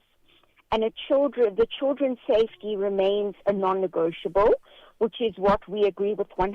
The only thing that changes is the approach and moving from almost punishment and exclusion towards a more supportive partnership. A partnership, that is the key word here. Okay.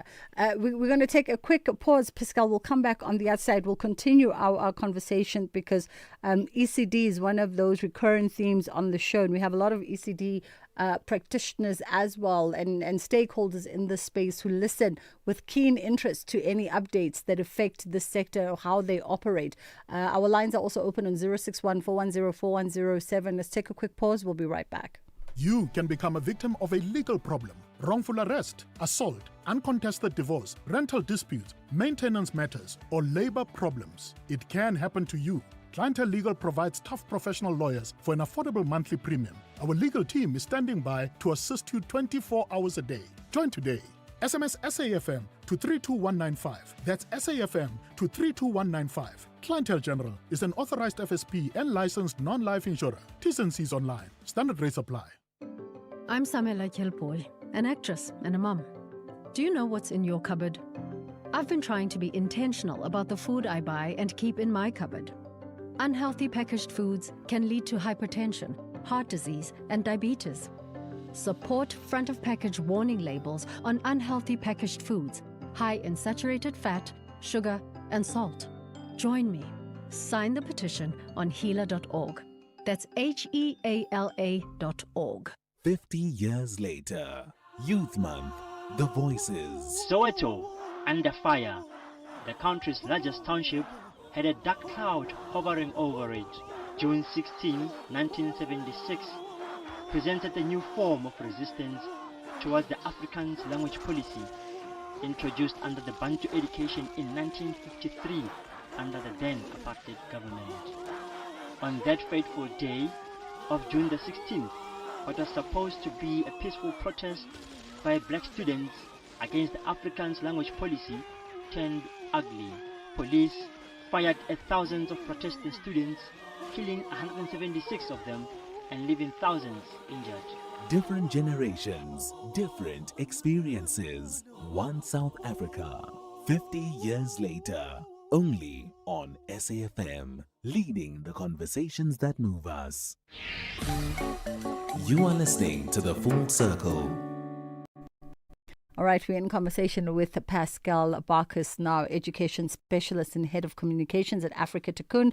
And Pascal is helping us understand the amendments and improvements to the Children's Amendment Bill and how that speaks to, of course, access that is both equitable and of quality in the South Africa's early childhood development sector. And when it came to the process of it all, Pascal, you spoke about how the bill now speaks more towards flexibility and towards partnership. Was there a consultative process that took place that consulted the ECD sector broadly, and how do we better do things to alleviate some of the challenges and some of the barriers that are faced by stakeholders, particularly those on the ground, and even more specific, I think, those women in service in rural areas of South Africa? So I think there was, this is a lengthy process. This is something that's been in conversation for a while. And besides Cabinet, we've had many civil servants, many organizations, many legal practitioners involved in this process, which has been a very, very lengthy process. And I think, moving forward, it's a team effort, and it's understanding that those first 1,000 days of the child's life are the most important. And we have to, as a society, come together and look at the best interests of the child. And it is in their best interests to be in an ECD center where they feel safe, secure, and protected. And some of these ECD centers are not your typical bricks and mortar buildings like we see in the leafy suburbs of Johannesburg, for example. Some of these are perhaps a church or a community center, or a home that someone has selflessly opened up to children, and that's fine. As long as children are able to learn and grow, we are in support of that. We really are. And we really have to understand that it is a team effort that is not exclusionary. And we really do support these sort of informal settlement centers that may not necessarily adhere to, perhaps we can call them the T's and C's that were originally put in place by the Department of Education. Let's talk a little bit on that, right? Because what is the current process of registering? And you mentioned all the hoops that ECDs have had to jump through. And how does one sort of manage and navigate around that, in order to get to those approval standards and those safety measures? So currently, ECD centers have to register with the Department of Basic Education. And like we said, there are a range of requirements relating to health and safety and infrastructure and governance, etc. And they also have to demonstrate that children have access to these safe buildings, etc. And we do realize, like I said, I must stress that these standards are important because they protect children. But what is happening now is it's become a little bit more flexible, and centers are able to work with the Department of Education to say, this is where we are, this is where we know we need to be, let's partner together to work as a team to help one another reach our goals. That's essentially what has to happen. And if anyone with an ECD out there is listening, please go and research Banapele. There is a process that you need to follow to reach certain criteria to get your center to reach, for example, bronze, silver, or gold. And the incentive there is when you get to a certain level, you get X amount of money per student. And the government is essentially going to meet you halfway and give you money for your center if you can really adhere to these requirements. So you can hear it really has become a partnership between government and these ECDs, and government does realize that it's been very hard to adhere to these protocols, and they do want to help these ECDs. And just to stress again, it has become more flexible, registration has become easier, but that does not mean that centers are unsafe. It just means that government recognizes that it is a work in progress and they are willing to work with these centers. Before I ask what perhaps would be the true test of impact, right, for this reform, maybe to also understand that the tiering element of ECDs, when we speak of bronze, silver, and gold, just briefly, what sort of what that speaks to per category? So it's very difficult for me to just summarize it very quickly. What I do want to say is, for example, the first thing I want to say is centres must be assured that they do not lose any powers over their centre when they register. Okay. So being on the ground, I understand a lot of centres have said, but when I register, am I passing my rights over to the government? No, you do not lose any rights to your centre. So just briefly, bronze is the entry point in terms of this registration level, and the ECD submits the application through the Banepele Care system and then gets a bronze certificate. And it basically means that, you know, they've just given over basic information and the centre is recognized and can begin this compliance journey. Okay. Then for silver, it's a conditional registration process, and the program has met many of these very basic requirements. And from this silver level, the centre receives support and they then have time to improve and grow. And site visits have taken place and they have met health and safety standards. And the centre is essentially compliant.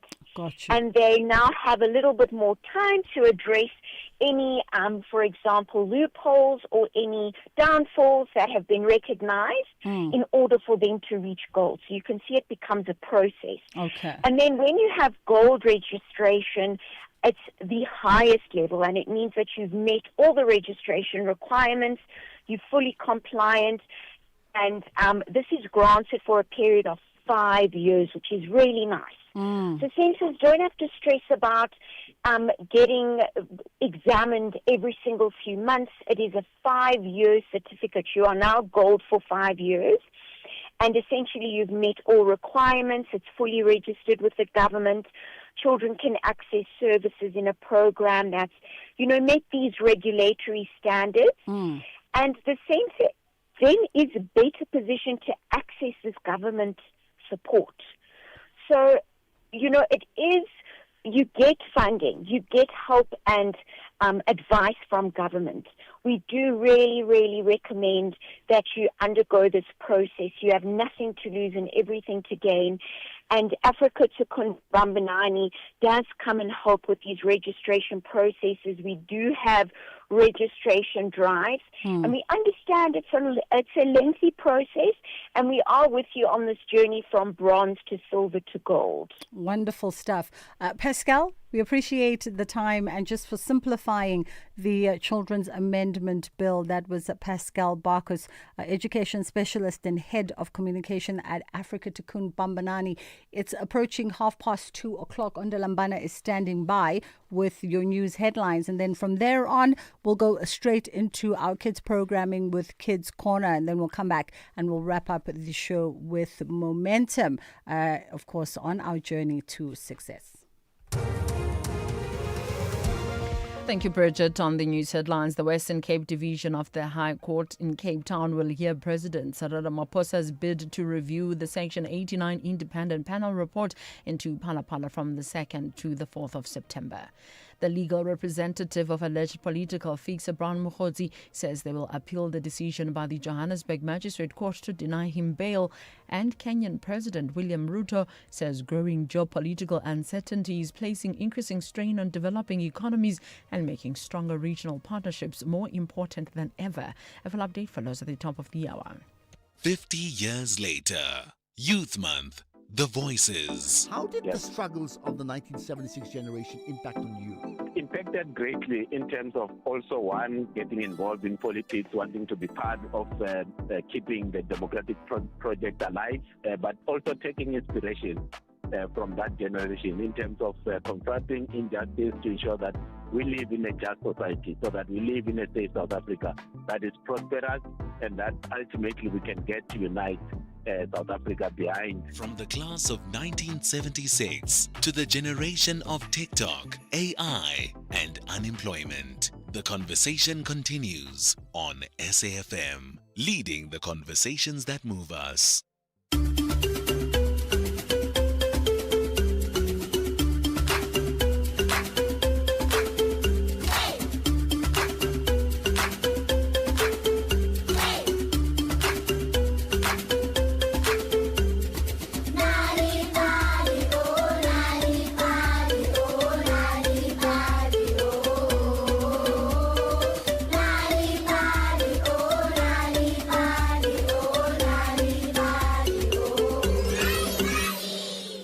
Hello, friends, and welcome to Nali Bali.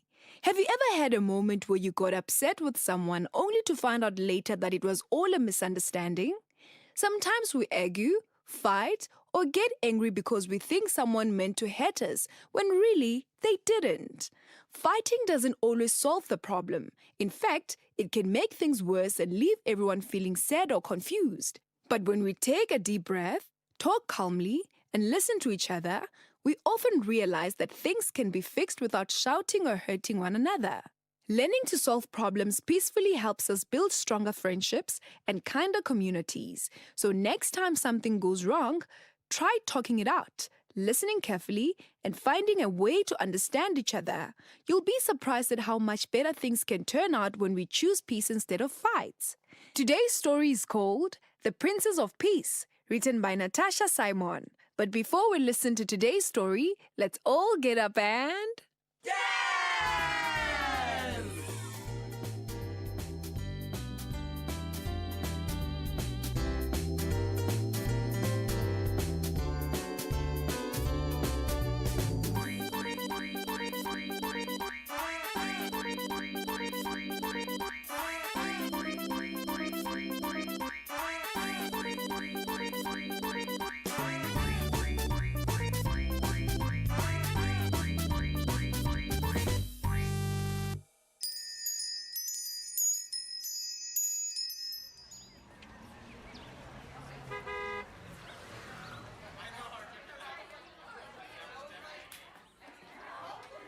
Once upon a time, in a peaceful kingdom of Mapikela lived a wise and beautiful princess named Kanyisile.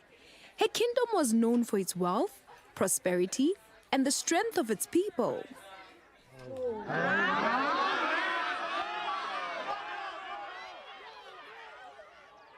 To the north of Mapikelela lay a kingdom of Ukutula, a realm known for its love of war.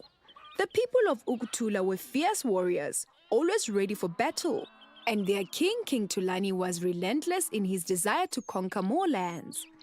This worried the people of Mapikelela, who feared that Ukutula would set its sights on his peaceful kingdom. In an effort to secure peace, the wise elders of Mapikelela proposed the marriage between Princess Kanyisile and Prince Mandla, the strong and brave son of King Tulani. The marriage was meant to prevent hostilities between two kingdoms. Knowing that this marriage would ensure the safety of her people, Princess Kanyisile agreed to the proposal.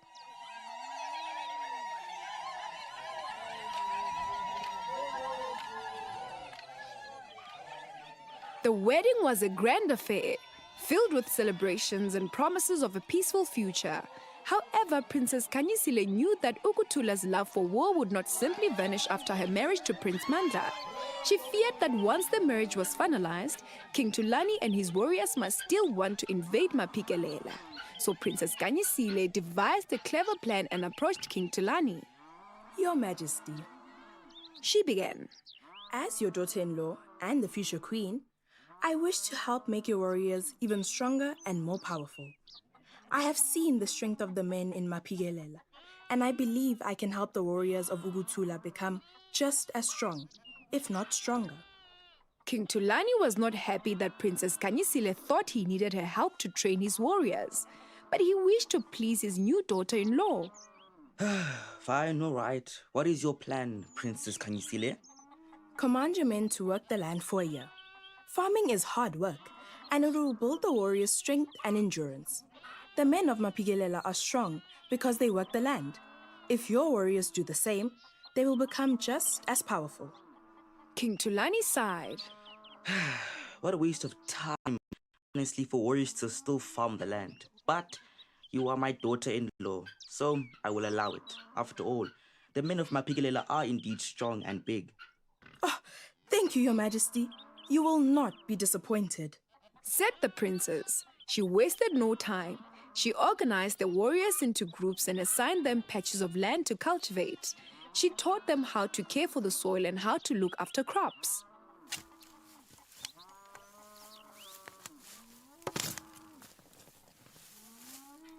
The warriors, eager to prove their strength, they threw themselves into the work. At the end of each day, they were exhausted from the hard labor, too tired to think about going to war. However, they noticed that their muscles had grown bigger and they had become stronger.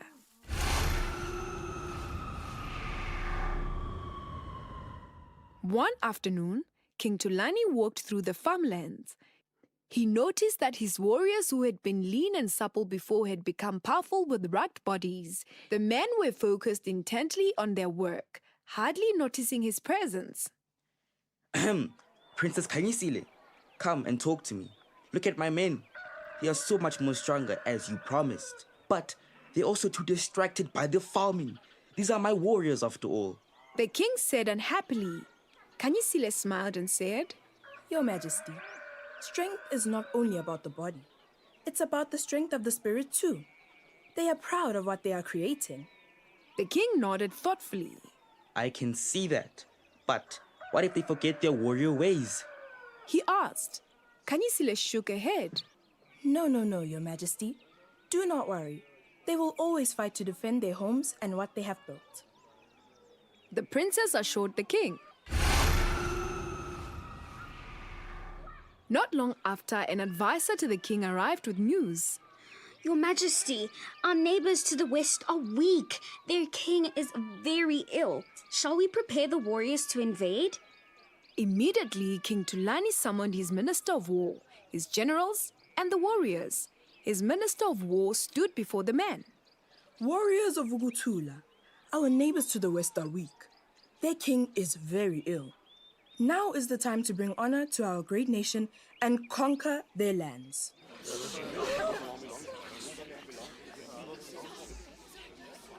King Tulani turned to his warriors in surprise. He had been expecting them to be eager for battle. Instead, he heard murmurs of discontent. One warrior spoke to the Minister of War on behalf of everyone and said, Honorable Minister, what about the crops? The harvest is near. If we leave now, everything we worked for will be ruined. We've spent months tending these fields. We can't just abandon them. Yes, I agree. King Tulani was taken aback. Then his anger flared. But you are warriors first. Do you not desire the glory of battle? What about the reputation of Ugutula? The king demanded. The warriors stood firm. Your Majesty, we are warriors, but if we leave now, the crops will die, and we will have done all the work for nothing. Besides, we want to taste what we have grown. Our neighbors will still be there after the harvest. The warrior said. King Tulani considered these words. Then he said, Fine, very well. Finish the harvest, but remember, you are warriors of Ugutula. The time of battle will eventually come again. Be ready. The warriors nodded gratefully and they returned to their fields.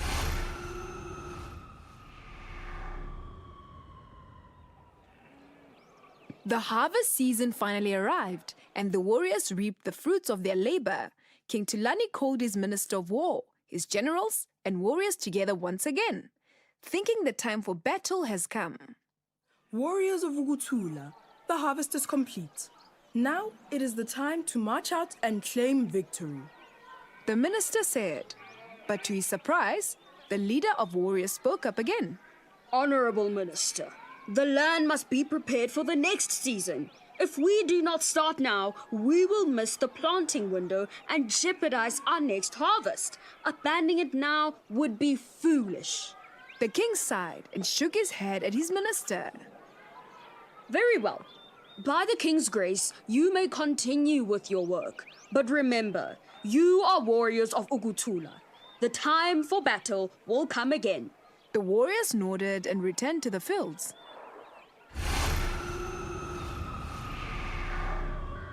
Over time, the warriors became so engrossed in their work that the thought of war faded from their minds completely. Princess Kanyisile's plan had worked. She had not only protected her homeland of Mapikelela, but it also brought lasting peace to Ukutula. And so we come to the end of another Nalibali story time. Today's story was called The Princess of Peace, written by Natasha Simon. Did you know that reading and telling stories to children at home can help them do better at school? If you want free stories to read to your children or for your children to enjoy on their own, visit the Nalibali website www.nalibali.org or Mobi site www.nalibali.mobi. You will find stories in 11 South African languages, as well as tips for reading and sharing stories with your children to grow their potential. Also look out for the bilingual Nalibali Reading for Enjoyment supplement with great children's stories and activities, available in newspapers. Nalibali, it starts with a story.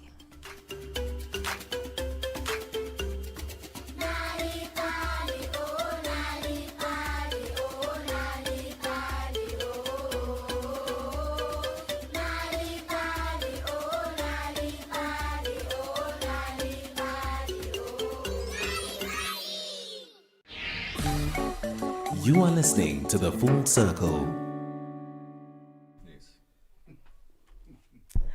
All right, we're still discussing matters of fanatics with my guest this afternoon. Frenzu Fredericks joins me, Chief Marketing Officer at Momentum Investment, as we talk, on our journey to success with Momentum over the next couple of weeks. And now most retirees are caught apparently between two competing risks: living too long and running out of money. Now, I thought this was fascinating in one of the conversations with your colleagues around the fact that most people don't have enough saved for retirement, even those who have saved for retirement, to last them 2 generations in. And I know I'm skipping ahead. How are you doing this afternoon? I'm very well. Thanks, Bridget. And you? I'm fantastic. Thank you so much for coming through. Much, much appreciated. The earliest guest we've ever had. Let's talk about those two competing facts. So, living too long and running out of money. It's actually the same thing. You're talking about longevity risk there. But I want to address what you talked about a little bit earlier. Yeah. We don't see retirement as a moment in time at Momentum. We see it as a journey. Okay, so and we really think differently about this. So, have you ever thought about if you do you have children? I do. I have an 11-month-old. Yes. Fantastic. Now, imagine taking out a tax-free investment for your 11-month-old now, and in 11 years' time, you've maxed out the 500,000 rand contribution. Yes. Do you know that your 11-month-old will never have to pay for an RA or have a pension fund necessarily herself in order to retire comfortably because of the compound growth that you'll receive over the rest of her lifetime? So there are many different forces and many different levers that you can pull in order to save, in order to solve for different needs, especially retirement needs. Lots of people ask me the question, should a 20-year-old think about retirement? And it's never too early to start thinking about retirement and making sure that retirement is actually part of your financial plan. Yeah. So we're talking about advice for success and all of these things. And the advisor in our world is really a life coach. Okay, so it's unpacking all of those things, especially with retirement. That's a very technical process in helping people quantify and identify what it is that they need to save for.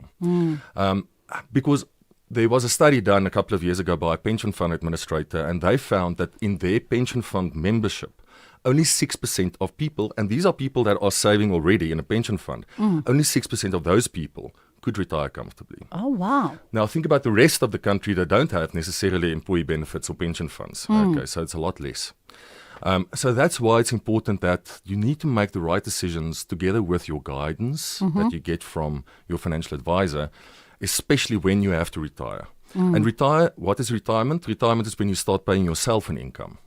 Think about that. Then you need to make sure that you have enough money saved that you can still have a good standard of living within the retirement period. So just living too long, that's really the longevity risk that we were talking about. It means that sometimes people take too much income in the first years of retirement, and then they run out of money because they've delved into the capital of the money that they that's supposed to last them until they die. So that's usually the thing with people that are purely invested in the market through living annuities, where usually they've got a balanced approach. They've got some conservative assets and then some medium and more risky assets, usually with equities, and unit trust and personal share portfolios, etc. So it's important also to ensure that you understand all of your choices, all of the options that you've got, together with your financial advisor, that there are other things that you can use as well that can help you pay yourself an income till the end of your life. Absolutely. Okay? And that's where, we distinguish between two different types of expenses in retirement. So there are life expenses, and those are the non-negotiable expenses, like, for example, housing, food, medical aid. Okay, very important in retirement, to be able to cater for your medical aid, because you get sicker as you get older. And then there's living expenses, and living expenses are those things that really add quality of life. Okay, so that's taking your grandkids out to Wimpy for breakfast, going to the movies, going on holidays, really the things that add the nice and spice to life. Okay, and those living expenses, we believe, should be catered for by assets within a living annuity, that can give you upside in the market and growth. But the life expenses, we believe, can be solved for by a life annuity. And the life annuity is something that the insurer takes the risk, but it pays you a guaranteed income until you die. So all of those very non-negotiable expenses are absolutely catered for until you die. How do we, friends, how do we then simplify this conversation for a lot of South Africans who are not even financially astute, right? Because a lot of folks, they rely on the company that they work for taking out a little bit for retirement, and that's where the conversation stops. That's why advice is so important. I do think that I think we just got a time check. Yes, here. We did. Okay.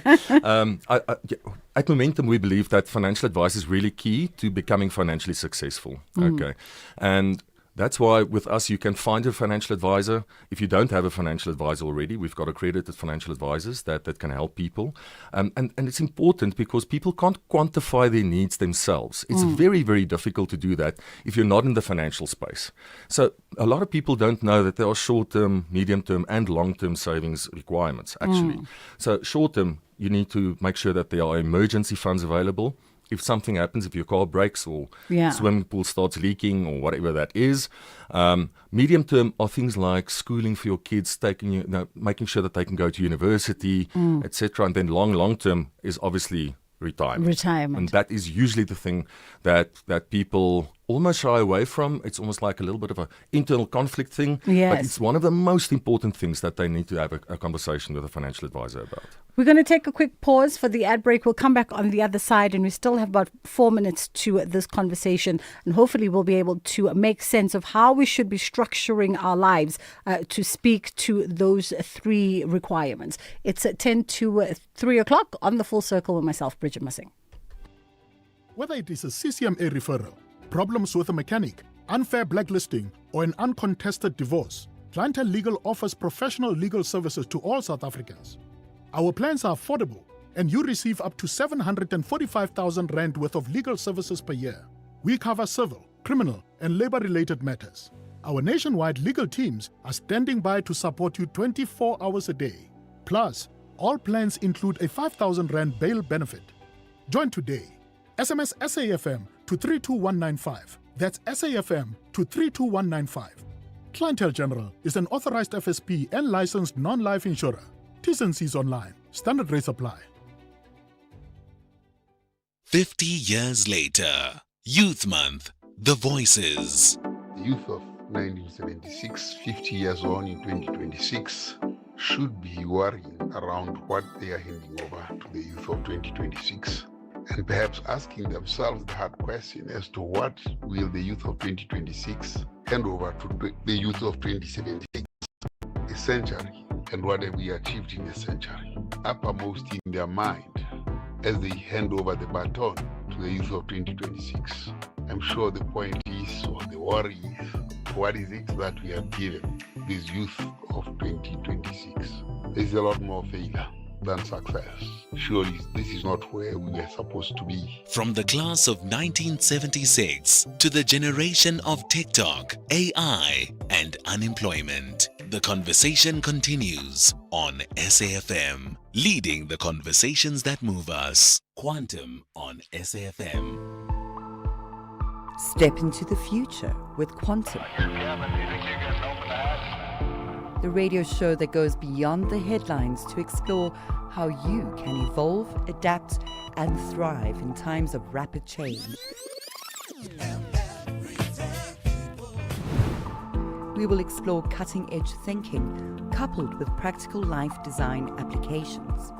I'm Angela Ludek, and I invite you to join this community where real progress begins with human capital development.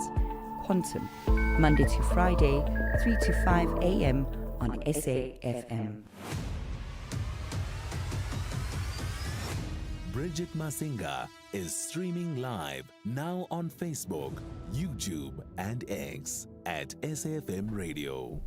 All right, as we wrap up our chat with Frenzo Frederick, who's the Chief Marketing Officer at Momentum Investment, just a quick one in terms of how do we then structure ourselves and our financial planning to speak to what we were talking about, those three tiers? Yeah, so I mean, luckily we've created a new product called the Guaranteed Annuity Portfolio, which acts as a hybrid annuity. Okay. So you don't have to make a choice between a living annuity or a life annuity in retirement anymore. That's usually what used to happen in the past. What we've created with the Guaranteed Annuity Portfolio is a component that you can put as a guaranteed income aspect into your living annuity. So you only need one product, and then you can switch some of your assets into this guaranteed annuity portfolio to create that certainty of income, because it acts exactly like a life annuity would. And you can still have upside in the market that's exposed to equities and other growth assets.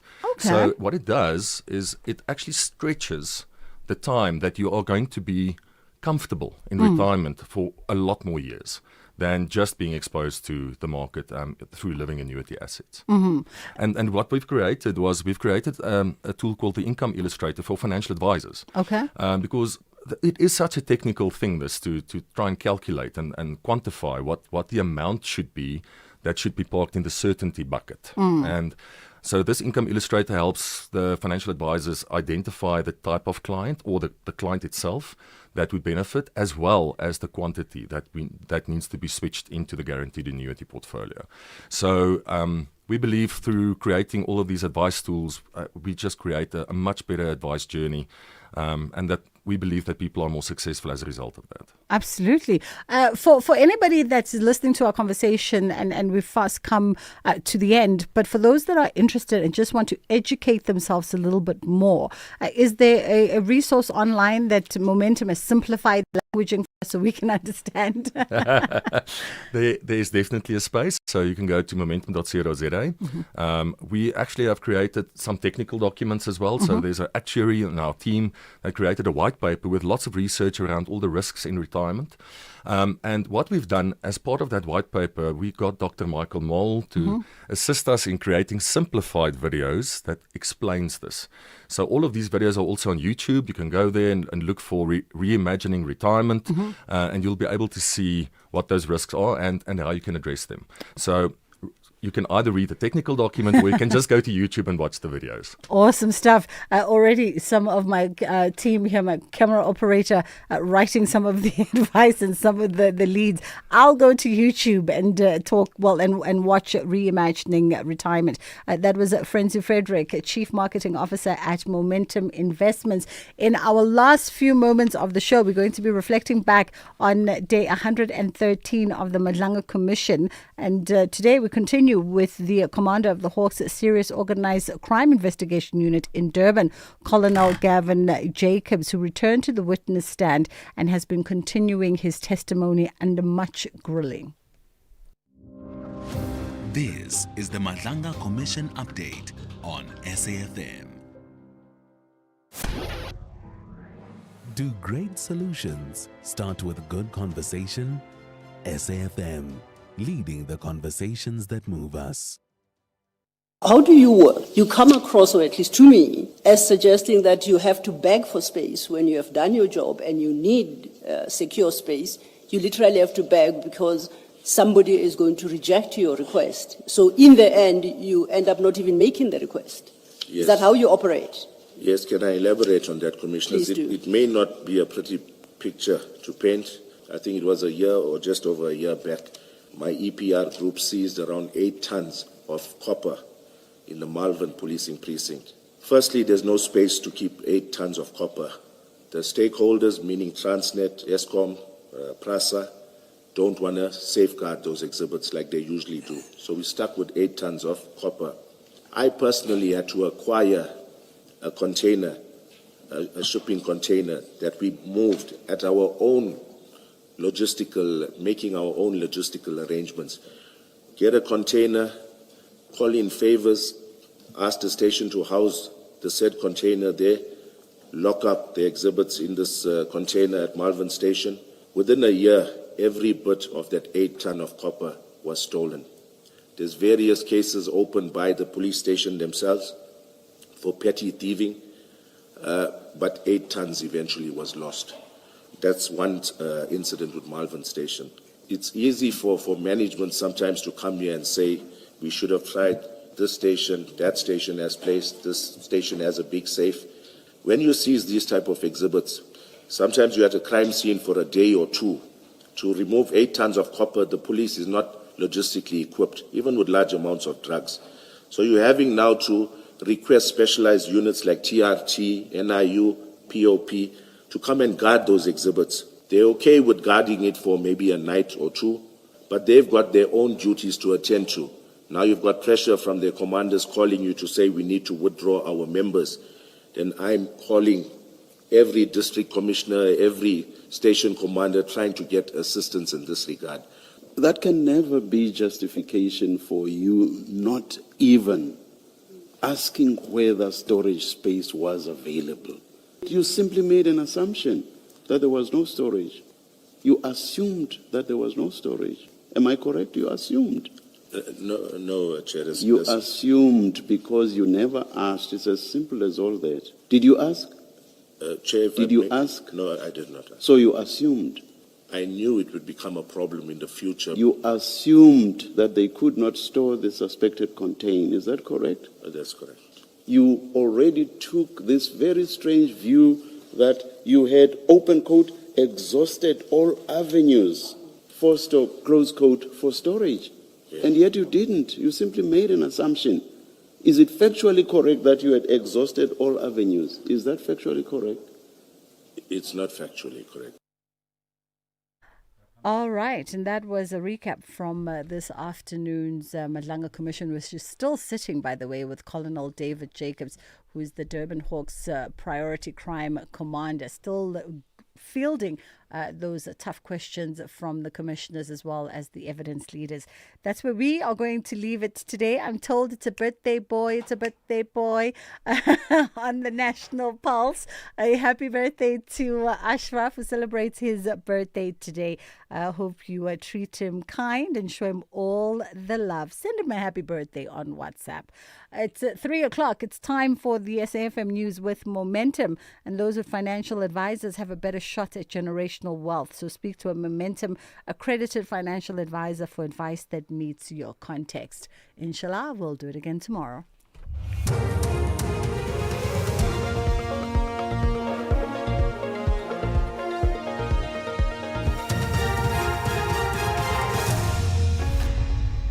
Thank you, Bridget, and the team on the top stories. Heavy rainfall continues to cause flooding in the Western Cape, and Mokgotzi's legal representative unhappy with the latest ruling. For SAfm News, I am Onde Lambana, and a very good afternoon. Heavy rainfall across the Garden Route and Little Karoo in the Western Cape continues to cause flooding concerns. Emergency teams rescued a woman and 2 children who attempted to cross a river near Zora. Authorities are urging residents to stay away from swollen rivers as water spillage from dams is making its way downstream towards the Grootegeluk River system. Head of Garden Route Disaster Management Gerard Otto says while the rain is expected to ease later this afternoon, flooding is likely to continue into the weekend. The flooding is not going to stop today. It's going to continue for the remainder of today into tomorrow as well as into the weekend because this water must still reach the sea. We're also aware that many areas is still cut off. We are doing assessments to see if there's humanitarian need and humanitarian aid required for those areas. Fortunately, our call for people to stock up worked, and it seems like a lot of people has made provision because they knew that they might be cut off again.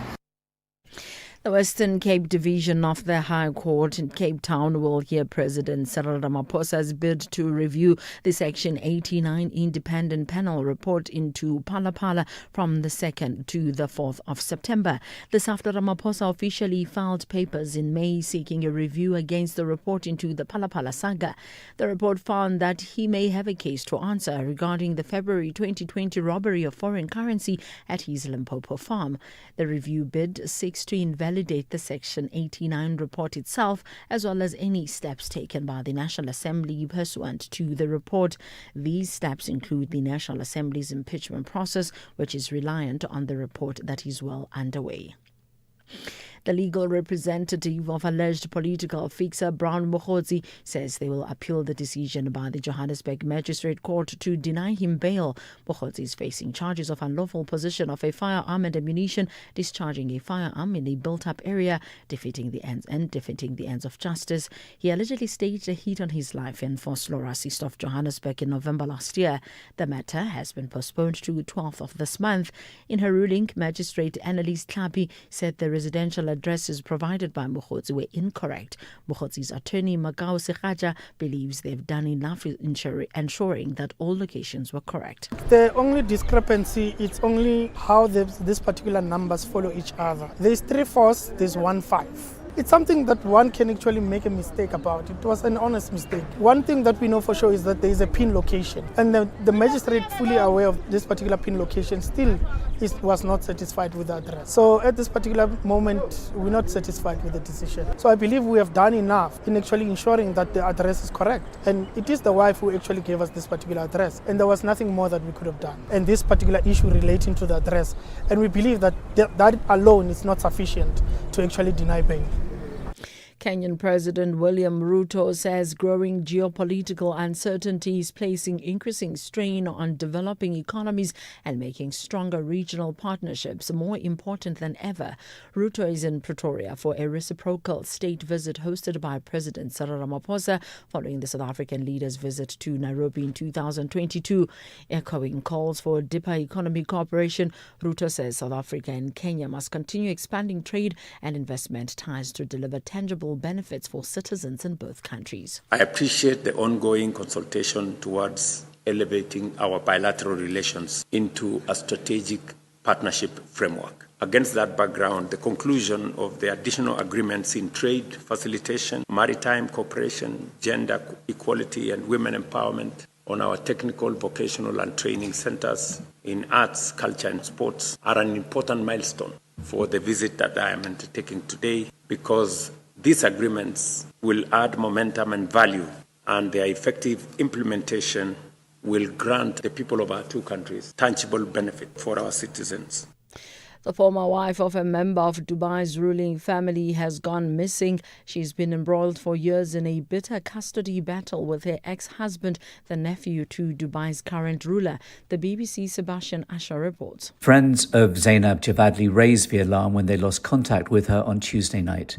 Neither she nor her 3 young daughters have been seen or heard from since. Ms. Javadli's mother has gone to her house and found it empty with the locks changed. For months, Ms. Javadli had barely left her house as she believed that security officers were waiting to take her children from her and possibly put her under arrest. Recapping the top story, heavy rainfall across the Garden Route and Little Karoo in the Western Cape continues to cause flooding concerns. I'm on Lambana for SAfm News Headlines at 3:30. Coming up in your sports this hour, FIFA bans refillable bottles amid heat concerns. Papir named URC's player of the season. And McElroy says that he plans to remain selective with his tournament appearances. I'll have more on this and other stories at 3:30. A reminder, Momentum is part of the Momentum Group Limited, an authorized FSP and registered credit provider. Some say the squeaky wheel gets the grease. Well, sometimes it gets the grease, sometimes it gets replaced. Generic guidance only fits a few situations. That's why Momentum accredited financial advisors take the time to understand you and only then apply their expertise. Advice meets your context. Momentum, your journey to success. Momentum is part of Momentum Group Limited, an authorized financial services and registered credit provider. The National Pulse with Ashraf Garda on SAfm. You're listening to the National Pulse, weekdays 3 to 6 p.m. You know, how can I ignore it? Even if I chose to ignore it, I would have said maybe quiet. But then up comes Bridget and says, "Happy birthday, Ashraf." So thank you so much for that to Bridget and the team, and of course to many listeners who've messaged me on various social media platforms. But I mean, here's the point on a birthday, which is something that I feel very strongly about. Okay, besides the fanfare of a birthday cake and well wishes, which is really, really appreciated, this is me. How can I use my birthday as a catalyst for people beyond me and my family? So this is the point I want to put to you, right?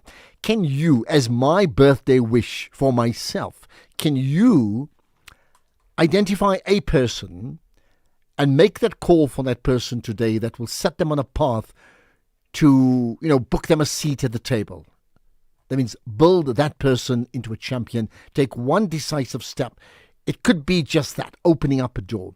And when you've done that, just, tag me on any social media platform to say, hey, that's what I've done. Because in essence, the best birthday gift I can get is if I know that you and I collectively are building champions. Can you do that?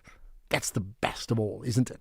Right, that's the beginning of the show. This is the National Pulse. So much to talk about. You know that the President of South Africa and Kenya in meetings today. There's also developments regarding the United Nations Security Council, with Zimbabwe now being a member of that too. And that's not all. There are other developments that we must talk about, including issues around commercial crime courts effectively not doing their job in South Africa. Where have we heard that before? All of that to come. And staying with that theme, the Western Cape police stations lacking storage for important dockets. You want to know about that, don't you? Let's start with that next. 50 years later, Youth Month, The Voices.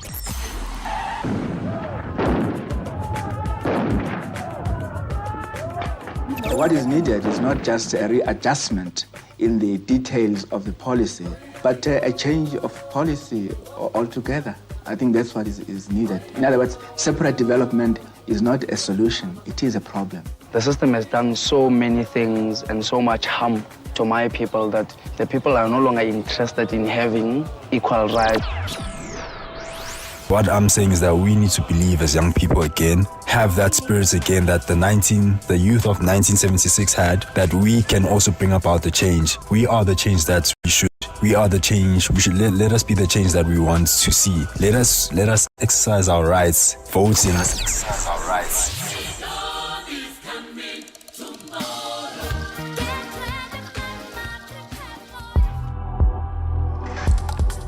Ashraf Garda on the National Pulse.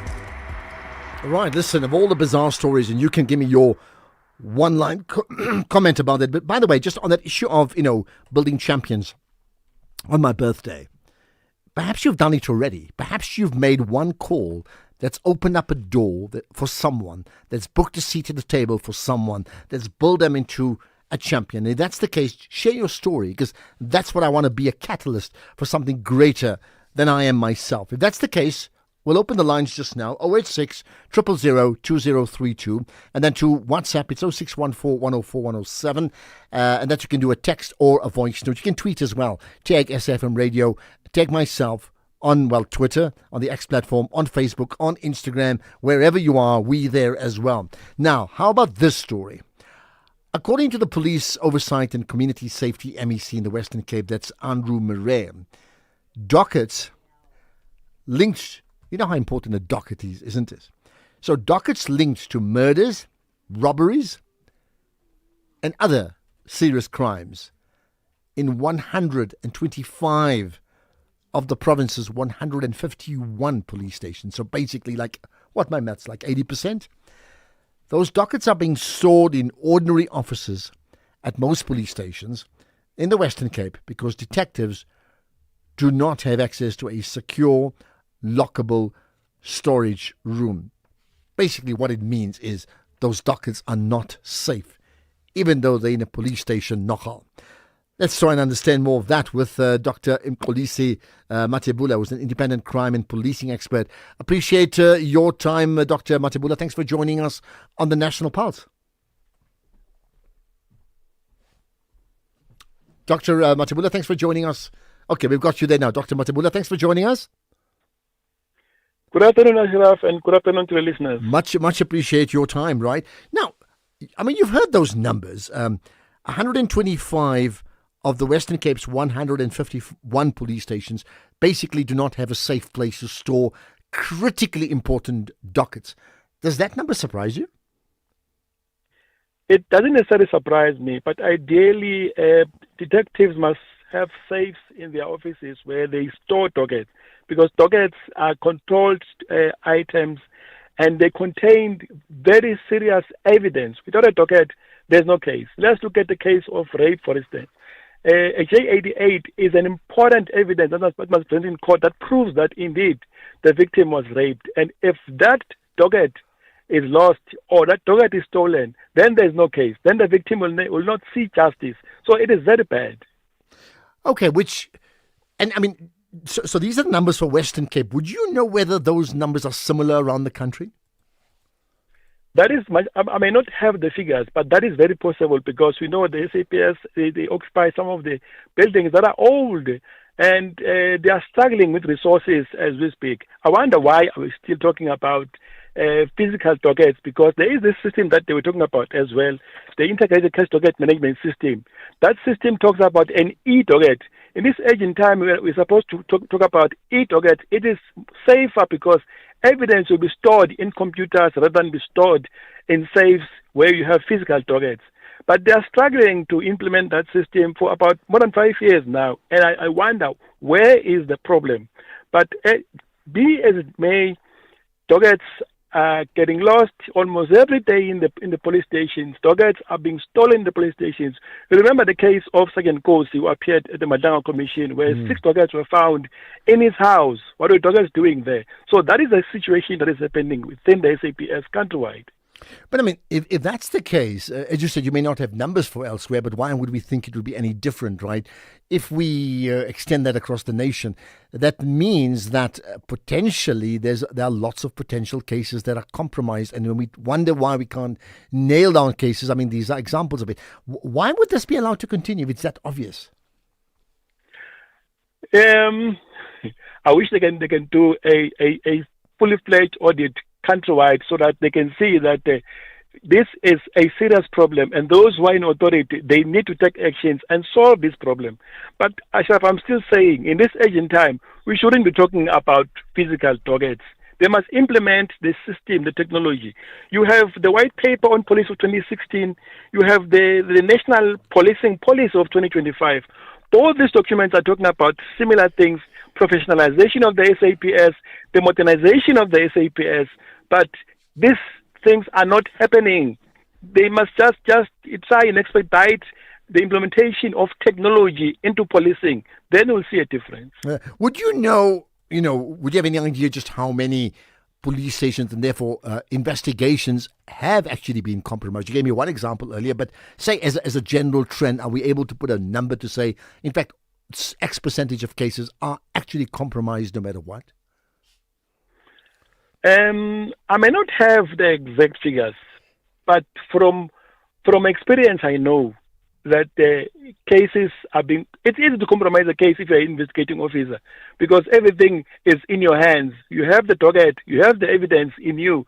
Somebody may come to you and say, you know what, this case, if it goes to court, I'm gone. So I'll pay you so much. Make sure that this case doesn't see the light of the day.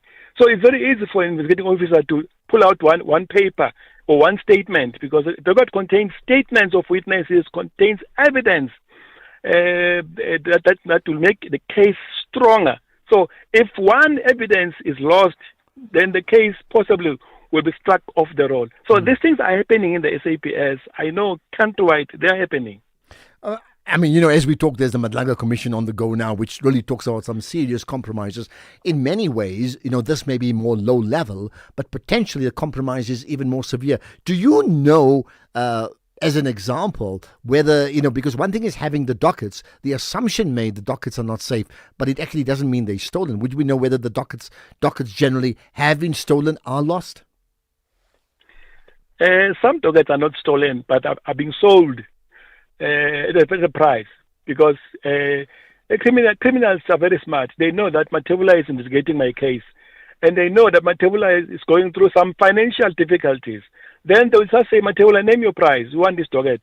Then Matebula will name a price. They'll give Matebula that amount of money. Then they will take that docket and go and destroy it. So these things are happening, and the IO will say docket was stolen, but even the docket was not stolen. These are things that are happening in the SAPS. Ask people who can tell you these stories are retired detectives, because the ones that are still serving, they are afraid to talk because it's career limiting. Okay, what about? I mean, you already mentioned the move towards digital and you know, electronic capturing of data. In your opinion, I mean, to what degree is that happening in our country, in the police service, or is that way behind? We are far behind. Let's look at the SAP 69A form, the fingerprint form. You still go to the SAPS, they still use an ink to take fingerprints. In developed countries, they now use technology. Even in South Africa, in South Africa, there are companies that are using modern technology. They are using computers and other softwares to take fingerprints, and the system is linked to the call center. It makes life easier. You take fingerprints today, in an hour or two, you have your results, you have your clearance. But why are they not implementing these systems? Something is telling me that there are others who are aware that as soon as the system is implemented in all the stations, they may not be able to make money by selling dockets or by making sure that evidence disappears from the docket, so the docket is thrown out of court and they make money out of that. I think that could be another reason. Yeah. What about issues like vehicle and tracking systems? You know much about that in terms of how is that compromised as well too? That as well is a serious problem, and precisely because they choose these cheap companies to install the tracking systems, and as a result, as they were saying in this report, that some of the vehicles were installed with tracking systems, but these tracking systems are not functional, and that makes it difficult to track a vehicle when police are out on patrols.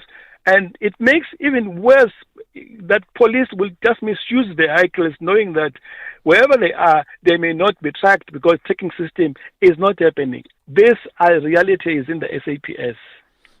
What would you? I mean, I understand. I know from where you are, you police the police in many ways, right? What would be your one decisive suggestion or action that you'd like to think that the police service should be actioning right away? I think the implementation of technology in policing will make a huge difference in a number of issues that we normally complain about. There are countries like in China, they have what you call a robot police. That police is infused with modern technology, what you call face recognition technology as well. That it can do patrols, and once it identifies the fugitives, it sends a message to the nearest police station, and then they come and arrest. And if one wants to report a crime, you can stop the robot and press. There's a computer screen on its chest. Just press there, report a crime. Those are the things that will make life easier for the police, because as it is in South Africa currently, police are struggling. But technology will ease the burden.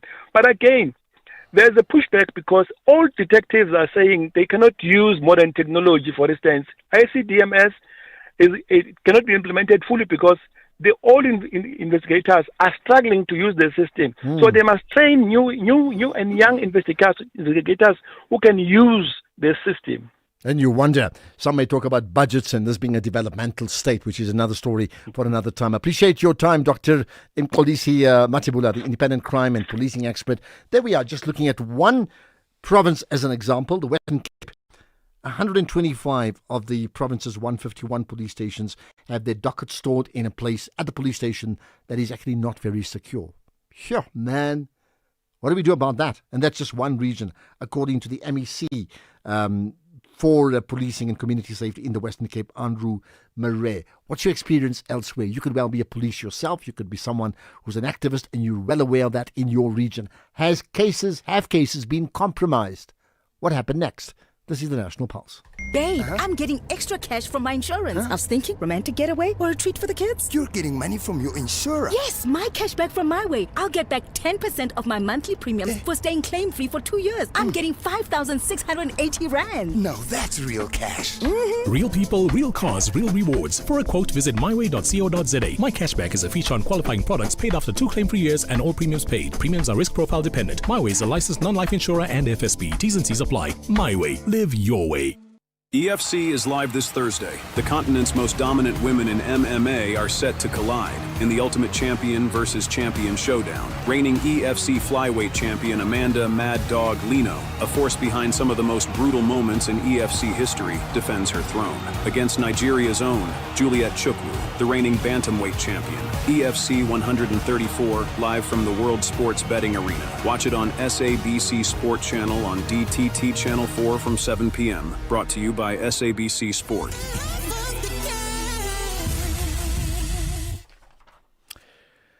Right, if your local car wash was becoming too expensive, you'd switch, right? So why pay more for car insurance? Switching to Outsurance saved 30-year-old Deneo an unbelievable 1,094 rands on her 2025 Kia Sonet. So get a quote now, and if our insurance can't save you money, ask for 500 rands or 1,500 bucks if you've been claim-free and with the same insurer for 3 years. So do it now. SMS out to 30754. Licensed insurer and FSP, T's and C's and information online. You're listening to the National Pulse. Right, let's get some voice notes. We're going to just play just some reaction from you. Particularly on the issue of, community safety with regard to dockets stored in police stations that are actually not that safe. It's so dramatic. Afternoon, Ashraf. Just listening to this chap on the radio about the docket, if it's lost. And, are we the only country left in the world that still uses paper? These dockets that go missing every day. Why, when you go to a police station, is it not captured straight onto a PC and stored? I don't understand this. What are the reasons? Well, it's a fair comment. Like, why would we be in that compromised situation? Because we are compromised, right? Ashraf, Flores here again from Winelands, man. Let me tell you, I have a solution to the problem with regards to e-dockets. There's a lot of graduates out there, people who are IT smart, IT savvy. Pull those people in, pay them. There's a lot of youth who struggle to find work, who are brilliant minds. Let them start putting these things in computers, man. Yeah. They may say there's no money. The government cannot say there's no money. No, this is a necessity. We need this e-docket system. ASAP. Have a good day. Bye-bye. But you see, the government is saying we got no money. Think about how under-resourced we are in healthcare as well, even in police stations, in terms of cars, in terms of investigative. They are saying just that, right? Here's another.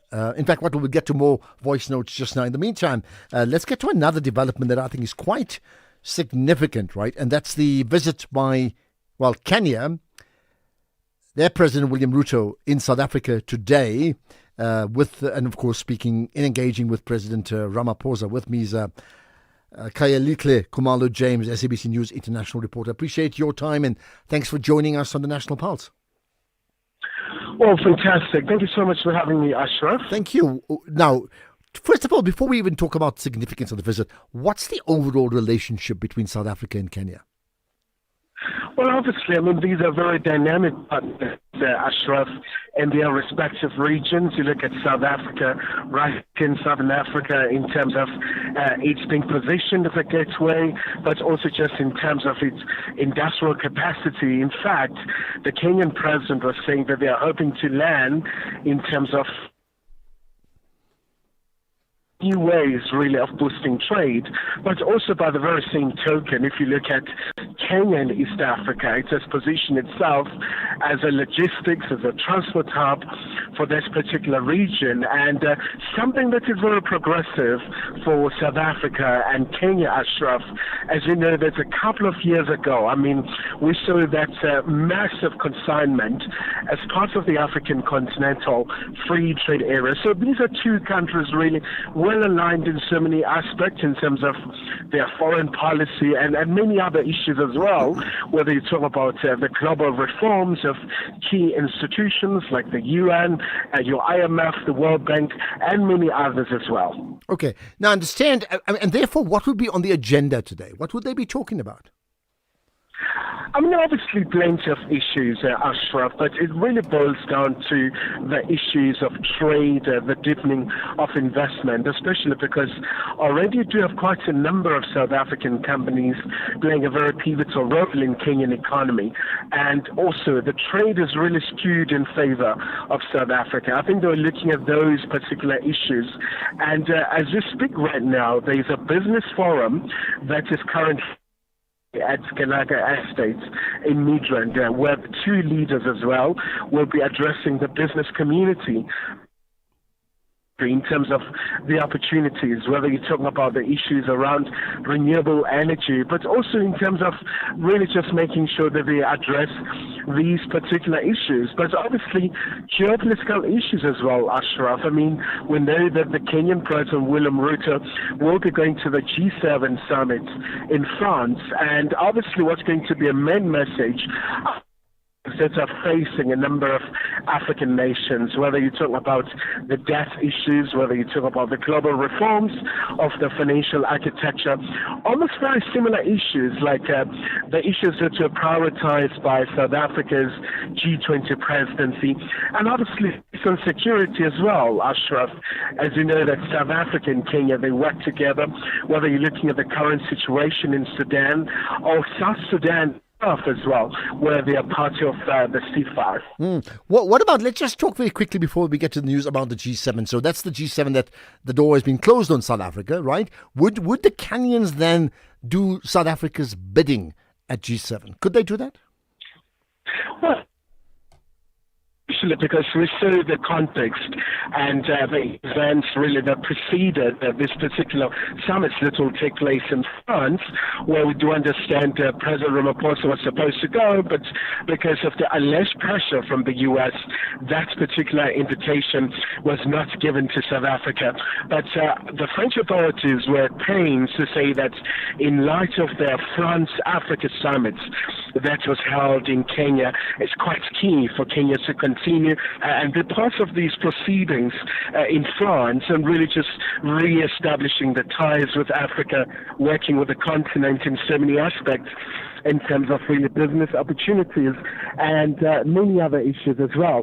In fact, to quote President Ramaphosa, he said, President Ruto will continue to make noise for Africa in terms of the continent's inclusion in so many just global fora and many other very key platforms for Africa's voice to be heard and not just this.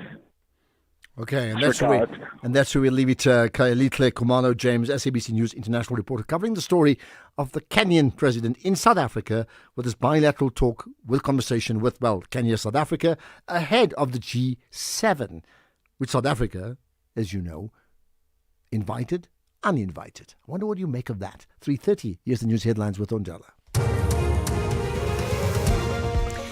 Happy birthday to you, Ashraf. And on the news headlines, President Cyril Ramaphosa says government is weighing a range of measures to better manage migration.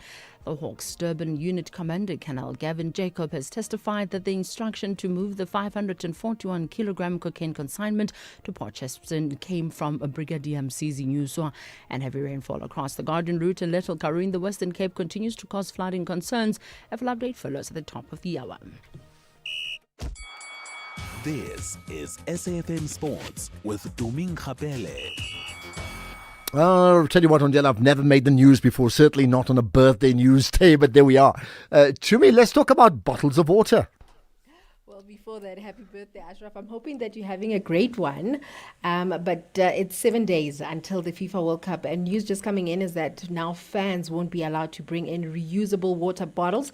This is due to safety concerns. The governing body, which had earlier permitted empty, transparent, reusable plastic bottles inside stadiums, said that the updated stadium code of conduct, effective from Tuesday, now prohibits them. So other items like bottles, cups, jars and cans are also banned to prevent the risk of injury if thrown onto the field. Meanwhile, the spirit is high and there's a lot of excitement in the Bafana Bafana 2010 World Cup Legends team as they prepare to leave for Mexico tonight for an exhibition game in Pachuca this coming Sunday. It is led by the likes of Siabonga Nomvete, Steven Pinar, Siabonga Sangweni and Surprise Muriri and also Shabalala. Just to name a few, the Legends went into camp this past weekend and now they're all set for Mexico. Here's Buda Matate, who's the SA Football Masters and Legends Football Association.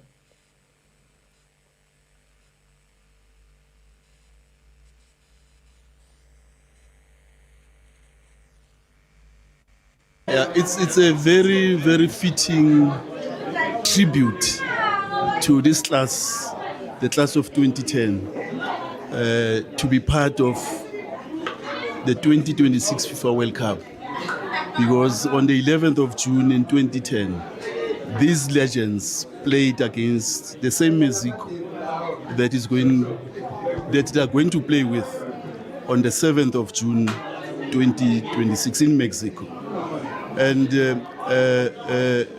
we want to thank the Honorable Minister of Sports, Arts and Culture, Gayton McKenzie, for recognizing the contribution that these legends have done in terms of nation building and social cohesion, and recognizing that they are legends and they need to be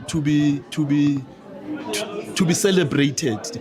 This is a celebration for them.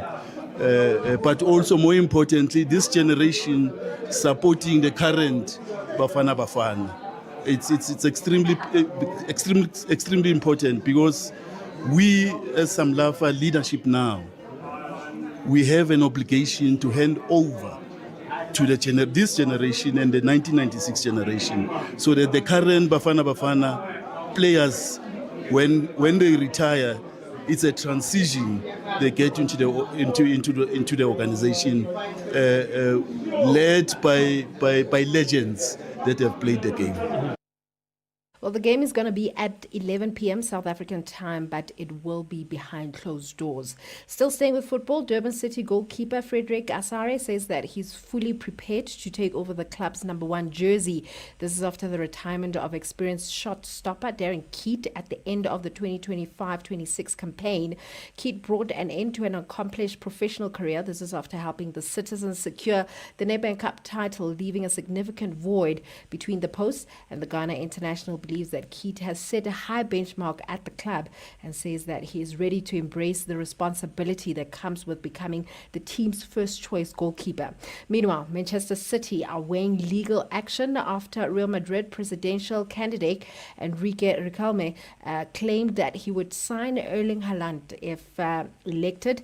Riquelme insisted that Haaland has a release clause and wants to move to the Bernabeu.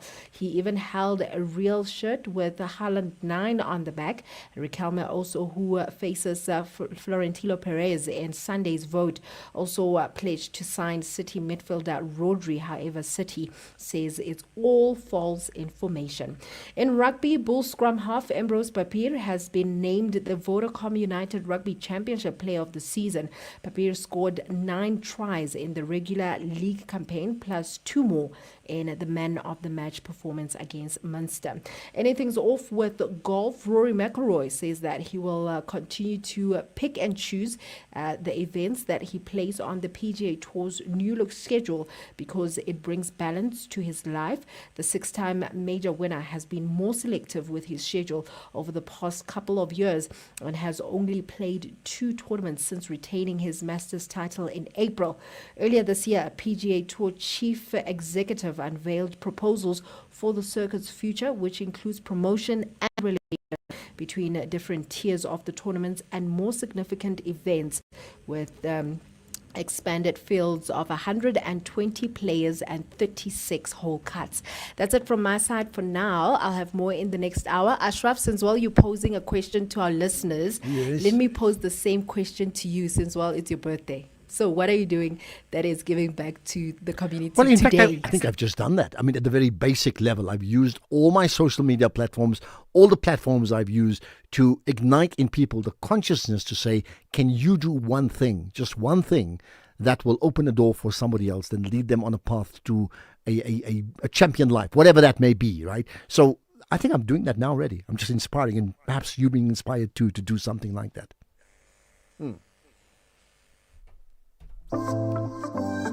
Wherever you are in the world, SAFM 104 to 107 is accessible. We're also streaming live on Facebook, X, and YouTube at SAFM Radio. We acknowledge and appreciate everyone tuning in and watching our streams. Stay with SAFM 104 to 107 as we bring you commission live, breaking stories, and thought-provoking lectures. SAFM, leading the conversations that move us. You're listening to the National Pulse. Right, we're going to talk about Zimbabwe in a moment. Zimbabwe, part of the UN Security Council. Not permanent, but they're there anyway. How important is that? Let's get your thoughts in the meantime. Many people have been sending us WhatsApp voice notes. So whatever it is, I need to hear you out.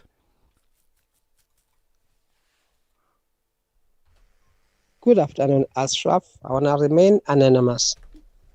There is a lot of corruption within the justice system of South Africa. As General Tlanhla Mkhwanazi said, you see now in the court, sometimes you see the police can approach you and ask you if you wanna have your advocate destroyed, and they want money after that, without you asking him to do so, but they can just come and ask you. See, it's corruption. Thank you. Okay, that's an interesting one. Lots of corruption. I think we all know that. Here's another. Good afternoon, Ashraf.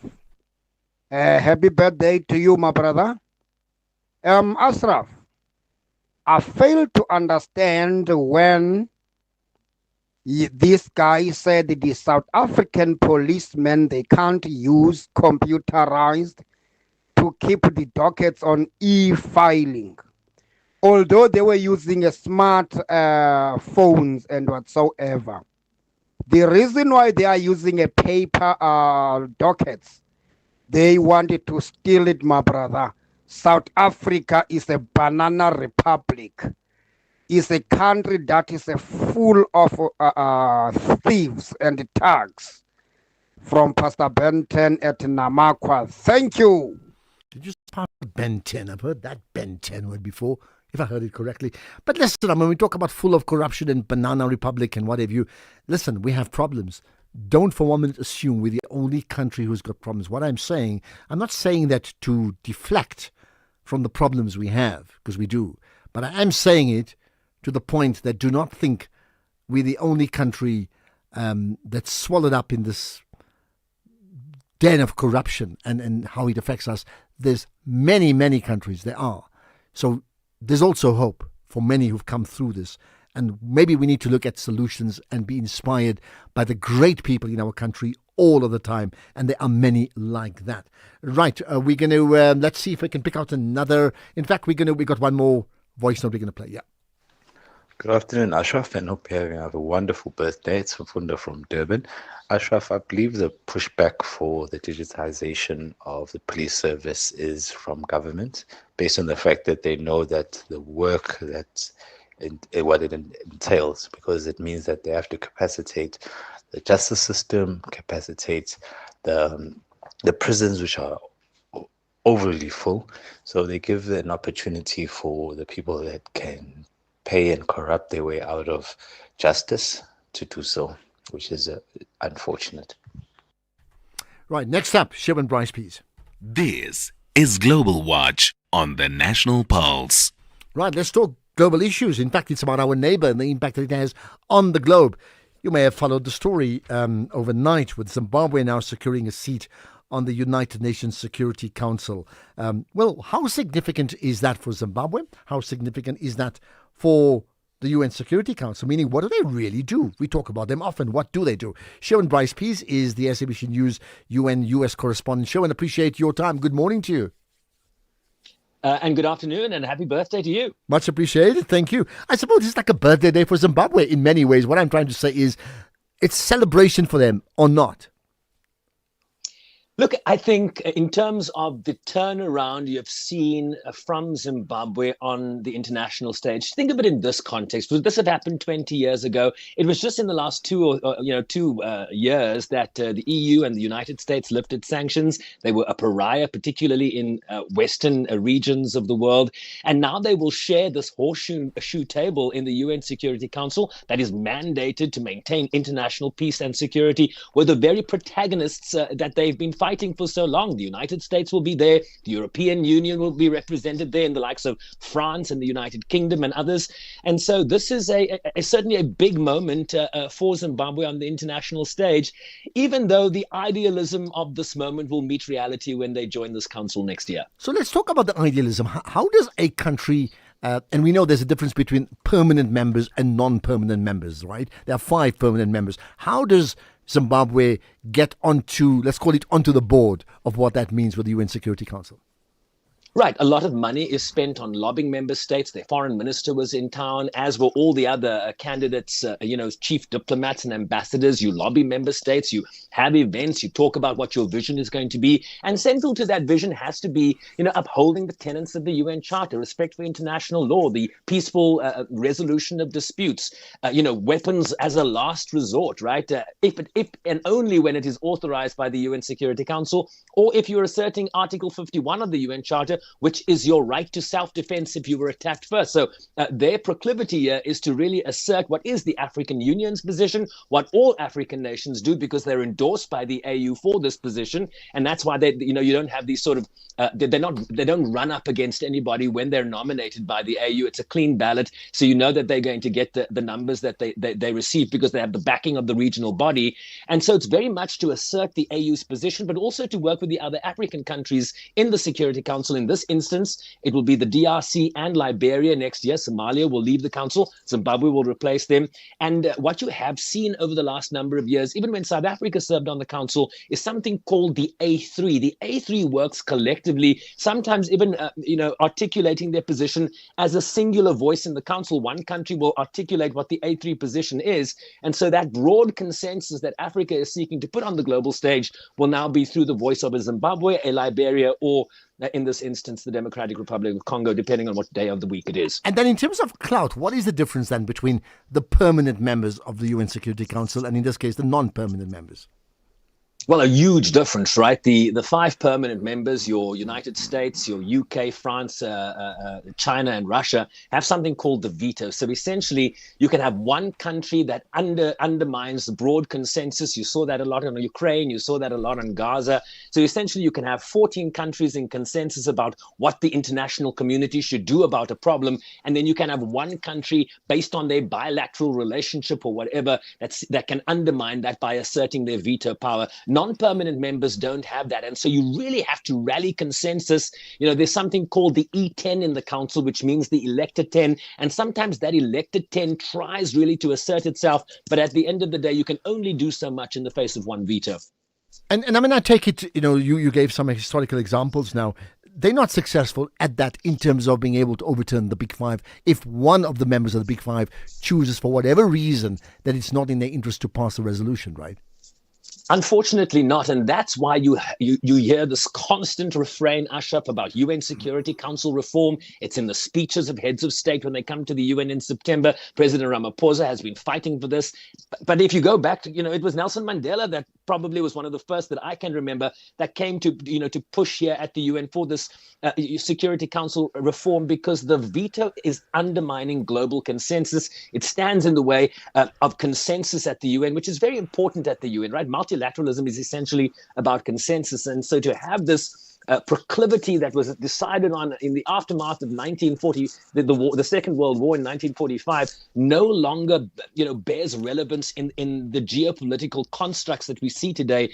And so there is this push to have Security Council reformed. But here's the problem with that. The very 5 permanent members that have the veto can essentially veto any decision on reform moving forward. They can also veto any decision in terms of electing the next Secretary General. So there's a lot of power in those 5 members, and this is what the majority are seeking to overturn here. But as I say, the power still rests in terms of that reform with the very 5 members that have the privileges right now. Now, what then about Zimbabwe? When I say this, there's been allegations about Zimbabwe and its own human rights records, and in fact, many people on shows like this will say South Africa is filled with Zimbabweans because of Zimbabwe's inability to manage its own people. So, within the context of greater geopolitics, how does it come to be that countries with a blemished human rights record at times, and I'd say alleged in many cases, can actually get onto the highest seats in the world? Because they have the votes, essentially, right? This is often a debate that happens even when countries are nominated. For example, a Saudi Arabia serving on the Human Rights Council in Geneva often, engenders debate around who is being elected here. But look, countries decide. Countries have bilateral relationships. This is not a council that is focused on the human rights record of its members, but the consensus that can be built around an issue. And I mean, you can go around that table and look at human rights records, right? And particularly among the permanent members. I mean, you can look at the U.S. actions in the Middle East, violations of the UN Charter, the capture of Venezuela's president. You can look at Russia's usurping of the notions of sovereignty and territorial integrity in terms of its invasion of Ukraine. You can look at the Uyghurs in China. So there are lots of examples about human rights deficiencies in countries that already serve on the UN Security Council. So not to bat for Zimbabwe here, but if one can do it, why not the other? I suppose even one can talk about the USA. We must not forget even their position regarding Israel now and in many other countries too, right? But here's the thing to end with, right? So with that in mind, who then benefits greater from, say, a country like Zimbabwe's presence? Would it be the United Nations Security Council that benefits from the wisdom of Zimbabwe and its delegation? Or is Zimbabwe able to leverage off being a UN Security Council member, even if it's temporary, as we know, right, to garner greater support for themselves even during and after their presence on the Security Council? I mean, I don't know if I know the answer to that question, but what I will say is that it's certainly a prestigious opportunity to be among 15 members of the most powerful organ that the United Nations has. Yes, they often talk about, the General Assembly, that the need for the General Assembly to be the center of the UN, because there in that forum, each country has the same vote. There is no veto. And so, when the General Assembly speaks, it's more representative of the international community than perhaps the UN Security Council will be. But certainly, I mean, if you look at the backslapping and the joy that permeated that room when Austria beat Germany for their seat and Kyrgyzstan beat the Philippines because they had to go through 4 rounds, there was a lot of joy given the political and diplomatic capital that went into this. The question then becomes, will Zimbabwe be a clear voice for the African Union, right? This is not just a Zimbabwe position. You heard President Ramaphosa speak alongside William Ruto of Kenya earlier today, talking about how Kenya was going to represent the African voice at the G7. I think this is a similar example about how it's not just about Zimbabwe, but really about putting the African perspective on that council, in lieu of the fact that Africa is pushing for permanent seats on that council, which might be a pipe dream for now.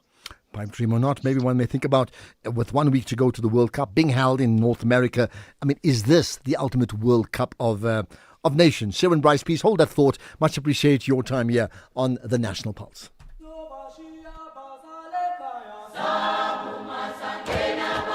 This June, Youth Month, SAfm brings South Africans together across generations to reflect, challenge, remember, and reimagine the future.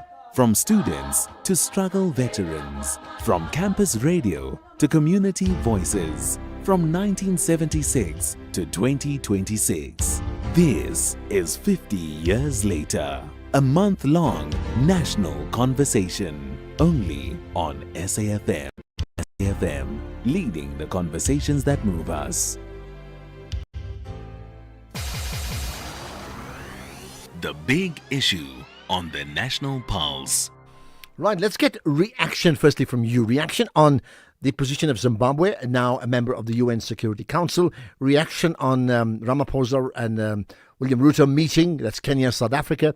Reaction on the issue of the dockets that are in an unsafe place in many police stations in the Western Cape and perhaps by extension all around the country, and any other issue that you may wish to get off your chest.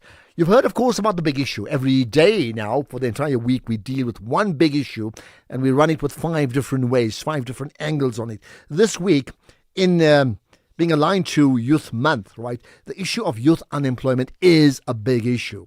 So what more can we learn specifically around how do we secure the future for young people? With me is Professor Alex Antonitis, who's from the Department of Business Management at the University of Pretoria.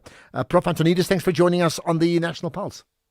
Thank you so much, and hi to all the listeners. Thank you. I mean, so we know we have an unemployment problem. Is actually understating it. It's a crisis, right? How do we address it? That's a very big question, and we work on that every day. In terms of our entrepreneurship development, the big issue for us is youth unemployment specifically, and then an alarming issue within that is our graduate unemployment rate, which is now up to 12%, and that's a big concern for those who studied, effort to study, pay to study, and then there's absolutely no labor, absorption in the formal economy. So we believe one big solution, and it became a buzzword, but it's absolutely not, is self-employment and entrepreneurship development. And there's a lot of focus at in higher education and at universities to get our students to be self-employed, to be entrepreneurial, and to enhance the entrepreneurial mindset to work for themselves, whether it's in the gig economy or any other area of application. So that's a big emphasis for us at this stage to solve that specific problem. And how far are you down the track on that? Because, I mean, part of that is, this buzzword of youth must be entrepreneurial. I hear it every single day. And then I hear the opposite from others who know more to say, by its very nature, entrepreneurs need to work the beat for a long time. And the most successful ones are people who are actually much older versus very young people. Yeah, I don't think that's entirely true. We see a lot of movement in this generation. I think when we engage with them, and if we engage with them, they're highly creative, they're risk takers, and those are two good components of entrepreneurial mindset and also orientation, intent. And we're very positive about the youth in terms of the startups we see and in our incubation systems and so on. It's just access to a number of things that's not there, access to capital, those who start in capital-intensive entities and businesses, and also access to market and like you've mentioned, experience. It takes a bit of experience to access markets, but due to AI and IT and various other options to them, there are an array of opportunities, and we enhance that by supporting them and enabling them. Let's talk about, the gig economy. I mean, I think I know what it is. Perhaps just to enlighten us once again. What is the gig economy? The gig economy, at its simplest, means that the traditional idea of a job for life, one employer, one salary, one career pathway is being replaced by something far more fluid. People are now earning income through multiple, short-term engagements, maybe a design project here, a delivery run there, an online tutoring session, maybe a freelance article. You get geek academics as well, who's teaching at different universities due to their speciality and the scarcity of that speciality. So some people call it in the field of research the new space entrepreneurship. Right, and we have many good examples like Airbnb and Uber and others. But it's picking up, and it's not only technology entrepreneurs anymore. It's different, fields, branches of industry as well. I mean, I understand that from where you sit at the university, there's some specific plans in place to effectively incubate these young people to be entrepreneurial, to be able to be employed. I mean, tell me more about that. We just launched, as in yesterday, our new program. It's a graduate unemployment youth entrepreneurship development program. And it runs over 6 months. It's our first year in this that we launched this program, and it's only for 100 places. It's absolutely free, and it's for any person, a young person, youth, with an idea, an entrepreneurial idea. They go through an intense online teaching and training program, and then also a contact session for a week in our Mamelodi Business Hub and UP main campus. And then also there are 6 months of mentorship. And it's a very unique model, as in the sense that our master students specializing in entrepreneurship will mentor these entrepreneurs, these potential entrepreneurs, one-on-one for 6 months intensively. And we measure the entire process and see what's coming out of it. We have many private sector partners, which we also will attract, is our enablement environment in terms of government, and see how we can take hands and help these graduates to start their own thing and prosper. But in the broader issue, and we've touched on this the other day with between the ages of 16 to 35, I mean, those numbers of unemployment, if we're sitting on 30-40% general, that number shoots up to like 60% plus. I mean, those numbers are horrific. 6 out of 10 in that age category out of jobs, right? Is there anything in terms of your studies that suggests a pathway that can reverse that and reverse that considerably and quickly as well? If I had that answer, I'd have been very well there. No, it's such a difficult thing. That's why we start with a specific component, and that's students that studied that can't find jobs. And we want to work with this every year now and scale it and enhance it, because these entrepreneurs must create jobs for the youth specifically. And that's our answer to it.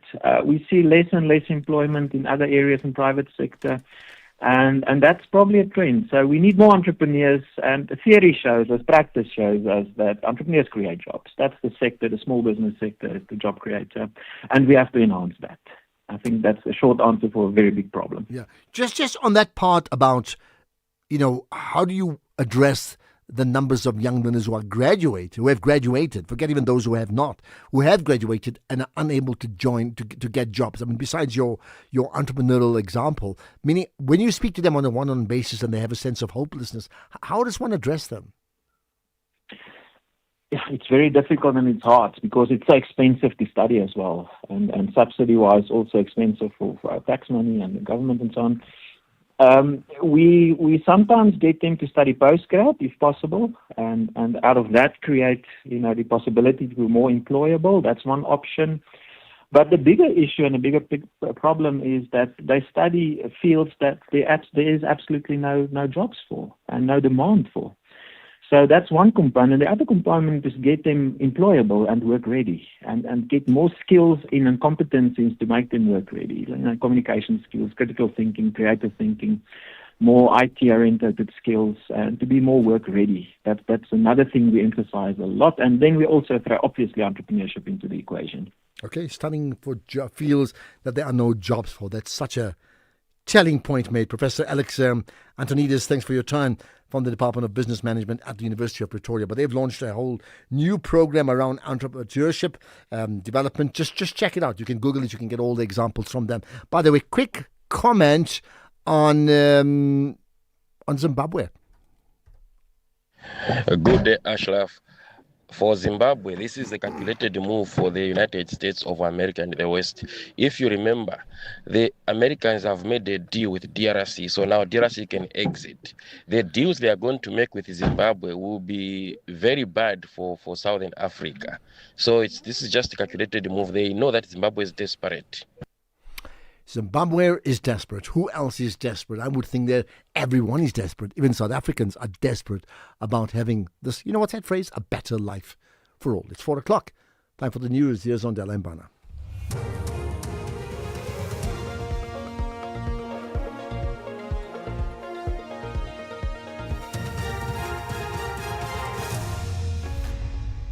Thank you, Ashraf. On the top stories, Ramaphosa speaks on measures to manage migration, and heavy rainfall continues to cause flooding in the Western Cape. For SAFM News, I am Ondela Mbana, and a very good afternoon. President Cyril Ramaphosa says government is weighing a range of measures to better manage migration. Speaking alongside Kenyan President William Ruto during a media briefing at the Union Buildings in Pretoria, Ramaphosa stressed the need for stronger cooperation between neighboring countries. He says African nations must develop more effective mechanisms to support one another and tackle shared challenges collectively. South Africa is not the only country that is facing the challenge of migration. And we want to learn from how others have dealt with it and how they've dealt with the intricate problems that we are dealing with. South Africa has become an oasis of people who want to come here for a whole number of reasons. We need to be working with all other sister countries to see how best this challenge is resolved in the interests not only of South Africans, but in the interests of various other countries too, as well on our continent. The Hawks Durban Unit Commander Colonel Gavin Jacob has testified that the instruction to move the 541-kilogram cocaine consignment to Port Shepstone came from Brigadier Msizi Nyuswa. Nyuswa is the provincial commander of the Hawks Serious Organised Crime Investigation Unit in KwaZulu-Natal. The Madlenga Commission has been probing the theft of the 200 million rand cocaine consignment, which disappeared from the Hawks offices in Port Shepstone in 2021. Jacob further testified that Warrant Officer Livingston Mbangase became responsible for the exhibits after booking them out at Isipingo police station. Strictly speaking, the member that booked out the exhibits from the SAP 13, and once again I'm not pointing fingers or shying away from responsibility, but it was Warrant Officer Mbangase that had booked him the exhibits, and then in column 5, he books them out, or 6 for analysis, he says. But I'm saying at that point, the custodian of those exhibits is now Warrant Officer Mpangase. The Gauteng Health Department has responded to all allegations made by the Democratic Alliance regarding mortality rates and conditions at the cardiothoracic surgery unit at the Charlotte Maxeke Academic Hospital. Earlier, the DA held a media conference outside the University of the Witwatersrand, where it called for an urgent investigation into the heart surgery outcomes at the hospital and raised concerns about the management of the unit. The department says its priority remains supporting the hospital and ensuring that patients continue to receive quality healthcare services despite the ongoing debate surrounding the matter. Gauteng Department of Health spokesperson Steve Mabona says the department will continue to stand behind the hospital and its staff. On the political party, really we're not going to go there. But they said it, that they want that unit to collapse so that patients are referred to the private sector. They said it. You must go in the records. They said it. And so that's their campaign, basically. That's why they're here at VETS, to say, VETS, put pressure and make sure that you collapse the unit. Heavy rainfall across the Guardian Route and Little Karoo in the Western Cape continues to cause flooding concerns. Emergency teams rescued a woman and 2 children who attempted to cross a river near Zora. Authorities are urging residents to stay away from swollen rivers as water spillage from dams is making its way downstream towards the Khorits River system. Head of Guardian Route Disaster Management, Gerard Otto, says while the rain is expected to ease later this afternoon, flooding is likely to continue into the weekend. The flooding is not going to stop today. It's going to continue for the remainder of today into tomorrow as well as into the weekend, because this water must still reach the sea. We're also aware that many areas is still cut off. We are doing assessments to see if there's humanitarian need and humanitarian aid required for those areas. Fortunately, our call for people to stock up worked, and it seems like a lot of people has made provision because they knew that they might be cut off again. The United Nations is urging the world to prepare for extreme heat caused by the El Nino weather pattern. The World Meteorological Organization says there is an 80% chance of the warming El Nino phenomenon developing between June and August, increasing the risk of extreme weather events over the coming months. Laura Westbrook reports from Hong Kong. The United Nations Weather and Climate Agency says El Nino conditions are developing and are set to influence global temperature and rainfall patterns fueled by unusually warm ocean waters in the tropical Pacific. The Geneva-based organization says the likelihood of El Nino developing by November is around 90%. The agency forecasts above average temperatures in most parts of the world between June to August. El Nino typically takes place every 2 to 7 years and lasts around 9 to 12 months. It's a natural climate phenomenon that warms surface temperatures in the central and eastern equatorial Pacific Ocean. While it remains uncertain how strong El Nino will be, the agency says most forecast models suggest it will be at least moderate and possibly strong. The WMO says even a moderate El Nino makes some weather and climate extremes more likely. Being the top story, President Cyril Ramaphosa says government is weighing a range of measures to better manage migration. I'm Mondulambana for SAFM News Headlines at 4:30. SAFM, guiding you through the rush hour traffic. At Athol, Oaklands in the Melrose area, if you're leaving Sandton, coming out of Sandton on Grayson Drive onto the Mike 1 Highway, you basically turn into a traffic queue there. M1 through Midrand looking fairly busy today, but Clue up to Olifantsfontein Road is already filling up with slow-moving traffic. Now Durban, the N2, under pressure both ways. Northbound, a breakdown at Westwood Mall, so very heavy coming up through Spaghetti Junction on your way to Umgeta Road, and there are 2 breakdowns the other way, southbound, around Clare Road Bridge territory, so from Inunda Road, very slow on your way down towards Spaghetti Junction as well. Ashburton, Pietermaritzburg, touch on the sluggish side both directions, but nothing too serious. Cape Town today, if you're driving inbound, some roadworks on the N1 at Okavango Road earlier, which caused a really big delay, have been lifted, and that highway coming in from Kraaifontein looking okay. Plenty of traffic on the M3, Hospital Bend down towards Rhodes Drive, and there's some pressure coming into Cape Town with a crash on the N2 just around the airport exit. So if you're driving in passing the Nyanga side on your way in, there is a collision there. Might be a little bit slow with onlookers going outbound. With your traffic update, I'm Rob Byrne.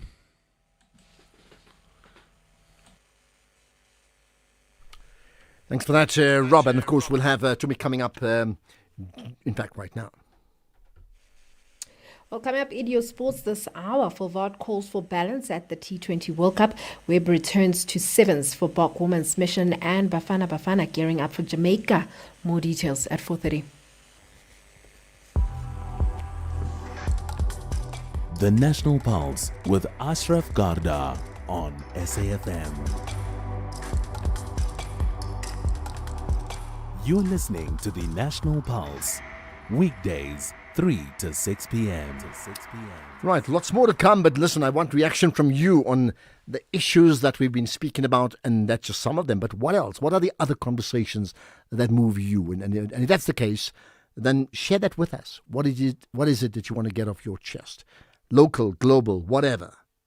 And I did ask you as well, are you in a position where you can intervene, or you have already intervened and changed the person's life? And if that's the case, how have you done that? Because I am talking about building champions as well. And really, we need to move away from a sense of desperation and talking down what we do in our country to bring up the magic and talk up as well. Having said that, let's talk further about Kenya, South Africa after this. Hey, we buy cars. How does it work if I want to sell my car? We'll drive to your place. You can visit our pods. Even if you don't have space, then at the mall in a parking lot, we've got lots of depots all across the land. Contact We Buy Cars. You're in safe hands. Safe hands. Wow, that's great. We Buy Cars, the easiest way to sell your car by far. Yo, how is your trolley so full these days, friend? It's My Way, Chomi. I save up to 40% on my car insurance premiums every month. My Way insurance? Yes! Now I have more money back in my pocket. Even though hubby switched to My Way. Manja, we're both saving, which means to focus on the things we love and live our way. Savings after savings. Real people, real cars, real savings. For a quote, visit myway.co.za. Premiums are risk profile dependent. MyWay is a licensed non-life insurer and FSP. T's and C's apply. MyWay. Live your way. 50 years later, Youth Month, The Voices.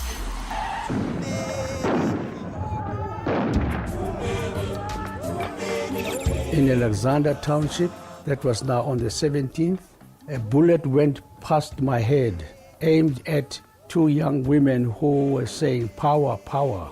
I fell to the ground, I got up and took the picture of this woman who was now shot in the stomach. Hi, my name is Mo'aho Chauke. The June movement was very important because I, in my time, have been to a few protests, for example, for GBV and stuff like that. But I don't think I would have the bravery to be doing that on a daily basis, especially because I've been to peaceful protests. There wasn't police officers shooting at me or whatever. So I think the bravery to, at such a young age, do all of that needs to be commended and remembered.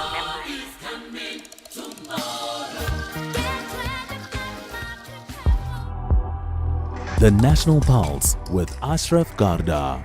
Weekdays, 3 to 6 p.m. Okay, let's talk further about Kenya and South Africa. Just to recap, the Kenyan President William Ruto is in the country, a 3-day state visit, which will end tomorrow, right? It's being hosted by the President at the Union Buildings, and the point is, the purpose of it is to focus on deepening bilateral relations, boosting trade, signing new economic agreements. I mean, nothing strange about all of that. That's the type of thing that most countries do anyway. But let's find out more about, the relationship between South Africa and Kenya and how they can in fact engage in these bilaterals that will be win-win for the two countries, but win-win for their regions as well. Dr. Tendai Mbanje is an African governance expert with the Center for Human Rights. Much appreciate your time and thanks for joining us on the National Pulse. Thank you so much, and thank you for always having me. Much appreciated. First of all, I mean, your thoughts on the significance. We tend to think of all visits being significant, but is this a case of this one is even more significant than others? Yes. I think it's a realization that Kenya cannot succeed without South Africa, and also South Africa in the same manner cannot also become a fully fledged regional leader without the support or the cooperation of Kenya. And also, of course, this state visit is a reciprocal visit of the previous state visit in the past 2021, 2022, which happened. I think it's significant. It's also coming at a time where the global geopolitical landscape is changing. There's need for strong alliances, there's need for cooperation, and also with the emerging challenges within South Africa, I think it can help. It is certainly significant to help lessen tensions with and also leveraging on Kenya's leadership in the region to lessen tensions between South Africa and other African Union member states because of what has been currently happening in SA as well. So what for you would be, they have their own agenda, but I suppose you would have your own in analysing it. What for you would be, let's say, the 3 most critical issues that needs to be tabled and resolved? I think the most important thing that is boiling in this country is the issue of economy. I think Kenyan companies are, if I'm not mistaken, there are over 60 Kenyan companies that have invested in South Africa, and more investment could come to create opportunities for South Africans. I think the issue of investment and trade is quite one of the key issue. And then for me, and then the second one will be cooperation at the regional level. I think South Africa can leverage on the leadership of Kenya Kenya's leadership within the African Union also to address the current challenges that South Africa is facing in the community of African Union member states. We have had the issues with migration and employment in South Africa, which has also had its own headlines across the continent and also being misunderstood and blown out of proportion with the media houses that have reported these issues. And then the third one could be to say, how can the countries going forward strengthen their relationship amid the shifting global geopolitical. I suppose, and the one part that's imminent is, as soon as the president of Kenya returns home, then they're off to the G7, a summit that South Africa has been effectively uninvited, right? That must come up in the conversation. What do you think will come up around that, and what should Kenya take? What message can Kenya take, if anything, on behalf of South Africa at the G7? South Africa is a leader in the SADC region and is also a leader on the African continent, and South Africa carries the voices of African citizens on many platforms. So it will be that situation where South Africa hands over the message or the priorities from the viewpoint of South Africa that could be tabled at the G7 summit, and to say that these are some of the critical issues that Kenya should not overlook when they go to the global stage to represent the voices of African citizens. I mean, do we get a sense that South Africa and Kenya are very aligned on many issues, or in fact are there, fissions and friction within them as well? I think it's two-sided. They are competing economies. Obviously, South Africa is still, by many standards, ahead of Kenya, but they're competing economies within the African Union. And they're also competing leaders within the African Union. So there are moments where they compete, but largely they're complementary. You see issues of visa, the freeing of visa, like 90-day visa free and so forth. So there is a lot of realization that we are competitors, but we do better when we have more synergies. So I think they are looking at more synergies than the instances where they compete. Okay, what about the personal relationship between Ramaphosa and his Kenyan counterpart, William Ruto?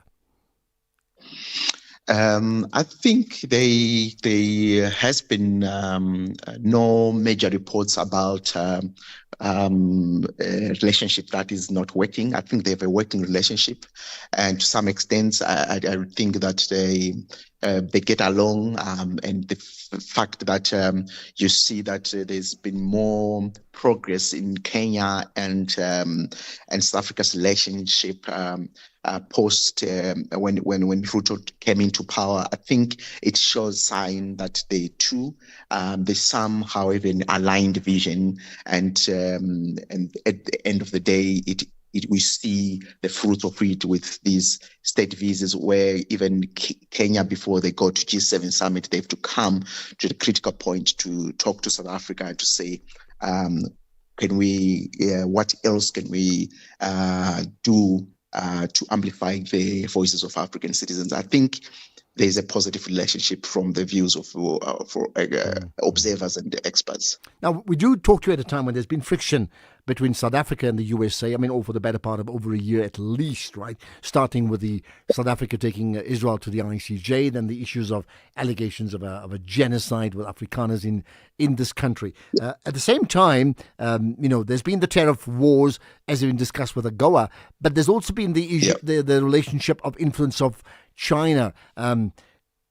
Let's talk about these. We talk about Africa being carved up into pieces before, right? In this scramble for Africa. Then, do you find in the same way that it may not seem that obvious, but in fact we are pawns in a global struggle? And the question is, if that's the case, how does a country benefit, even though they may well be seen as a pawn?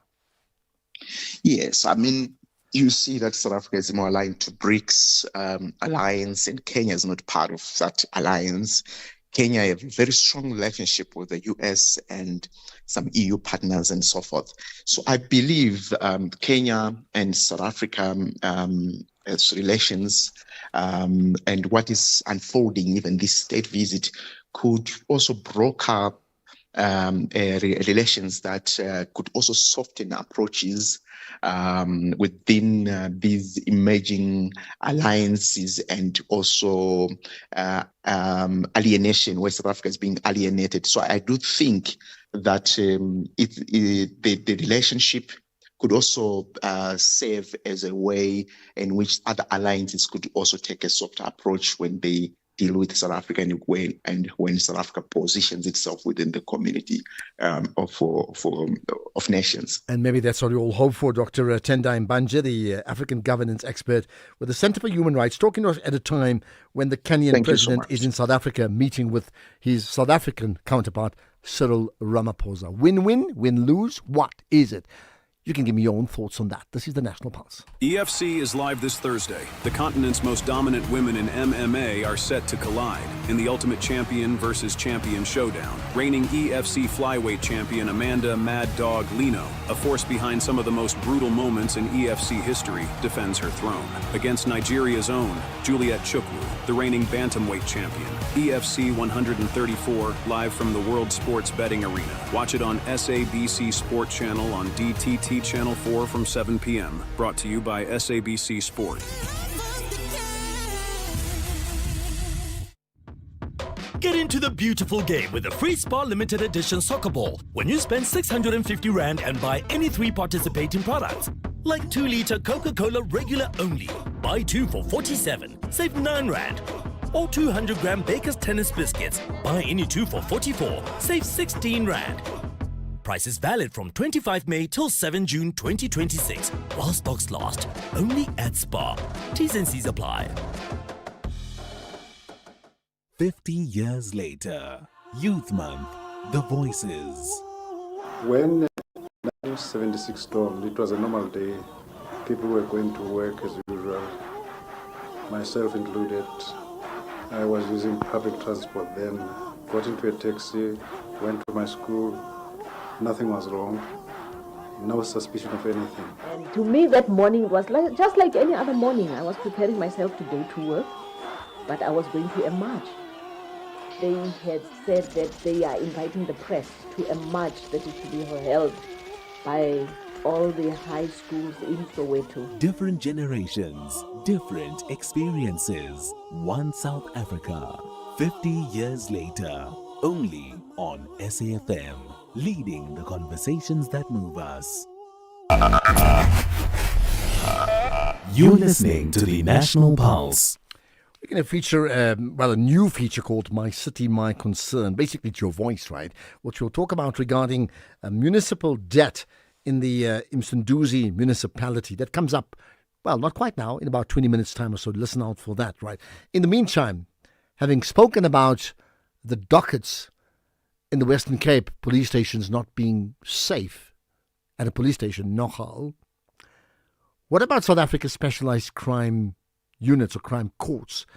And the allegation is that those crime courts, the commercial crime courts, are, well, they're in a dire state. Sure. It's been talked about a quiet collapse. Let's find out more about it with Imbekezeli Benjamin, who's a legal researcher at the Judges Matter. Appreciate your time, Imbekezeli, as always, here on the National Pulse. Good afternoon, Ashraf, and good afternoon to the listeners. Thank you very much. Thank you. Tell me more about it. I mean, first of all, let's just start with, when we talk about specialized commercial crime units, what are they?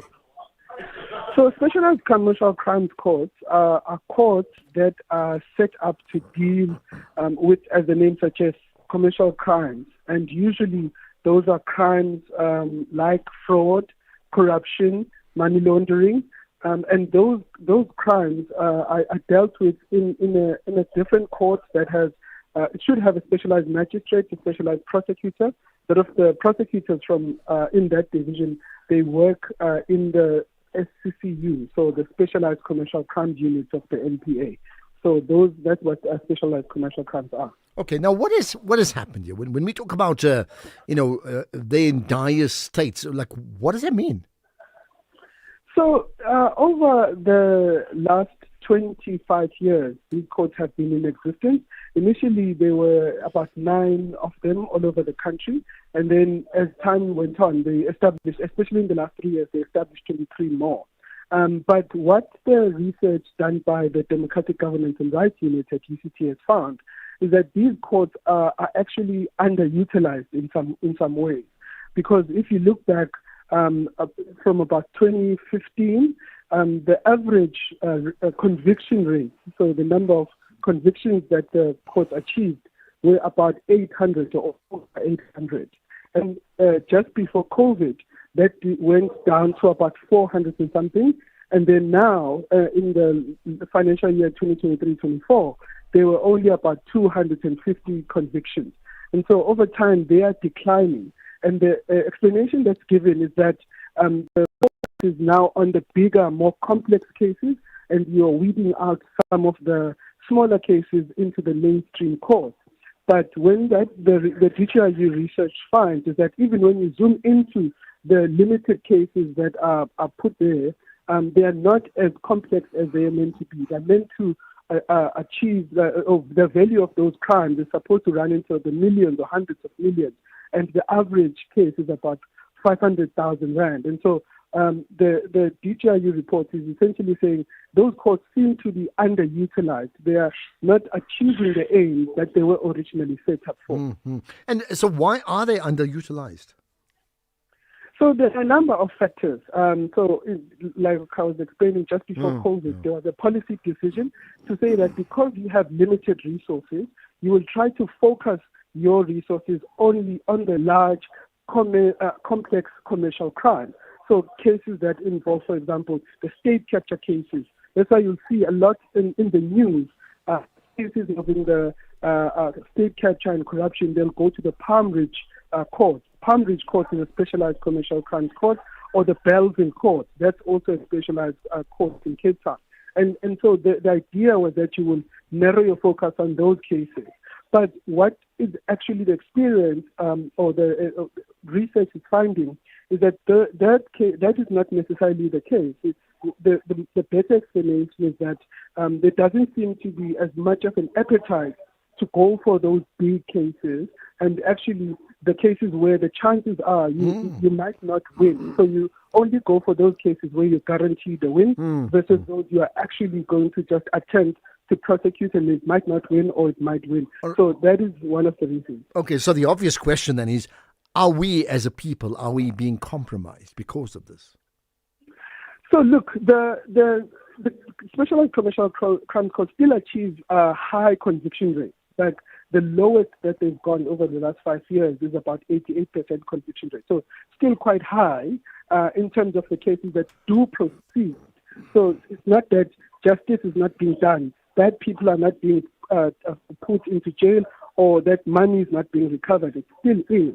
But the question is it enough to only prosecute those 250 cases where you will achieve a conviction? Should you maybe try to expand the number of cases that you're taking on, so that at least those that might not necessarily yield a successful prosecution, but justice is still done, and that someone is taken through the process? So that is the question. But again, the other complication is that a lot of these cases also, the other reason why they are not as many is because the bigger the case in terms of the money involved, that means the person on the other side, the accused person, usually has resources, usually has hotshot lawyers who would use every single trick in the book to delay the case. And so that's also sometimes is the explanation. So it's not just from the prosecution side, but defense lawyers are also in on this.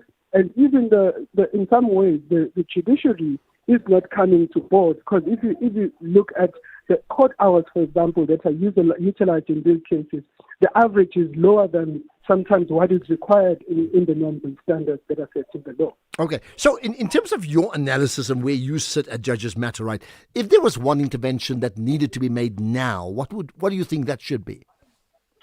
So there are the one intervention is to try and get to the real reason why there is this a non-desire of getting all of these cases and only focusing on those you can win. But the other one is to actually implement some of the laws that are in place in terms of delays, for example. There are guidelines that are in place that should avoid delays in the court cases. they have not been implemented. The judiciary hasn't really taken into account or hasn't really explained properly why those guidelines are not being implemented. So that is one intervention that we would say it needs to be implemented so that many more of these cases can come through the pipeline, and we can actually see a larger number of people and bigger cases of value and more culprits, more people who are corrupt in Orange overall. Well, there we are. More people that are corrupt in orange overalls, which means the companies that manufacture orange overalls need to get busy. If, in fact, Mbekizeli, Benjamin, that your theory is proven correct. Thank you for your time. Much appreciated, as always, joining us here on the National Pulse, right? Now, what it means, your chance to react. So you got that story of the specialized crime courts. In fact, the one story is there was like a downscaling, so they're in dire straits. But some of the smaller cases transferred to, traditional courts. But do you find that these commercial courts are being compromised, whereas they're going for the big ones with huge publicity that we all know about? And the reality is there could be thousands of other cases, much smaller cases, insignificant maybe in the greater scheme, but significant when you actually lump them all together. Perhaps you may have your own story about it and you can tell us about it, because I'd like to know. 4:30. In fact, here's the news headlines with Ondela. Thank you, Ashraf. On the news headlines, the NPA's investigating directorate against corruption has re-enrolled the Nulani corruption case at the Bloemfontein Magistrates Court. This follows the Supreme Court of Appeal's decision favouring the state to reinstate the matter in June 2025. The Umkhonto weSizwe party says it is not linked to the March and March citizen-led group that advocates for immigration reform. And President Cyril Ramaphosa says government is weighing a range of measures to better manage migration. A full update follows at the top of the hour. SAfm, guiding you through the rush hour traffic.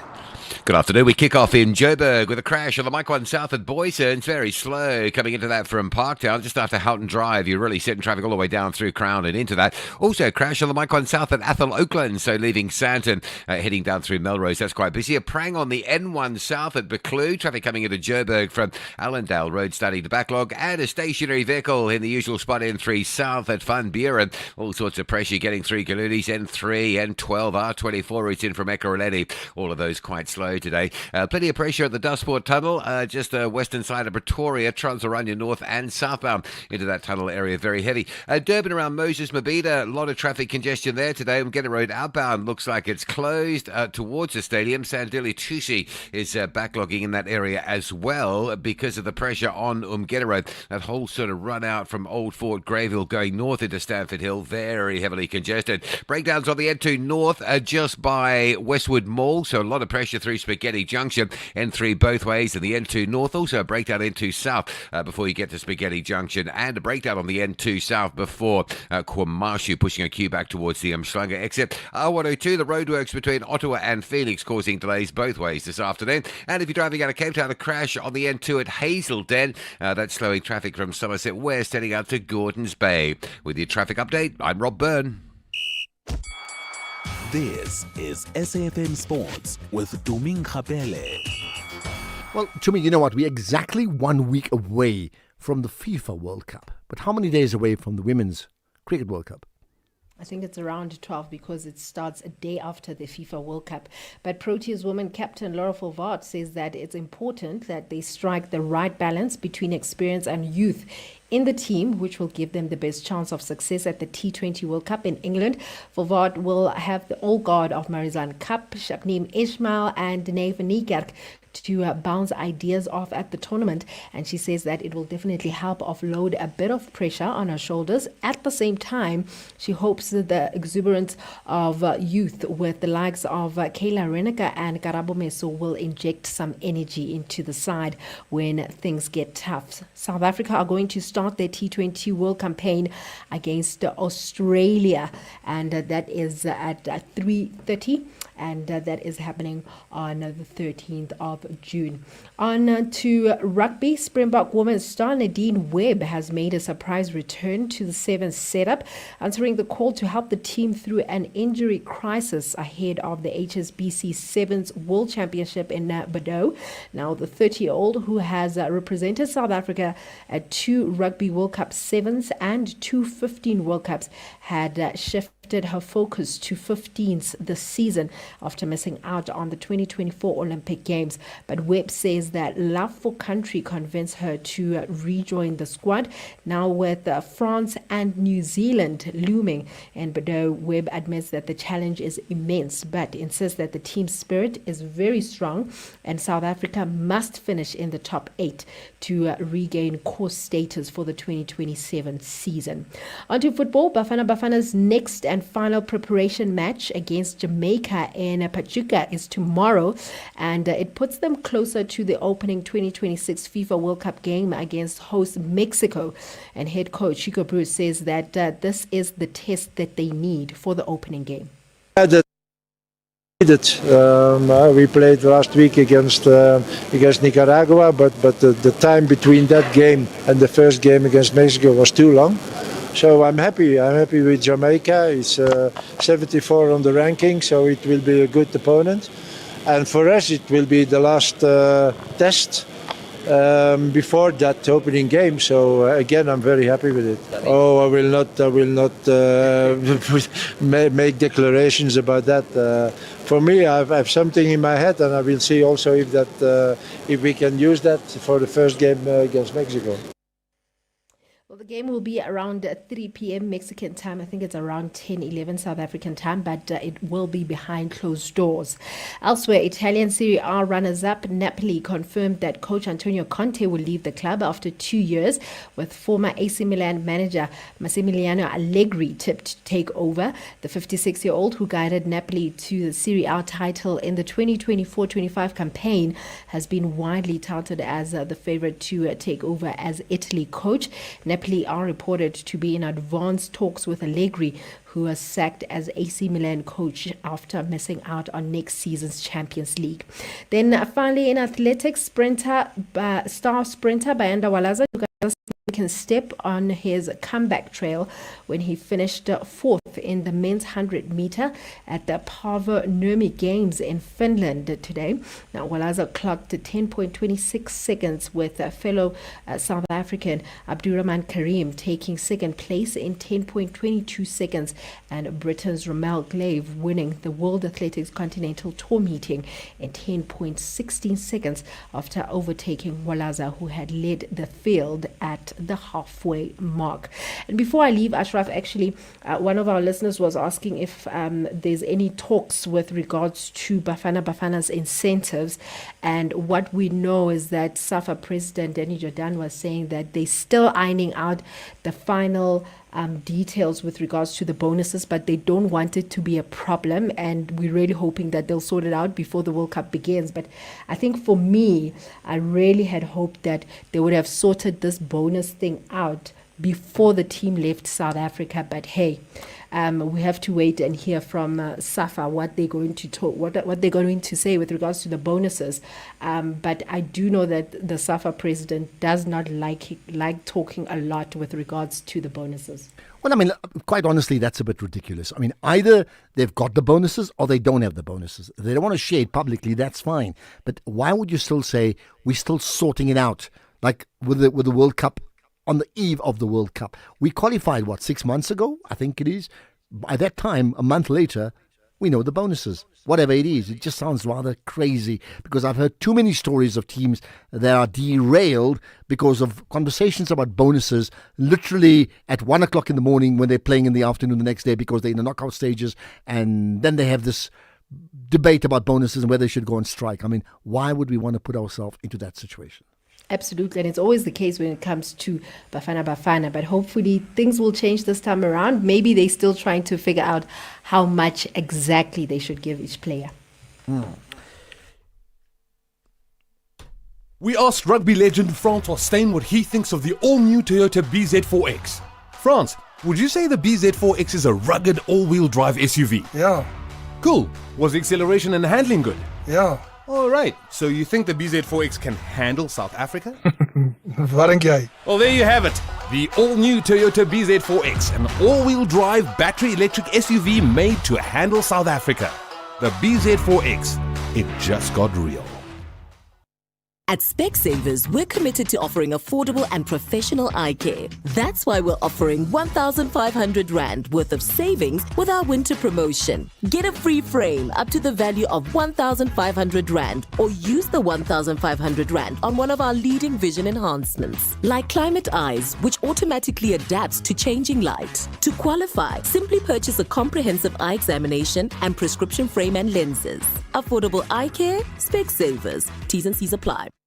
Water bottle, check. Sunscreen, check. Binoculars, around my neck. Ha! Is that Tembi? The same couch potato who shouts when we interrupt his soapies with ta! Ta! But look at her now, a professional bird watcher. Oh, I'm shook. She's finally out here. I love the peaceful sounds of nature. Live life outside with Cape Union Mart. Economic news on SAFM. Facts and figures you can count on. And Paswane and Patledia from Makwe Fund Managers, they've got all those numbers. So let's start local, then go global, Paswane. Afternoon, Ashraf, and good afternoon to everyone. Well, the U.S. House has passed the war resolution against Iran yesterday overnight, and it was a sign that the political support for the war is weakening in Washington. Yes, it still has the Senate and President to sign it off. However, it has increased the pathway for diplomacy over the military solution, and markets have viewed this positively as the time is running out in terms of oil supply, as the crude that is required for the likes of diesel and jet fuel is running out, with the expectations looking at the month of end of July. Oil prices are lower, down 2.5% at $94.95 a barrel. Gold is getting a bit up 1.4% at 4,500. The momentum, however, is not sufficient, as we still need to see the reopening of the ships, and this has to do with the peace deal being signed. Dollar currently is viewing all these developments. It's sitting with less buyers coming in, with money shifting towards bonds, as we see the yields are hitting lower highs. Meanwhile, when you look at the global equities, those are concentrated too much on tech, are falling following semiconductor manufacturer Broadcom signaling below analyst expectation in terms of sales outlook. And this has seen the US equities opening up mixed. Dow was up 1.5%, Nasdaq down 0.6%. When you look at the likes of Europe, CAC is up 0.9% and DAX up 0.5%. JSE says flat. We see the losses only coming from industrials down 0.3%. Financials were up 0.3%, and resources were flat. When we look at the currency space, we sit healthy levels. Rand against the dollar is at 16.25, rand against the euro 18.90, and rand against the pound 21.85. Right, thanks for all of that, Paswane. Don't forget, we've got an hour of the markets from 6 to 7 with Jimmy Moyaha. You're listening to the National Pulse.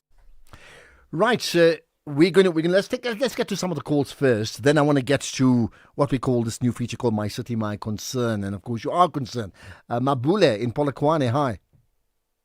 Hey, Ashraf. Happy birthday, and I want to answer a few of the areas you touched today with one suggestion. Go for it, yeah. Thank you. So as part of your birthday, what you called for, I think you must help an institution called SAPS with that suggestion that your expert made on just one solution on digitization. Yeah. There's an organization called NEMISA, which is from Department of Communications. It trains young people on IT skills. So it can train young people on IT skills to volunteer to capture dockets at SAPS. In the process, they'll be gaining experience, and maybe, just maybe, somewhere there could be some corporate or some institution that might be interested in partnering in this. I'm thinking about your Vodacom of this world, your MTN of this world, to train these young people that have just been trained. I mean, to sponsor these young people that, as a learnership of some sort, you'll be killing two birds, actually more than a number of birds with one stone, because it's June. You'll be addressing the issue on lack of skills, on unemployment, on all sorts of things, but in the process helping the SAPS to address this big problem on the Well, firstly, I don't even think you're killing the two birds. In fact, you're giving them flight, and that's really what we want, right? But Mabule, your point is exactly what we need. May I suggest maybe just go onto any. I'm on all social media platforms. Just go onto any one of them and just DM me, or my emails on there as well. Just check it out. Let's talk about it. I think it's really important, the type of intervention you're referring to, and that's what we need in our country. So thank you for that call. That's really what we want, Mabule. Thanks for that. Right, Sipho I'll say at the Viking Garage, not in Viking. Sipho, how's it, man? Good. Happy birthday, Ashraf. Thank you. Are you the pilot in that plane? I hope you are. The plane that doesn't move. Yes, I'm the pilot. You need to take a picture of that one there, because, whoever knows that area between Nansfield and El Dorado Park, and I think Lenasia, you're going to Vereeniging, they must pass that. You need to be in there taking a picture and show it to us. Yeah.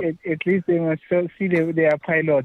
Ashraf, let's applaud when good is done, and let's correct when we have done wrong. Mm-hmm. SA media tends to rush to publicize without facts, Ashraf. That's poor journalism. You remember the issue of Mr. Sambo, whom the media publicized and claimed that he was killed by a xenophobic anti-immigrant organization. The police commissioner of Eastern Cape has reported today that it had nothing to do, his death had nothing to do with that protest. Ashraf. Yeah, got that. So what's your pronouncement on the media then? Yeah. The media needs to issue a statement and say we got it wrong there. Yeah, I think, I've argued the point there's just far too much, and I'm not saying this is artificial, this is real, but there's been far too many artificial intelligence-driven posts on social media, and you battle, even from places like Gaza and Palestine and Israel and Lebanon, and you don't know what's true and what's not true. So you find things get doctored and you don't know.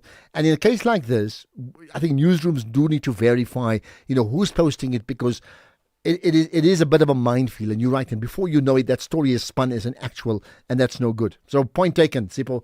Absolutely. Thank you for that. Right. Let's get to some voice notes. Let's talk about Zimbabwe. Good afternoon, Ashraf Gada. What an irony for Zimbabwe to get a seat in the Security Council of United Nations when its people and its citizens are all over the world running away from the ZANU-PF, the very ZANU-PF brutality and unfair handling of elections. What an irony. When in Zimbabwe, you are free to talk whatever you want about the president, but you are not free after talking. What an irony. When the media and the judiciary is being controlled by the ZANU-PF. Even if you're an opposition party, you go and report, or you report any case, you know that it will never favor you as an opposition. What an irony. This is anonymous in Palaboro. Thank you for that. Anonymous, just one piece of advice for next time. Let's keep it up to 30 seconds. That's a minute. It's just far too long. We need to get as many voice notes as possible, and anything over 30 becomes hugely problematic. But listen, when you talk about your irony, can we then also include the USA? What about that irony and the role the US has played in sponsoring and instigating wars and propping up regimes that may be palatable to some people, but in terms of the measurement of human rights, that also fall foul. So you could actually put a question mark to many of those countries in those top 5, okay? I think you could. Here's another. Good afternoon, Ashraf. It's you in Cape Town. Ashraf, I congratulate Zimbabwe for their membership in the Security Council.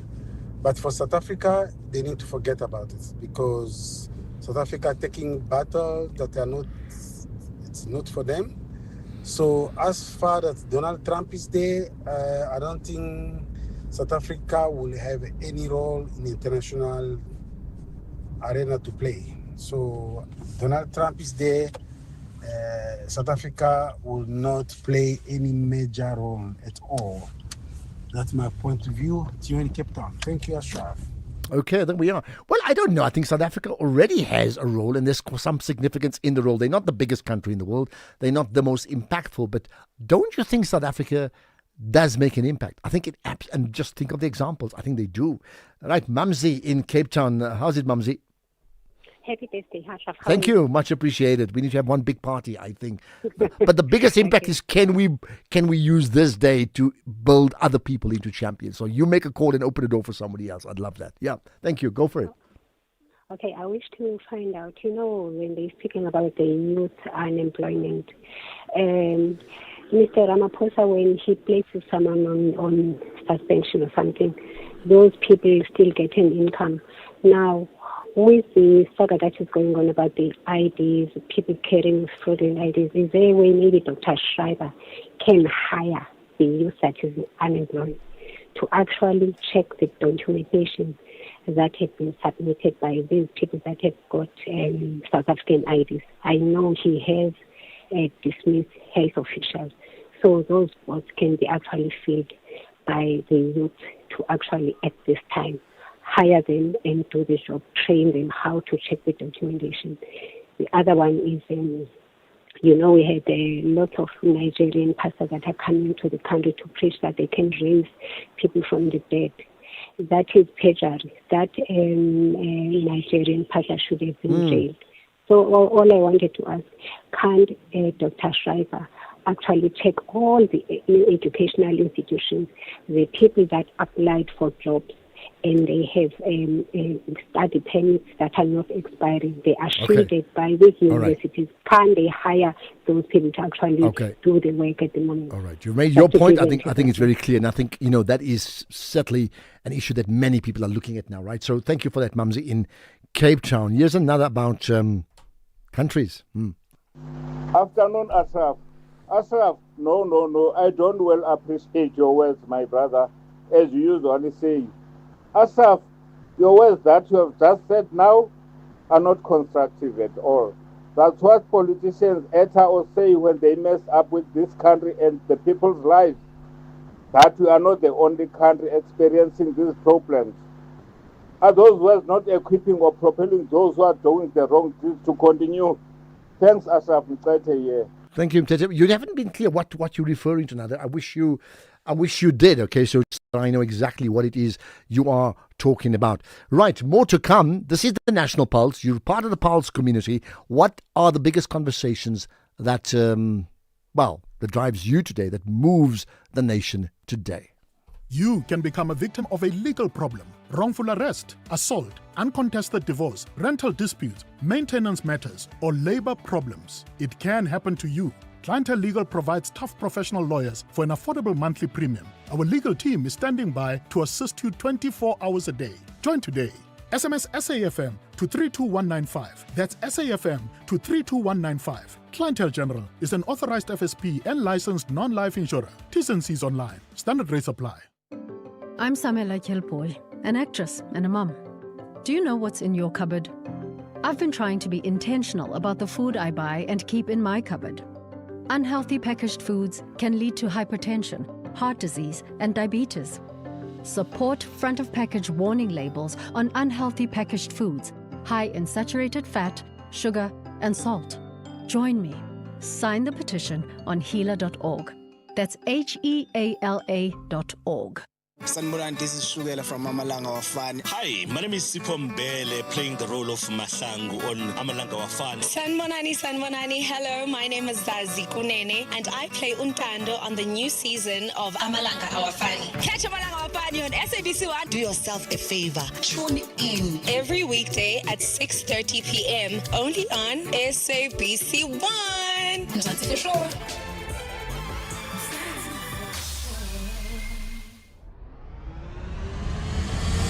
My City, My Concern on the National Pulse. Right, so one of the new features we've introduced, you probably heard we've done a few things. We have a marketing and branding feature. We have Grow Your Business. We talk tech on a Tuesday. There's many things. And of course, the general issues about, winning stories or champion stories. So you can see that away from the hard news as well that we want to emphasize. But here's one, My City, My Concern. And why do we do that? Because we believe, in fact, it's about you and your community. There are concerns that you have in your community, and we want you to raise it. And let's see if we can get to the solutions or the bottom line to all of that. So here's one. The Msunduzi municipality's gesture of leniency where they've offered service delivery payment defaulters. So you get that. They're already defaulters.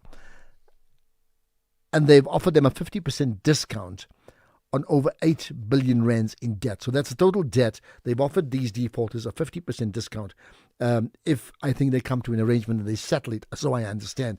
Now, interestingly enough, it's been rejected by some people, specifically from the Msunduzi Association of Residents and Ratepayers and the Pietermaritzburg and Midlands Chamber of Business. Now, ordinarily, I would think, like, why would anybody reject it when they're struggling to pay? And some was saying, if you settle, we'll give you a 50% discount. I mean, that's what even liquidated companies do. They give a settlement figure and say, move on, right? Well, with me is Anthony Waldhausen, who's the CEO of the Msunduzi Association of Residents and Ratepayers. Anthony, thanks for joining us on the National Pulse. Thank you for welcoming me and to your listeners as well. Thank you. So give us the story. First of all, what has been offered? And we'll talk about why you rejected. Firstly, what's been offered? Well, it's been offered to the residents and businesses that have defaulted and given them 50% discount on what you just mentioned about giving them this 50% discount on to make arrangements to make the payment of the balance of whatever the amount that they are actually defaulted on. But the challenge we have here is that the municipality is not doing due diligence around the actual revenue collection of the revenue for the municipality, and we're finding a lot of residents and businesses are actually defaulting and are not coming forward in time due to actually try and sort out the challenge, but also the challenge also is with the municipality and not actually identify all these people and residents and businesses that are defaulting in time to address the issues in time, instead of letting to just leave it for over years and years, so that then it actually increases to such an extent that the person cannot actually, or the company or the resident cannot pay back or pay the actual the debt itself. So what then for you would be the solution, if not the 50% discount write-off in effect for monies they can't collect anyway? What then would be the solution if the plan was to try and create within people a currency of or a climate of wanting to pay and paying? Well, I think it's up to the municipality, as I mentioned in the beginning, that they actually need to engage with the resident and the businesses at the beginning, when they actually can see from the start, they can see from the internal systems of picking up people that are defaulting at the beginning, not leave it for the last minute and let it escalate to such a high amount that residents and business cannot pay for it, and then often thereby to create this incentive to actually to give them half the percentage to actually pay towards the debt that they owe the municipality. They need to be more creative. And also the other challenge we have here is that we have 30% of residents and businesses that are contributing towards the revenue of the municipality. But the 70% of residents and businesses are actually tampering illegally and not paying towards the actual revenue of the municipality. We've got some wards that actually are not paying water, electricity, and also rates to the revenue of the municipality, and they're getting away with this scot-free. And while 30% have to then contribute the revenue towards the city, which is not financially sustainable.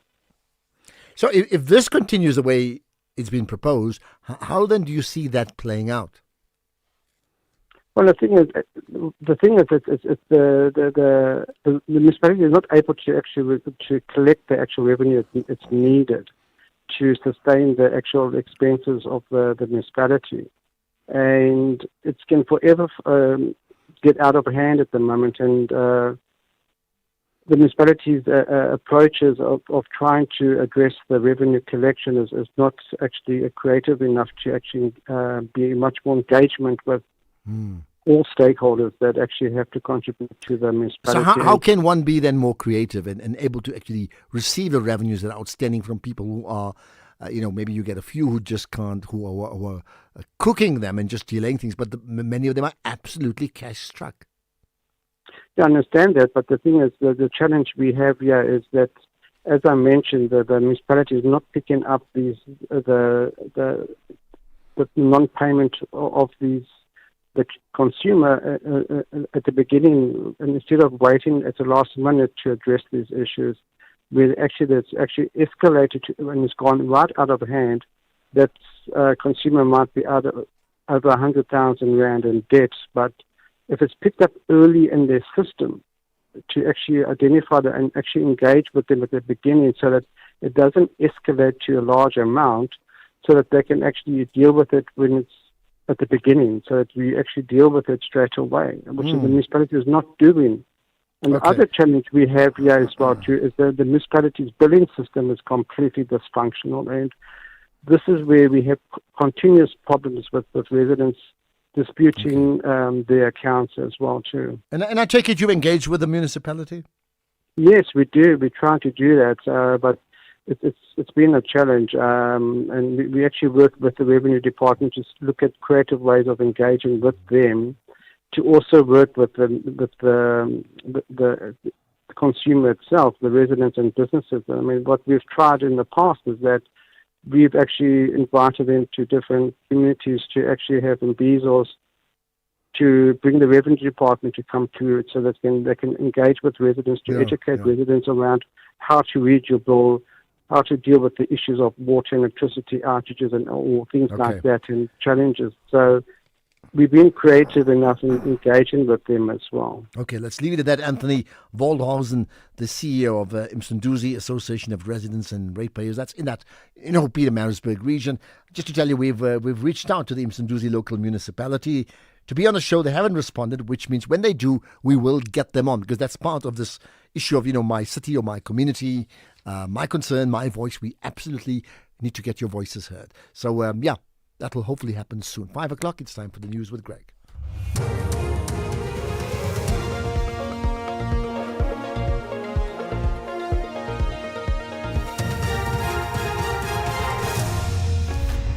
Thank you, Ashraf. NPA re-enrolls Nulani corruption case in efforts to better manage migration. Good day to you.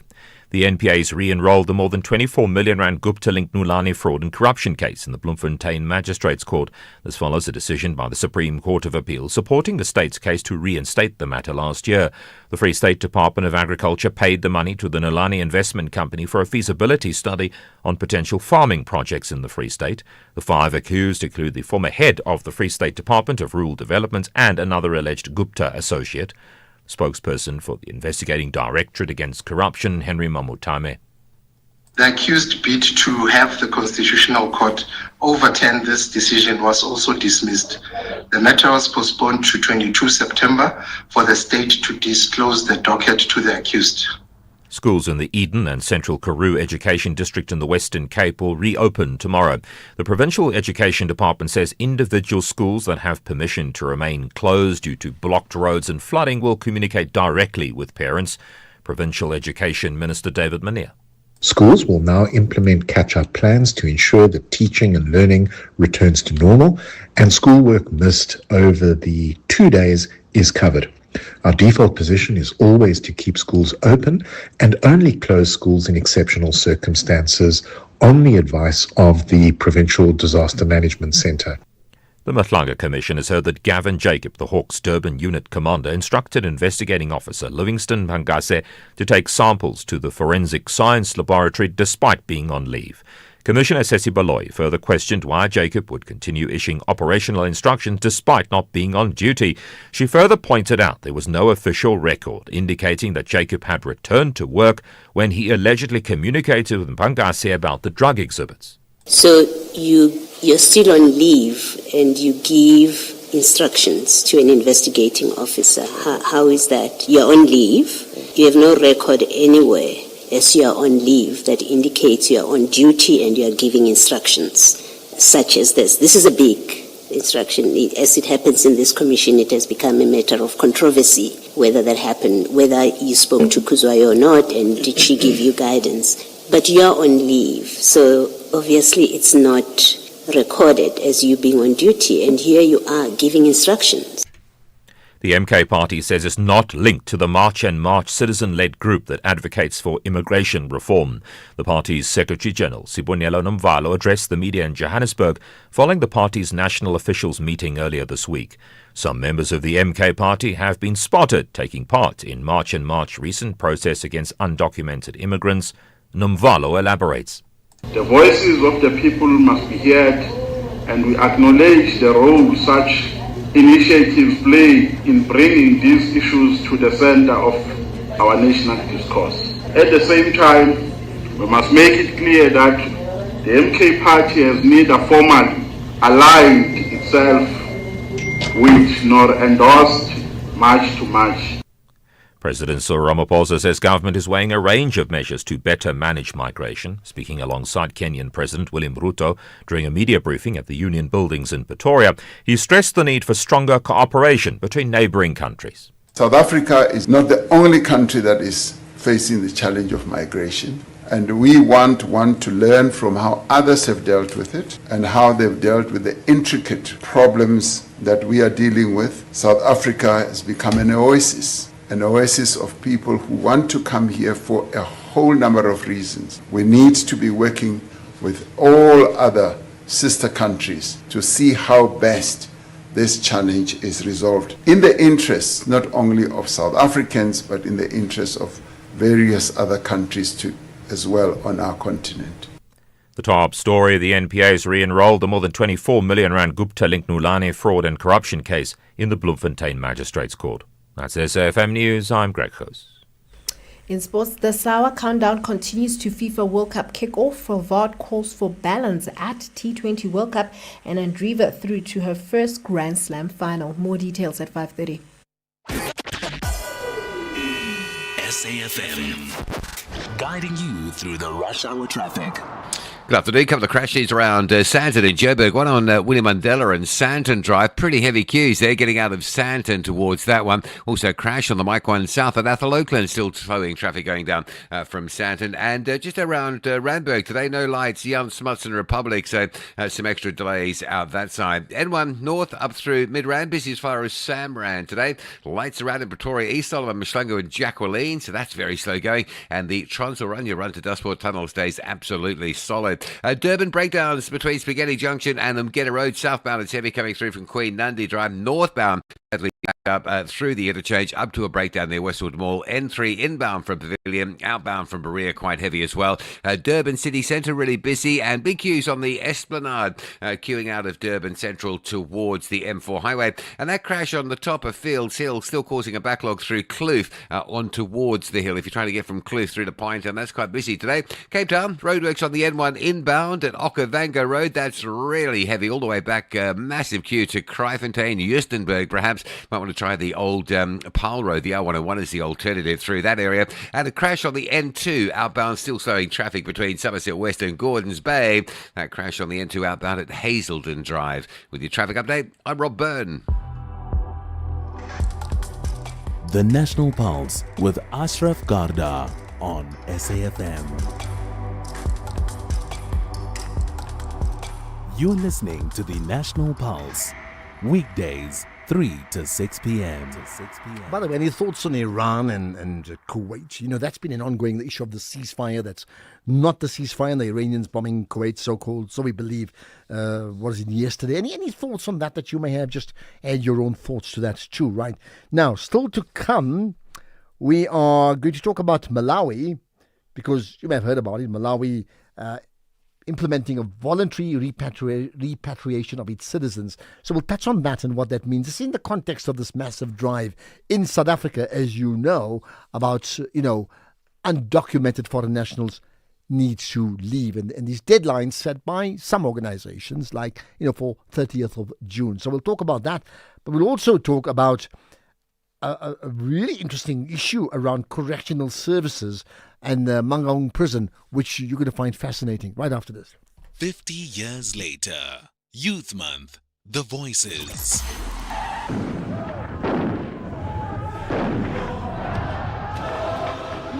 Agitators who do not cease their activities immediately will be prevented from continuing with it by being placed in detention in terms of the Internal Security Act, Strong police units will be on hand to deal with any person. These units will have instructions to protect law-abiding citizens and property at all costs.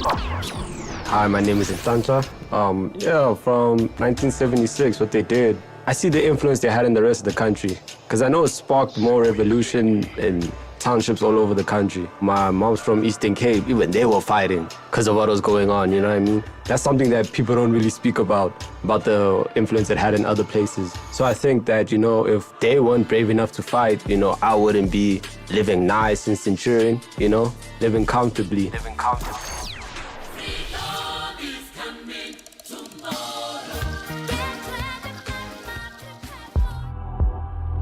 X at SAfmRadio and at Ashraf Garda.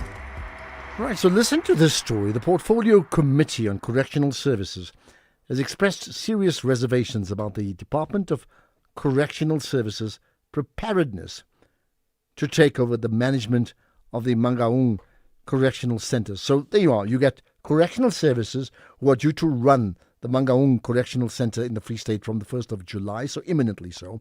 But the Portfolio Committee, in Parliament on Correctional Services, well, they're concerned about it. What, in fact, are they concerned about? Khomotso Anthea Ramo Lobeng, the Portfolio Committee on Correctional Services chairperson.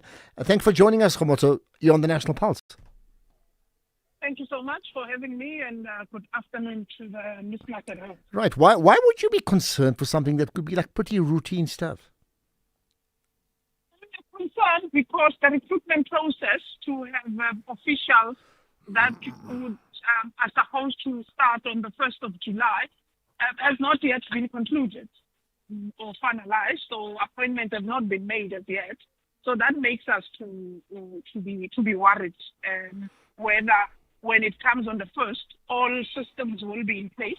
We've acknowledged that there are work streams that have been appointed or have been developed to talk to the transition process, but we are worried if there is no personnel or security officials that are required to guard offenders.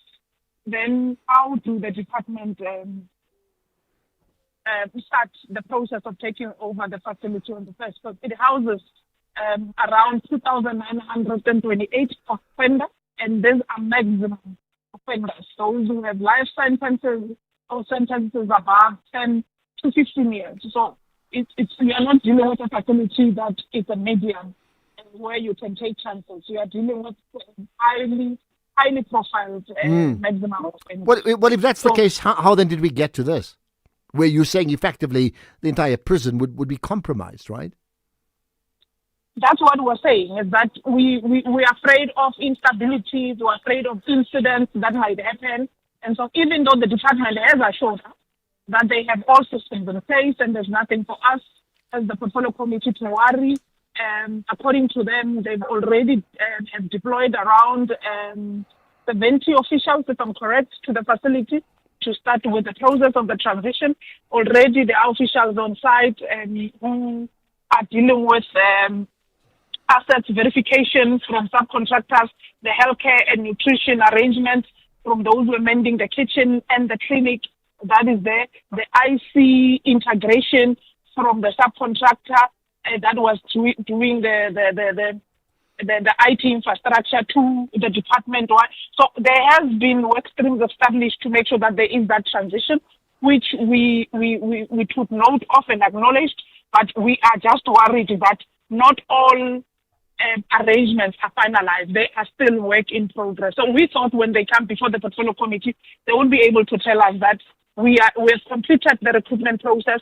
We have made appointments out of 600 officials and professionals and artisans that we need to appoint. We have successfully appointed 500 with an outstanding of 100, which we are thinking in the next 2 weeks to 3 weeks, we should have concluded with their process. Then perhaps join the second intake of team that will start on the first. So that's our worrying point. But we've taken a decision that we will monitor this process up until the 1st of July, and then between the first or second week of July, have the Portfolio Committee go on site in the correctional facility to see physically now whether the taking over And in that instance, we'll be now managing the facility. It's indeed done according to how they have presented to us in the portfolio. Okay. And in raising your concerns, clearly the Department of Correctional Services will be aware of it. How have they responded to it? Look, like I said, they did indicate that they are ready to take over with the personnel that they have already deployed on site, the reports that they have with regards to the transition. The only issue is that there are litigation matters that the G4S company would have taken the department to court, to labor court, on having employees of G4S being absorbed by the department. But there are implications to it because the salary levels of what G4S pays its employees and what the department pays their officials are not the same. They are not regulated as per the DPSA. So which is something that the court did not talk to and which it needs to talk to. Is there feedback to you convincing? That we have not yet received the feedback, but we've requested a report before they could take over. That speaks to everything that they've managed to do from now on. But what we got a sense is that they are leaving. They have already are on site. The RC and a lot of management of the department to now be on site and work on taking over entirely. So it's no longer a theory type of a discussion, but it's a practical matter now.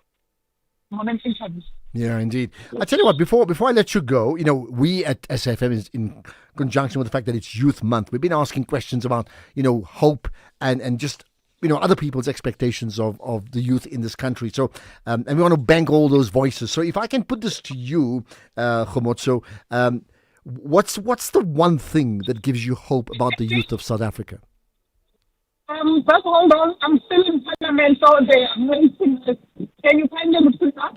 Yeah, I was asking you, as far as the youth is concerned, we want to bank your voice, right? And play it back for this month. What's the one thing that gives you hope about the youth in South Africa? The current crop of the youth of the country, to me, the current one that we have are ones who are energetic, optimistic, who are eagerly ready to go for what they want, what they wish to be, who challenges the status quo in terms of thinking and approach, and which becomes exciting. For me, they resonate with the generation of the 1976, but they have two different approaches. That one was more militant and fighting for their rights. These ones are just changing the scenario and the status quo of how they want the country to be and what it is perceived to be. So that's the exciting part that I have. And some of us were learning a lot in terms of thinking and approaches on how things ought to be done, whilst we are transitioning from the historical point of view to a now more younger generation that is influenced by the fourth industrial revolution, which we ought to integrate ourselves in, introducing the AI that we need to adapt to it. So those are exciting times that one learns from this current crop of the youth.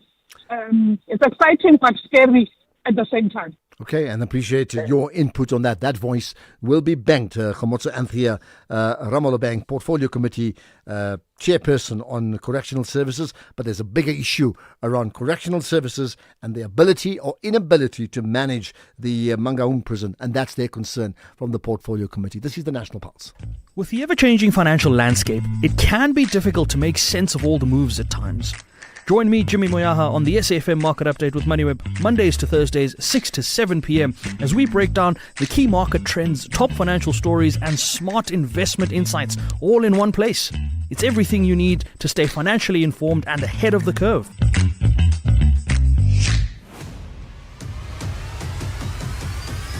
Ashraf Garda is streaming live now on Facebook, YouTube, and X at SAFM Radio.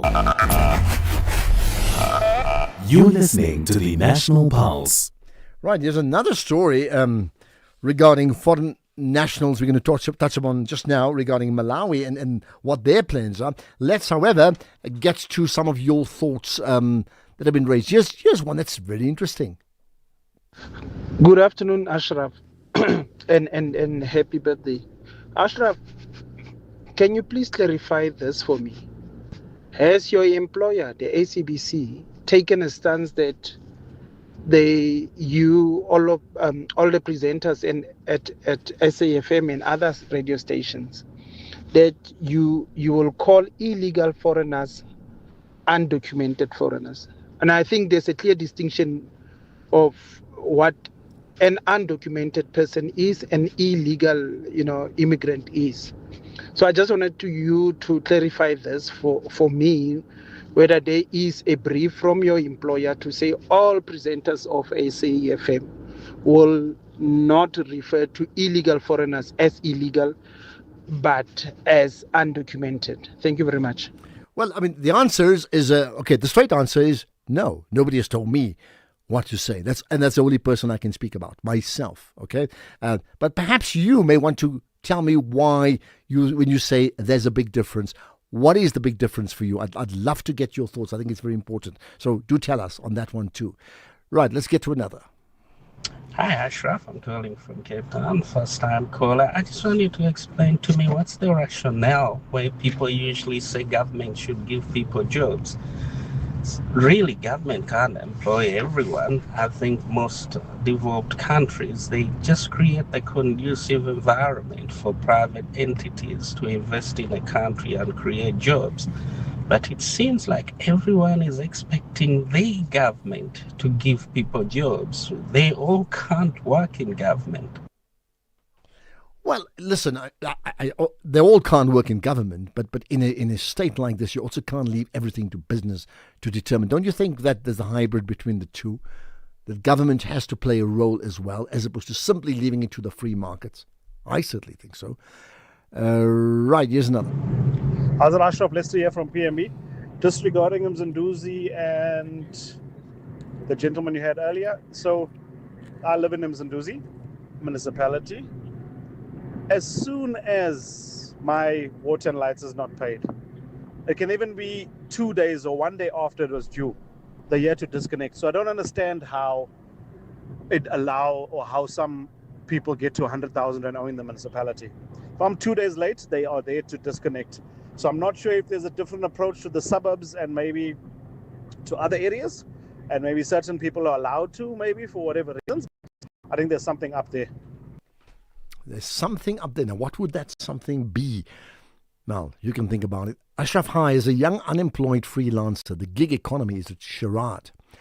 Just an excuse for companies to avoid responsibility, to hire permanently or pay benefits. Exploitative capitalism is a cancer that consumes to enrich just a few, from Jen.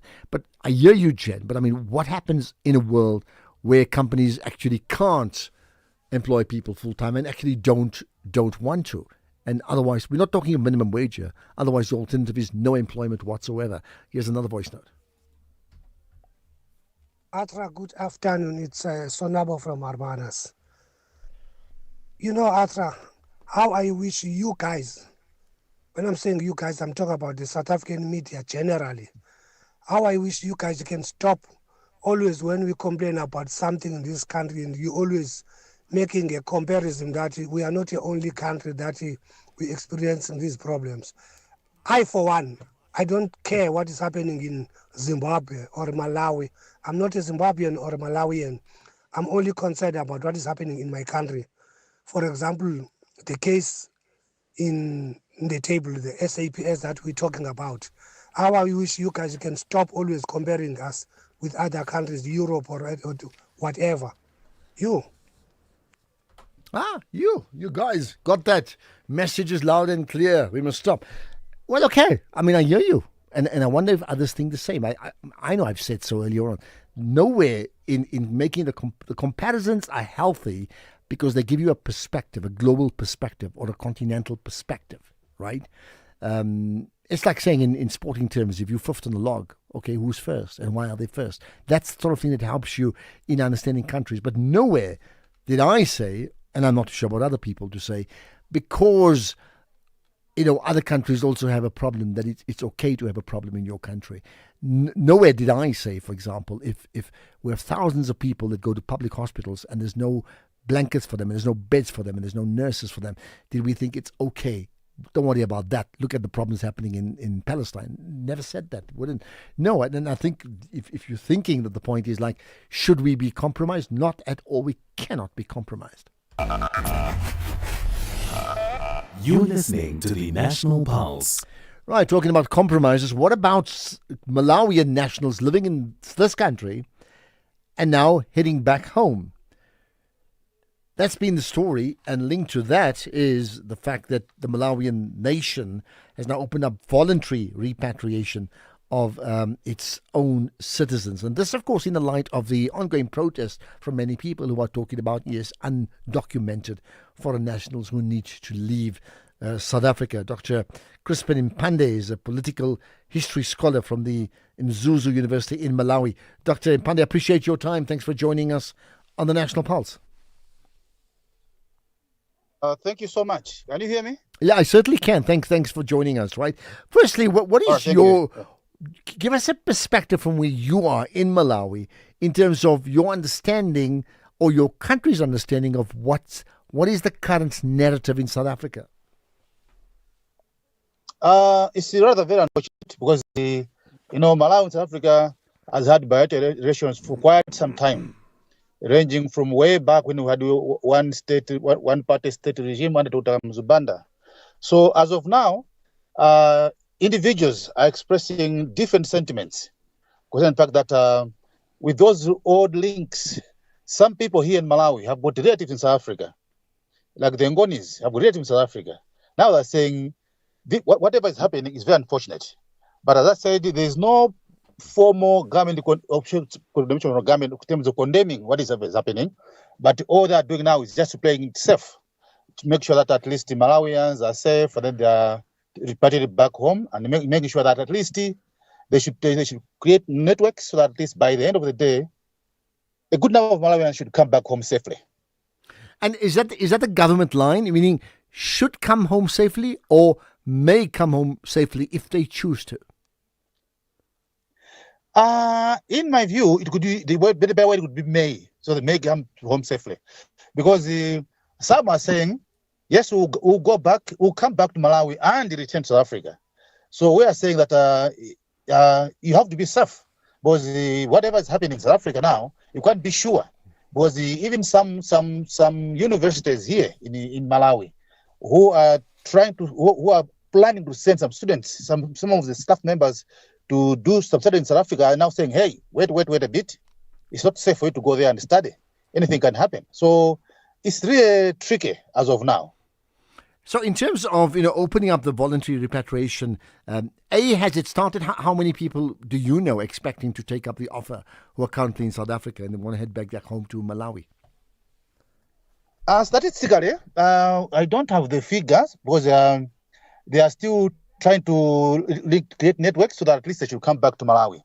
So figures as of now exactly we don't have, but we know there are quite a number of undocumented Malawians who have made their way to South Africa, and there are also some who are properly documented but equally living in fear, because historically Malawi and South Africa had that labor contract agreement under Wenera, whereby the South African companies were here, many companies were here in Malawi, recruiting laborers to work in South Africa for a period.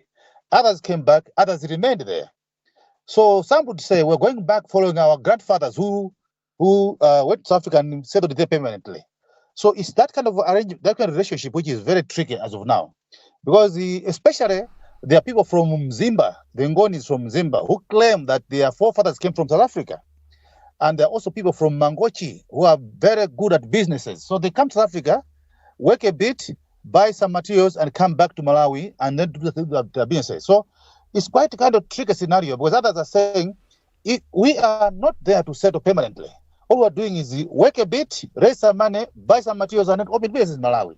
Just as we have some South Africans here in Malawi, they have good businesses here. Like they are running very big resorts in here. But I mean, that would, you see, but that would be traders, right? Which is very different to those who are settled in South Africa permanently. I mean, has the Malawian government then addressed the reasons for the call amongst members of civil society to ensure that undocumented foreign nationals must leave? Have you investigated the actual reasons, and is there any sympathy or empathy for that? As of now, the undocumented ones, because you see what they would normally do is they wouldn't say that we want to go there and settle. All they would say is want to go there, work a bit and come back to Malawi. Because most of the people that come to South Africa are not planning to settle there permanently. But these are kind of young boys, right, trying to make a living. Of course, we know we have all the others who are big enough are also coming down. But now the issue here is the actual call by the CSOs or various NGOs to make sure that they're coming safely home is that they're trying to say, much as you are going to Africa for greener pastures, the situation is not safe as of now. So you better stay home.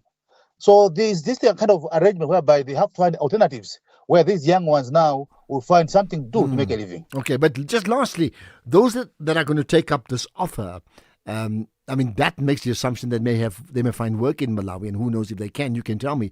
But the more important one is, if they take up this repatriation offer, would they be then allowed to come back to South Africa too? Normally, when they come to South Africa, they don't actually get permission or get any documents to come there to work. It's just on self-interest. So there's no formal way where they apply to the government of Malawi to come to South Africa. They just get their passport and move on their own. So they normally use these transporters coming to South Africa. So there's no official way where they go to the government of Malawi to immigration to apply that comes to South Africa. That thing was cancelled way back, I think in 1974, if I'm not mistaken, where there was that labor contract agreement. So what is happening now is just on self-voluntary movement to come to South Africa. Okay, let's leave there. Dr. Crispin Mpande, a political history scholar from the Mzuzu University in Malawi. What do you make of that? Let's get a reaction from you too, right? Right now, 5:30, reaction from Greg Host. It's the news headlines. In the headlines, South Africa and Kenya have signed 6 instruments to increase bilateral trade focused on shipping and maritime cooperation, gender equality and women's empowerment, among others. The NPA has re-enrolled the more than 24 million rand Gupta-linked Nulani fraud and corruption case in the Bloemfontein Magistrates Court. And schools in the Eden and Central Karoo education districts in the Western Cape will reopen tomorrow. There's a full update at the top of the hour. SAfm, guiding you through the rush hour traffic. Heavy traffic around Joburg-Santon region today. Crash on the Micron South at Athol Oaklands, pushing a traffic queue back beyond Greyston Drive. Also a big crash on Santon at Willie Mandela. Santon Drive leaving that central Santon area. Queues effectively from sort of Ravonia Road out through Greyston all the way towards Willie Mandela. Willie Mandela up into that crash scene from Hyde Park looking slow. And a crash right in the heart of Rosebank this afternoon. Jellicoe and Jan Smuts. And there's a lot of congestion around that central Rosebank area. Edmund up through Midrand. Staying busy today about as far as SAmRadio. Once you get out of that and swing up towards Pretoria, it doesn't look too bad. A lot of pressure in the central Pretoria area as well. Crash on Pretoria Street at Gordon. So we're talking sort of Hatfield area. If you're coming in off the highway networks, off the N4, down in towards that Hatfield area, it's particularly heavy. Durban side today, let's get you an update. The city centre staying quite busy. Just a lot of congestion in and around the CBD area. Breakdowns on the N2 north before Umgeni Road. That's jam-packed coming up from the M7 on your way to Umgeni Road. N3 inbound from Paradise Valley. N3 outbound from Berea. Heavy getting in. And a lot of traffic congestion around Overport, trying to miss that N2. And then southbound a breakdown at Spaghetti Junction. So it's jam-packed on that rundown from Inunda Road side. Fields Hill didn't look a serious crash, but it's there at the top and it's causing a delay from Hillcrest coming to Kloof on your way towards Pinetown. And then Cape Town, long queue of traffic inbound today from Justenburg to Brackenfell. One lane open for roadworks near Okavango Road. Crash on the N7 north at Bosmansdam. Southbound on the M3 at Takai. And the N2 outbound through Somerset West. That crash at Hazelton still causing a big delay from Broadway Boulevard. With your traffic update, I'm Rob Byrne.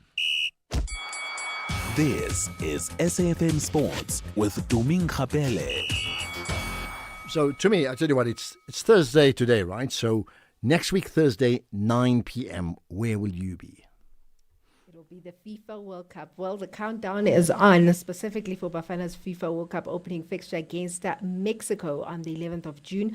Well, Bafana's next and final preparation match against Jamaica in Pachuca is tomorrow, and Coach Hugo Bruce says that this is the test that they need for the opening game. That is something we needed. We played last week against Nicaragua, but the time between that game and the first game against Mexico was too long. So I'm happy. I'm happy with Jamaica. It's 74 on the ranking, so it will be a good opponent. And for us, it will be the last test before that opening game. So again, I'm very happy with it. I will not make declarations about that. For me, I have something in my head, and I will see also if we can use that for the first game against Mexico. Well, kickoff is at 11 p.m., but it will be behind closed doors. And a fun fact about Bafana is that it is one of just 8 countries out of the 48 that will be competing at the Global Showpiece whose full squad is entirely of players born in the country. It's actually the only African side with players that have born in the country, the full squad. Meanwhile, still staying with the World Cup, fans won't be allowed to bring in reusable water bottles due to safety concerns. The governing body, who had earlier permitted empty, transparent, reusable plastic bottles inside stadiums, said that the updated stadium code of conduct, effective from Tuesday, now prohibits them. Other items like bottles, cups, jars, and cans are also banned to prevent the risk of injury if thrown into the field.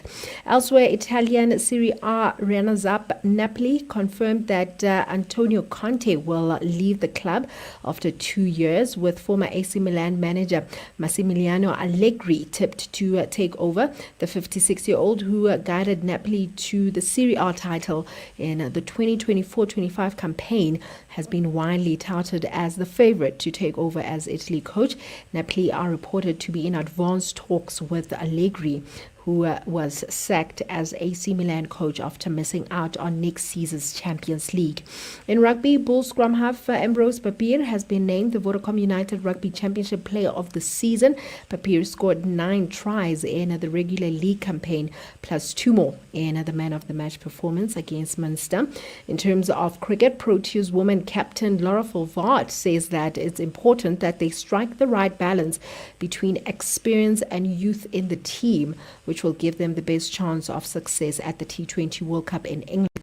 But will have the old guard of Marizan Cup, Neem Ismail and Danae Faniger, to bounce ideas off the tournament, and she says that this will help offload a bit of pressure on her shoulders. At the same time, she really hopes that the exuberance of youth with the likes of Kayla Reiniger and Karabo Mesu will inject some energy into the side when things get tough. South Africa are going to start their T20 World campaign against Australia, and that's on the 13th of June at 3:30.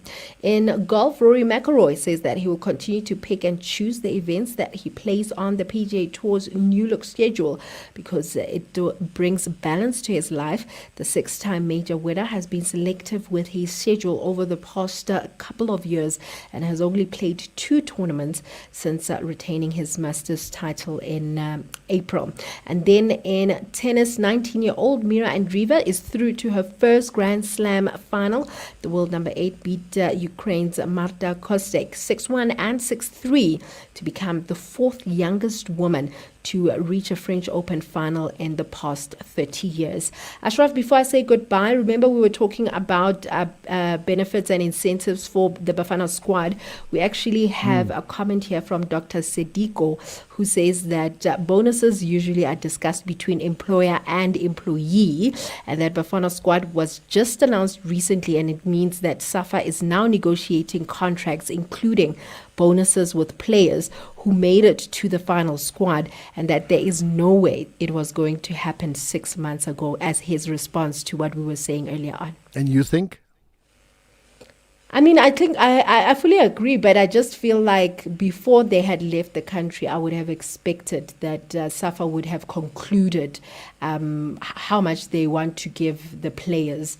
But hey, let's just wait and see. Well, I must say I disagree, because I don't think they employ employees. I think they are employed by their clubs, not by SAFA.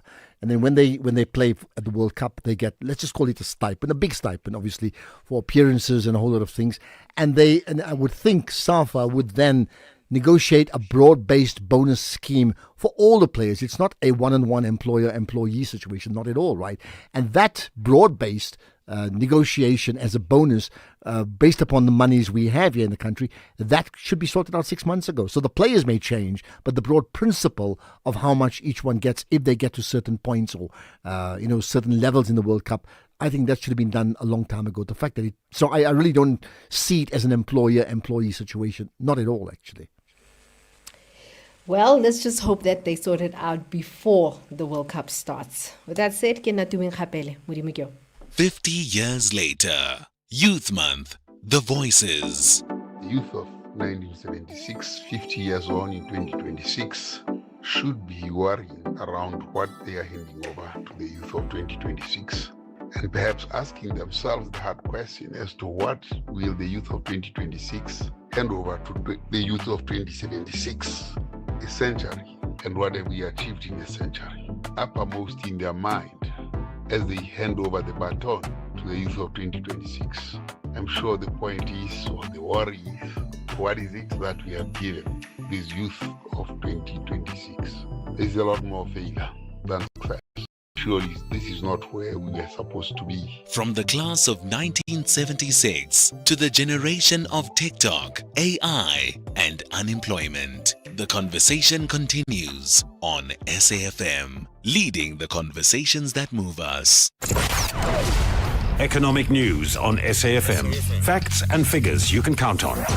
Right, another conversation that should move you ahead of the SAFM market update is Jimmy Moyaha's talk about Islamic financing in focus. Jimmy? Happy birthday, Ashraf. Oh, thank you. And thanks for the WhatsApp too. I trust it's been a pleasant day. It has, and it's been hectic, but good hectic, yeah. That's not always a bad thing. Good hectic is not always a bad thing. On the show today, we are going to be dipping into the world of Islamic financing. It has become quite a topical conversation. We're doing it from both a global and a local perspective. Globally, there is a summit that's currently taking place in Turkey, the third annual iteration of this summit. We're going to speak to the General Counsel for the Global Institution of Islamic Banking and Financing. We're going to get a sense of what is in focus at that summit this year, but then locally we're also going to take a look at it with the team at Standard Bank. We're going to speak to the head of Sharia banking at the Standard Bank Group, get a sense of what our local banks are doing and what's happening around the world from a trend perspective. So those two conversations coming up as well. Alongside those conversations, we're going to be speaking to the team at BLSA, Business Leadership South Africa, because between Business Leadership South Africa, Business Unity South Africa, and B4SA, they've put out a joint statement around the state of the city of Johannesburg and how it is that we could potentially fix that. So we're going to take a look at their thoughts around that and see if we can make sense of them. We've also got a conversation with the team at Worksman's attorneys around the latest court ruling as it relates to Bitcoin specifically. It provides us with a bit of color around what we could be looking at from a cryptocurrency perspective and whether or not Bitcoin and cryptocurrencies would be deemed as money or capital in line with the regulations set out by National Treasury. If you remember those regulations, a couple of weeks ago, National Treasury put out a draft policy document looking to amend their exchange control policy. We're going to look at that. We're going to look at how the Bitcoin and the crypto conversations fit into National Treasury's draft policy amendment suggestions, especially following this court ruling. I think it is a significant court ruling and provides us with a lot of direction about where we could be headed. And because it's Thursday, we've got a small business conversation to be had. We're going to speak to a small business, get to know that business a little bit better and see what it is that they're getting up to that makes their business so great. Before we get to those conversations, though, a sense of the market movements as they have been unfolding throughout the day. The Rand at the moment, 16 Rand 29 against the US dollar. It was at 16.24 at one stage, but still 1/3% stronger on the day's trade. The British pound 21 Rand 88. 1 euro would cost you 18 Rand 93 cents. 1 Australian dollar 11 Rand and 63. The price of a Bitcoin has come down significantly. We're currently sitting at 1,038,000 Rand. We're almost sub a million Rand again for a Bitcoin. And that is largely because the price of a Bitcoin is back at $63,800 a coin. If we look at equity markets, they were in the red. In the case of in the case of Asian markets, all of the Asian markets in the red, all of the European markets, on the other hand, in the green. The FTSE technically in the green, eking out 6 basis points of gains. Don't know if we really count that, but green is green regardless of how it is achieved. If we look at the Nasdaq at the moment, the US market that is in the red, 0.25% down. The S&P is up 0.1%, and the Dow Jones is up a little over 1%. Locally, though, markets were a bit of a mixed bunch. The financial sector stocks were up almost a third, but resources and industrials were both down more than 0.8%. The all share was down almost 0.5%, and the top 40 was down more than 0.5%. The commodity side of things, the Brent crude prices not above $100 a barrel, I'm happy to report. Still above 90, still in dangerous territory around $95 a barrel, $94.50 at the moment. The silver price is improving above $73 a fine ounce, just below 74. Platinum was above 1,900. It is now below $1,900 a fine ounce, but only by $5. The palladium price is at about 1,330, and the gold price $4,475 odd dollars a fine ounce. I'm going to be looking at these and other market movements a little later on when I come back. For now, Ashraf, back to you. Right, perfect. Thanks for that, Jimmy. Looking forward to your conversation on Islamic finance and that world itself coming up after 6 o'clock. In case you missed it. Who do you believe had better credentials than to chair this committee? Makashule is a member of GNU. If Makashule doesn't do right, they will remove the MEC in Gauteng. They will remove his president as a chairperson. Okay. And I don't want to say Makashule is a project of the establishment, but because I respect him and he's an acquaintance of mine. But such as yourself? No, definitely. Myself, I am neutral. Myself, I'm not implicated. Dr. Matladze, we're going to have to leave it there. That was National Briefing this morning with Kathy Mutlatlana. You're listening to the National Pulse. So we'll have a wrap-up of the Madlanga Commission coming up shortly, but to get us there, I need to hear more of your voices because you're very much a part of the Pulse community. So here's one.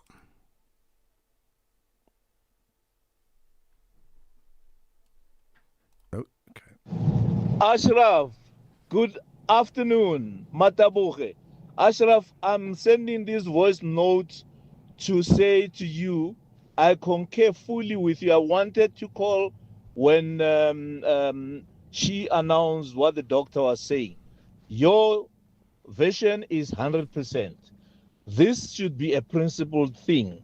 It should be dealt with and it should form part of the policies of SAFA. Thank you, my man.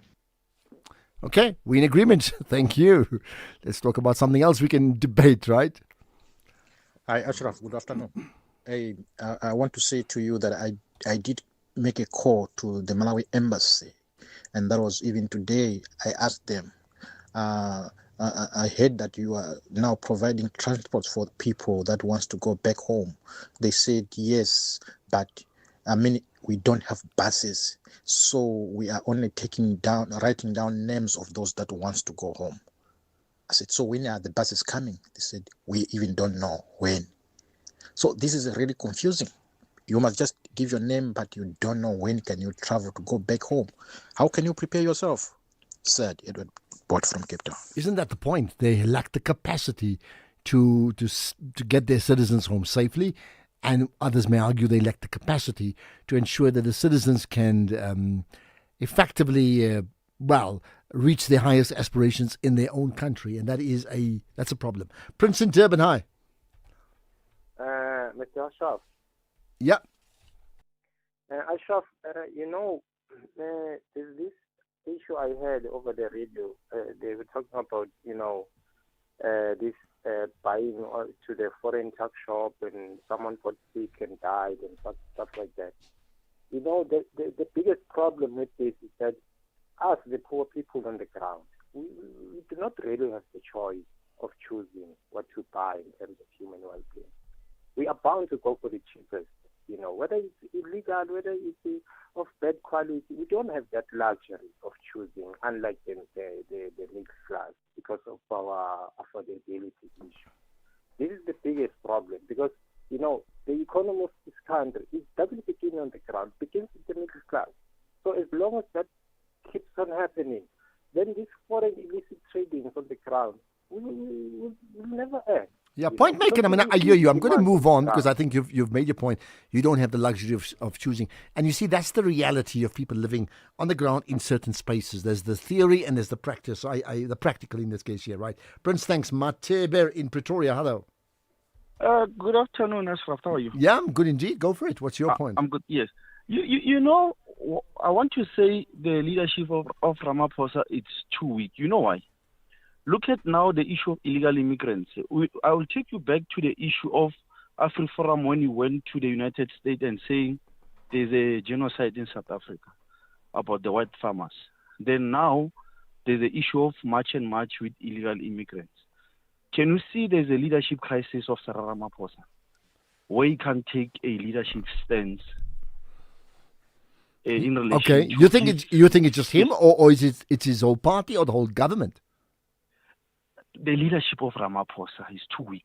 Okay, got that. That's the reason why there's these issues where they failed during the dialogue to invite these organizations to come on party and discuss the issues of South Africa. This thing was going to be resolved. Okay, I got that. Yeah, I got that. Thank you for that. I mean, here's a question for the future. How much influence does a president of a country influence all aspects of a country's society? So South African society, how much influence? Not just Ramaphosa, any president. Hassan in Joburg, hi. Hassan, go for it. Hi. Yeah, you're live, Hassan. Yeah, thank you. Yeah, I hear that the buses are taking people. So we assume, given that immigrants are the cause of all these problems, there'll be jobs the day after tomorrow when these guys are not here. You mean in South Africa? A lot of jobs, all these jobs that these guys were doing, the menial jobs will be filled. Okay, I get where you're going. Points taken. Yeah. And I think as Malema made the point the other day, that's clearly not the case, right?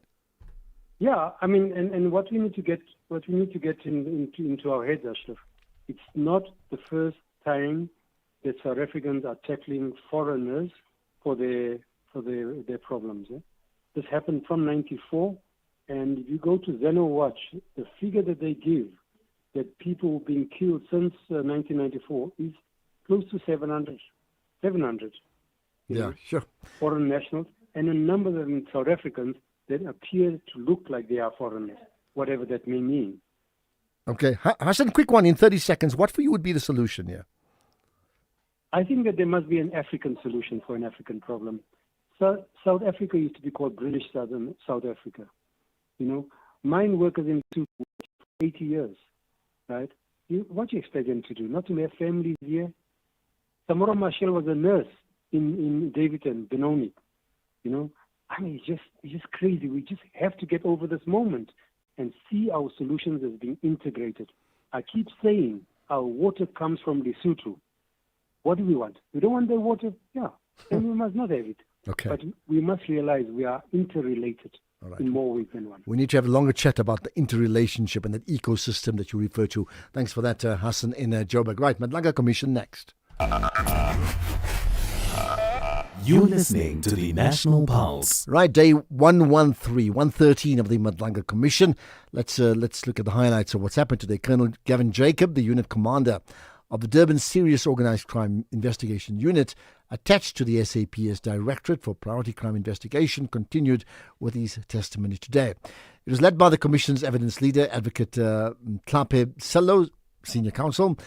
He answered questions regarding investigations into the missing drugs and his working relationship with SANDA, something we've touched on before. Now, the Commissioner Khumalo started the last part of the testimony asking whether Jacob accepted responsibility for the loss of theft of exhibits, to which Jacob responded that, in retrospect, had he foreseen the outcome, he would have pursued all available options. Jacobs also acknowledged that due to a lack of capacity, he bears some responsibility despite having followed instructions. Jacob further stated that he could have implemented additional measures. Now, on the transfer of Saunders, Jacob was queried regarding the rationale behind the transfer of, Warrant Officer Carl Saunders. He said that Nuswa cited allegations against the individual with the understanding that a return to the team would occur upon clearance. Jacob stated that he does not recall if he was present in the room when Saunders was told an allegation has been made and he's under investigation. Here's some sound. Warrant Officer Saunders said you were in the room when he was called in, and a document was waved around that there's this email which is making allegations against you. He says you were in that room when that happened. Yes, it would only be proper, me as the unit commander, to be there. Well, I thought your only involvement with this was when now you were asking what's happening with my member, and then Brigadier Nuswa then says to you there are allegations against him. I thought that, in fact, not I thought, that's what you said. I'm putting to you that, but that's not true. That's not correct. That's all you got involved with. You were in the room when, according to him, you were in the room when he was called in and was told you are being placed elsewhere. You're going to be placed elsewhere because there are allegations against you. Is it true that you were in the room? I can't even recall, Commissioner, honestly. It may have been the case. I can't recall it. You don't recall? I don't recall. You don't dispute, I don't dispute when he says you were in the room? It could be possible because it would only be proper that the unit commander be there. Indeed. Yes. I would expect you to say, I must have been in the room, even if I don't have independent memory, because I'm his unit commander, not to start with the engagement about this was with Nuswa. Yes, I concur. Thank you.